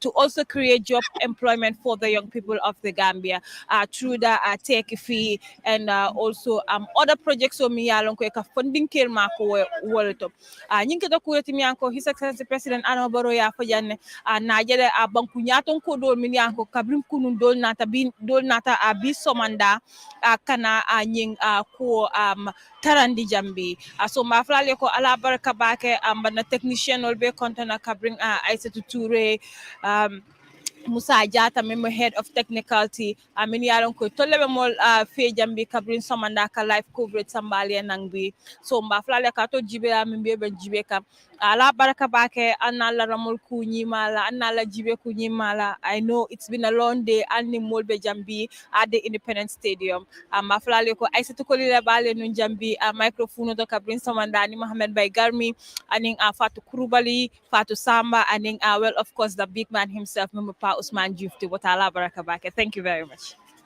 Jarama Aissatou jarama musidɓe ko ɗum min halani hewti ɗo ko comme seɓɓe ɓen ko haalata ko liro futata tongoto ko ɗum min heɓani on joni noon ko min haalani ko 19 January ko ɗum woni président electing président hande woni second time gila Adama Barrow anantama kanko ƴetti lenni Gambia ɗin 5 years on yewti joni ko 5 years arono ko hande o dari ko haali ko rek ko haali ko musidɓe ko haali piiji buyi anandama ko ɗum woni important ɗo sa ari sengo ɗum ɗo agriculture haali sa ari sengo ɗum ɗo ñawnugol kadi o haali sa ari sengo anandama ko ɗum woni jagogol Adama Barrow haali ɗum fof e nder speech makko sa ndaari sa nani kadi ko no haali kon fof ko haalaji moƴƴude ko haali fi development Gambia on rek kanko ay goto haalande mimi haalani kono Adama Barrow haali en nani kadi ko anandama hono Henry Gomez o haali ɗo haalaji makko ɗi mbuyi anandama ko ɗum woni sengo government Adama Barrow ko hono aɓe jogui haalugol yimɓe ay watta e fus joni komi haalanton rek on jarama musidɗo on dargol ngol ko min musidɗo mo Fatou Coulibaly Aissatou Koli kanko woni anandama kanko woni nder ko men heɓoni ɗo on jarama ha wattu kara jarama Sagna Ibrahima Sagna e Aissatou o ñawka sali guluji yimɓe ka hoore leydi woni ko ƴetti ndu pikiiɗo coronavirus noon ko gonga anda ɓale anda dane anda paykun anda mawɗo wari africains ɓe boyka hoore leydi sabu noon ala lekki ene kibaruji welɗi ɗi jërëjëf kooku di Fatmata Coulibaly ak ñi nga xam ne ñoo nekk foofu ci Independence Stadium in Bakau. Thank you all for our wonderful viewers for joining us today. It's been long 8 to 9 hours of broadcast. I've been up since 1 a.m. our time, which is 9 a.m. Gambian time. Until now, it's almost 10 o'clock. We've been on for 8 hours and 16 minutes, bringing you live coverage of the presidential inauguration that took place at the Independence Stadium. As the folks have said, rightly mentioned, in Gambia, we had witnessed the arrival of the different presidents from the different West African countries, the president of Liberia, the president of Togo, the president of Mauritania, the president of Senegal, the president of Nigeria, the president of Sierra Leone, and Liberia, of course, George Weah, who is a former football player that has been to the Independence Stadium multiple times, but indeed returned as a president this time around. It's been a pleasure showing you what has happened at the Independence Stadium. We've seen the military and the security officials doing what they do best. We have seen the cultural groups doing their performances, and led by Jaliba Kuyate and Singate, Frikijo, and other cultural performers. And we have also seen the Chief Justice swear in His Excellency President Adama Barrow. Now he is no longer president-elect, and we have also seen the speech that the president delivered there, of course, urging Gambians to be united and rolling out his government's plan for the next 5 years and what they intend to do. I just had an exclusive interview with Honorable Endre Gomez, and that is what it was that we had for you over here. Thank you for joining us. We apologize for the hitches and glitches here and there. It was a joint coverage, actually, with the state broadcaster and other media houses coming together to bring you these images and all the things that you're hearing. So we had some hitches and glitches here and there, and it is very important that we recognize that. So thank you all for watching. Thank you all for following Gambian Talents. If this is your first time following us, subscribe to our channel, Gambian Talents TV on YouTube. Follow us on Facebook, Twitter, Snapchat, Instagram, TikTok, and LinkedIn, Gambian Talents Promotion. This is the people's power, the voice of the people, and we are here to represent you. Furuxa yep ñun ñoo fay dugga ñun ñoo leen a indil li kenn indi wut ñun ñooy dem fu nekk, and we go all the way out to bring you news and information about the Gambia, and you know that. And we are also the ones training the young people of the Gambia, empowering them. We tap, nurture, and promote young talents. The young people of the Gambia are the ones behind the camera. Besides myself, everybody is 30 years and below. They are the ones doing the camera work. They were the ones doing the commentary. They were the ones bringing you, doing all the technical work that you have seen. People that we have trained from scratch, people that return from the back way, people that drop out of school, people that finish school and have been sitting for 1, 2, 3, 5 years without having anything to hold on to, people that attend Arabic and Islamic schools, the madrasas, and would not have seen themselves in a media platform. We give the young people who are interested in multimedia related skills the opportunity for them to learn and, of course, make mistakes and improve. And that is why on a regular basis, you see us improve by the day. What 50, 60, 70-year-olds are doing in other platforms is young people 30 years and under who are doing it here at Gambian Talents. And it is something we are proud of. Everybody at the institution, 100% of the staff and interns are youth. And of course, we are proud of this. And I am thankful for them. I appreciate them under the leadership of Fatou Samba. Of course, I appreciate her and encourage her, together with Musa Jata, who is the head of the technical team that has done a wonderful job. Depuis barki demba ba tay they back and forth to the stadium, back and forth to dëj yi nga xamne ñoo xew Minister of Youth and Sport, suñ bokki journalist yi nga xamne génn nañ aduna muy Pa Modou Fall ak Musa Ndaw, and of course Kawsu mi nga xamne they were coming from Jara Soma, for a mission, and they send life death in an accident. Ñuy jaale gaay rek di jaale seen family, di jaale Gambia Press Union and all the journalist fraternity, media fraternity of the Gambia. Suñ mbokk yi des fële sa New York, ñu ngi leen a jaale ñoom tamit. And of course, the Scorpions. Ñu ngi leen a wish ñoom tamit good luck on their match tomorrow. Gambian Talents have a team on the ground, and we have been showcasing or showing you some of what has been happening over there in Limbe. I mean, over there in Douala, and we appreciate their efforts, the Gambian community there and everybody else. So follow us tomorrow as we bring you developments about the Scorpions match against Tunisia as we get into the second round and all the other things yoo xam ne ñu ngi go on. ñu ngi leen a bëggee di leen gërëm di leen sant ci seen déglu bu rafet ak seetaan bu rafet ak toppa bi nga xam ne yéen a ngi ko toppa Gambian Talents TV. Lock it down here. We appreciate all your efforts and support that you have been giving us. Lock it down. Follow us. That was Henry Gomez, of course, of the GPDP. Dégg ngeen suma interview beeg moom. I bring you back Henry's famous statement that he stated at the launching of the NPP. When he said ne nguur gi duñ ko joxe daxini si pasipa bi ñu indi leen ko rek ñu tëjee loolu. Jërëjëf Fatou Samba, jërëjëf Moussa Diatta, jërëjëf Ibrahima Sanyang, jërëjëf Aïssatou Touré, jërëjëf Musu Keba Amin Job and everybody else who was here with us today doing this live coverage of the president's inauguration ci Independence Stadium ci Bakau. No back way to the presidency. Ku bugg a jël nguur gi defal niñ def jaareel ci bunti kanam gi bunti gannaaw amu fi de back way moo fi amut. te Gambia jox leen Adama Barrow seen karta ñu mun a continuer liñ door hey mënuñoo wee ci président every 5 years or every 3 years kañ la dëkk bi di develop ñoom ñu ngee jóg di wax ne réew mi saaku maalo dafa seer sukur dafa seer lii dafa seer may fàtti bokkutoon ci nguur gi Ousseynou Dabo bokkutoon ci nguur gi bañ ca bokkoon dañ doon wax li ñoo wax tey hey buñ ñu gëteen maa ko wax réew mi duñ ko joxe réew mi ñoo nguur gi ba géej gi fer bañuñ ci nanga def ñu ngee tane affaire yi dafa gën a puuj paaj ni daxini sipa sipa kenn mënu ci dara. maa ngi laa yëgal ne lépp loo fexeel Ousseynou Dabo sa bopp la man maay wax ak yow te xam nga fi maa waxee Dabo ñaar xam nañ yoo xam nga man xam naa yàlla xam na lu ma la wax war nga koo xam ne dama ko teg fi ma ko war a teg fa ma la tegoon su ma la waxee war nga xam ne maay waxati macha allah dama ne lépp loo fexeel Ousseynou Dabo pour bu mu taxaw du bii jàll na dégg na yaa ngi benn fexe boo fexe ñu ngi laa xaar soo teewlu pexe bi nga fexe sa bopp xëy ci Dabo du sa morom ñun duñ sa morom ay si qualifié nañ ko pour mu taxaw pexe boo indiwaat sa bopp ñu ngi laa xaar nag sa pexe yëpp ñu ngi koo dégg duñ ko wax ba nga pare li nga lal yëpp ñu ngi ko State House ba loo wax State House boo setee ma yëg ko man. ana ngeen fa am agent xaw ma de loo wax ba mitin mi ngi mitin démba di fexeel Ousseynou yëg nañ yëpp.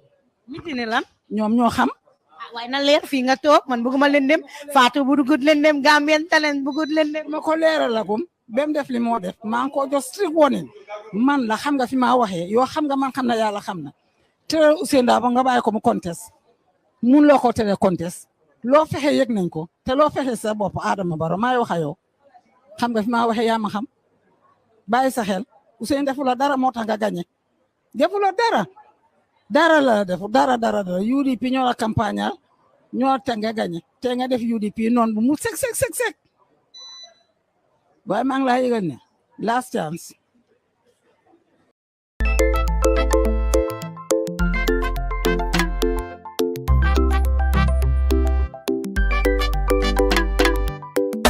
Darling Scorpions, darling Scorpions, darling Scorpions, Scorpions, darling Scorpions, Scorpions. Boy, I me fidai, and today me libai. Who stay up for the amen? Yeah, come in and one Scorpio. No diamond champions, we me hule. Mani, Junin damli jena, fi Sofia monsa hidena, viva Scorpions, arios. Munena hariga, mira, yelenyo inamo. Jarama, darling Scorpions, Scorpions, darling Scorpions, Scorpions, Scorpions.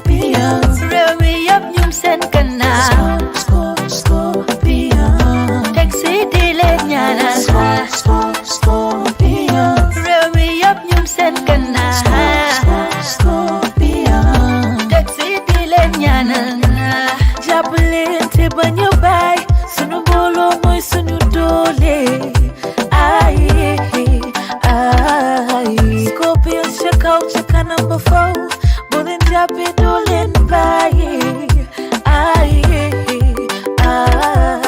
maningen faktan kuni tia samansi bunari danu si bunari dan Darling Scorpio, Scorpio, darling Scorpio, Scorpio. Remy up nyum sen kana Scorpio. Taxi dile nyana Scorpio. Remy up nyum sen kana Scorpio. Taxi dile nyana Namire len laaj bu ngeen demee ine ko Gambia moo leen yónni yéenay suñ jàmbaar Scorpions yaa ngi nii bëri jom fit ak doole duñu meye dara ku ñu song nga xam ko Yimbe benno dudi Wana for Wawi ko Scorpio no Wawi Peji di no dudi Wana for Wawi ko Scorpio no Wawi Dogai me latai Kala ko hari me warai Tawi be domben dogai Kala ko hari me warai So rebejit bangko surung wallahi yo dinga daw num daw we non le krawe Scorpions are champions can do you tere dem chikau damli kan muno nyuko aye Remy yep num sen kanao adalin Scorpions kunekana yokunyan damli yaksifi darling Scorpio, Scorpio, darling Scorpio, Scorpio. Remy up nyum sen kana Scorpio. Taxi dile nyana Scorpio. Remy up nyum sen kana Scorpio. Taxi dile nyana Scorpion, check it out, we are the champion. Fly so high, we proud the nation. You know, fit touch elevation. Yalla melon dollar, the bullet falling. Play to the max, big boys, bullet ballet. Raise your head high, bunangu ben kale.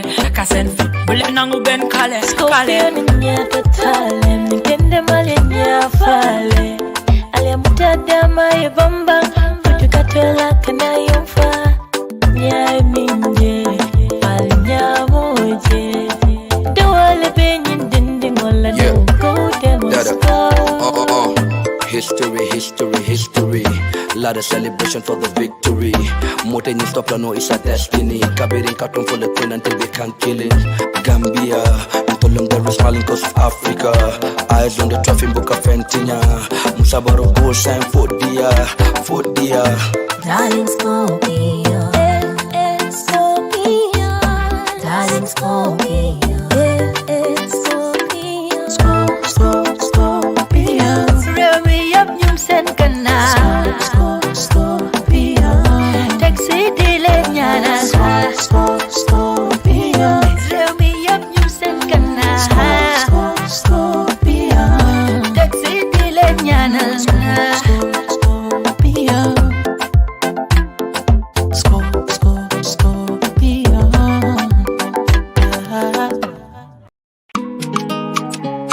it's Jill Life Music. Yeah, bala.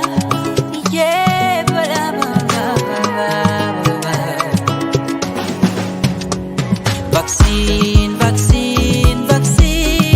You all get vaccinated before it's too late. Vaccine. You all get vaccinated. No need to hesitate.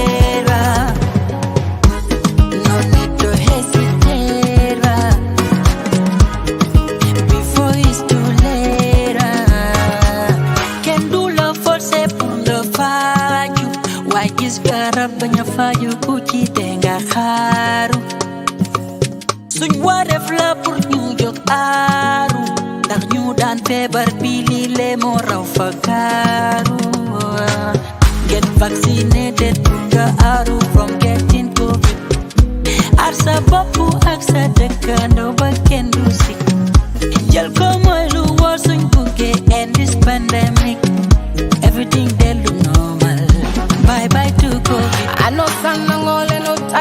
coronavirus. Bayano sana bakairai di coronavirus.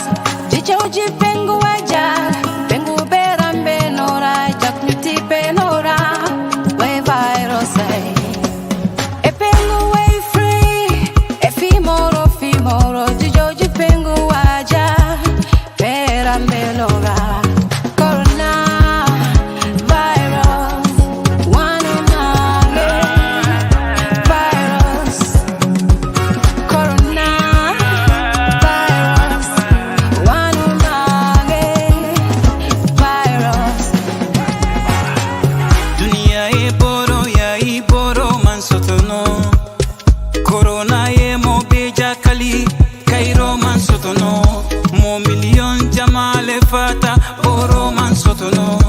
Sasa mansilong besa sotono movi mokoi besa sotono fankanta kurto monie buka farano foisi fantanka ye vaccine sonota kamodo lutanka besa sotono dara por condara de boyo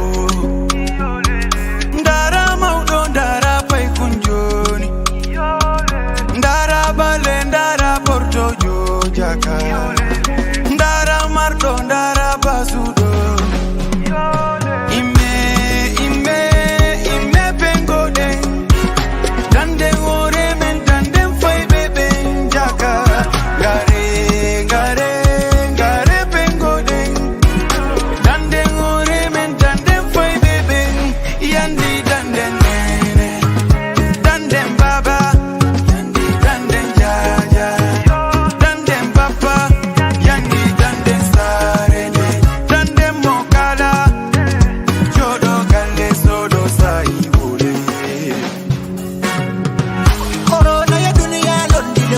Vaccino yinta Kura wanyima tumoye fonse vaccino yinta Dunia beja kali telefonse vaccino yinta Kelele fonse vaccino yinta Nyukura njol buka balafa Abuka saramola komiko karafa Hani sika jato le jata mota jato Konko le ka jata fa Bimola koldu fa balafa Kana balang kumake sola ko balana Dunia beba soronding mo buka dung mo buka ta buka na Vaccine binyuna tawa jeliko boko jelule lor nga nekkal aral say xarit ar say dëkkandoo dawal gaaw bala jeex waaw dégg na mag ñi naan decu na fekk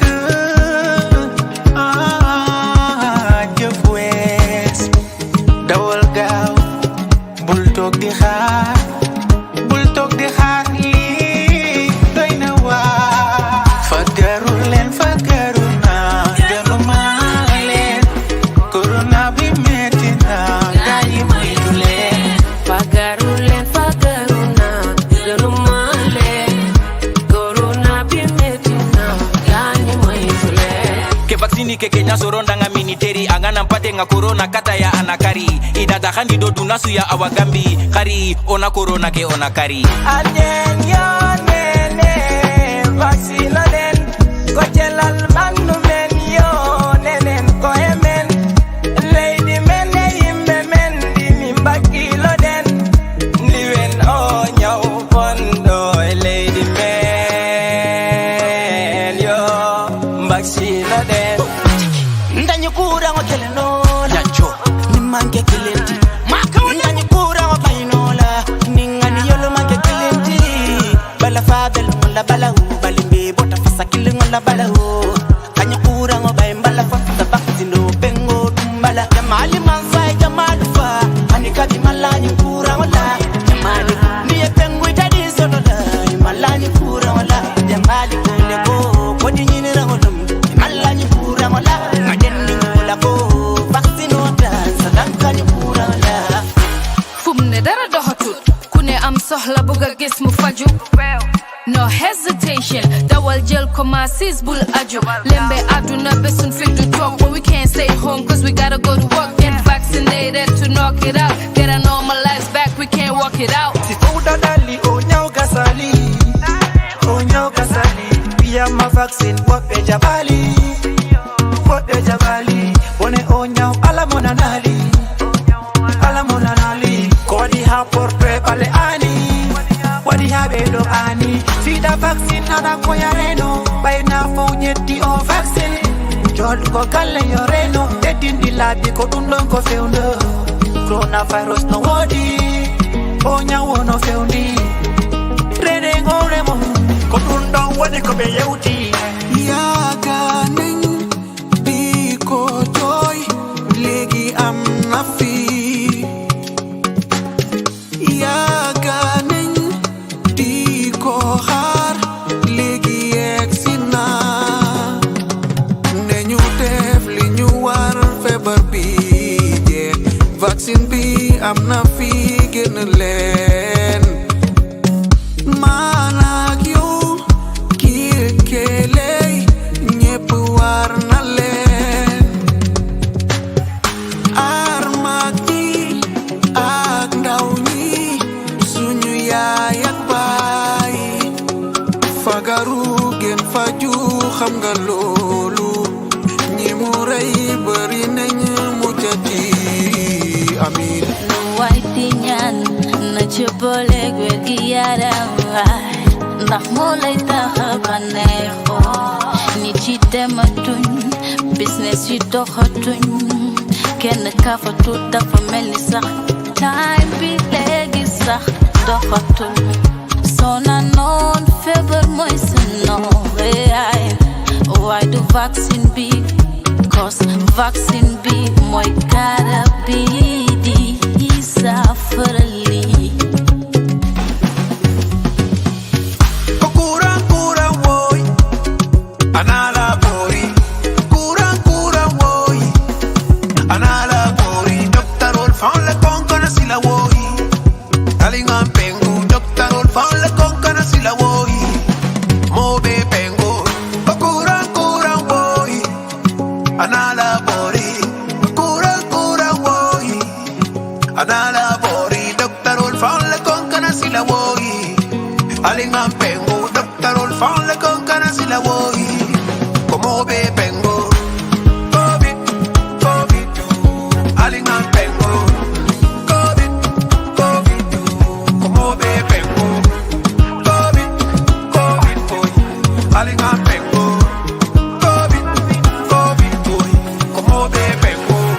Brought to you by Gambian Talents Promotion.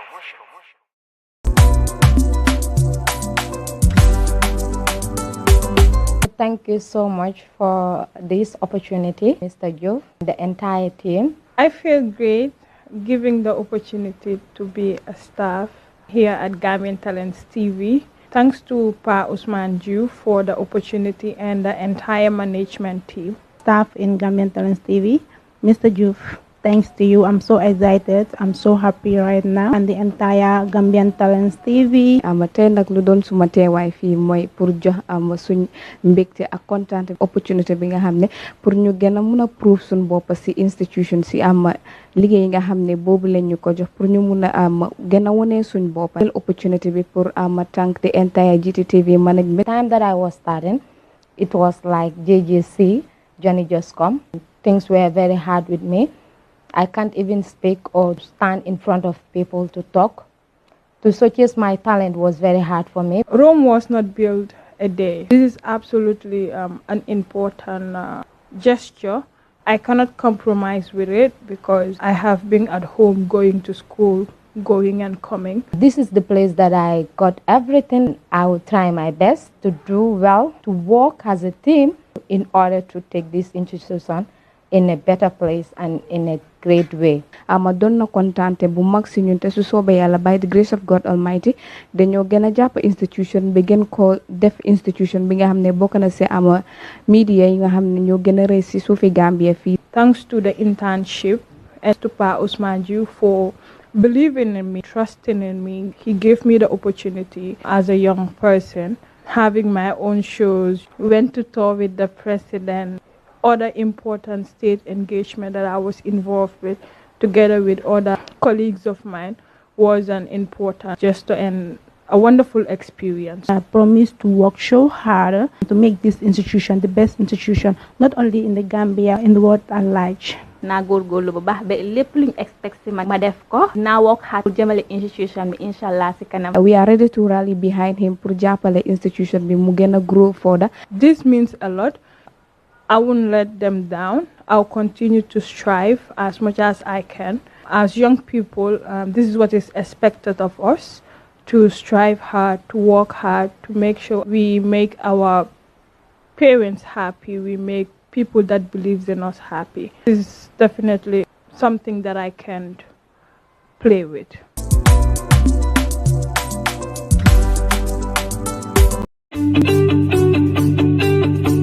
If you want to receive monies from UK, Europe, USA, Canada, Switzerland, and the rest of the world, Supersonic's money transfer has got you covered. With the largest payout network in the Gambia, you can now receive your monies anywhere you are, from Kartong to Koina, with less hassle. Yes! You can receive monies from your family and friends in UK, Europe, USA, Canada, Switzerland, and the rest of the world with our safe, secure, fast, and convenient service that offers you the largest selection of payout locations in the Gambia. Supersonic's money transfer. We are currently in 34 African countries and counting, giving you quality money remittance services that are second to none. Visit the Google Play Store or the Apple Store today to download the Supersonic's Money Transfer app and enjoy excellent money transfer services only with Supersonics.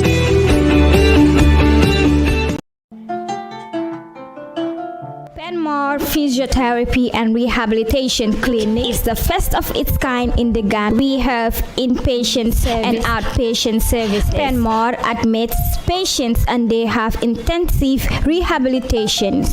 That means treatment 3 times a day for 5 days, from Mondays to Friday, and on Fridays they go to their families to spend time with them, to have family.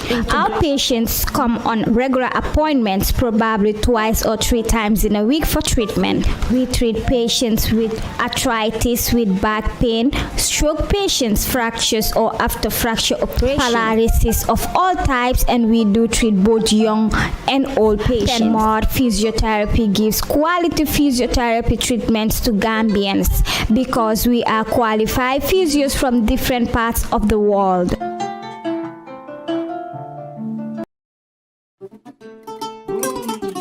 fu muy fanaan ak kuy wut ku ko wétali xanaa delloo buntu gi war la naa boole Yaa Faatu's Guest House tijjil na leen buntu bi ñu leen fa am ak ñaari cabinet salle yu yaña amal leen li nga xamantene mooy cabinet ak salle ñu ngi leen amal AC ak fan salle bi nag lépp li ngeen soxla am na fa sofa yu nooy ñoo fa nekk TV bank fa cabinet boo dugga lal yu nooy leen fa amal nañ leen fa AC ak li nga xam ne moom mooy fan toilet yu set wicc amal nañ leen fa kitchen microwave fridge and room bu baax dama ne teranga day mut moo taxit Yaa Faatu's Guest House amal leen extra kitchen lépp lu ngeen bëgg a togg mun ngeen ko toggee si gas cooker bii nii kuy xalam di si jaayu nag barke bi yaay borom amal ne li nga xamantene mooy ndox ak courant 24/7 bu leen tiit bu leen ragal bu leen xof ndax amal ne li di CCTV caméra set si leen ñu si Farafenni gannaaw garage Basse bi Kawur highway very clean every day am na cleaning service ratio bi amul fenn Yaa Faatu's Guest House teranga aduna bët kon nag seet si leen ñu